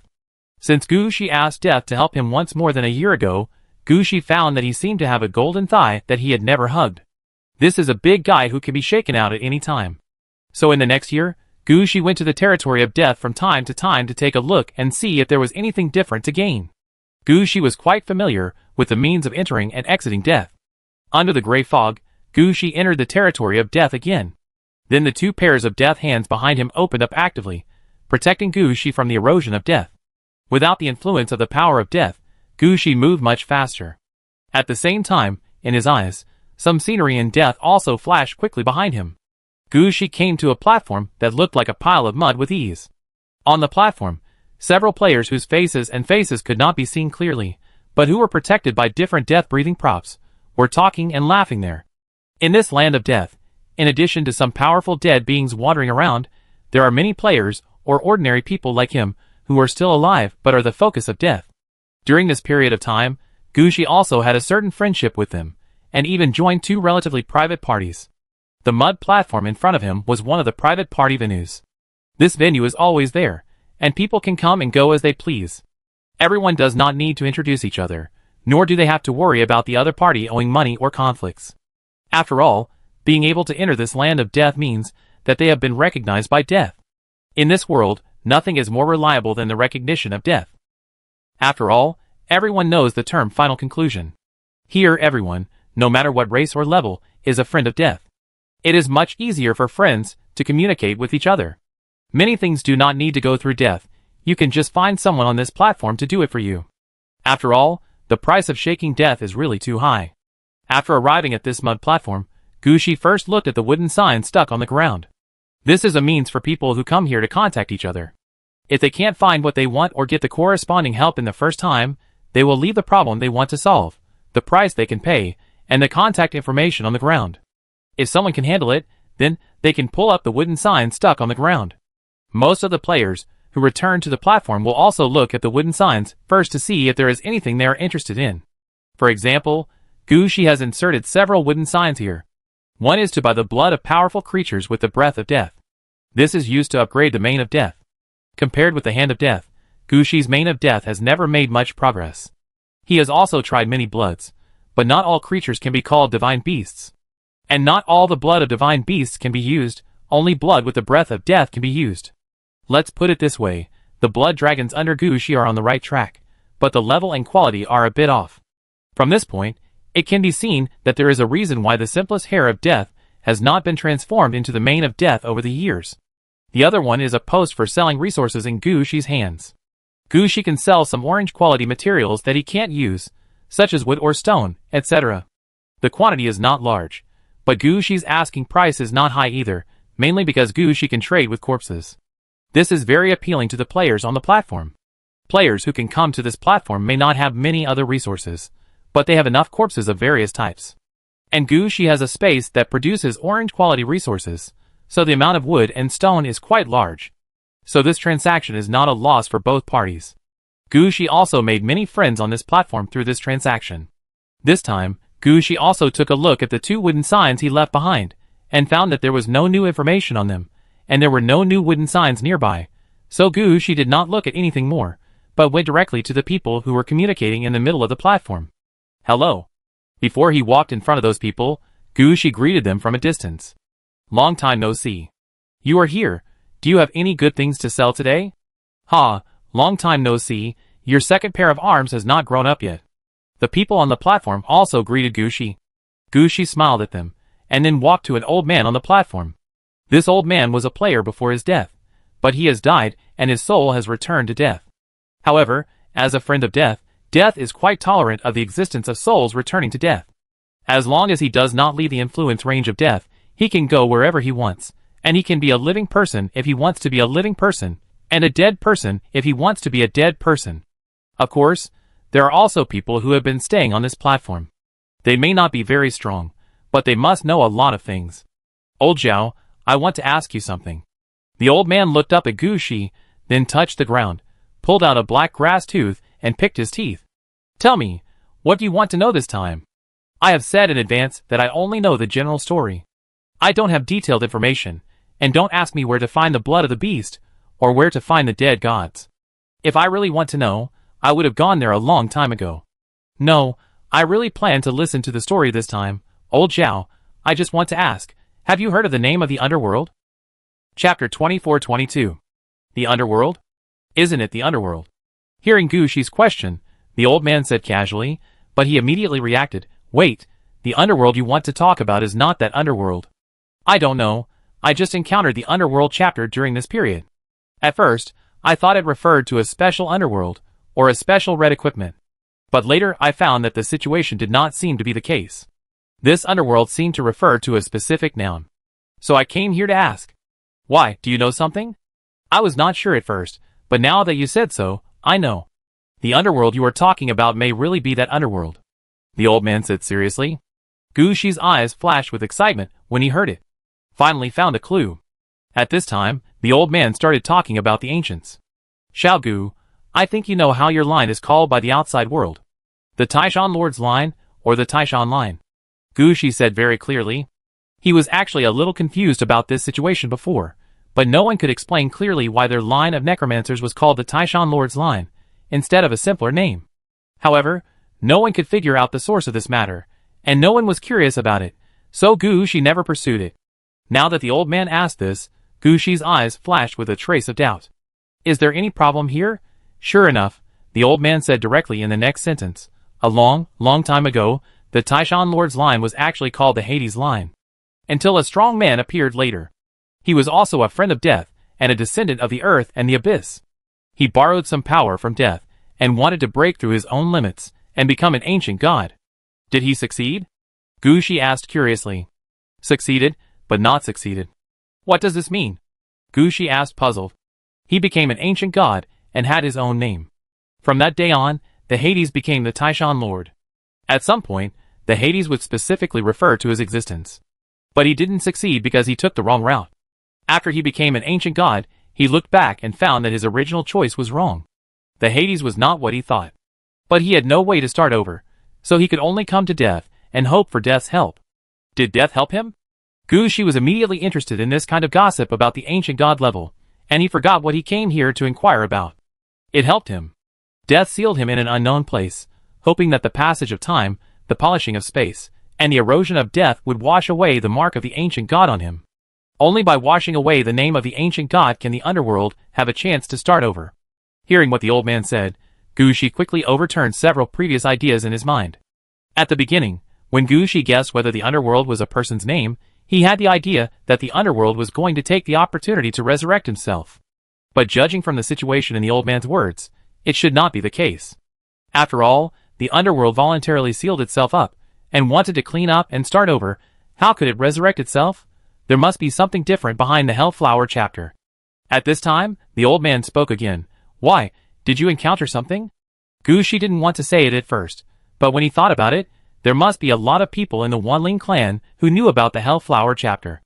This news will always be lost in death. The things that Gu Shi wanted to keep secret may have been abandoned by others, because they thought they were too small. So Gu Shi casually said, I encountered the Hellflower chapter. Because it was the first time I encountered it, I felt that the other party's way of unsealing it was a bit speechless. So I came to ask which mentally abnormal guy arranged it. Oh, you mean that? That makes sense. Only young people like you would think of collecting clues about the Hellflower chapter. Normal people would never ask themselves for such trouble.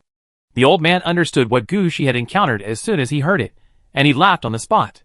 The old man's laughter also attracted the attention of several other people nearby, and they all looked over directly. Old Zhao, what's wrong? Did you encounter anything funny? Yes, you and Xiao Gu were telling jokes there without bringing us along? The old man looked up at Gu Shi at this time, and his eyes were clearly asking, you deal with it, say what you can, don't say anything if you don't want to. Gu Shi thought about it and said, it's not a funny thing, I don't have much experience, I encountered the glory of the underworld outside, and heard that the process of unsealing was quite cumbersome, and I thought it was something awesome. I came here to ask about it, but was laughed at by old Zhao. Ha ha ha. Everyone laughed, and some people were still there saying to Gu Shi, it's okay, everyone has been weak. I used to do this kind of thing. I still remember when I got my first purple equipment, I was so proud and wanted to sell it at a high price. But because the asking price was too high, it remained in my hands. When I got stronger and looked back, the purple equipment was really like sand on the roadside. Once you grab a handful, you don't know where it will be blown away by the wind. That's right, this kind of thing is very normal. Everyone has experienced it. Just laugh if you want to. It's a good time for everyone to have fun. Let me laugh enough first. You encountered the Hell's Huazhang. What did you get? Or was someone written on the Hell's Huazhang? Forget it, it's useless to ask you this now. Here, this is for you. While everyone was talking and laughing around Gu Shi, a man took out a piece of white paper and stuffed it into Gu Shi's hand. Gushi took the white paper, and before he could see it clearly, a ding sound came to his ear. You got the Hell Chapter, Act 1, Chapter 97. Hell Chapter, read, unsealed the 97th seal point of a seal belonging to the Hell Chapter, unsealing degree 0.17%. After unsealing, you can get the entrance key to Act 2. Description: to unseal the Hell Chapter, you need to mark the Taishan Lord. Looking at the white paper in his hand, Gushi looked up at the player in front of him. Brotherly, this thing? Just take it. It's not a good thing. I've been trying to get rid of it, but can't find a way to get rid of it. Just in time for you to come across it, I'll give it to you. You can't refuse it. It's not. Gushi wanted to say something else, but Brotherly seemed to have gotten rid of some big trouble, turned around and disappeared in the gray fog of death. Chapter 2423. Hey, Brotherly. Gushi wanted to keep the person, but found that he could not find the person. At this time, a player who was familiar with all this persuaded him. Don't look for him anymore. Xiao Li's nickname is Can't Give Away. His luck is really amazing. Every time he gets something, it is something strange and can't be given away. There are even red equipment in those things. Isn't it funny? He doesn't want the red equipment. He wants to give it away. That's impossible. Gushi looked unconvinced. What level is the red equipment? Who doesn't want a red equipment now? Some people are willing to retrain their profession for the red equipment. There are also people who don't want the red equipment. Listening to Gushi's words, someone laughed. It's a pink bikini with mesh black silk armor, and it must be worn on the outside. Do you think he wants it? Gushi blinked, hesitated, and finally asked. Didn't he take a look at the red suit before binding it? The rich woman gave it to him before she died. Okay, just pretend I didn't ask. Gushi, who understood the situation, also understood Brother Li's situation at this time. If someone forced a red suit like this on me, I would probably want to get rid of it quickly. Gushi didn't ask Brother Li how he could fight if he didn't dare to keep anything with him. Instead, he focused all his attention on the white paper in his hand. It was obvious that there was only a little map on the white paper, which only occupied a corner of the white paper. If you don't look closely, no one would notice that there was a map here, and you might think that someone accidentally stained some ink on the white paper. But Gushi couldn't understand why this thing scared Brother Li so much. When you don't understand, it's easiest to ask professionals. Gushi handed the white paper to the old man. Old Xiao, can you help me see if there's anything wrong with this thing? No problem, at least you don't have any problem now. You just encountered it, but you didn't use it, and you didn't bind it when you held it. Then this matter has nothing to do with you. Don't be too picky. The old man waved his hand quickly, clearly not wanting to touch the white paper. Looking at the old man like this, Gushi also knew that there must be something wrong with this chapter of the underworld. But he didn't know where the problem was. But Gushi didn't want to carry this thing with him. What if something suddenly happened one day? Seeing Gushi's expression, the old man said, Didn't you say that you were targeted by other people who mastered the Hell Chapter? Then you'd better keep this with you. That way they can't bind your name. Especially those in the same group as you. The same group? Gushi was puzzled. Don't you know? The second seal of the Hell Chapter requires 18 keys to open a door. These 18 keys are a group. Gushi was stunned for a moment, then reacted. But at this time, Gushi was somewhat curious. How many keys are there now? You'd better not know anything. The more you know, the easier it is for you to bind the Hell Chapter. Okay, I won't ask. Gushi also knew that some things are really more troublesome the more you know. Before Gushi's strength is improved, it is better for him not to know too many things. However, the white paper in front of him is also a trouble. Is there anyone who can help me seal it? No, we are not at the level of sealing the red suit. Of course, if you go to death, there may be a way. But you have to pay the price. Forget it. The price of death is quite high. Last time Gushi asked Death to help, and all the new game worlds that appeared in the head of the ancient god were full of death. This time, if he wants to ask Death to help, Gushi doesn't know what he will pay. Right, anyway, this matter is not urgent. You just take it and don't use it. Yes, with a red suit around you, your luck will get much better. Gushi heard that it was true, so he put the white paper away. But he had secretly warned himself in his heart that he must not use this white paper. After all, the situation in front of him is quite special, and Gushi doesn't want to bear something at this time. Gushi chose to leave the white paper behind just to prevent the effect of the Underworld chapter from falling on him. After confirming the situation of the Underworld chapter, Gushi had no intention of staying in the land of death any longer. He still had a lot of things to do. If the matter of the Underworld chapter was not so serious this time, Gushi would not have directly left the Red Dress Exhibition Conference and ran directly to the land of death to find someone. Now that things are settled, Gushi naturally has to go back and prepare to start his graduation thesis work. After saying goodbye to everyone, Gushi stepped into the gray fog. It is difficult to enter death, but it is not too difficult to leave death. The moment he stepped into the gray fog, Gushi returned to the city of Aridov. He looked up and saw that the furniture nearby had a clear sense of decay. This was the result of the death breath he brought out when he entered and exited death. There was nothing he could do about it. The effect of death was so strong. Even the best furniture could not stop it. All Gushi could do was to choose a suitable location every time he entered and exited death, and then quickly deal with the scene when he returned. After opening the door of the room, Gushi said to the outside, "Deal with this place. Hey, why are you here?" At this time, in addition to the undead engineering team waiting to come and change the room layout, there was also Shea. "My lord, we caught the octopus head." Gushi was stunned for a moment, and then he remembered that before he returned to the Inn City, he gave Shea an order to find a few octopus heads. However, because there were many things going on at that time, including the invasion of foreign enemies and the return to Inn City, Gushi also forgot about the subsequent events. Now that Shea is back, Gushi remembered this incident. "How is it? Do you have the latest information? Let's go and talk while we walk," Gushi said as he walked out. Shea quickly followed and reported to Gushi about Octopus Head in Genesis. 80% of the news Shea said last time was true, and Octopus had really sneaked into Uenzu City. It's just that they didn't go to the Genesis Bridge, but just caused some damage in Uenzu City, interrupting the energy input from the Genesis Bridge. The construction of the Genesis Bridge was suspended for nearly 3 months. Although the construction of the Genesis Bridge was finally resumed, the Genesis itself had been interrupted. The big boss who initiated the Genesis was stuck in the second-to-last game world because he didn't get energy support for 3 months and couldn't leave or go to the front line. The humans are gathering their strength again, preparing to replace them and continue. Chapter 2424. Failed?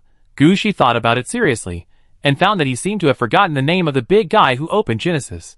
All he knew was that he encountered various things at that time. The time was clearly agreed upon, but due to various reasons, he had to move forward, causing the main force of the players to not have time to arrive at Uenzu City. In order to ensure that there would be no problems with Genesis, those players put all their energy into it. After completing the first world with bumps and bumps, the second world was like a difficult birth, which was delayed from the planned completion within a year to now. Now Gushi is about to reach level 20, and the second world is not only not completed, but also stopped due to such a thing. In addition to the things that Gushi encountered in Uenzu City, if there is no situation here, Gushi would not believe it even if he was beaten to death. Thinking of this, Gushi asked lightly, "What is the confidence of Octopus Head? Red clothes? Mind control?" If Gushi was still worried about the racial strength of Octopus Head before. But now Gushi, looking at Octopus Head, is like looking at a domestic hen, and no longer has the worry he had before. If it was Gushi now who got the news from the little fox that he would be ambushed by the Octopus Head clan, he would definitely not think so much, but would go directly to the door. After all, there is only one red equipment, and at most a few more can be nurtured. What can such combat power do to Gushi? Gushi has been enduring Octopus Head for all these years, completely because Gushi has not found the location of Octopus Head. If they are found, Gushi will definitely mobilize all the troops to attack. Kill all these troublesome guys. "Can we find them?" Gushi asked. "Sir, their address is protected, and those who died did not bring this part of the memory with them." Shea shook her head. "Then where did you kill them?" Gushi asked helplessly. "We set people to sneak into Peishin City and Mulwan City to kill the octopus heads who sneaked in." "Huh, you can do this now?" Gushi was somewhat curious. "Our people went to Luching, and the spy master there helped us a lot. In addition, the mind crystal equipment given by Jiowei is also very useful. As long as we don't go to Uenzu City and Changzi City, there will be no problem in other places." "What about the octopus heads in the wild?" Gushi was more concerned about this. "No clues were found. I have contacted several other dead cities and expanded the search from there, but there is no result yet." Gushi thought for a while.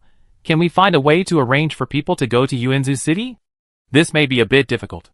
There are too many players in Uenzu City. Even the waiters in restaurants and pubs are players. We can't arrange people to go in." "Okay, the focus is still on the octopus heads. They are always a trouble and must be defeated." Gushi did not force the location of the octopus head tribe to be found. He just asked Shea to pay more attention. Do we still need to keep an eye on Yuanzu City? I heard that they have restarted Genesis and are now recruiting players again. If you want to keep an eye on them, I can notify Lucheng to make arrangements. Are you going to use the wild players in Lucheng? Gu Shi knew what Shea was planning as soon as he heard it. Yes, over the past year or so, Lucheng has attracted more and more wild players. Some of them have settled down in Lucheng, and some have obtained new identities from the Spy Master and have infiltrated other human cities. However, they still have a certain connection with Lucheng. If we suggest it, they will be willing to help us. Forget it. Forget it. Among the wild players in Lucheng, the human race should not account for a large proportion. Only about 30%, and the rest are the player races whose entire group has fallen into the depths of the game. I think so too. After all, Lucheng is located farther away, and the possibility of attracting player races is higher.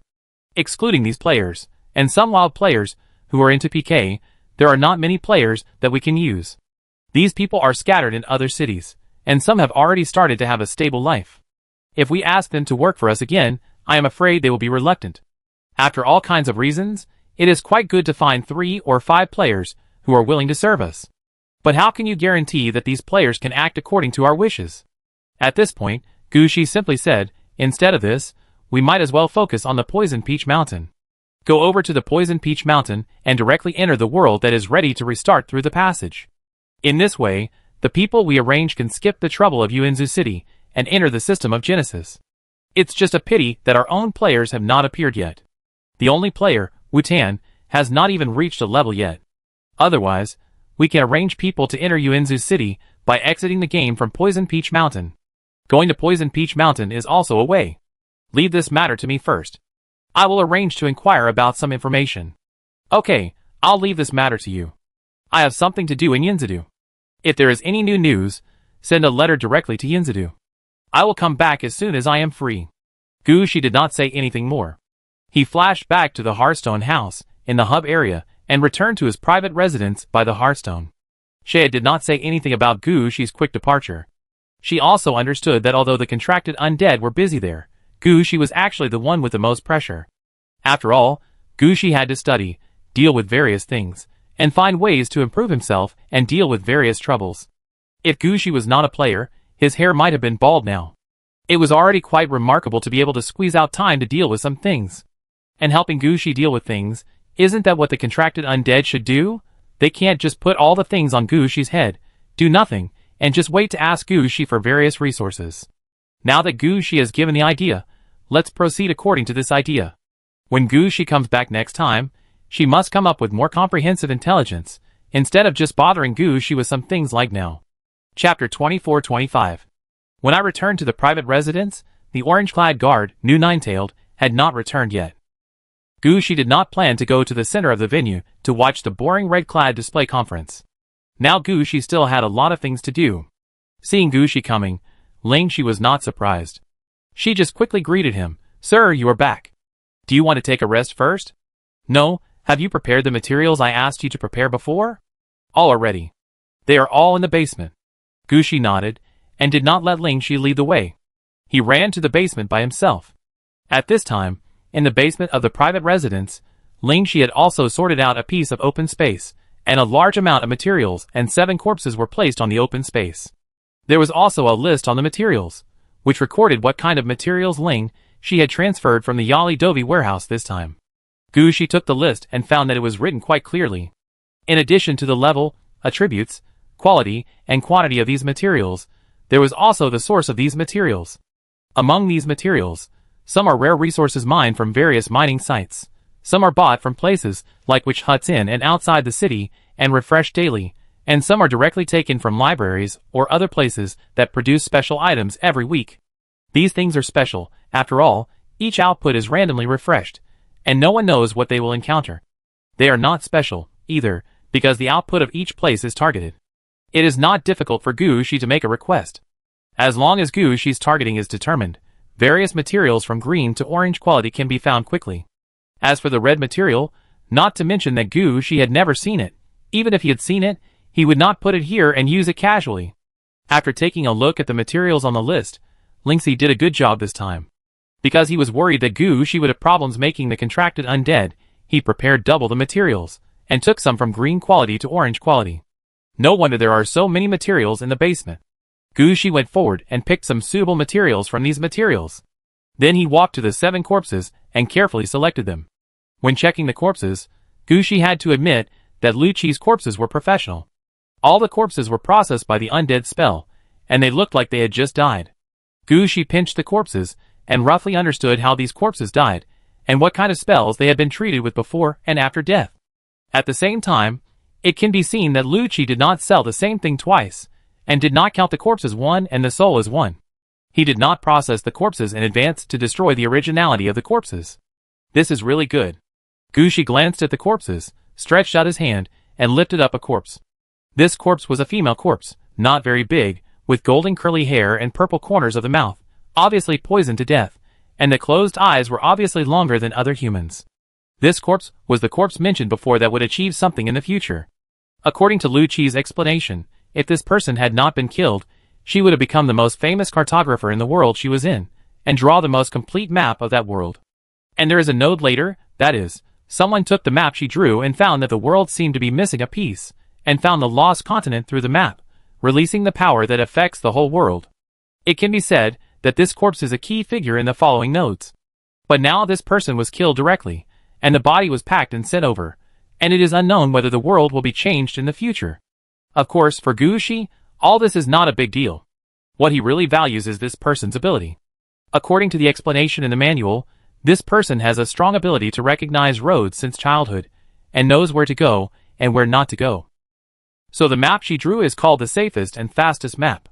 In addition, her eyesight is also good, and her combat power can only be considered average, but her own movement speed is not slow at all.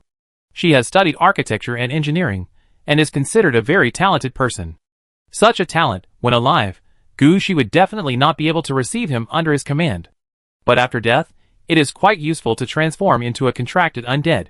Among the several types of contracted undead that Gushi needs now, there must be one who is responsible for transportation. This guy is so good at drawing maps, so it's no problem for him to be in charge of transportation. So Gushi moved the corpse aside, took the materials from the side, and started to deal with him.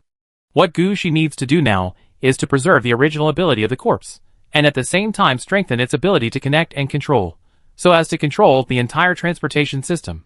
Gushi's idea is very simple, to lay a good foundation. As for what kind of manpower is needed for transportation later, it depends on the idea of the contracted undead himself. Gushi made up his mind, and acted very quickly. He first used the soul crystal to make 2 eyeballs, and replace the eyes of the corpse. Then he used various materials to adjust the skin, internal organs, and bones of the corpse. Most importantly, Gushi introduced the characteristics of these materials. After doing all this, Gushi began to carve words on the surface of the corpse's skin. All these words were learned from the orange-clad guard undead origin. These are all dead words that are being resurrected.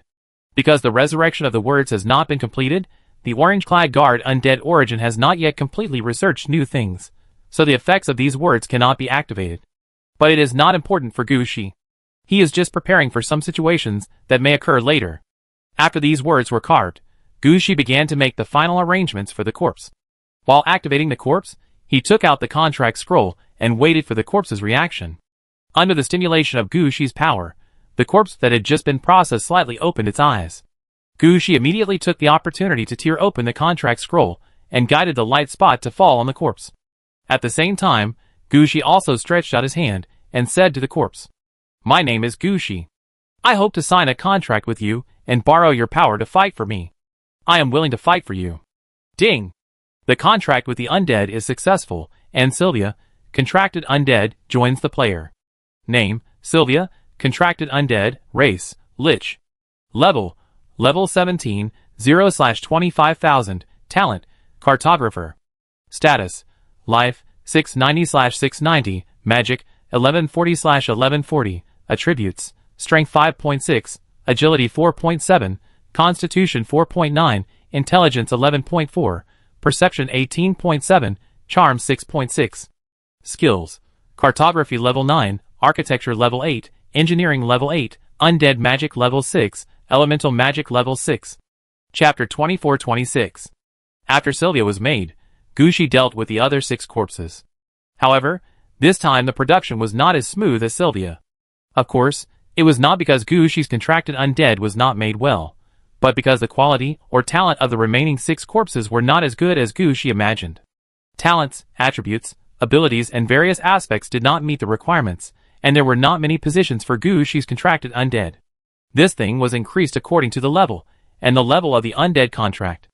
Gushi's contracted undead were all calculated. Otherwise, Gushi would not know how useful the contracted undead were. On the one hand, corpses and materials were difficult to find, and on the other hand, there were not many positions available. At present, Gushi must not let the undead, who did not meet the requirements in all aspects, occupy his contract position. They were not old people who had followed him from the beginning like Luna and the others. These people did not even join Gushi's team. Gushi did not choose suitable jobs for them, and tore up the contract on the spot. So these corpses that had just become contracted undead were immediately transformed into ordinary undead. However, because they had been affected by the undead contract before, and were strengthened and transformed by Gushi in various ways, their abilities and credibility would be higher than ordinary undead. After tearing up the contract with them, Gushi did not intend to let them leave, but said to Sylvia, who had just been transformed into a contracted undead, "Pick one and go. I will send the rest to Aridov's city, and let Luna and the others take a look to see if these can be used. If they can be used, let them share them, so that they don't have too few people on hand and always get things stuck halfway." Sylvia had no objection. She had received orders from Gushi and knew what she would be in charge of in the future, and how heavy the task would be. Gushi could only assign her such an undead, because she had no manpower now.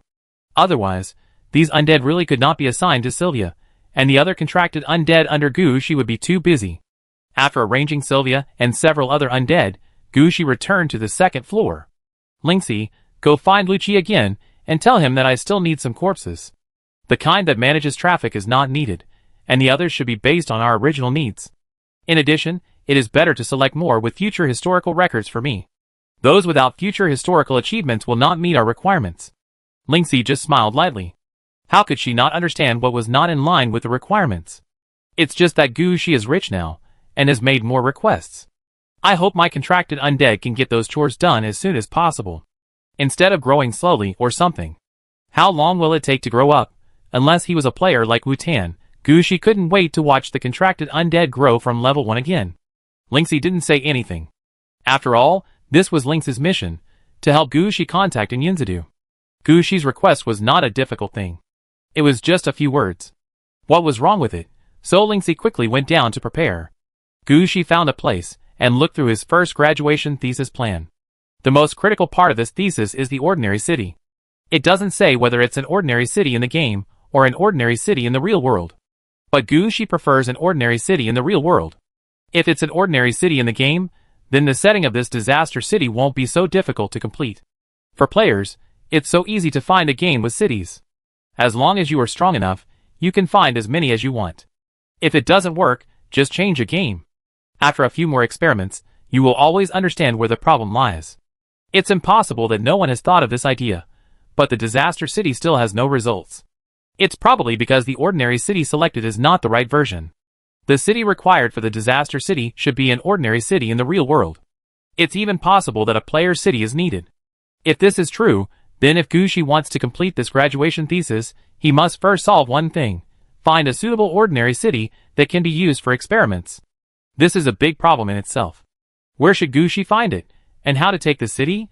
Thinking of this, Gushi couldn't help but shook his head. This level will probably directly block more than 90% of people. But for Gushi, this is not too difficult. As a big boss, Gushi can also borrow the means of other big bosses. For example, some of the big bosses are doing business. If it really doesn't work, Gushi will contact the Eastern Legion or the Northern Legion and ask them if they have any star regions that need to be attacked. At most, Gushi will participate in 1 or 2 star region battles and take a city that he conquers as his appearance fee. I think the military won't reject me. After all, Gushi took the initiative to help the military and approached the military. This is definitely a good thing. If it doesn't work, go to the Power Council and ask if there are any abandoned cities. He can help with migration for free. Anyway, there are always more solutions than problems. Thinking of this, Gushi quickly found some contact information and wrote it down quickly. While writing, Gushi shouted to the outside, "Linksy, come here." Hearing Gushi's words, Lingxi quickly rushed to Gu Shi's side. Sir, do you have the guest list for the red dress exhibition this time? Lingxi shook her head. The list was prepared by Su Mingyang, and the confidentiality is quite strict this time. In that case, don't you know many old men and old ladies? This red dress exhibition will be broadcast live to the public. You can ask them, they should recognize some people. When the time comes, please help me organize the list, and I will see if I can get some information from them. Okay. Lingxi thought about it. This is not a difficult task. Those gossipy old men and old ladies really know everything. As long as they have watched the live broadcast of the red dress exhibition, they can recognize who is coming. Getting the list from them may be more accurate than getting it from the official Yin City. After Lingxi went down, Gu Shi flipped through the information again. Finally, he stood up. Originally, he didn't plan to go to the red dress exhibition again. But now for the matter of the natural disaster city, Gu Shi had to go there again. But this time, he is not going to the red dress exhibition to listen to Su Mingliang's chatter. Gu Shi is going to attend the cocktail party after the red dress exhibition to get to know the guests this time. Chapter 2427. Gu Shi's last-minute attitude certainly won't have a very good result. At most, he recognized his face in front of a few red-clad players, and the rest of the effect was gone. Gu Shi didn't care about this. Anyway, he came here just to recognize people, and send a signal to the outside world that he was about to graduate, and he didn't expect to get the right information immediately. This situation lasted for 3 days. 3 days later, the red-clad bosses left Yin City one after another, and Gu Shi took this opportunity to ask Gong Lingyu to leave Yin City and go out to find a suitable opportunity. Gong Lingyu didn't object to Gu Shi's idea of leaving Yin City to go to other star fields. Instead, he helped Gu Shi choose his destination and applied for a portal when he left. According to Gong Lingyu's recommendation, Gu Shi's next place to go is Huangquan Realm. After all, Gu Shi left this time to find a suitable city and experiment with the possibility of a natural disaster city. For this matter, Gu Shi must not run around aimlessly. Now, among the 4 major star regions of the undead system, Mr. Feng's Yifeng domain has not been built yet, and Gu Shi will not be able to find what he wants there. Gu Shi is also quite familiar with the situation in the Yiming realm. If there are really suitable cities or information, the topic of natural disaster cities has been studied long ago. So now the only places we can go to are the Ghost Realm and the Yellow Spring Realm. The reason why Gong Lingyu pushed the Yellow Spring Realm is that his power in the Ghost Realm is too dispersed. It is managed by several committee members and former committee members. Even Gong Lingyu doesn't know what they are hiding in their hands. It would take a lot of time to get some information from them. And Gong Lingyu is also very clear about the personalities of those committee members. It is not something that a young man like Gu Shi can handle. Even if one is handled, other committee members will come to destroy it, and the situation will be chaotic again. So it is better to let Gu Shi go directly to Huangquan Realm, where it will be more convenient to inquire about things. In addition, among the several star fields belonging to the undead on the human side, Yifeng Realm has not been built yet, and Yiming Realm is a star field that mainly belongs to the research and education of the undead. The Ghost Field is a star field that mainly belongs to the logistics of the undead. The Huangquan Realm is a star field that mainly belongs to the combat of the undead. If someone asks Gu Shi what the information of the city is for in the Ghost Field, Gu Shi can't say it. But if he goes to Huangquan Realm, it will be different. If someone asks Gu Shi what the information of the city is for, Gu Shi can say that he is going to massacre the city. As long as it is not a human city, he will massacre it. When Gu Shi followed Mr. Jun and the others to rob the red suit, didn't they also massacre a lot of people in the city? Based on the above 2 reasons, Gong Lingyu would recommend Gu Shi to Huangquan Realm as soon as possible, and helped Gu Shi apply for the portal there. When you go there, you must be careful. Huangquan Realm is not like other places. It focuses more on the undead.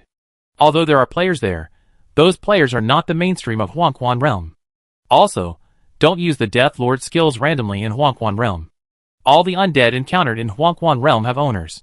Even if you encounter wild monsters on the road, they belong to the big boss of Huangquan Realm. If you kill him, it may be fine, but if you use methods such as summoning souls or the Death Lord to rob these wild monsters, you will offend him. I understand. Thank you, teacher. It's okay. You are my student. By the way, if there is anything, go find someone. Although we have been separated for so many years, the undead department is still quite united. I know. Listening to Gong Lingyu's chattering, Gu Shi's heart was obviously calmer. At least Gu Shi was not confused. He felt that no matter how many difficulties there would be someone to support him behind his back. After explaining everything clearly, Gong Lingyu did not stop Gu Shi anymore, but sent him to the teleportation point. At this time, many red dress players were also preparing to return to their own territory through the teleportation portal. The Su family that Gu Shi met before were also queuing there. Su Mingyang, who had just held a red dress exhibition, was also in the team. From his attitude, everything Su Yucheng said was true. Su Mingyang and Su Yucheng had a blood relationship, and it was very likely that they were people in the same family tree. Su Baigua, who had caused a big trouble, felt a little depressed at this time, as if he would be dealt with as soon as he returned, and he had no energy at all. I don't know if the situation of the Su family is normal or an exception among humans. Perhaps they felt Gu Shi's gaze. The people of the Su family turned their heads to look at Gu Shi, especially Su Yucheng, who stopped communicating with Su Mingyang and nodded to Gu Shi. Gu Shi also nodded to them. At this time, the portal to the Yellow Springs realm had been opened, so Gu Shi did not stay any longer and strode towards the portal. At this time, from the light curtain of the portal, Gu Shi could already see the scenery on the other side of the Yellow Springs realm. The sky over there is not as bright and blue as the underworld, but it is not as dark as the general city of the dead. Instead, it has a strange orange-red color. Gu Shi has never seen a world of the dead with this color. When approaching the portal, Gu Shi paused for a moment, wondering if he had arranged the wrong teleportation position for himself. What's wrong? I went to the underworld. Is there something wrong with the scenery behind? Looking at the staff who came over, Gu Shi still asked. At this time, Gu Shi could see more scenery behind the portal. In addition to the strange orange-red sky behind the portal, Gu Shi also saw a rainforest like a tropical rainforest. The weeds there have grown to 2 meters high, and the green weeds are the product of overly vigorous life. Such scenery does not look like the existence of the dead at all. The staff looked back, hesitated, and finally said a sentence. It seems that the Yellow Spring realm is like this. There is no wind or rain at this time. When the wind blows, you will know that there are real undead there. Okay. After hearing that the staff had confirmed that there was no problem with the portal, Gu Shi no longer hesitated. He looked back and found that Gong Lingyu had left on his own, so he no longer hesitated and stepped into the portal. When he stepped into the portal, Gu Shi immediately felt a more special death aura coming towards him. After that, Gu Shi immediately understood the situation on the Yellow Spring Road. This is a star-filled world that is purely undead. A paradise for necromancers. Chapter 2428. After feeling the air nearby, Gu Shi looked around again. He found that what he had just seen on the other side of the portal was correct. The sky in front of him was a strange orange-red color. At the same time, behind this orange-red sky, there was a strong breath of the dead. Gu Shi thought of the information he had seen from the origin of the undead. The way of the earth was upgraded from the death boots, the throne of the dead was upgraded from the undead amulet, and the last vampire cloak was not upgraded to red equipment. Based on the current situation, the way of the earth is the end of the undead road, and the throne of the dead is clearly the limit of the undead route. If the vampire cloak can be upgraded to red equipment, it will definitely be the pinnacle of the undead route. It's a pity that no one has been able to upgrade the vampire cloak to red equipment. Not to mention combining the 3 pieces of equipment to form the legendary Ghost King cloak. Gu Shi, who wanted to understand the current situation, looked at the sky with a different look. His eyes focused, and he saw the shadow of a throne behind the orange-red clouds. Just when Gu Shi wanted to see the throne clearly, everything disappeared again, and only the orange-red clouds were floating in the sky. Gu Shi wanted to take a closer look, but heard a rustling sound nearby. Gu Shi didn't even turn his head, and the man holding the time torrent appeared beside him in the first time. Then more than a dozen bone arrows flew towards Gu Shi. At this time, Gu Shi noticed that a group of skeleton archers appeared in the bushes. These skeleton archers wore tattered leather armor, rusty iron helmets, and half a boot on their left foot. Only the wooden bows in their hands were intact. Dressed like this, it is clear that they are ordinary skeleton archers who have not been upgraded or strengthened. Most of these skeleton archers are trained in the evil temple. Gu Shi has not seen such weak skeleton archers for many years.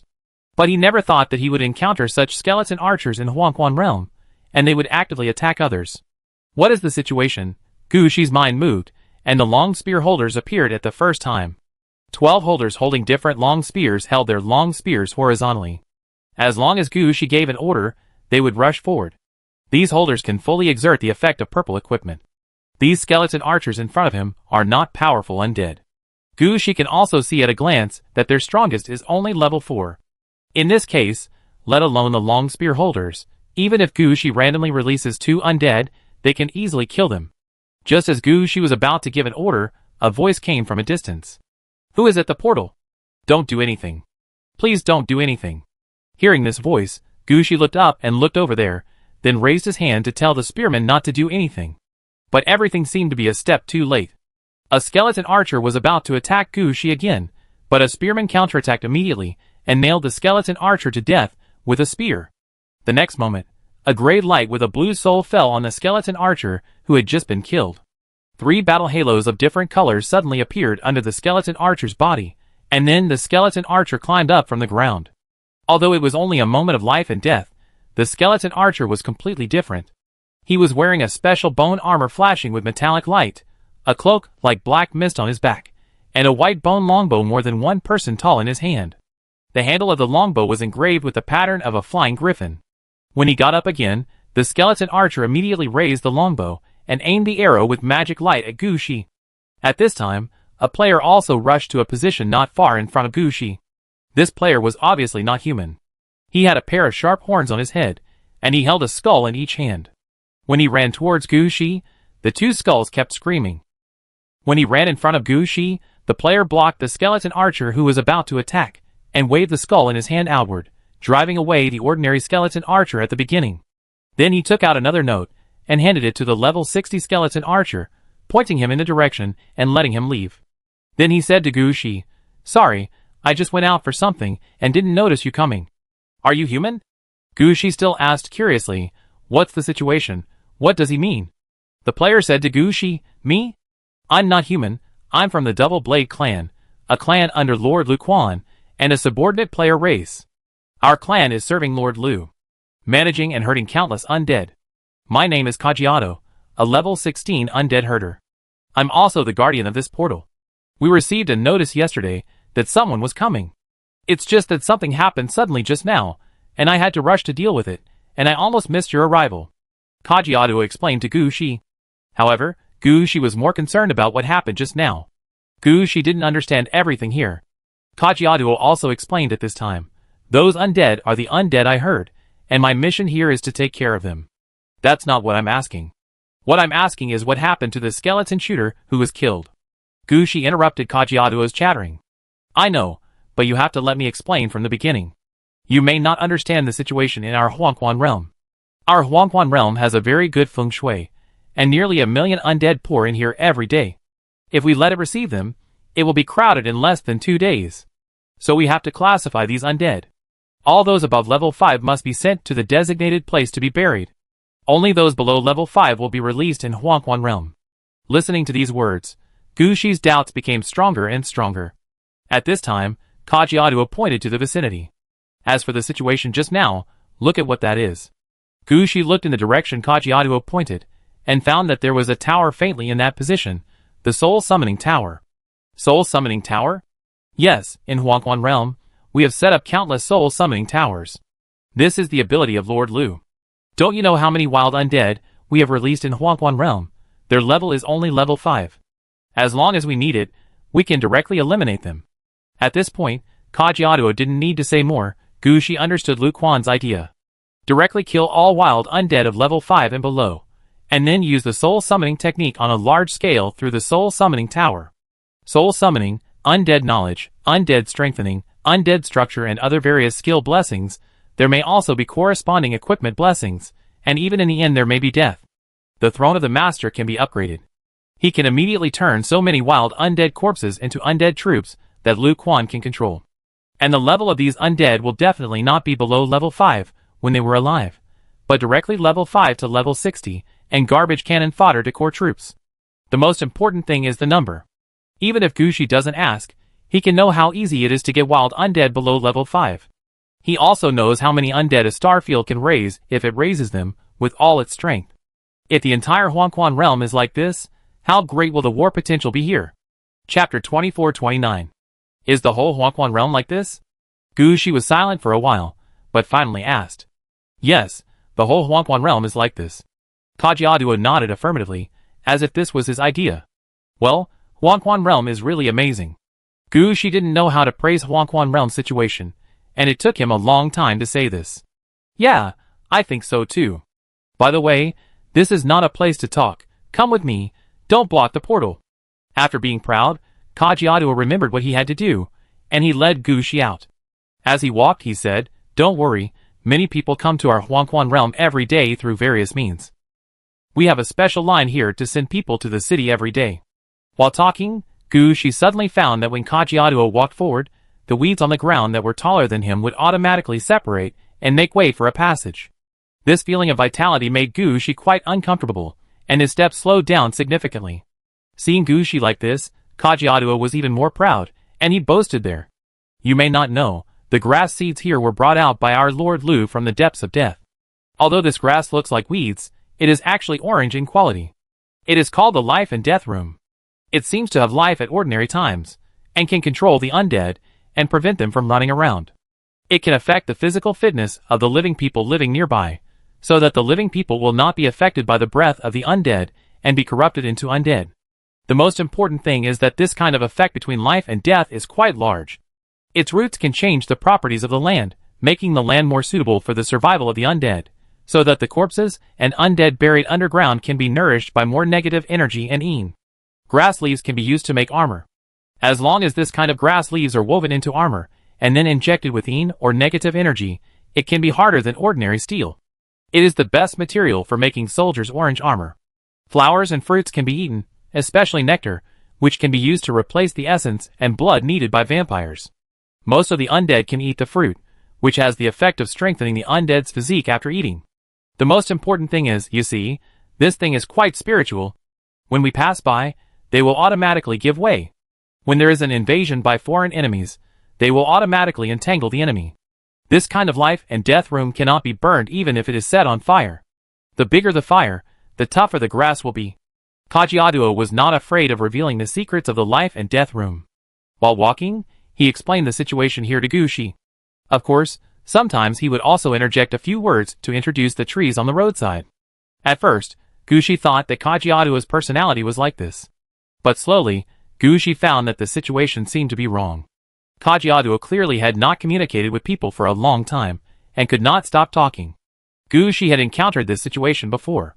At that time, Gushi could say that he had not seen a living person for a whole 6 months. In the end, he could even talk to a skull. So Gushi could understand Kajiado's mood at the moment. But understanding is understanding. You can't keep dragging me around for a few more words. Do you really think I'm the kind of person who has no sense of direction? I have a very high level of navigation skills, okay? Well, I want to say that we have been to this location 3 times. Finally, Gushi had to interrupt Kajiado's words, and took the initiative to remind him. "Oh, look at me. I forgot to tell you that our camp has such a feature. You must go around a certain place for a few circles before a new road can be opened. I'm really not taking a detour." Gushi looked like you'd think I would believe it. Finally, about 20 minutes later, Gushi and his team entered a small camp behind the bushes. The whole camp is not really big, but if you say it's small, it's quite complete. The camp is composed of 3 wooden houses. The 3 wooden houses are arranged in a triangular shape. In the middle of the wooden house, there is a pile of not-so-small fire. When Gushi and his team came over, they could see several black shadows roasting by the fire. When Kajiado and Gushi came over, the shadows quickly dissipated. Earthbound spirits? As a necromancer, Gushi could tell what the shadows were at a glance. Kajiado nodded repeatedly. Yes, they were buried underground when the camp was built, and then transformed by special means. They are the guards and labor of the camp. After bringing Gushi into the camp, Gushi discovered the advantages and characteristics of this small camp. This small camp does not cover a large area. Each of the 3 wooden houses is only about 20 square meters. With the open space in the middle and the outermost fence, the total area is only 120 square meters. But the functions of this small camp are quite comprehensive. The room in the middle is the meeting hall and workshop, where all matters in the small camp can be arranged and handled, including the construction and maintenance of the small camp, the task arrangement of the earthbound spirits, etc. The room on the left is Kajiado's residence. Although it is only 20 square meters, a small area is still divided out to serve as a small shop and warehouse, used to store and sell interesting small things that Kajiado found nearby. The room on the right is a communication and transportation station, where the small camp can contact the superior village or city, and can also receive various information. The most important thing is that Gushi can't imagine that such a small room can have 3 functions of a train station, a carriage station, and a flight point. It is the only way for the small camp to communicate with the outside world. According to Kajiado, the train comes once a month to transport the hay of the life and death room of that month. Of course, if the train does not come at the agreed time, it must be a big thing, and it must be temporarily overtime to transport troops. The carriage station has 2 shifts every day. The morning one transports the fruits and nectar collected every day, as well as other short-term fruits or materials. The afternoon one is the corpse transporter, which comes every day to see if there are any high-level undead that need to be transported. The previous skeleton archer, who became level 60 because of goo, she took this bus to leave. As for where he will be sent, it depends on the route of the high-level undead. Anyway, Kajiado gave the high-level undead a communication certificate, and the next thing has nothing to do with him. The flight point is for players to use, allowing players to leave here as quickly as possible. Sometimes Kajiado will also use the flight point to leave here and go to the nearby city. But this time, Gushi obviously did not come to the nearby small town.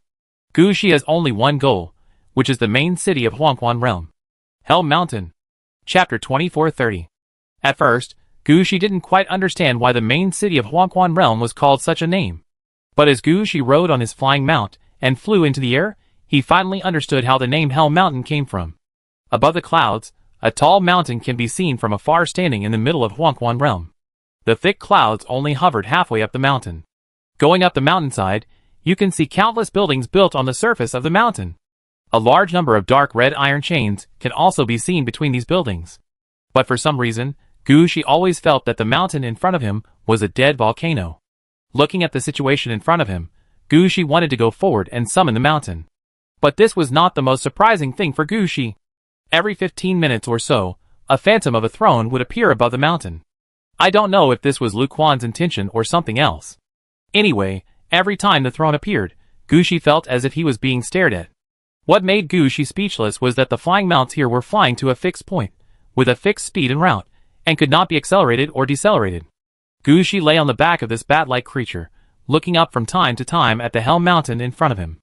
Although he could not see the situation under the clouds, the cold wind blowing in his face was enough to prove that this bat-like thing was always flying. And he looked up and saw the phantom of the 4 thrones, but the Hell Mountain was still so far away from him, as if it had never moved. Gushi was wondering if there was something wrong with this flying point. Is it that people are not allowed to fly to Hell Mountain from the sky? If that was the case, then Gushi might really jump off this flying mount and use the evil coffin or let the ghost come to take him to Hell Mountain. Fortunately, Hell Mountain is not really out of reach. Just when Gushi was getting more and more impatient, the light in front of him was a flash, and the flying mount took him into a place similar to a light tunnel. Countless lines kept jumping in front of Gushi, making Gushi unable to see the current situation clearly. When Gushi reacted, the Hell Mountain that was far away in the sky before had appeared in front of him. At this time, Gushi already felt that he had entered the range of Hell Mountain. When approaching Hell Mountain, Gushi could clearly hear the singing coming from the city. The singing was melodious and solemn, and it sounded like countless armies were marching to the music. Looking down, one can see through the clouds one after another red castle on the ground. The fortress was built at the foot of Hell Mountain. Between the castles, there was a vermilion liquid flowing. Many red skeleton soldiers were moving back and forth between the castles. When looking down from the sky, Gushi couldn't see what they were doing.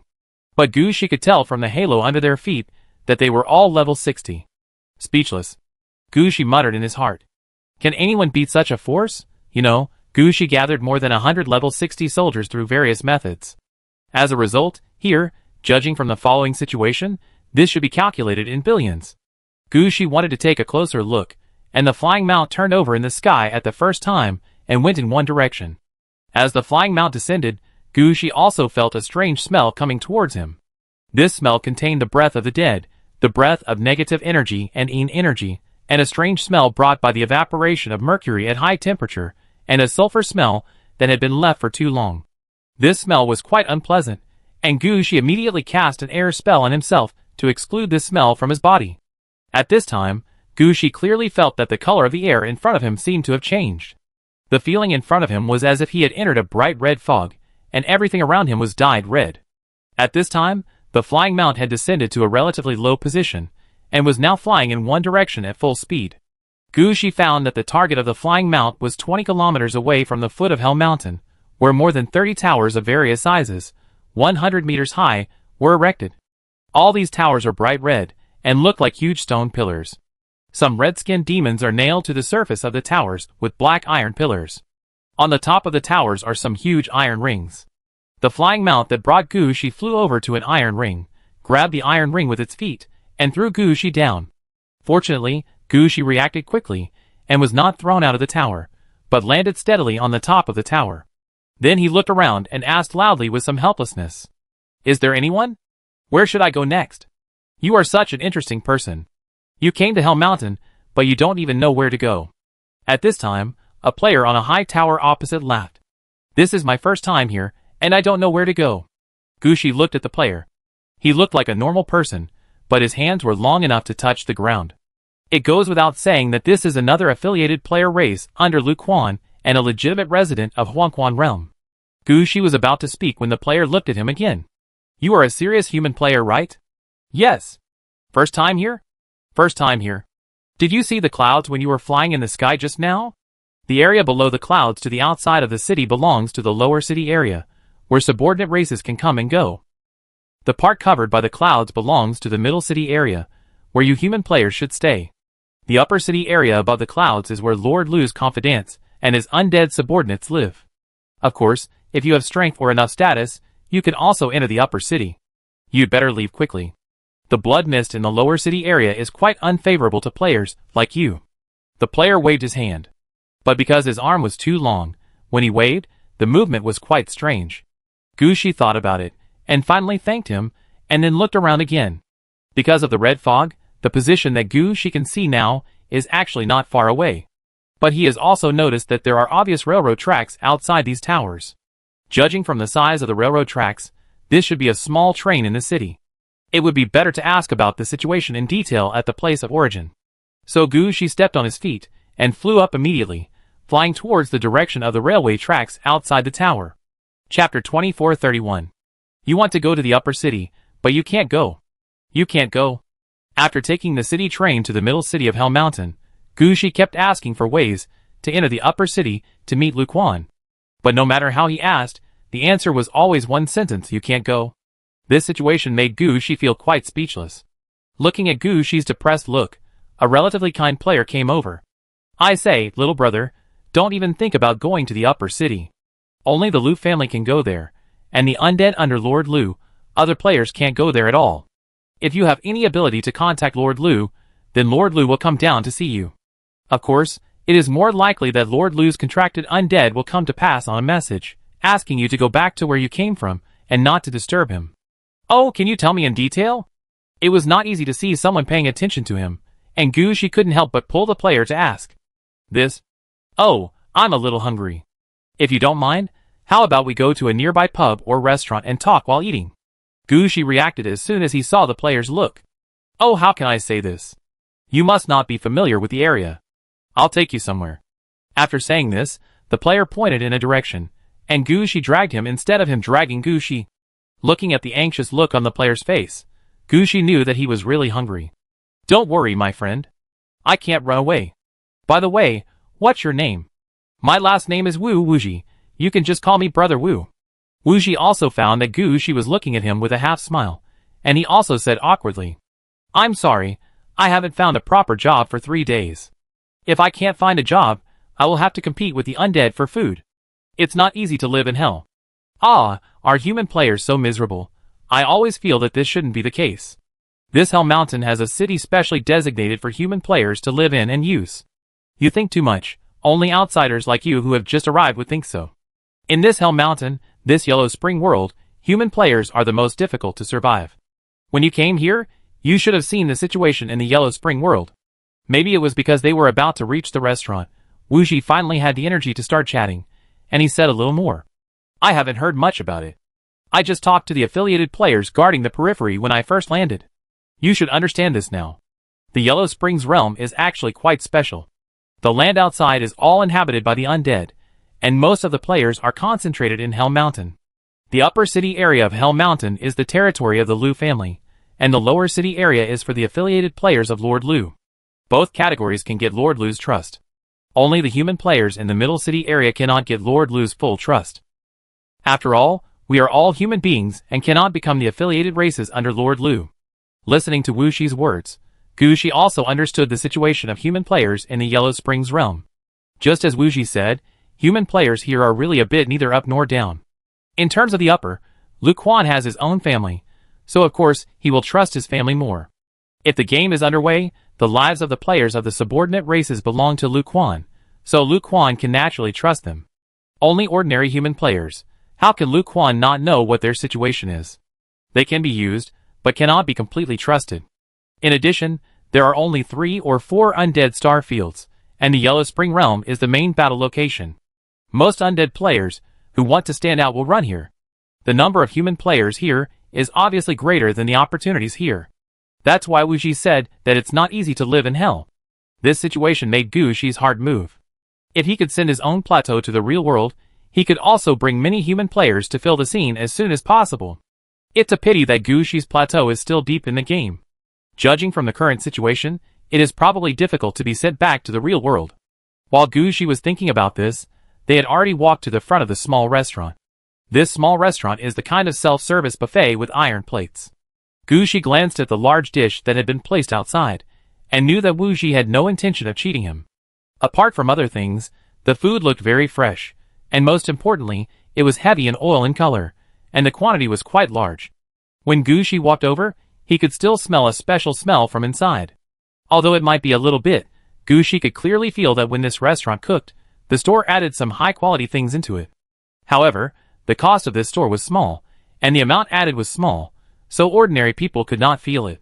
Gu Shi usually ate food prepared by Lingxi, and the quality of the ingredients was relatively good, so he would be relatively sensitive to this. At this time, Wu Shi was talking happily. Come on, you can order whatever dishes are here, but you can only order once. You can order more later. Don't take bottles of wine and drinks one by one. Just carry a box.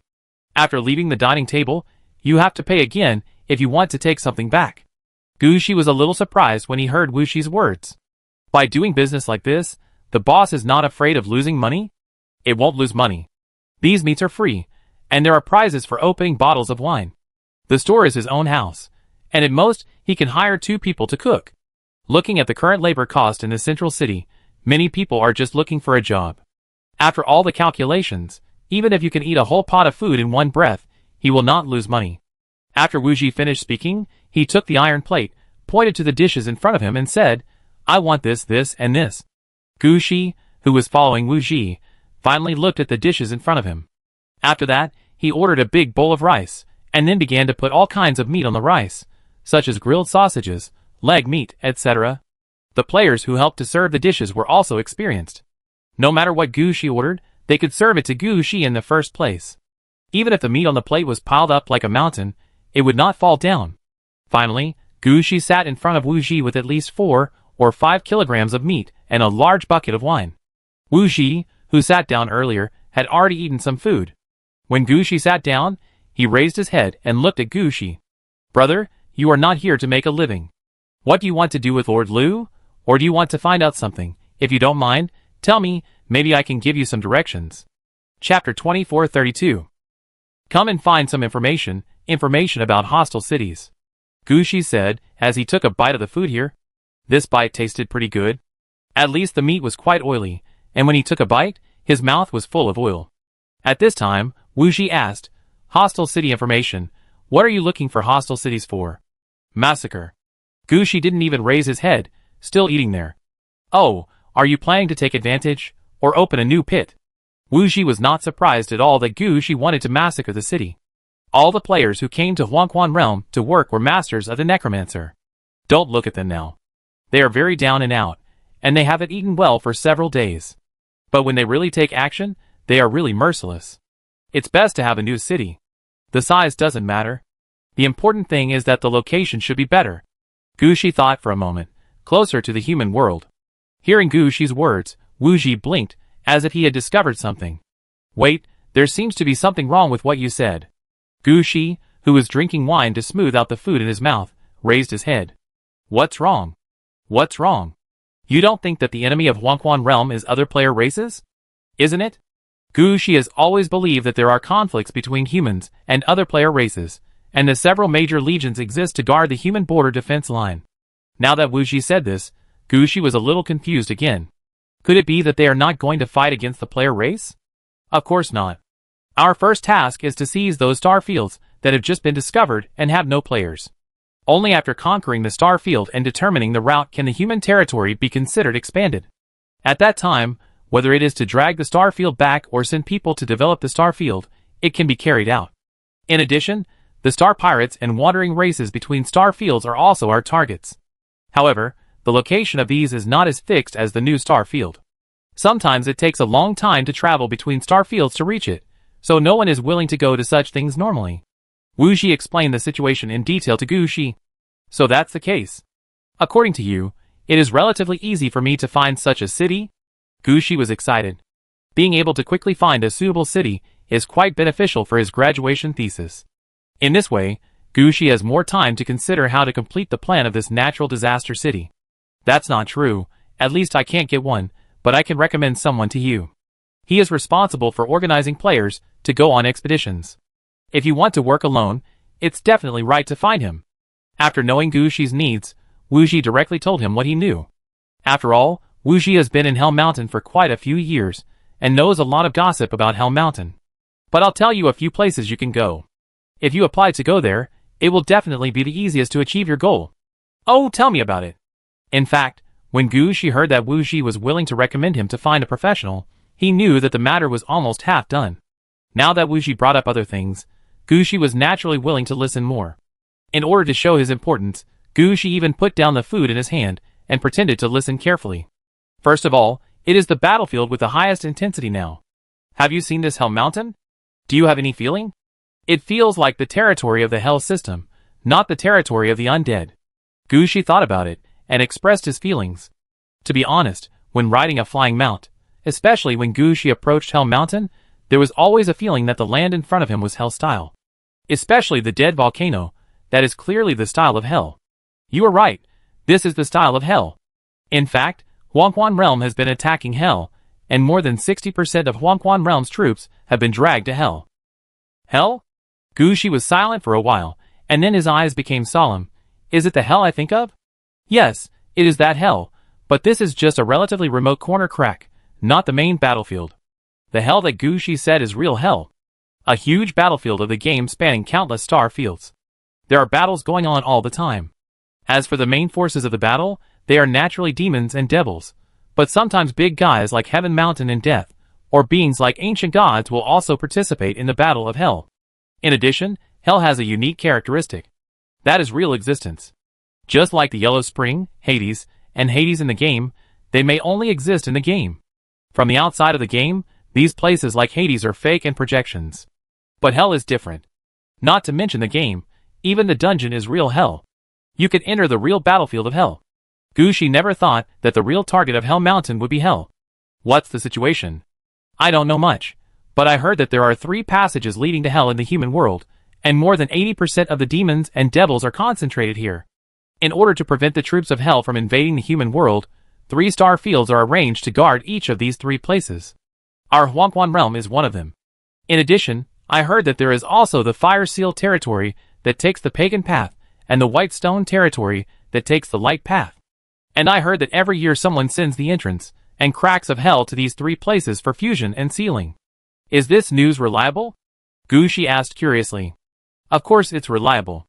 I've lived in Hell Mountain for 7 or 8 years. Don't I know how many players fight in Hell every year? It's just that fighting in Hell is the most disadvantageous battle. In Hell, our undeads fight very badly, and the losses will be more serious.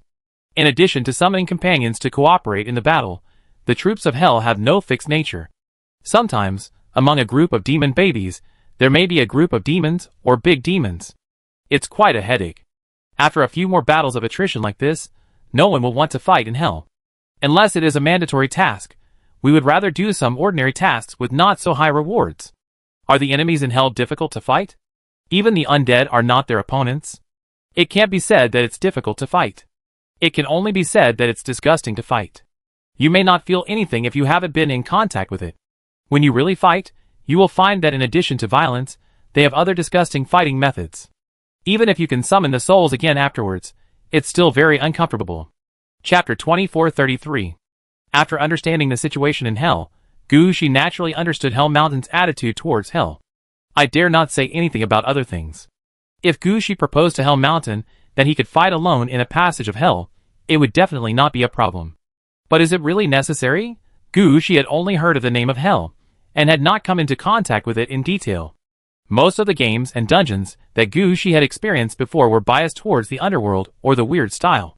He had never encountered the situation of crazy fighting and melee in Hell. He was completely unfamiliar with this aspect. Had you ever fought in Hell?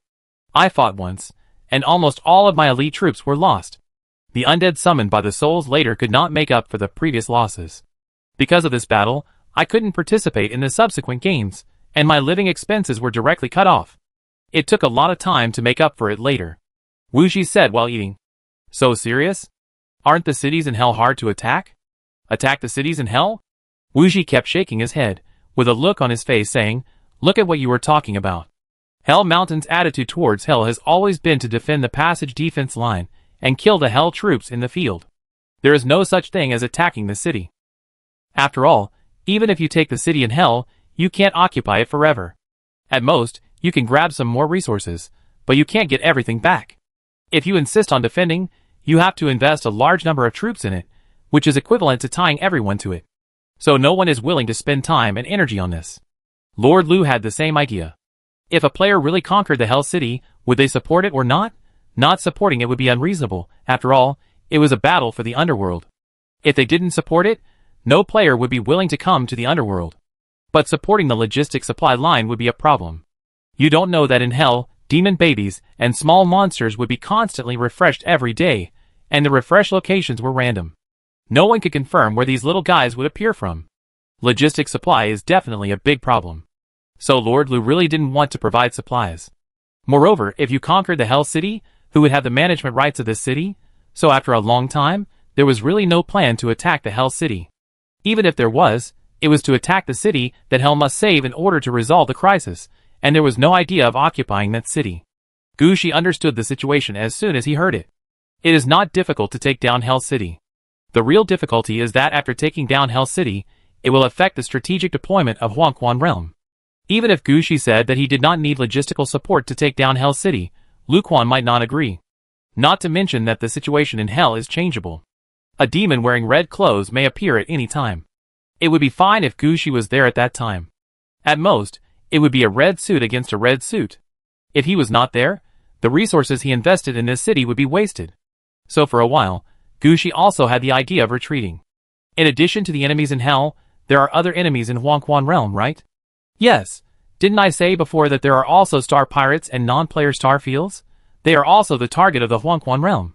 Especially the star pirates, they wander between star fields. Their numbers can be large or small, and there is no obvious gathering point. The human side can't send a large army to clear the starry sky between star fields. Many times, this task falls on the heads of our vibrant civilian organizations. In addition, the non-player star field has a clear goal, but the military sometimes really has no suitable reason to take action. It can only be assigned to major guild organizations. Whoever takes it down first will be the first to manage it. But these two types of enemies have their own difficulties, right? Gushi said casually at this time. Yes, the star pirates are few in number, more flexible, and have no fixed place to live. They often don't have cities, or things like starships are their cities. In addition, they wander in the starry sky between star fields. They are more familiar with the local area than us, and sometimes it is quite difficult to find the star pirates. Sometimes they will be dragged to death by the star pirates. The situation of non-player star regions is a bit more troublesome. You may not know why those star regions are called non-player star regions? That's because there are no games generated there. Without games, people there can't become players. What's the point of snatching them? Can't we migrate the population of that star region to our star region, let them slowly become players, and integrate into the human race? Do you think the people above haven't thought about it? But if you want to become a player, you also need opportunities. Those non-player star regions don't even produce a game world, who would be willing to try whether they can become players. Besides, how to ensure their loyalty? Gushi heard that it was true. Bringing the player race out of the game, the loyalty can be controlled by the system. These non-players, who are already in the real world, they are really difficult to control. Unless they are all transformed into undead. But transforming into undead is useless. After all, not everyone can become a player after becoming an undead like Wutan. So although there are people who are thinking about the non-player Starfield, there are not many people who really want to take action. Gushi ate while listening to Wuxi's words. Unconsciously, Gushi had finished a large plate of food. Because Gushi was silent during his thinking, and Wuxi couldn't say anything. He could only look at Gushi. As for the food he had caught at the beginning, he had already finished it while explaining some things to Gushi. Now he was drinking the remaining wine. After a while, Gushi slowly spoke. If I want to apply to attack a city, or if I don't apply at all, can I get some information about the city? You mean I don't apply to fight, but just fight on my own? There is no precedent. Brother, what kind of person are you to dare to make such a request? Even if those level 60 players come, they dare not make such a request. Did you see that the undead guards in the city are all level 60? Not to mention that there are already masters above level 45 in the affiliated player race of Lord Liu. Do you know what this means? After passing the level 45 barrier, there is a good chance to impact level 60. They don't dare to make such a request, how dare you? Oh, I'm in red. Chapter 2434. Oh, that's alright. Wuxi muttered, his face expressionless, but he was actually very happy. This is something he can brag about for the rest of his life. He helped the red dress boss, and the red dress boss also invited him to dinner.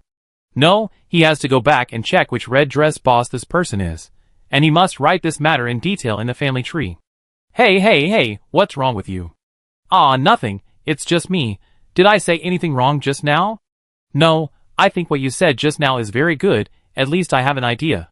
By the way, you haven't said whether I can get some city information.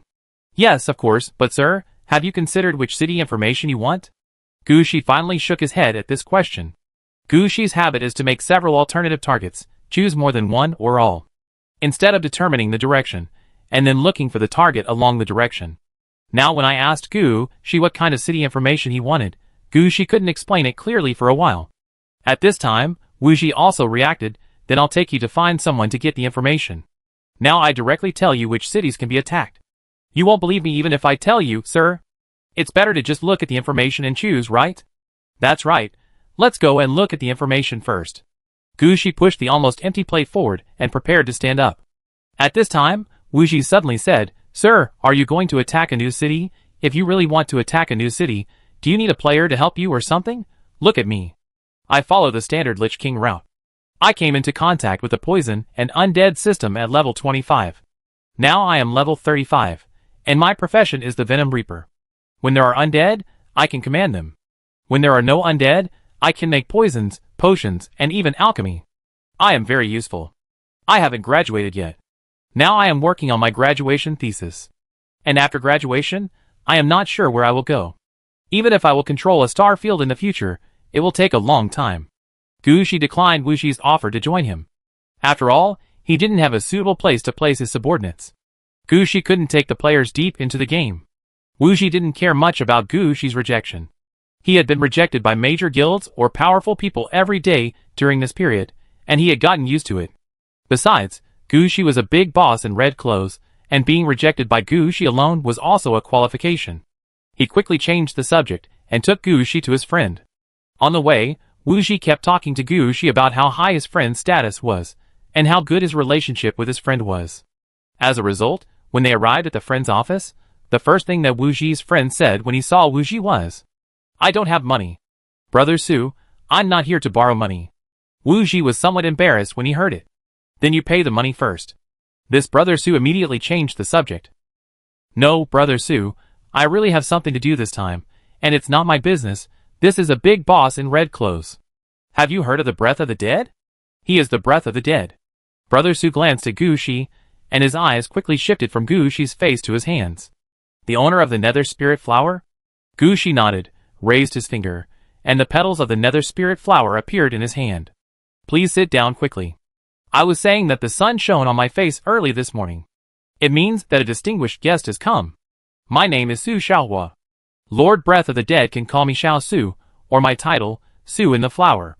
Gushi glanced at Su Xiaohua and didn't react for a long time. What a good name. Luckily, Gushi didn't keep dwelling on the name issue, but explained his purpose. When explaining his purpose, Gushi specifically stated that he didn't consider which city to attack. Compared to Wu Ji, Su Xiaohua knew Gu Shi's thoughts very well.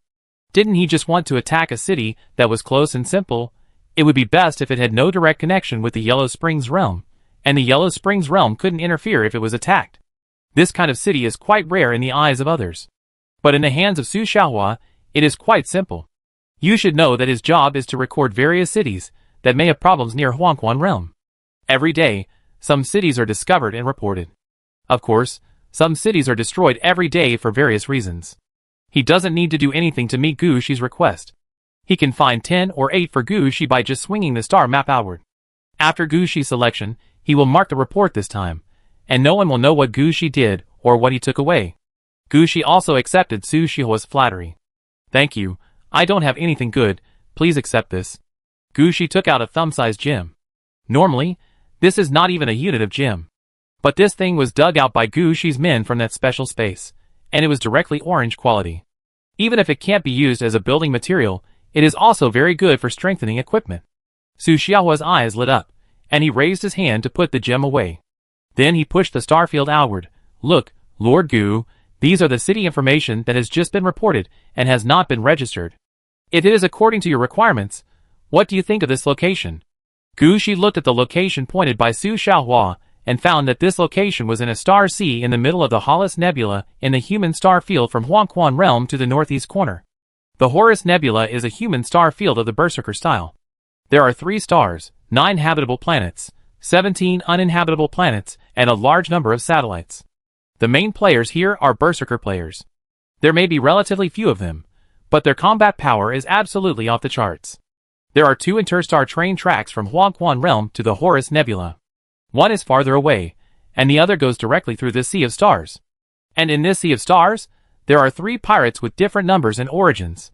According to the exploration, it can be judged that there is a pirate-based city in this sea of stars. But this is not the location Su Xiaohua pointed to. The place Su Xiaohua pointed to is the location in this sea of stars, where an abnormality just occurred some time ago. According to intelligence, because of the pirate war some time ago, an abnormality was triggered here, and a black hole appeared. And a city was squeezed out of the black hole for some reason. There is no latest news to explain what type of city this is, and whether there are people in it. The information Su Xiaohua has is only a name. Aldrich Black Hole. Chapter 2435. Aldrich Black Hole is a city discovered by a player named Aldrich near a black hole. As for the situation of this city, there is no detailed information, because no one can get close to this city. The only thing that can be confirmed is that this city and the black hole have formed a relatively stable and balanced state. The city will not be sucked into the black hole, and the black hole will not destroy the integrity of the city. As for whether there are people in the city, this is not clear. Is there no one who can go up and take a look? No, the star sea between star fields is extremely unstable. Except for a fixed channel, most of the other channels are temporary channels. Sometimes there is a road, but after a galactic storm, the road is gone. It is easy to get lost in the star sea and never come back. Those with starry sky positioning or teleportation capabilities cannot enter the star sea safely. It is even more inconvenient for other starships to travel there. So until now, there has been no latest intelligence. Su Xiaohua said helplessly. If someone reported the news of that city, he might not dare to tell Gu Shi about the information of that city. Now no one dared to go over and take a look, and no one knew the situation of that city. Su Xiaohua could sell the news of this city to Gu Shi. If someone asked, at most he would say that it was swallowed by a black hole. He was not the only one who did this. In the Star Sea, many pirates' nests came from this way. And people in the major star regions also knew this. But the Star Sea was vast, and those cities were too scattered, so even if they wanted to stop it, they had no time to stop it. The final situation became like this. As long as it does not affect the operation of trains between star regions, such things will be ignored. Of course, there are also some big bosses in red clothes, who will arrange some subordinates to hide in the Star Sea to help them do things that are inconvenient to show up. This kind of thing can be regarded as an unspoken rule that is put on the surface. What's wrong with Gu Shi wanting information about a city in the Star Sea? Even if someone comes to ask, Su Xiaohua dares to say that he is right. Is there a detailed route to the past? And how did the players who discovered this Aldrich black hole get there? Something like a starry sky aircraft. Gu Shi thought about it seriously, and made a decision quickly. But the most critical thing here is how to get to that place. Gu Shi has fought against starry sky enemies. The great king of the Mirror Underground Palace was actually a starry sky enemy. But Gushi has never really flown into the starry sky to fight. His evil coffin can easily move on the ground and underground. But flying into the air, especially into the starry sky, is impossible. So Gushi must study how to enter the starry sky. Wu Ji and Su Xiaohua were speechless about Gushi's question. They didn't master this kind of method. Wu Ji pulled Su Xiaohua's clothes and said, "Brother Su, how about we change one? I remember that the city on the hell side is easier to get to. How about we change the city on the hell side? Help Lord Gu pick a better one." "No, let me think about it. I remember that I have a friend who is a member of the Star Sea Exploration Team. Master Gu, wait for me to contact him and ask him how he moves in the Sea of Stars," Su Xiaohua said as she ran out. About 15 minutes later, Su Xiaohua dragged a player in. The player was 2 meters tall and strong, with muscles on his hands almost as thick as Gushi's thighs. As he walked forward, he exuded a breath of the dead. Although he was not wearing armor or holding a weapon, Gushi could tell at a glance that this was a Death Knight. A female Death Knight. Seeing this person walking with big strides, Gushi's eyes were dazed, and he couldn't help but think of the first Death Knight he had seen, Du Wuxuang. "Hello, my name is Du Shuang. Have you heard of the Death Knight of the Du family?" At this time, the Death Knight Du Shuang walked in front of Gushi and stretched out a hand to Gushi. Gushi was stunned for a moment, nodded repeatedly. Even if he had never heard of the Du family's Death Knight, he couldn't let this topic fall to the ground. However, Du Shuang didn't care about all this. In her eyes, the Du family's Death Knight should be known to everyone. Her friends also knew her problems, and Su Xiaohua quickly introduced Gushi's situation. Finally, it was said that Gushi had taken a fancy to a city in the Starry Sea, but didn't know how to enter the Starry Sea, so she was called over to ask. Just looking at this situation, Du Shuang didn't seem to listen at all. She looked at Gushi and said seriously, "Are you Gushi? The breath of the dead? The owner of the ghost flower? I heard that the ghost flower was originally planned to be prepared for the Death Knight. Red dress, right? Are you married? Have you had a child? Do you think our Du family can do it? As long as you are willing, our Du family can arrange 8 or 10 girls for you." Looking at Du Shuang like this, Gushi was also a little speechless. He glanced at Su Xiaohua and wanted to ask what was going on. "Don't look at him, he doesn't know much. The reason why our Du family is so famous among the Death Knights is due to 2 points. First, the women of our Du family are born to be Death Knights, and at the same time, our Du family has the largest female Death Knight group on the human side. The second is because our Du family had a son-in-law who held a red suit. Although the grandmother of the Qing ant has passed away, and the grandfather of the ant has automatically left, our Du family's reputation has been established. Our Du family is not afraid of being accused of being dependent on the red suit boss. We are just working hard for our family to survive.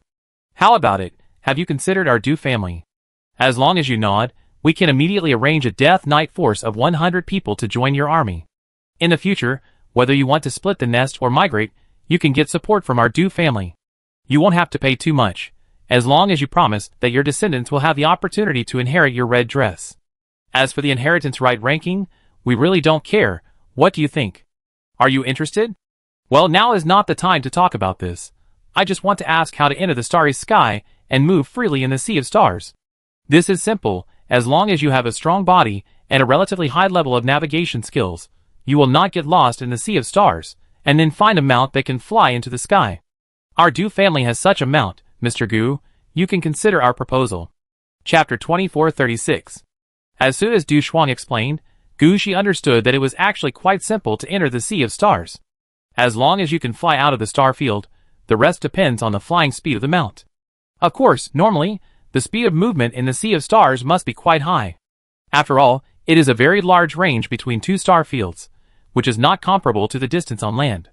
Relying on ordinary flight, it may take a year to fly from one planet to another. At this time, some small tricks must be used to increase the speed of movement between the Sea of Stars. If this small trick is not explained, many people may not think of it, but after it is explained, you will find that it is actually very simple. Not only explorers in the Sea of Stars use it, star pirates use it, and even trains between star fields use this method. This method is called a star guide rope. On the surface, it looks like an inconspicuous rubber band. After reaching the Sea of Stars, throw it towards a star, and the star will send a strong gravitational force to drag people to the vicinity of the star. When you are almost at the star, loosen the rubber band again, and the star will bounce you to a position far away from the star. This bounce is like a balance, with the star as the center of the balance, and the player can be sent from one end of the balance to the other. It can be said that this is quite fast. It may take only a few seconds to go back and forth, but such a long distance can be rushed directly. It is the best way to move in the sea of stars. If you use a figurative metaphor, this is equivalent to playing Tarzan in the sea of stars. But there is a problem here. That is the equivalence of force. How far you are from the star when you start, how far you will be sent out when you are ejected. If the final landing point of the ejection is the void, it will be fine, but if there is a planet or something like that, then it is sorry. If you hit the planet at super high speed, it is the best fate to die. If you hit the star directly, you may be burned directly. This is why the star sea is not safe. The train tracks through the star sea are all experimentally tested. The safest star guidance channel can ensure that every guidance and ejection are in a safe position without any problems. After listening to Du Shuang's words, Gu Shi also understood why Du Shuang asked people whether they were strong and whether they could find the way when introducing this situation. I think these are the necessary conditions for free movement in the star sea. If these 2 points cannot be achieved, it is very likely that you will die without knowing how you died. As for adjusting the angle to move in the sea of stars, or flying to move, that kind of thing can only be thought of at most, because as mentioned before, the scope of the sea of stars is too large. Relying on ordinary flying means to fly from one planet to another, the time consumed may be calculated in years. Adjusting the angle or something, that also requires moving in the sea of stars. This also consumes time. So this kind of thing is only thought of at most, and no one will use it at all. Of course, if you have the means of teleportation or space transmission, that's another story. If you have the ability to locate the starry sky and open a portal directly, you can walk sideways in the starry sea, and you don't need any means such as star guide ropes to assist you to move forward. But Gu Shi asked this question, which naturally means that there is no such means, so he can only try the method in front of him. Fortunately, Su Xiaohua had already considered this problem. After Gu Shi learned in detail how to move in the starry sea, he took out Aldrich's report. He was the one who discovered the Aldrich black hole, and he also returned safely. This means that if you follow his route, you can at least safely reach the vicinity of the Aldrich black hole. As for whether you can find a way to get close to, or even land on the Aldrich black hole, it depends on Gu Shi's ability. After taking the report, Gu Shi asked Su Xiaohua for a blueprint of the starry sea. Then Gu Shi compared it with the blueprint of the starry sea. Because it was Gu Shi's first time to contact the starry sea, he was very careful. Gu Shi had to calculate where to enter, when to guide which star, and when to release. Fortunately, Gu Shi had the ability of pathfinding, and his memory of the road was quite high. Moreover, when Aldrich escaped back, he wrote down the route back and forth very clearly. He must have taken a detour here, but Gu Shi had no way to judge which of these roads could be skipped. So Gu Shi could only follow the safe route given by Aldrich. Everything had to wait until we reached the Aldrich black hole. After going through the map of the star sea in his mind and finding nothing missing, Gu Shi said to Su Xiaohua and Wu Ji, "Thank you so much for this time. I'm in a hurry here, so I'll leave first." Seeing that Gu Shi was about to leave, Du Shuang couldn't help but stand up. "Can you wait a moment? I've already notified my family, and asked them to send the most beautiful death knights of this generation. You can meet them. It's not the right time yet. If you don't mind, you can wait until I graduate." "No, why would I mind? Mr. Gu, when do you plan to graduate?" "I'm working on my graduation thesis. How can you still push me to graduate?" Gu Shi glanced at Du Shuang, and always felt that they were a little too anxious. Du Shuang also smiled awkwardly. "Nothing, I just want to know whether it's better to call you brother-in-law or nephew-in-law. You can do it first, but can you give me a contact information or something?" Gu Shi thought about it. After all, he will definitely need players to assist him in the future. If he doesn't know some connections now, where can he find people when he really needs them in the future? So Gu Shi nodded, and gave Du Shuang a copy of his OWL information. Then Gu Shi ignored everyone and walked out. When he was memorizing the star map just now, Gu Shi had already inquired about everything. It is quite convenient to go out of Huangquan realm. In addition to the portal in the wild, there are also trains between star fields. In addition, there are several flying platforms at the edge of Huangquan realm. Most of the players who go out to explore the star sea start from here. In Aldrich's records, he also started from this location and returned here. It can be said that this is the starting point and end point of Aldrich's entry and exit of the star sea. It is safest to go from here. Chapter 2437. This is the star guide rope, you must hold it well. You are only given one at a time, otherwise when it is activated, multiple ropes will be activated at the same time. If you are only facing one star, it is fine, at most the speed will be increased several times. But when facing multiple stars, the star guide ropes with multiple ropes will have problems. Sometimes, the guide rope will automatically choose other stars, and tear the user into multiple pieces. On the flying platform, a staff member of the Double Blade clan was explaining the situation to Gu Shi. Gu Shi was holding a rope as thick as a finger in his hand, studying it carefully. The rope was not long, dark red in color, and kept twisting in his hand, like a living thing. In addition, this thing is the most critical item for moving in the Star Sea. You must take it well. If it is lost, it is nothing for us, after all, it is mass-produced. But for you, it is a life-threatening matter. You should have heard how difficult it is to move in the Star Sea. If you lose the Star Guide rope in the Star Sea, you can only wait for the passing exploration players to rescue you. Hearing this, Gu Shi silently placed a pole star positioning nearby, so as not to be trapped in the Star Sea and unable to return, and finally have to transfer from the city of Aridov. It would be much more troublesome to return to the Yellow Springs world at that time. Seeing that Gu Shi had listened to what he said, the staff nodded with satisfaction. Okay, do you have the initial positioning? If so, please tell me.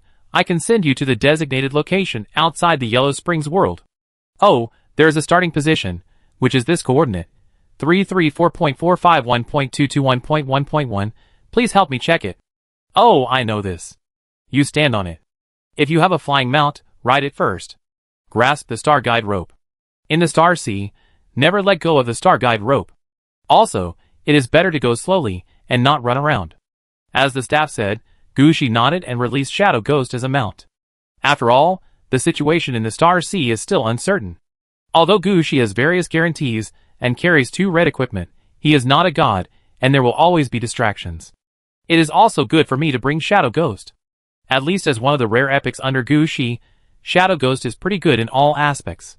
Seeing Gu Shi release the mount, the staff did not say anything more, but asked Gu Shi to stand in the designated position, adjust the mount that Gu Shi was going to take, and start a machine-like thing at the back. As the staff started it, Gu Shi felt that the scene in front of him turned, and he didn't know what happened to him, and he was directly sent to the starry sky. Looking back, Gu Shi found that he was already quite far away from the Yellow Spring realm. From where Gu Shi was now, he could see the whole picture of the Yellow Spring realm. From Gu Shi's perspective, the Yellow Spring realm was like a huge pot, with orange-red smoke on the surface and bright red magma at the bottom. It seemed that anything could be put into it, and everything could be burned. Gu Shi just took a look, and made a choice based on the route in his memory. Look up 31 degrees, look towards the 6 o'clock direction, and you can see a star in your left eye. Found it, eject. As Gu Shi activated the Star Guide rope, he felt as if he was being dragged forward by something. He felt nothing but the star in front of him was getting bigger and bigger. Gu Shi almost plunged into the star. Fortunately, the Star Guide rope was a semi-automatic prop. Seeing that Gu Shi was about to be thrown into the Star Guide rope exerted force, and Gu Shi felt as if the world was spinning, and he was thrown out. When Gu Shi reacted, he was already at the other side of the star. However, Gu Shi did not move around at this time, but closed his eyes, and switched to the pathfinding clone state. Gu Shi remembered the detailed information recorded in various instructions very clearly. When being thrown out, it is difficult to distinguish up, down, left, right, east, south, west and north. If it was just the 4 directions, Gu Shi could still make a judgment. But if the up and down were wrong, then the situation would be wrong. All directions would be wrong. If that happened, Gu Shi would be lost in the sea of stars. So Gu Shi now had to carefully recall all the changes when he was thrown over, and confirm his current direction and angle. Fortunately, Gu Shi's navigation skills have reached a relatively high level. In addition, he made every effort to recall the situation when he was thrown out just now, and finally let Gu Shi determine his current position and angle. There are some problems with the current angle, and we need to adjust it. Ingui, turn sideways to the right about 15 degrees. Yes, this is the position. Very good. Let me see. There is a green planet at about 4 o'clock in the south. Found it. Look east along the planet. There is a star there. Found it. Eject. After returning to the correct position, Gu Shi found the planets and stars on the recorded route again, and he ejected directly with the help of the Star Guide rope. At this time, Ingui also knew what was going on. So he spread his wings to keep himself balanced, and even if he was dragged by the Star Guide rope or ejected, Gu Shi did not flip over again. With the help of Ingui, Gushi was much easier on the next route. He did not need to reposition up and down, just reconfirm the east, south, west and north, and then move forward according to the recorded direction. In this way, Gushi's forward speed increased significantly. But Gushi never forgot where he was now. Even if the forward speed increased, he was still worried. Every time he stopped to reposition, Gushi carefully checked all the angles and contrasts to ensure that he would not make mistakes. Only after everything was done, Gushi would say the word ejection. After the ejection, Gushi would remember to review it to see if he had done anything wrong before. After catapulting and comparing all the way, and moving in the sea of stars for about a day and a half, Gushi finally arrived at the location where Aldrich observed the Aldrich black hole. After arriving here, Gushi no longer needed to locate by description. He had seen the location of the Aldrich black hole. At the same time, he also understood why Aldrich did not approach the city at that time. This was not because Aldrich was afraid of being sucked into the black hole, but because there were no stars near the Aldrich black hole that could be used for jumping. At the same time, there was a circle of asteroid debris belts outside the Aldrich black hole. If you want to get close to the Aldrich black hole, you have to fly over. Chapter 2438. After stopping in the Sea of Stars, Gushi's eyes fell on the black hole. This was the first time Gushi saw a black hole, and he felt that this thing was not what he imagined. At first, Gushi thought that a black hole was just a black sphere, which was not so conspicuous in the starry sky. But the black hole in front of him was not like that. Although this black hole was also a huge black sphere, it was quite conspicuous. Countless light bands and asteroids were circling around the black hole, crushed into fragments, and finally swallowed into the black hole. These fragments formed a huge and gorgeous light area around the black hole, which was so shocking no matter from which angle. But soon Gushi noticed that there was a special city floating above the black hole. Compared with the black hole, this city was like a lifeboat floating on the sea, so small and lonely. But it moved back and forth outside the black hole, and no matter what, it was not pulled into the black hole. Very stable. But it was also far away. Gushi estimated the distance from the current position to the city. Without the guidance of stars, it would take several years to rush over. Faced with such a situation, Gushi was silent for a while, and realized that he needed to think of a way to get there.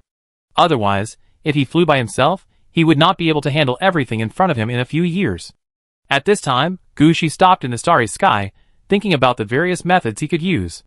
Meteor? It seems not possible. This could only increase the movement speed, but there is no way to increase Gushi's movement speed to the speed of light. Polestar? No, that doesn't work either.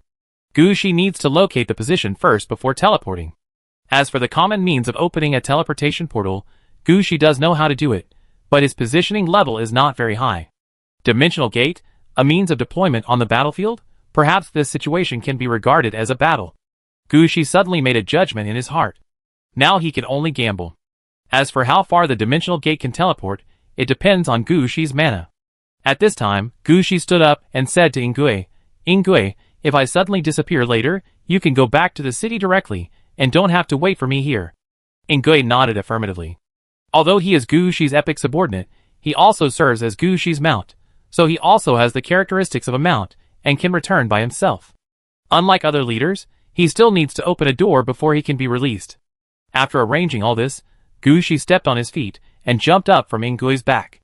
Because in the starry sky, the effect of the Sky King was not activated. Gushi could only rely on himself to activate the dimensional gate there, but the two pairs of death hands behind Gushi were released. The Ghost Dragon Power Hand, and the Bone Lightning Hand both raised their weapons. As Gushi stepped into the first dimensional gate, the two pairs of death hands followed Gushi, and released the dimensional gate to move forward. Although the distance moved by the dimensional gate each time was not as far as Gushi imagined, this way of moving forward was definitely beyond the speed of Shadow Ghost's flight. Often, a dimensional gate would pass tens of thousands of kilometers. Gushi understood that the reason why he could achieve such a level was entirely because he could see so far in the starry sky. But Gushi slowly discovered that this speed of movement was still not enough. The distance between him and the black hole now might have to be calculated in light years. So Gushi began to push the dimensional gate farther and farther. From the initial distance of 10,000 kilometers to 100,000 and 1,000,000 kilometers later. As long as Gushi could see the location, he dared to put the dimensional gate there. But as the dimensional gate was sent farther and farther, Gushi also felt that he was a little powerless. First, Gushi had no way to control the stability of the dimensional gate. Before, when it was 10,000 kilometers, Gushi felt okay.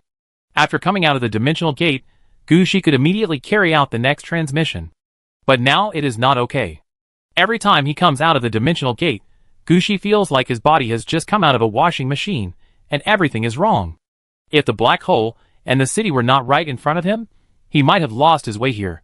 But even so, Gushi had to take a break before he could reopen the dimensional door to teleport. After walking and resting all the way, about 7 or 8 hours later, Gushi finally approached the asteroid belt outside the black hole. Standing on an asteroid, looking at the black hole in front of him, Gushi couldn't help swallowing his saliva. The closer he got to the black hole, the more pressure Gushi felt. He always had a feeling that as long as he flew up, he would be dragged into the black hole and swallowed. At this time, Gushi also understood that he had to be more and more careful in his next actions. After all, in the starry sky, Gushi couldn't estimate the distance clearly. If he accidentally sent himself into the black hole, he would never be able to get out again. After determining the direction, Gushi made another move. This time he released 3-dimensional gates at the same time. The distances of these 3-dimensional gates were different. Some were close, and some were far. Gushi was mainly trying to determine which one was safer. After all, if the dimensional gate went wrong, Gushi might be gone. In order to ensure safety, using 3-dimensional gates for trial and error was the greatest guarantee for safety for Gushi. Facts have proved that Gushi's choice was correct. After the 3-dimensional gates were opened, the dimensional gate that was sent the farthest exploded immediately. The distance of this dimensional gate was too far, and it was directly sent to the influence range of the black hole. So it disappeared in an instant. Although the remaining 2-dimensional gates fluctuated, they were obviously still usable, so Gushi stepped into the dimensional gate with a longer transmission distance. After stepping out from the other side of the dimensional door, Gushi immediately lay on the selected asteroid. At this time, Gushi could clearly feel the strong suction brought by the black hole. Fortunately, it was not to the point where people would be crushed and taken away directly. The next dimensional door would be opened with more caution. Gushi released 3-dimensional doors as he did last time. This time, only 1-dimensional door remained, and the remaining 2 disappeared immediately. Gushi was not in a hurry to go in at this time. He was still there holding the dimensional door, to test it to ensure the safety of his own dimensional door. Only when it was absolutely safe would Gushi take a step forward through the dimensional door. In such repeated tests, Gushi finally approached the city. Chapter 2439. When Gushi came out of the dimensional gate for the last time, he was only about 30 kilometers away from the city. He could already see everything going on in the city. This city is not really big, it is about the level of a 6th or 7th level city, and its area is equivalent to the size of Jialong Blood Castle, but it is a semi-modern town style. In addition to the city, there are still some open spaces nearby, and it is not a problem to expand outward again. There are still living people in the city in front of us, and there are panicked people on the streets. Regardless of how they are dressed, judging from the situation of these people, the whole city has been moved here directly. They are not in the city inside the black hole, and they are also afraid of the strange situation of the black hole in front of them. But this city is also strange. No matter how strong the suction of the black hole outside is, this city is not affected, and there is not even a breeze. $0 shopping was going on the street, and the things scattered on the ground were not sucked into the black hole, unlike Gushi now, who might be pulled into the black hole at any time. After observing the situation in the city from outside, Gushi raised his hand, and the garrison gate fell to the center of the city at the first time. As the garrison gate fell, a large number of undead troops rushed out of the garrison gate. As soon as they appeared in the city, they pounced on the people who were burning, killing, and looting on the street. Kill all the black-skinned people, Gushi ordered. With the successful launch of the garrison gate, Gushi had already arrived in the city. This time, Gushi's journey was quite smooth. He first used the Polestar to return to the city of Aridov, and then walked out of the garrison gate. He no longer needed to use means such as the dimensional gate to teleport, but directly entered the center of the city. Apart from other things, the safety was significantly improved. After entering the city, Gushi immediately looked up at the sky. At this time, no matter from which angle, he could only see the black sphere. This black hole is really big, but Gushi never thought that he would have the opportunity to look at the black hole so closely, and most importantly, he was not affected by the black hole. This city is really interesting. While thinking, Gushi placed a Polestar positioning in the center of the city. With this Polestar positioning, Gushi would not need to toss from the outside next time he came. After locking the city, Gushi finally breathed a sigh of relief. This time, Gushi did not have the idea of transforming the city into a dead city first. He just asked his troops to suppress the city in front of him, and suppress the chaos in the city. And he himself walked around the city. Although there had just been looting and arson, the main situation in the city was not affected much. Especially after the flames were suppressed, the city in front of him could be said to have restored its previous tranquility. In Gushi's eyes, this city was mainly composed of reinforced concrete buildings. Most of the buildings were 4 to 7 stories high, and about 20 or 30 buildings could form a community. Outside the community, there were banks, markets, police stations, restaurants, schools, and various shops. This is to ensure the lives of residents in the community. At the same time, a large number of vehicles are parked in the open space inside the community. It is precisely because of this style of city that a large number of people are squeezed into this not-so-big city. After Gushi came back after a round, the undead heroes sent to clean up the city also came back to report. After killing some guys, who took advantage of the chaos, there were still more than 80,000 people left in the city. They are mainly white people, and a pink-skinned population race. They have no combat power, and do not have too many weapons in their hands. The main weapons are iron rods, wooden sticks, pot lids, fishing rods, etc. taken from their homes. A small number of policemen have weapons such as muskets, but most of them are short guns, and the power is not great. Under the supervision of the undead troops under Gushi, they are all quite honest. After all, the dishonest corpses were piled up in the city center, and everyone could see the pile of corpses at a glance. In such an environment, encountering a ghost-like army, few people are brave enough.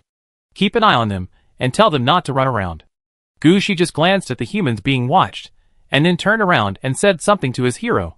He just looked down and found that there was not even a single player among these humans, and their strength was not very good. None of them had a professional, and they were all ordinary people. So Gushi had no other requirements, just to tell them not to run around. After all, what Gushi wanted to do was to merge the city with the Death City. It's not a city without residents. No problem. The hero called by Gushi nodded in response. Aren't they just some ordinary people? Just lock them up and keep an eye on them.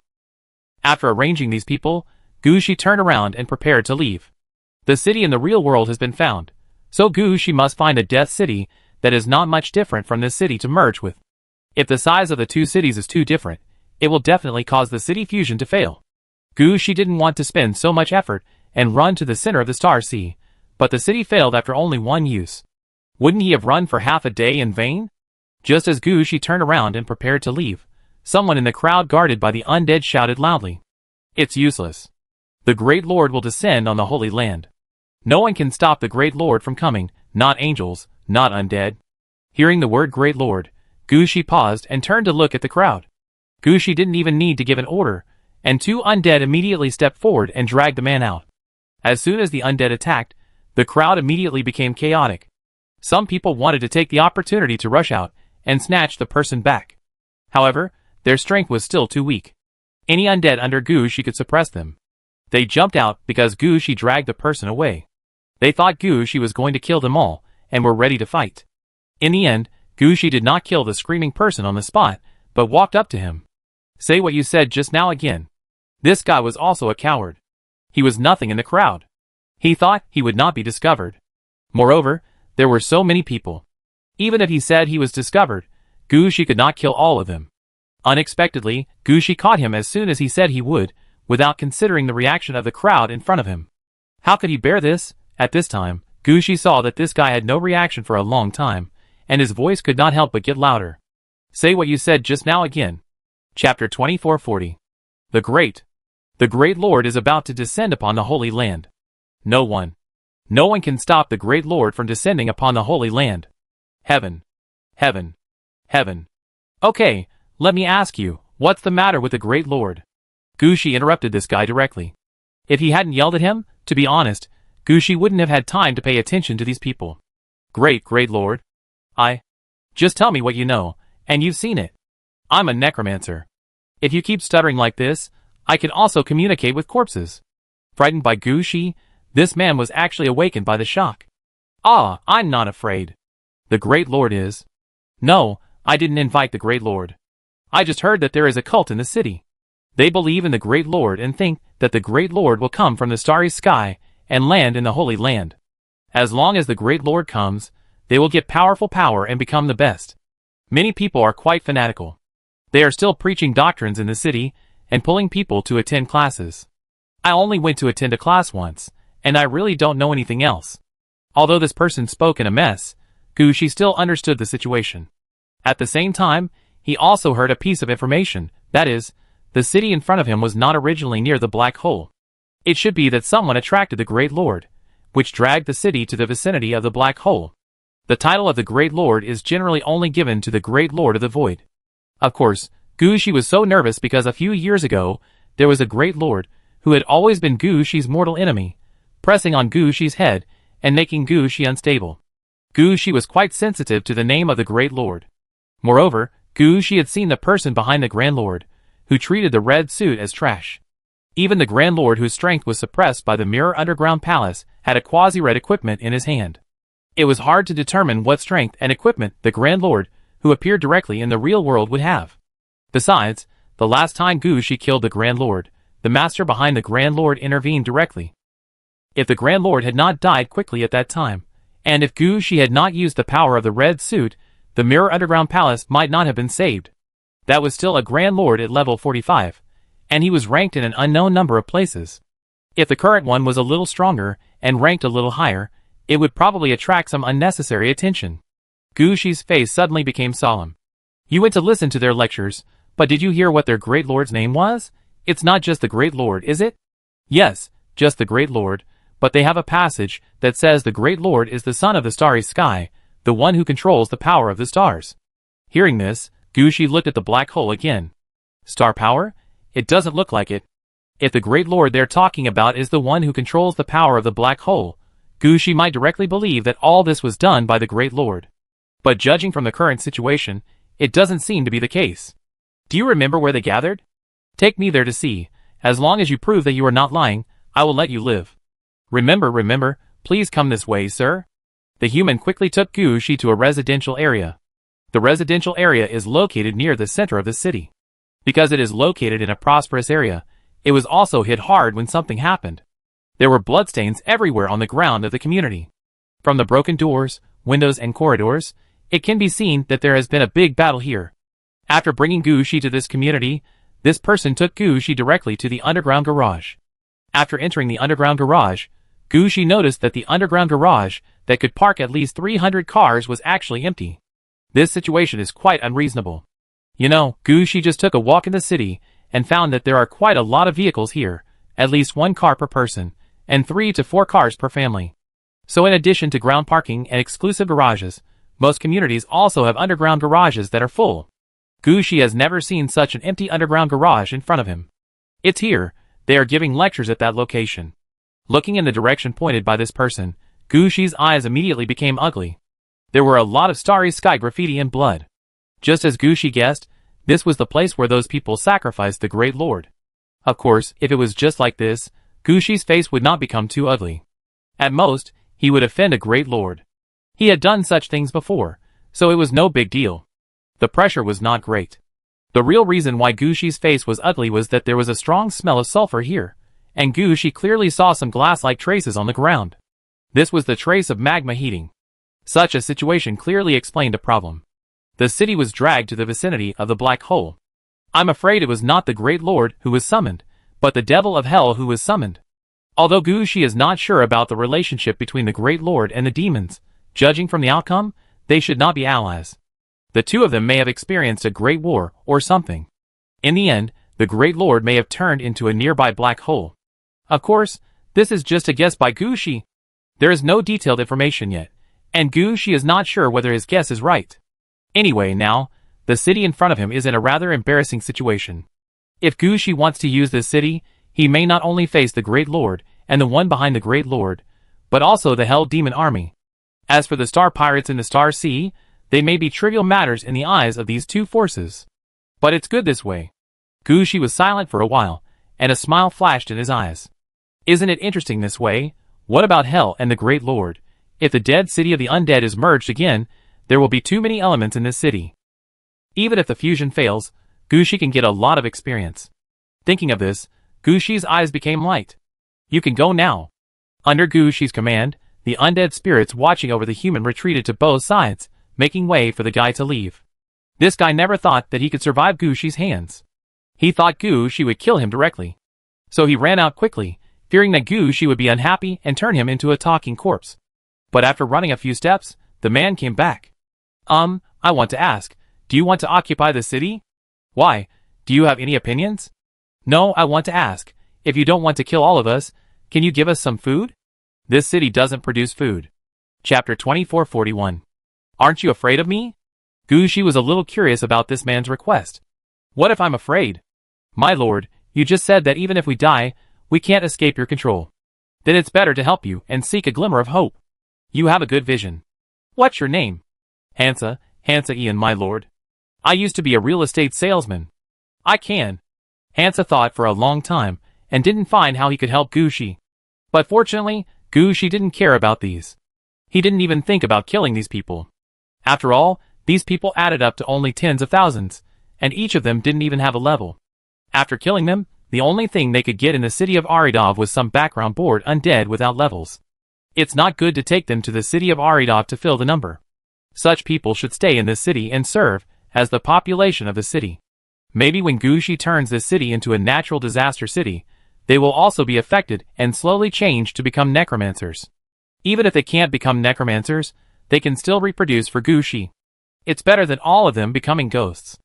Okay, I'll arrange the food, you just need to stay here honestly and maintain order in the city, don't worry about the rest. Gushi said, thought for a while, and added, pay more attention, if you find anything wrong, find a place to hide first. Sir, is there a disaster going to happen? I don't know, and it's useless for me to tell you, you can't escape. As long as you stay here quietly, I will find a way to protect you. Gushi did not intend to talk to Hansa about the speculation about the Great King and Hell. There is no need for that now. Gushi came here to conduct research experiments on the natural disaster city. The Great King and Hell just met by accident. As long as they do not affect his experiments and his city, Gushi will not be overly concerned. Hearing what Gushi said, Hansa did not say anything else. He glanced at Gushi and made sure that Gushi really did not give up the idea of the city before leaving quickly. After Hansa left, Gushi approached the scene of the sacrifice of the Great King. Although it was only the sacrifice scene in the underground garage, the paintings on the wall still recorded many different things. Gushi stood in front of these paintings and looked at them carefully. The contents in the book, and then compared with some records left in the throne of the Great Lord. Facts have proved that half of Gushi's guess is right. The Great Lord who was sacrificed was the subordinate of the giant made of stars that Gushi saw at the beginning. However, this time Gushi was lucky.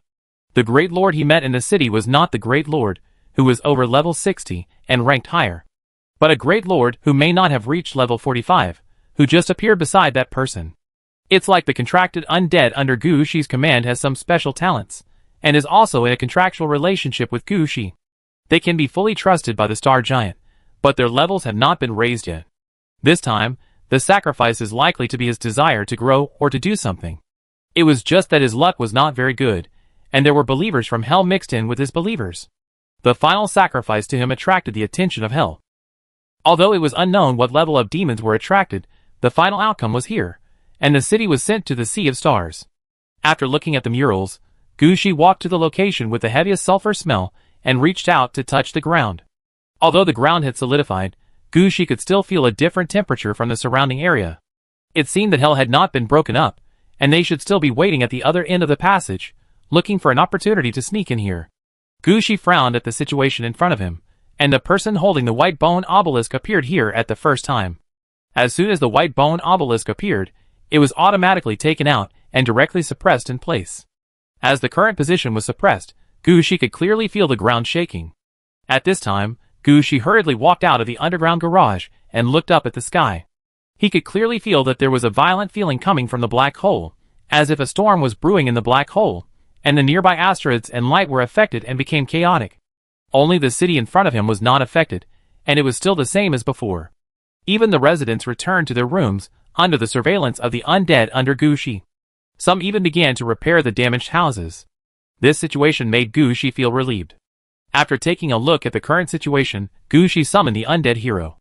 Gushi was only somewhat familiar with the undead hero, and he didn't know much about his situation and personality. After all, Gushi now has several thousand heroes under his command, And many heroes usually complete various patrols or other tasks outside the city, and rarely appear in front of Gushi.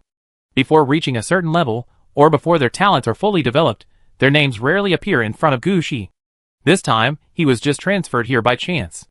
However, this undead hero is at least level 15, living in the Wanchi Ghost domain, and his troops have regular combat heroes.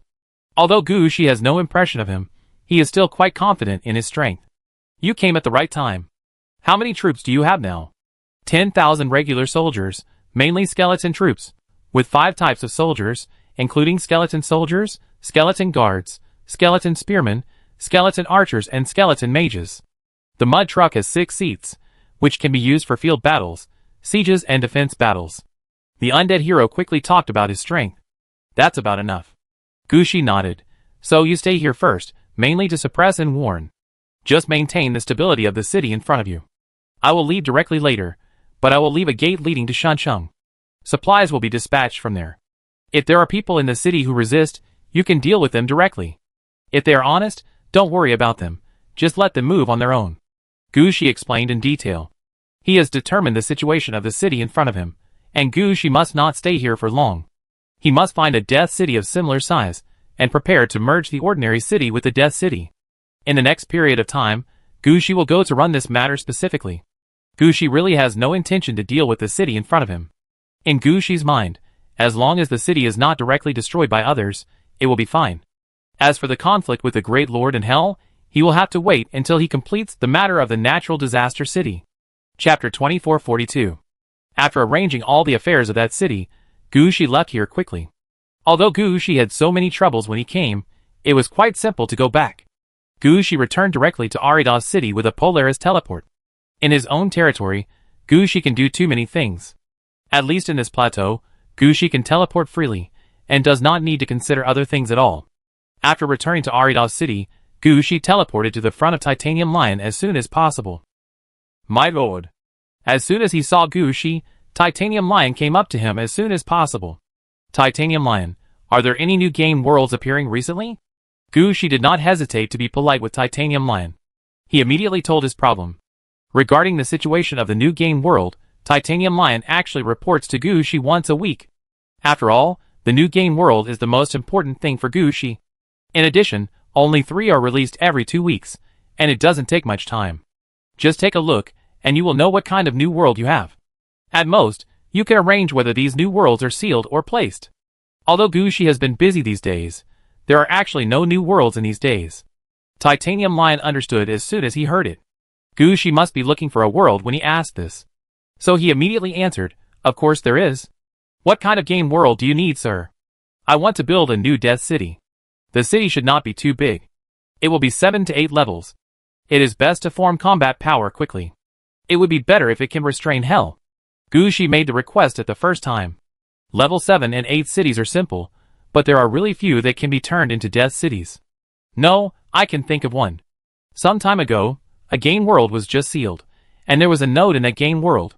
It was centered around a small city that was not too big. Both sides fought around this city for a long time. As a result, the siege of such a small city consumed all the resources of a kingdom. It became the turning point of that kingdom. Before, the kingdom could still hold on, but because of a battle in this small city, the entire kingdom was destroyed in less than 10 years. I heard that this battle was called City-Destroying Country in this game world. Gushi was speechless after listening to it. It was the first time he heard that City-Destroying Country could be used in this way. But Gushi was more concerned about the situation in this city. Do you mean to participate in this battle? Of course not. We can choose the later nodes. This small city is famous only in their history. After the war, the small city was almost destroyed. No one went there later. In addition, most of the game worlds are now filled with a dead air, and the number of undead transformations is increasing significantly. So if you want to find a suitable death city, this small city in front of you also has a chance.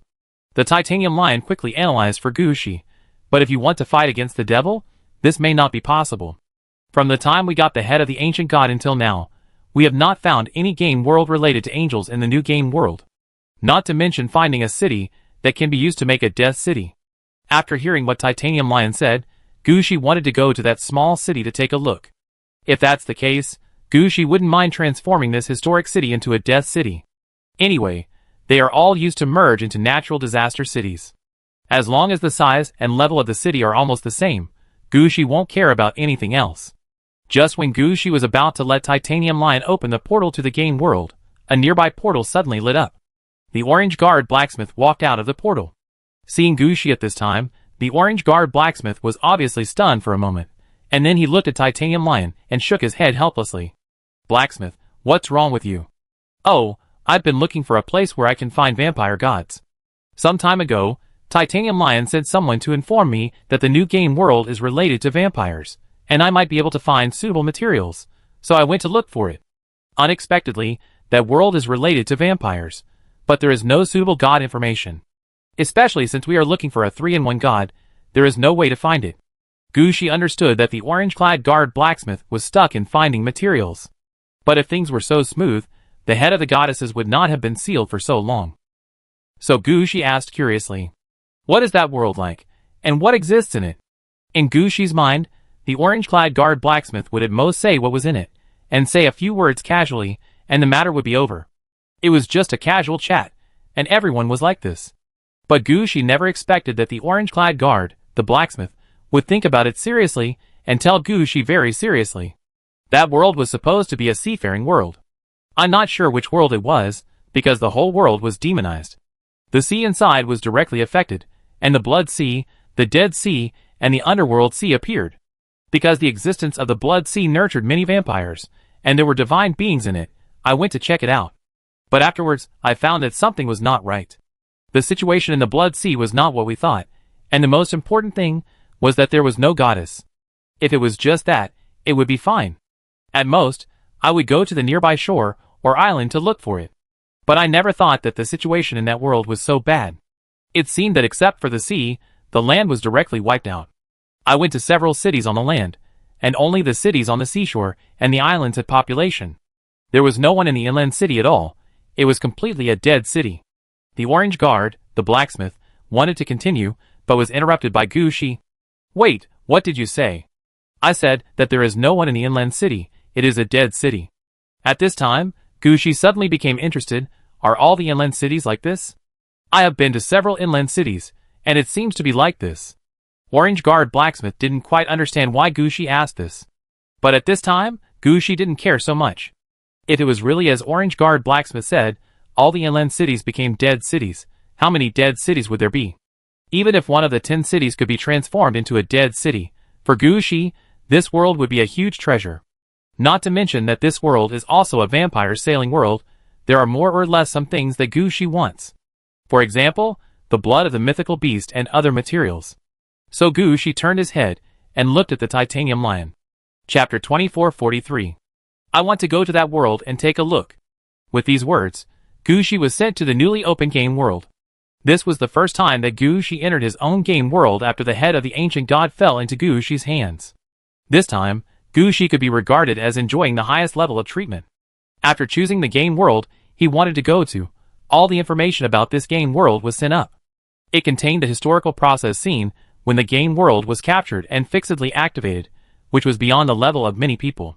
At the same time, Gushi could also know the current progress of the game world, and which forces were considered friendly forces on Gushi's side. This was the result of Gushi not fully developing the game world. If Gushi had many players under his command, he could even turn the game world into his own. Gushi couldn't do this now, but the preferential treatment he could give was beyond normal imagination. After entering the game, Gushi could actually choose the corresponding position from the 3 novice landing points. This can directly save a lot of time. At the same time, Gushi can also check the map of the game world in front of him when choosing the novice landing point. Even if he doesn't like the map, he can leave directly. However, Gushi didn't have such an idea. He just stepped into the game world and was watching the changes in the game world. Looking down in the void, the game world in front of him is an incomplete world map. The reason why it is incomplete is that this world map is highlighted in the ocean and the seaside, but in the inland part, it is all black fog. It is obvious where the focus of the game world is, on the sea. Although Gushi does not understand the time and location of the world in front of him, he has eyes to see. The brightest part of this map is similar to the part from the Mediterranean to the North Sea on the normal world map.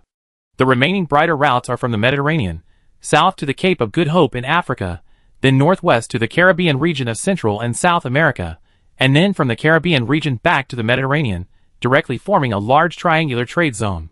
Although Gucci does not understand the transportation relationship here, judging from the brightness of the map, the Mediterranean is a highly developed civilization area, and the remaining two areas belong to highly developed resource areas. When he saw this map for the first time, Gucci understood why the orange-clad guard blacksmith came here. There are obvious traces of divinity in the highly developed resource areas. This is a treasure for the orange-clad guard blacksmith, who has been looking for vampire power materials. It's a pity that he came here for a long time and found nothing. Such a good opportunity wasted.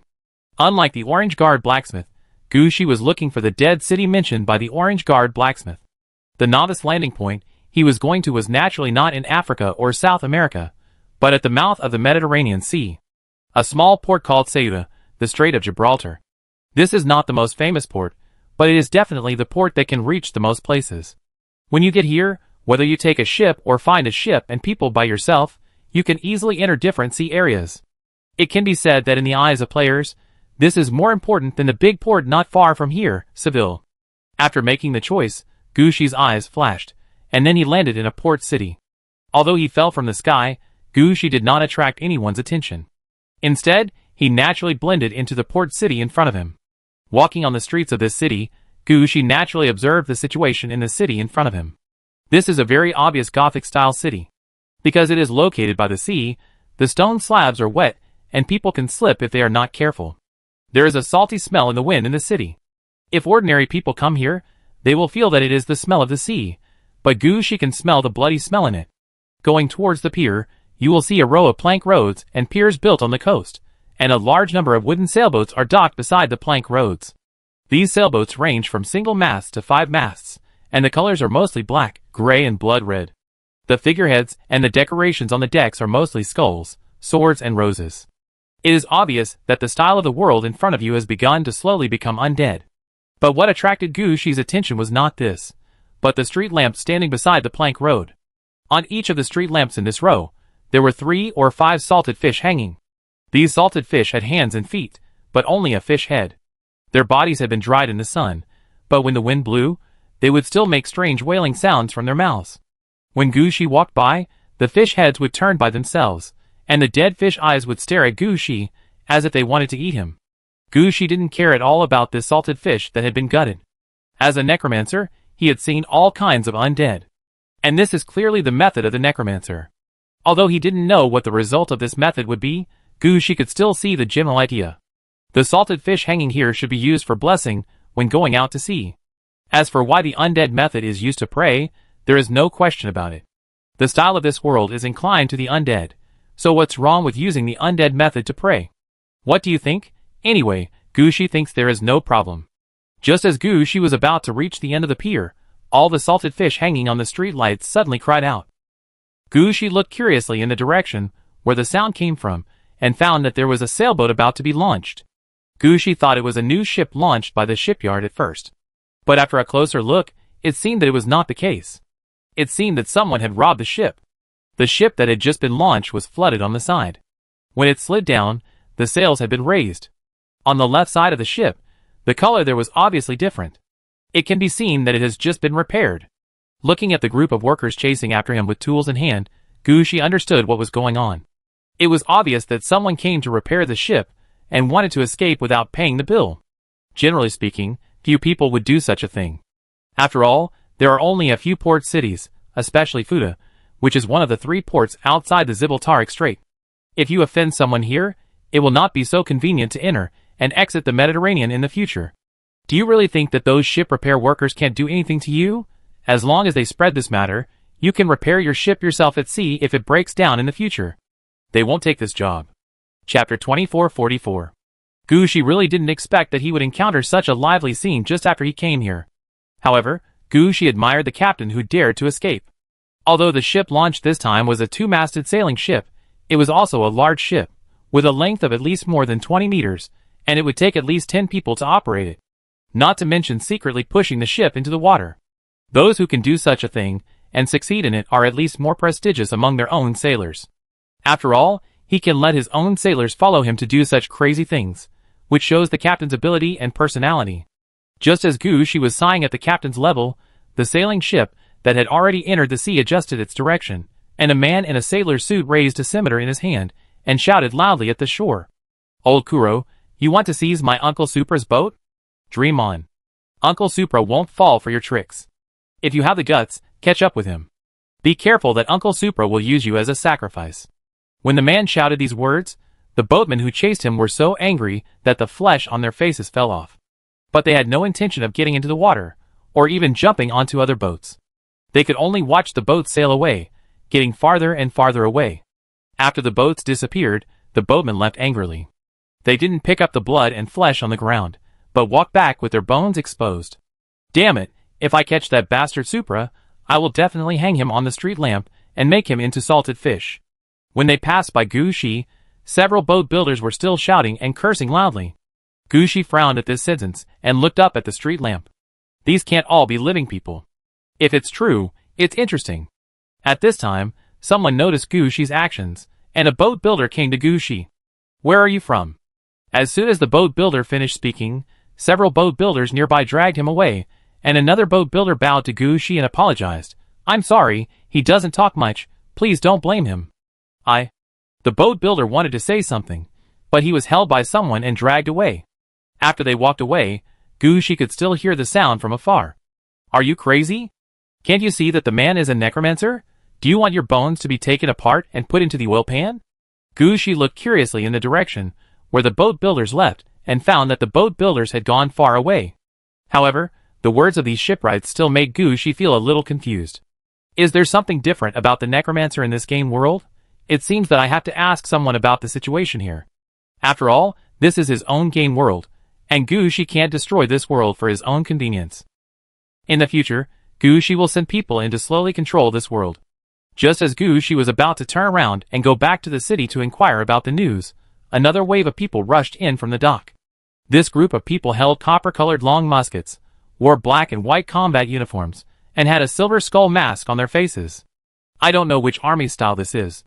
After they rushed onto the dock, they pointed their muskets at everyone on the dock, whether they were passers-by or dock staff. All of them were within their sight. Even Gushi was targeted by a musket. Seeing this, Gushi's eyes widened, and a pair of death hands flew up from behind. If these guys made any more moves, Gushi would kill them all at the first opportunity. At this moment, another group of soldiers rushed into the dock with several officials.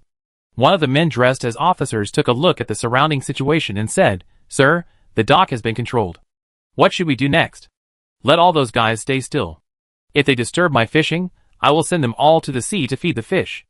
A man dressed in dark blue and dressed as a captain said loudly. In his hand was a blue translucent anchor, and under his feet was a faint blue halo. The halo changed the color of the man's body with the rise and fall of the sea water, sometimes completely solid, and sometimes a translucent shadow. Behind him was a normal man, but he was obviously carrying a cannon on his shoulder. He was quite confident when he spoke, and he didn't take the lives on the dock seriously at all. "Yes, watch them all, and kill anyone who moves." The officer received the order, and immediately issued a new order to the soldiers. If it was normal, they would definitely be fine with such an order. But who made Gushi come over today? Gushi was already a little annoyed when someone pointed a gun at him before. If he hadn't thought that this game world belonged to him, Gushi might have started a killing spree. I didn't expect that such an order would be issued. He was courting death. When the soldiers heard the officer's order and raised their muskets to ask people to step back, Gushi took action directly. Gushi took a step forward, and his wind-breaking hand flicked outward, grabbing the ghost captain directly. Gushi's action showed that he was not worried about the gap between his strength and the ghost captain. Although the ghost captain's level has exceeded level 20, in Gushi's eyes, his strength is weaker than his own. When Gushi made such a move, the ghost captain was also stunned. What was going on? There were actually people in this city who dared to attack him. How could anyone dare to do such a thing? Without thinking, the ghost captain threw the anchor in his hand outward, and the anchor changed from 1 to 6, 2 of which turned into shields directly in front of the ghost captain. 2 of them hit the broken wind-shattering hand like snakes, and the last 2 attacked Gushi. It can be seen that the ghost captain was also angry with Gushi's attack. He directly launched his greatest strength and wanted to kill Gushi to let the people on the dock see what would happen if they offended him. But he really didn't expect that Gushi's strength would be so strong. After many internships and training, even if Gushi did not use the attributes of his equipment, he could kill this kind of ghost captain with his own skills. Looking at the anchor flying towards him, Gushi didn't even think of dodging, and pointed at the ghost captain with the secret sword staff. Deep Freeze. Chapter 2445. With Gushi's attack, the ghost captain was frozen immediately. No matter how high his level was, no matter how many anchors the previous anchor had become, they were all frozen under the effect of deep freezing. The moment the ghost captain was frozen, the wind-breaking shattering hand paused for a moment, and the melting crushing hand, which had been behind him, raised the harp and smashed down. This attack immediately broke the ice that sealed the ghost captain. Before the ghost captain came out of the ice, and could fully react, the wind-breaking shattering hand directly grabbed the ghost captain and pulled him out. The ghost captain's core had not yet thawed, and it was pulled out by the wind-breaking shattering hand. At this time, don't talk about aura or level 20. Everything was out of the ghost captain's control. He didn't even use his most powerful tricks, and his body was broken up like ice crystals. However, Gushi did not stop what he was doing. For Gushi, since he had already made his move, he did not need to think too much and just killed all the enemies at the moment. So the man with the time torrent appeared beside Gushi, and countless clocks turned into shields to block Gushi. And Gushi also stretched out his hand a little, and the Ring of Winter was pushed out immediately. As the Ring of Winter was released, everyone saw a flood-like picture under the dark blue halo. This is exactly what Gushi learned during his internship. Use the water of the Forgotten River to strengthen his water, or ice spells. The winter ring in front of us is like this. As soon as it was released, the water of the Forgotten River immediately touched the soldiers in front of us. The soldiers wanted to escape, but the ice had frozen them, and they couldn't escape even if they wanted to. As for the ghost captain, although he was not dead yet, the remaining part of his body had melted after being washed by the water of the Forgotten River, and he could never be put back together again. At this time, Gushi stepped forward again, and the ghost dragon hand, and the bone-lighting hand dragged the officer, who looked like a living person, and the guy carrying the cannon in front of him. After lifting the two guys up, Gushi stared at them. Then he asked, "Who is that guy? I mean the guy I killed? Doesn't he have any idea? With his little strength, he still wants to be the king here?" The officer and the captain were like characters, who really didn't expect that they would encounter such a thing just like usual, just going around their own territory and fishing. Not only were they arrested, but their backers were also killed in seconds by Gushi. How could they answer this? They really didn't know that such a big man had come to their port. But now their lives were in Gushi's hands, and the two of them shouted at the first time, "Sir, we really didn't mean to offend you. Please let us go." They were crying and shouting here, and it was quite ugly. Gushi couldn't stand it watching from the side. "Okay, if you shout again, I will tear you all apart. You, answer my question just now, who is that guy?" Gushi picked up the officer who cried the loudest and threw him into the sea, and asked the guy carrying the gun. This guy was obviously scared, and he also knew that if he gave a bad answer, he would definitely be thrown into the sea to feed the fish. So he hurriedly said, "That is Captain River, the guardian of the port and the strait. He is responsible for protecting the strait in front of him. Can such a person get the position of guardian?" Gushi said with some disdain, "We have to kill everyone as soon as we go out." "Sir, it's not like that. River is mainly to protect the port from attacks by sea beasts. Usually, when we go out to clean up sea beasts, we also need to keep the dock quiet. Otherwise, the sea beasts will find the situation and finally escape into the deep sea. If the sea beasts are not cleared away, the route will be unsafe, and it will eventually cause sea beasts to attack the city." Although Gushi looked fierce, he still explained for his boss. Maybe Captain River's attitude was not very good, but he was usually more responsible. At least he did the patrol, and clean up the sea beasts every day honestly, and did not make any concessions. This person must say this. It's impossible for River to die and still bear a bad reputation. Looking at the serious face of this person, Gushi's eyes condensed. "Okay, I admit this achievement, but you must also admit the crime of provoking me." We admit it. As he said this, the white bone lighting hand loosened and let this guy go. "Get out, while I'm in a good mood. Get out as far as you can." The man was thrown to the ground by Gushi, and he just rolled on the ground. He didn't pick up his cannon, but got up and wanted to run out. He ran a few steps, and his footsteps paused. "Sir, we have already lured out the sea beasts. If we don't clean them up and scare away other sea beasts with their blood, it won't be long before the port is blocked by sea beasts. By then, let alone going out, we may not even be able to sail in the strait outside. What do you want to say?" "Sir, Can you help clean up the sea beasts? We don't need too many, just some of them. Really? This strait must not be blocked. Seeing this guy so anxious, Gushi became interested instead. If you want to clear the sea beasts, that's fine, but I'm more curious. Why can't this strait be blocked? From where I'm looking, I can just see the opposite shore. The distance between the two banks is about 30 kilometers. If you want to block it, how many sea beasts will be needed? Don't tell me that a sea beast can block this place. Hearing Gushi's question, this guy was obviously stunned for a moment, and then he said, Sir, don't you know? What should I know? Gushi looked puzzled. Sir, you don't know anything. I can tell you in detail, but please clear the sea beasts that are about to come over first. Then I will tell you everything I know. Gushi glanced at this guy and found that he was really anxious.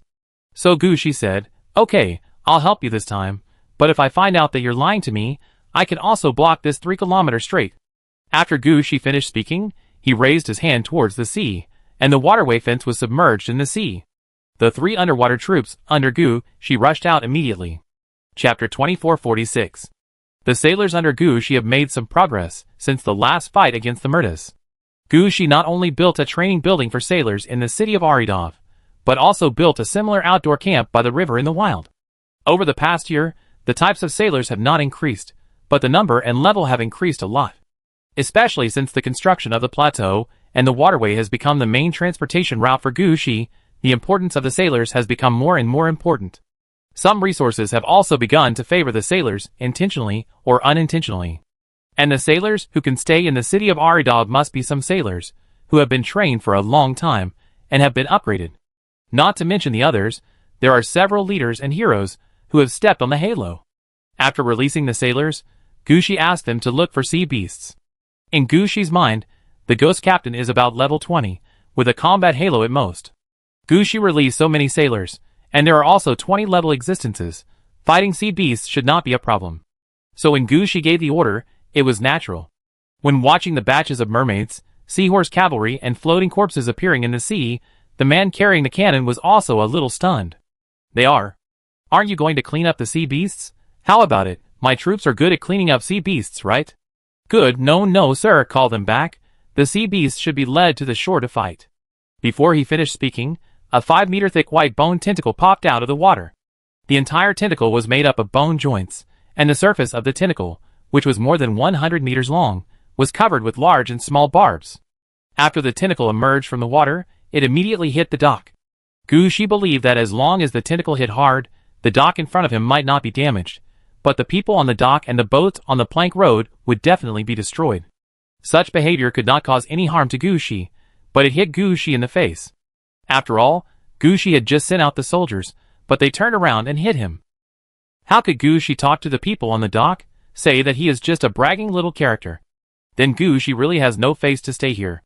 So Gushi took a step forward, and the bone lightning hand pointed at the bone tentacle that was about to hit. A black lightning fell from the sky and hit the bone tentacle on the spot. As the lightning hit, the bone tentacle exploded on the spot, turning into black and yellow sewage and falling into the sea. But the next moment, about 30 smaller bone tentacles stretched out from underwater and grabbed the ships on the sea. Some ships were broken into 2 on the spot by the attack of these tentacles, and the cargo and sailors in the ships all rolled into the sea. Gang troops at the city gate, and the Death Titans attack. Facing the situation in front of him, Gushi decisively issued a new order, and the Death Titan troops immediately walked out of the newly released garrison gate. The Death Titan that came out first saw the situation in front of him, and immediately prepared spells such as Death Thunder to hit those bone tentacles.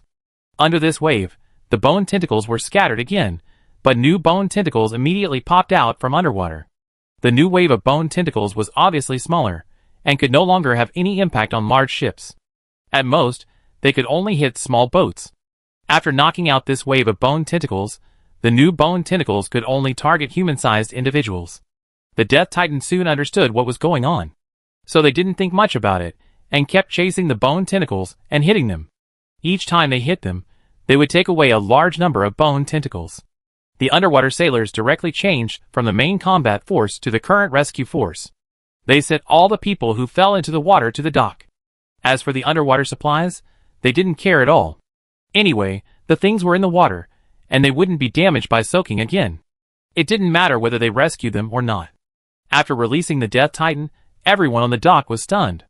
At first, they thought Gushi was just a strong man passing by, and at most his spells were stronger, and he could kill their guardians in one move. But they never expected that Gushi was not only a little stronger, but also brought a large army with him. The Death Titan in front of them, although it also exuded the breath of death, used lightning, which the undead feared the most. And they were so big, they seemed to have seen this kind of soldier somewhere before. After the last white bone tentacles on the water surface were knocked off, the guy carrying the cannon suddenly pointed at the Death Titan and shouted, "Are these Titans? Are they the giants? Shouldn't they be sealed in the sea? How can they crawl out from underwater?" Gushi turned his head and looked at this guy, and the white bone lightning hand directly lifted him in front of him. "I have done what I promised you. Tell me about the situation here." Being lifted up in the air, this guy felt a little uncomfortable. He kept struggling and said, "Sir, what do you want to know?" "Everything. I am not in a good mood now. You better be honest.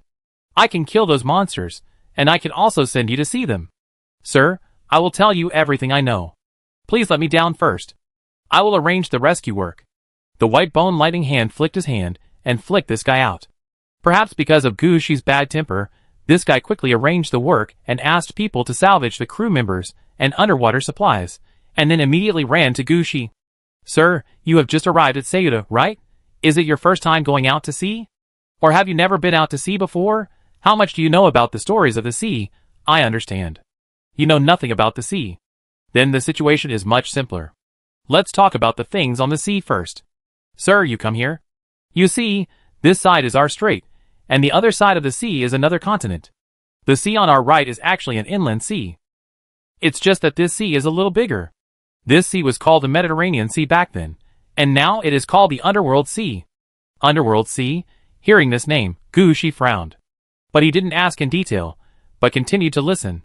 At this time, he said, "On our left is the open sea leading to the ocean, which is called the Dead Sea. Going southwest from the Dead Sea, there is a Sea of the Dead. This sea is divided into 3 parts: the Dead Islands, the Blood Sea Triangle, and the mouth of the Bone River. I heard that there are other oceans further east, but they are all far away. We in Sayuta are most exposed to the Dead Sea in the ocean and the Underworld Sea inland." Chapter 2447. After introducing the geographical location of Sayuta, the man carrying the cannon told Gushi why the Mediterranean Sea was renamed the Sea of Hades. That was because according to the myths and legends of the northern continent, Hades and the Sea King joined forces to fight against the King of Gods and were beaten. Hades' nest was attacked, and he had to flee to the sea. But the Sea King's territory was not suitable for Hades to live, so they set their sights on the land across the sea. In addition, this land is also dominated by the style of the undead. Even the sun has the attributes of the undead. Naturally, Hades set his sights on this land, and wanted to attack this land, and rebuild the underworld. Then, they would share some benefits with the Sea King, and they would have enough power to fight the King of Gods. But they never thought that they would poke the nest of gods by coming here. At the beginning, on this land, it was not like the opposite continent. Only the 12 people who went up the mountain were considered gods, and the rest were all considered demigods or servants of gods. In this land, anyone with a non-human head can be considered a god. The most important thing is that the gods here have their own duties, and even every internal organ has a special god to protect it. Although the power of these gods may not be strong, their number is definitely large. When Pluto and Aquaman led their men to attack here, they encountered a full-scale attack from the gods. Because Pluto had fought with the King of Gods, his injuries had not healed yet, and he was seriously injured and unconscious. In the end, Aquaman snatched Pluto's body and retreated to the sea. Before he was sent back to the opposite continent, Pluto died in the sea. As for Aquaman, he disappeared without a trace after that battle. Some people say that the Sea King was seriously injured after this battle, and fell into a deep sleep. Others say that the Sea King swallowed the power of Hades, and was in seclusion to digest it. However, because the Sea King is at the bottom of the sea, no one can know the truth. People only know that from then on, this sea became the Sea of Hades, and undead sea beasts began to appear in the sea. These sea beasts would drag ships on the sea into the sea. At the same time, various undead began to appear on the sea, and even ships would slowly become undead after staying on the sea for a long time. But at that time, there was no such thing as ghost ships. These ships would be called underworld ships or something. However, the real headache is not this, but the impact of sea beasts on this strait. The strait in front of us is a major transportation route connecting the Mediterranean Sea and the open sea. The most important thing is that the strait is actually not very long. The narrowest place is only more than 30 kilometers. Gushi can see the situation on the other side with his eyes. All sea beasts have the idea of entering the open sea, which is the Dead Sea. Of course, there is also a story why this open sea is called the Dead Sea. On the surface, it is said that this Dead Sea has storms from time to time, and every time you go out to sea, you need to perform human sacrifices. After setting out on the road, as long as the weather is not right, you have to perform human sacrifices. It can be said that you have to perform sacrifices along the way on this sea. The materials used as human sacrifices are naturally dead, so the ocean on the other side of the sea is all called the Dead Sea. Of course, no one knew who spread this information at the beginning. Anyway, now any ship that intends to enter the Dead Sea area will go south first, transport about 100 human sacrifices, and then go out to sea to enter the Dead Sea. The sea beasts in the Nether Sea were also attracted by the countless sunken corpses in the Dead Sea. They all wanted to enter the Dead Sea, but because the power system of the sea beasts came from the Nether Sea, and they could not go far, they could only block the strait. There have been several incidents of sea beasts blocking the strait before. Once the incident was the biggest, the entire strait was blocked by sea beasts, and the Nether Sea directly changed from the Mediterranean Sea to an inland lake. For a long time, the seawater in the Nether Sea had no way to flow out, and the seawater at that time had turned black and smelly. It was not until more than 10 years later that someone forcibly cleared the sea beasts blocking the strait, and allowed the seawater between the Dead Sea and the Nether Sea to circulate again. So as a beneficiary of the strait, Ceuta has the task of ensuring that the strait is no longer blocked by sea beasts. The sea beasts that have eaten the good things in the Dead Sea are just the opposite of the people in Ceuta. They have no way to enter the Dead Sea. But it does not mean that they don't want the things in the Dead Sea. So these sea beasts often run here and stick their heads into the Dead Sea. No matter what they have, they eat first. This is how the conflict between the two sides arises. The port guardians in Ceuta are mainly responsible for killing these sea beasts. Of course, clearing the waterway and ensuring the safety of the ships are also the guardians' tasks. After listening to the story about the port, the guardians and the sea beasts, Gushi asked directly, "What is the level of the guardian who was killed just now? How many are there in this port? He is the strongest in our port. I don't know about other places, but here in Ceuta, he is the only one who can step on the halo. What about the sea? There is only one person above level 20 in the entire port, so it seems that the strength of this game world is not that strong." Gushi had some guesses in his mind, but he still asked more details. "I haven't heard of it on the sea, but I heard that there are several legendary captains who can step on the halo." "Oh, that means there are several people above level 20. Gushi thought silently in his heart, and he immediately thought of other questions. "By the way, have you seen a giant?" "Yes, some of the sea beasts are giants, but they are not as powerful as the titans brought by the adults." The man honestly explained the situation to Gushi. After listening, Gushi realized that Pluto and Aquaman belong to the Titan giant clan, and they are a relatively ancient Titan clan. After their death, their blood will also affect other creatures, thus causing different changes. It's just that some of these changes are fixed changes, and some are random changes. Just like the descendants of the Sea King, there are more giants or monsters, while the descendants of Hades are more likely to have hundreds of eyes or arms. The white bone tentacles killed by Gushi were actually the flesh and blood of Hades swallowed by the octopus. Their level may not be that high, but their destructiveness is quite large. When they are the largest, they can directly destroy half of the port. And they follow the ghost captain to come and say they want to fish just for this guy. Otherwise, today is not their patrol day, and they really don't need to run out specially and end up paying for their own city guardian. "You mean, you were rushed out temporarily?" "Yes, normally, to clean up this super giant sea beast, you have to move the ship to the dock first, and then evacuate all the people on the dock. Today is a complete accident, so the soldiers were used to tell people not to run around." At this point, this man felt that his boss died unjustly. But Gushi heard different information.